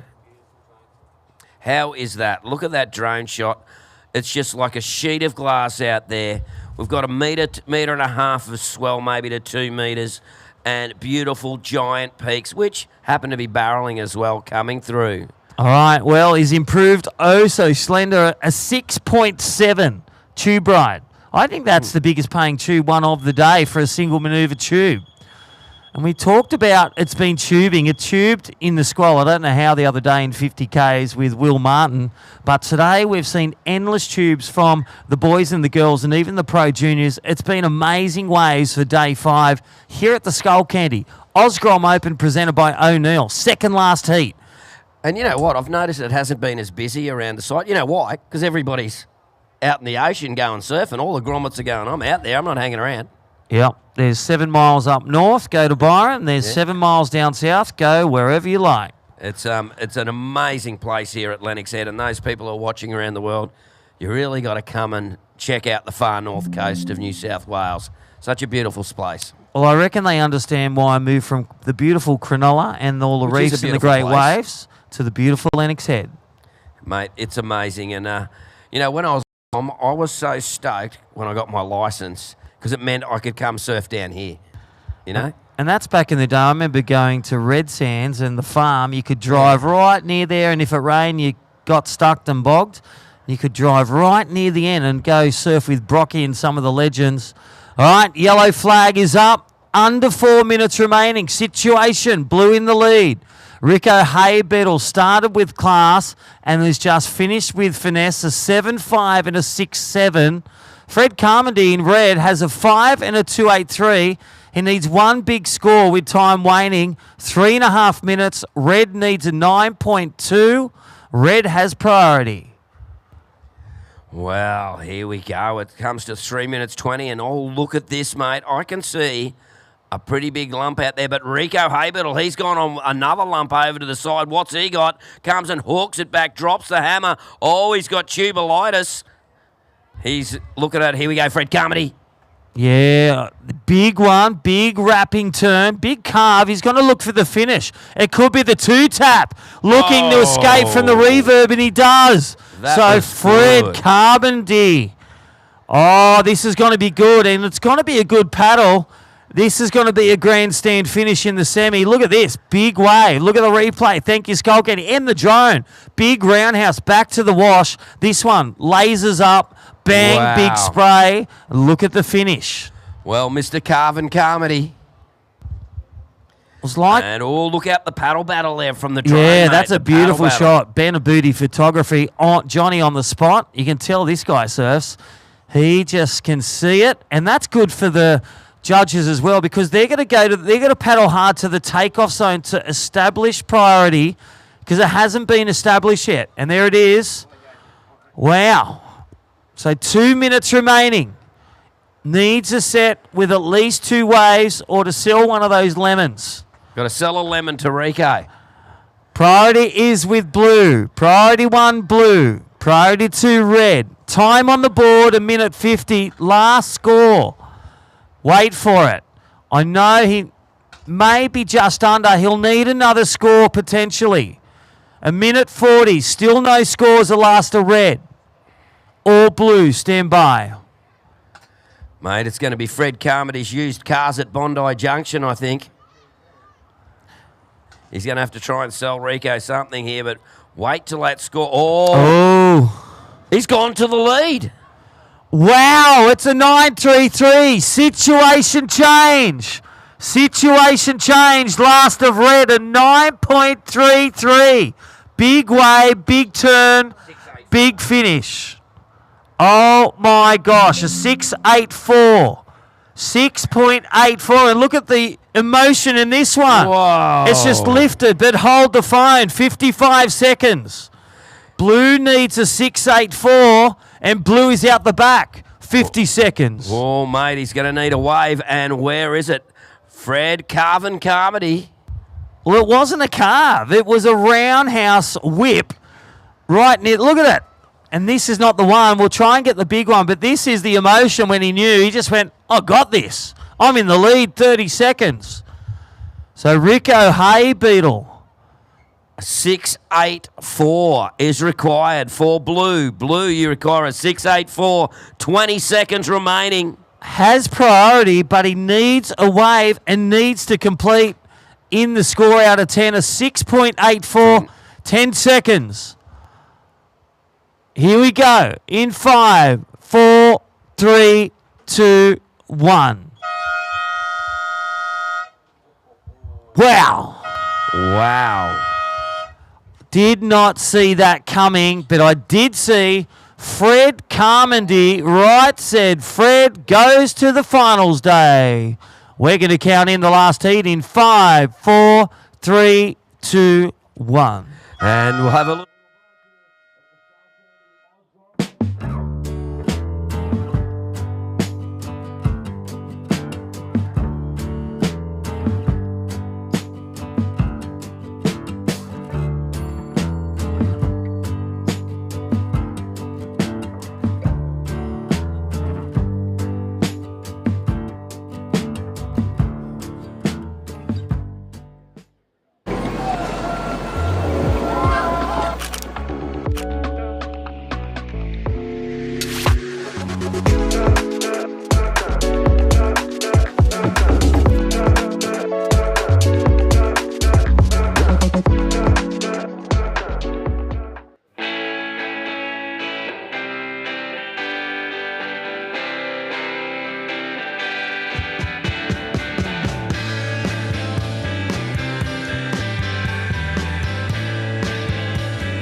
said Fred, we've seen this guy and commentated this guy, and he's been in the New South Wales coaching developing squad. He's been up to the Salino Group. He is a grinder. And it's like he's the new murderer, Toby Martin. He's got some fives and then he's got the 9-3-3. He chipped away. And Fred Carmody, your last wave was a 5-5-7, by the way. So you got the score and then you even extended. Rico Hayfield chipped away and had some great, consistent and amazing tube rides. And in the end, it was just under. What a big heat. And congratulations to Freddie Carmody. And commiserations, Rico, take an equal third. You'll see him at the 10,000 in Vico. Don't forget to get into events online on your profile because that's open today for 10,000 at Phillip Island. Yeah, probably Zickers in that one. That was a few of the times that heat. Those boys, like, the stadium has been rewarding like huge close-out sections for this event all the way through. So those huge close-out sections, and he was fully committed to that third. Awesome. Big turn, big finish, big points. Make it simple, make it... And let's look at the replay. Skullcandy Osgrom Open. Don't forget your hashtag. This guy, the dark horse. Alexis Owen, nice big rat from New Zealand. O'Neill, surfer, and just coming off that end section. And that's not... just on the bench. There's the drone shots. First of Mitchie P, straight out of the bat. This Queenslander, the one Queenslander left to take on the New Zealand in blue. Mitchie P, 6-8-3. We'll try and get that last one a red again. Holds priority. We like to say Mitchie P's Mitchie P, but look at this last one a blue. Beautiful drone shot. Open face carve back to the wash. That's the pocket. Goes out from it. And just a bit of downtime there. Those precious seconds or moments just took it away for that finish. But he can scrub away. He's got 16 minutes remaining to get it back. Well, Mitchie Peterson has just been so consistent throughout the whole event. He's been posting solid scores the whole way through. Sixes and sevens all the way through and getting him through, getting the heat wins. Eights. Yeah. Yeah, he's really been rolling on through this one so consistently. So this is what's got him to this semi-final finish here. So let's see if he can keep that consistency rolling. There he is, Freddie Carmody. Yes, well done. Hey, saw the body language change when he heard that, and I can't wait to hear from Tapper in the live. Just that interview, that energy and emotion, and he didn't give up. And Tapper asked him, how did he do it in his head? I want to know. 15.5 minutes, semi-final 2. One spot left for the final to take on Right Said Fred from Bondi, Australia tomorrow. Don't forget, finals day, 7 a.m. kicks off, Bezo. Couple of semi-finals to run tomorrow morning, and then crowning 8 champions, 14, 16s, 18s, and then the Pro Junior men and women final. Man-on-man, two-person heats. Wow. It hasn't been good. These waves have just been... You couldn't ask for better conditions for today. 3 to 4 foot, offshore, pumping conditions. Tomorrow's looking pretty nice as well. Easterly swell. Easterly swell. Touch smaller. And the banks are here. The sand's here. We've got our beautiful, amazing lifeguards keeping our athletes safe. Our drone operators, all our world-class judges. Thank you, Skullcandy, all our sponsors. The Osgrom Open presented by O'Neill. And even before at the Commentators Cup, you had Bainey out there. You had Connor O'Leary. You had Chris Enever trying to take everyone down, and he did. And then you had even Woody out there. All right, live action. All right, Blue up and riding here from New Zealand. Got a nice little face to work with. He's got a little bit of work to do on this one. Just wrapping back to the foam, but he might get a little closeout section here. No, he's opting out. Opting out of that one. Well, first wave of blue, 3.0 and a 6.83. But right now, ask the question, Tapper. What was he thinking before he got that wave? Oh, here I am with Fred Carmody. Mate, that nail biter or what? Yeah, it was down to the wire. I don't know, Rico's surfing so well. He's been a standout all event. So, I saw him take off on that 7 and then he got a 6 and he was just backing it up so quickly. And he's, such a great competitor when it comes to that, these kind of waves, any surf. So I knew I was up for a challenge. Mate, how did you feel as you come out of that cutback and you hit that lip? How did it feel? Oh, God, I mean, I don't even know. I don't even think I can remember the wave. I sort of did the carve and then the end turn, and I was hoping it'd be a good score, but, there's so much going on out there, so many waves, so you sort of, caught up with what's going on, and I just sort of was trying to paddle back out and hopefully get another chance because I knew Rico, has starting to run away with the heat. Well, mate, well done. Congratulations. You're off to finals day in the final, mate. We'll see you tomorrow. Good work. There you go. Fred Carvin Carmody here at the Skullcandy Osgrom Open 24, presented by O'Neill. Back to the boys in the booth. Yeah, thanks very much, Tapper. That was an exciting heat to watch, and goes to show we just saw a nice wave there of Mitchie Peterson. Excellent score. As we were just talking about, huge closeout section there. Well, you were saying 8 sixes points. and sevens. Look, it's an 8. Huge closeout section. That's what the judge has been rewarding every day of the week, the last 6 days.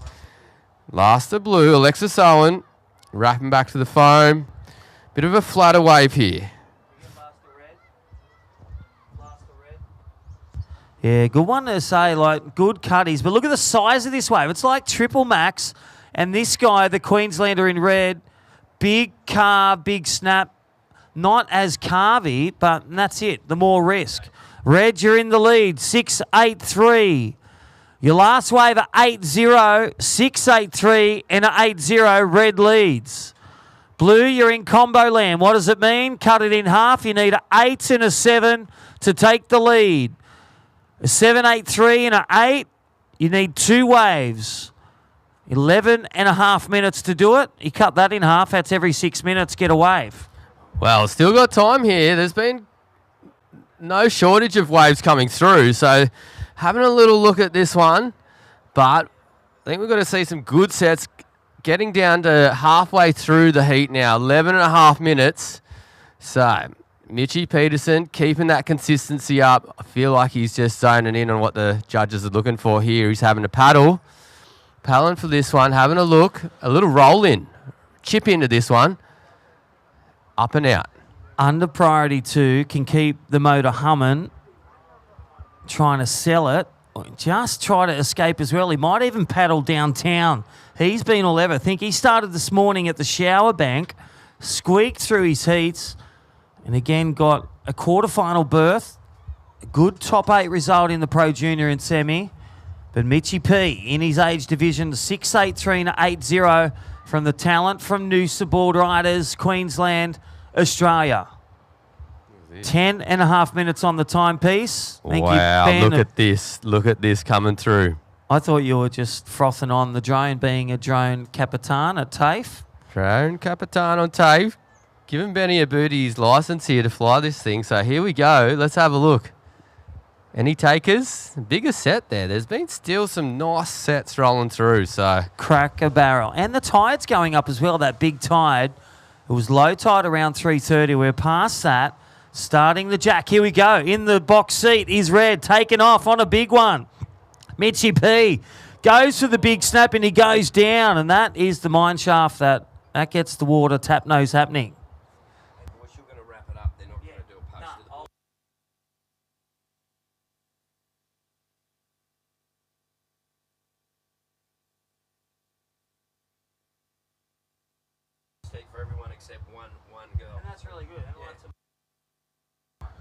So we had a little bit of a foamy section to work with there, Mitchie Peterson. So just come a little unstuck. So, but under priority, may as well have a look around at a couple of these waves. So if you can sneak one under there, we saw Maximia Gilgray earlier. 2 waves in 2 minutes, 2 sevens in 2 minutes. So he was huge playing field here. And with this easterly swell, there's some good peaks all the way down to the shower bank, back up to the park. Well, it's like the sneak attacks. We saw Ava Argios just chip away on the shower left. It looked like home at Kingscliff and just kept cracking the 2 turns of consistency. And like we talked about, that bigger wave, if you look at that last one of Red, it's just that bigger wave. And he's just thrown away a 0.5. It was an incomplete turn, but it was a massive wave. If he stuck one of those turns or 2, that would have been a Titan score. And that was a wave that Alexis Owen just was out of position to take off on. Just a bit too far out, or the rhythm of the ocean just doesn't come to you. The heartbeat of the Amazon coming through the ocean to us. Here we go. Bigger wave here for Blue. Huge section. He's thrown everything but the kitchen sink at that one. That's what he needed, Crispy. Yeah, O'Neill unleashes. That's Robbie Bain and the crew. And the New Zealand crew. Here we go, Mitchy P, the heat leader. Stand by for last to Blue, but look at the bottom turn. And I'll tell you what, his small fins, he runs small fins for the small fella. They were humming right then. You know when they... 7 minutes and 50 remaining. How is it when the surf is this good and you've been watching it all day, sitting here on the commentary booth, and you're like, I've just got to go out there and get one of those barrels. There was blowouts galore. Replay from Blue here. Huge section. Bang. Yeah, I think, is that going to get him out of the combo? He needs something bigger than a 4.85 to get out of combo, or something around the 6 range to get within another excellent score. Stand by for last to Blue. And there it is. It's a last to Blue. 6.33 out of combo land. Blue, you're out of 6.33. You now need an 8.5. So a wave like that with that turn and one more, potential. Combo, looking for those steeper sections. And look at this, he's paddling with super intent for this one. He's got those legs kicking. Look how hungry he is for this. All right, 7 minutes remaining. Priority with red, priority 1 red. 6.5 minutes. Last heat of the day, and then finals day tomorrow, 7 a.m. Australian Eastern Standard Time. Here we go. Red uses priority on this one. Gets Blue out of this, so he's got a big section. Oh. He got eaten. He just got eaten then. That was the tumble dry courtesy of 7 Mile Beach. And let's look at it. Look how he paddled. He really wanted him to take it, and Mitchy took it. Didn't even look at him. He's like, I'm going. Goes to draw tail like Rico Haybiddle, and, well, it's a bit of a dip, and then there's the paddle. No, it's not Kelly Slater body surfing at Pipeline. It's Mitchy P at Lennox Head. On the Fisher and Paykel tumble drying turn right there. In the cycle. Oh, it's been amazing, and low tide just starting to come alive. Big shout out, thank you to all our Open Road Coffee, all our great sponsors. Murph Electric Bikes, FCS, test driving the fins. Don't forget tomorrow, I think the Rotary or Lions Club's coming down for breakfast and lunch. And then Lennox Head Pizza Pasta Grill, they'll be having their big screen tomorrow. Lennox Head Surf Shop, big screen. Lennox Head Hotel, big screen tonight to watch Bolito, and also tomorrow to watch final days. 8 crown champions, Bezo. Finals day tomorrow. We're here. Have we still got Winter Vincent in the mix? We do. The lone Aussie. And you know what? He could literally sew up to be on tour. And Winter Vincent's a former entrant in the Skullcandy grassroots level through board riders and events, coming to the primes like Skullcandy, a 10,000 event on the Surfing Australia ranking system. That's what produces champions, men and women. 5 minutes left on the clock. 5 minutes. Yellow flag. Heat update. Out of combo lands. Alexis Owen still looking for an excellent score. 8.5. It can be done. These conditions have just become so creamy out here. The wind has backed off to pretty much nothing. We had a little bit of a puff of the onshore conditions. Here he goes. With priority, here we go. Alexis Owen takes it. This is the one he needs. Wraps around. So looking, think about that wave of Fred Carmody in your mind's eye. He's got to finish strong and exits the building. Won't be the one. He'll look to escape, and look at this. It's cat and mouse. You think it's a triathlon, but he is trying to get away because he's under priority too. Look at Mitchy Peterson here. He is on the hunt. I'd love to see, you know, I've always wanted to start an Instagram account, but see what his father or his coach is doing. Just those waving their hands, or has he got, you know, shut it down?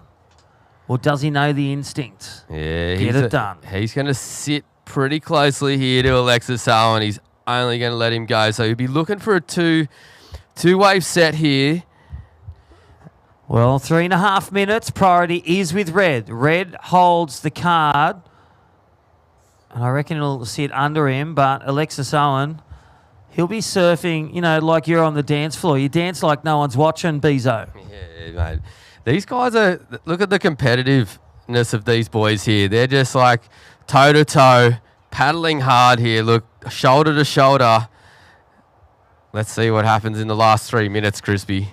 Hey, great day today. Don't forget, Brocky was down here from Morning of the Earth, and then we had 86 pipe champ, Mr. Cream Wax, Robbie Page, Bugs, the 78 world champ, and Vorney, the people's champ.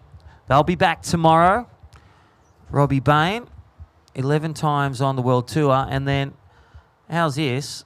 Without name drop, but Connor O'Leary, surfing for Japan in the Olympics and homegrown local at Cronulla and a Libarian as well.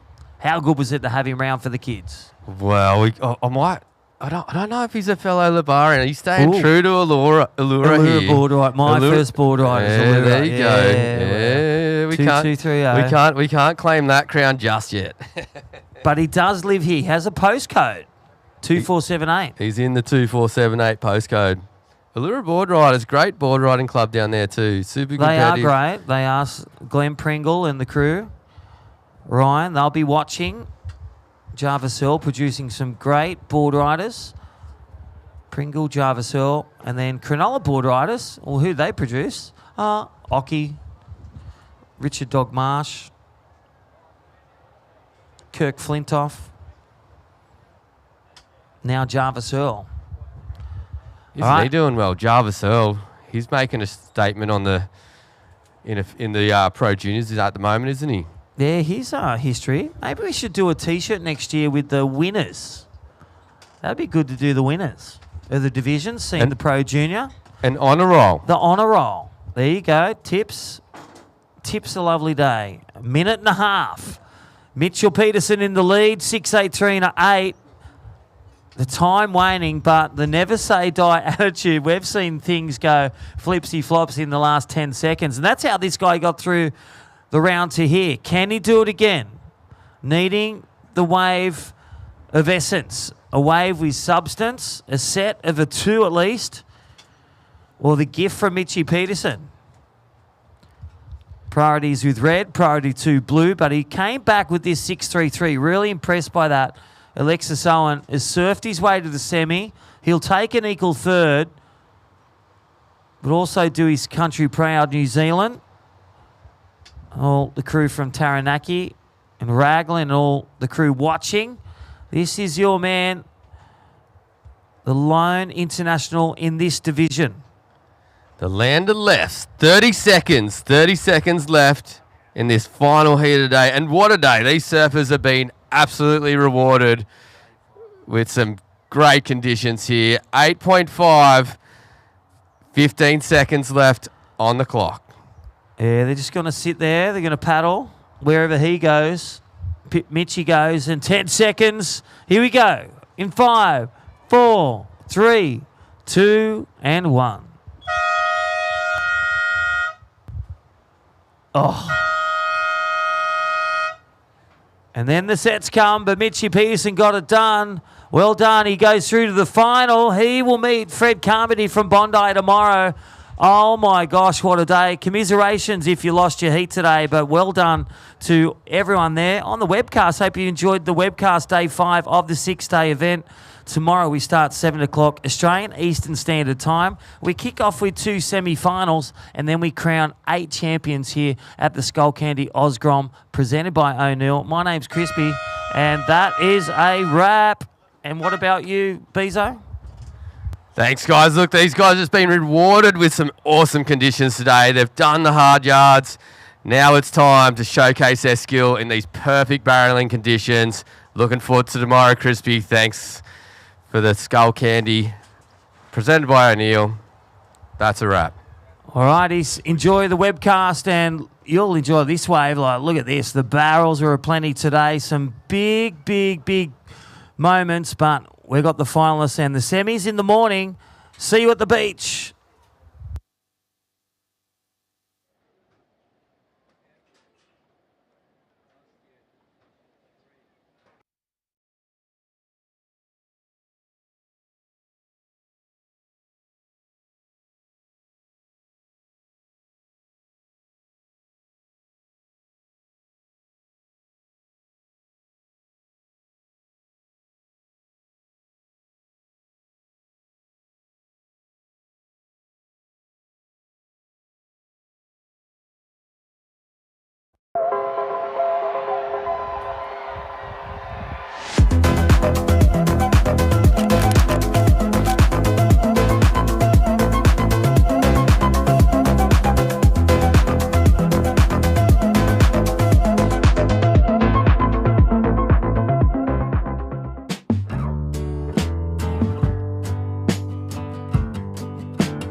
out there in your element, enjoying the simple pleasures, living your best life. When you're at home making plans, building your brightest future and building theirs too. When the sun is shining, it's hard to imagine a rainy day, but we've got advice and a plan for life's ups and downs. And with specialists in all areas of the law under one roof,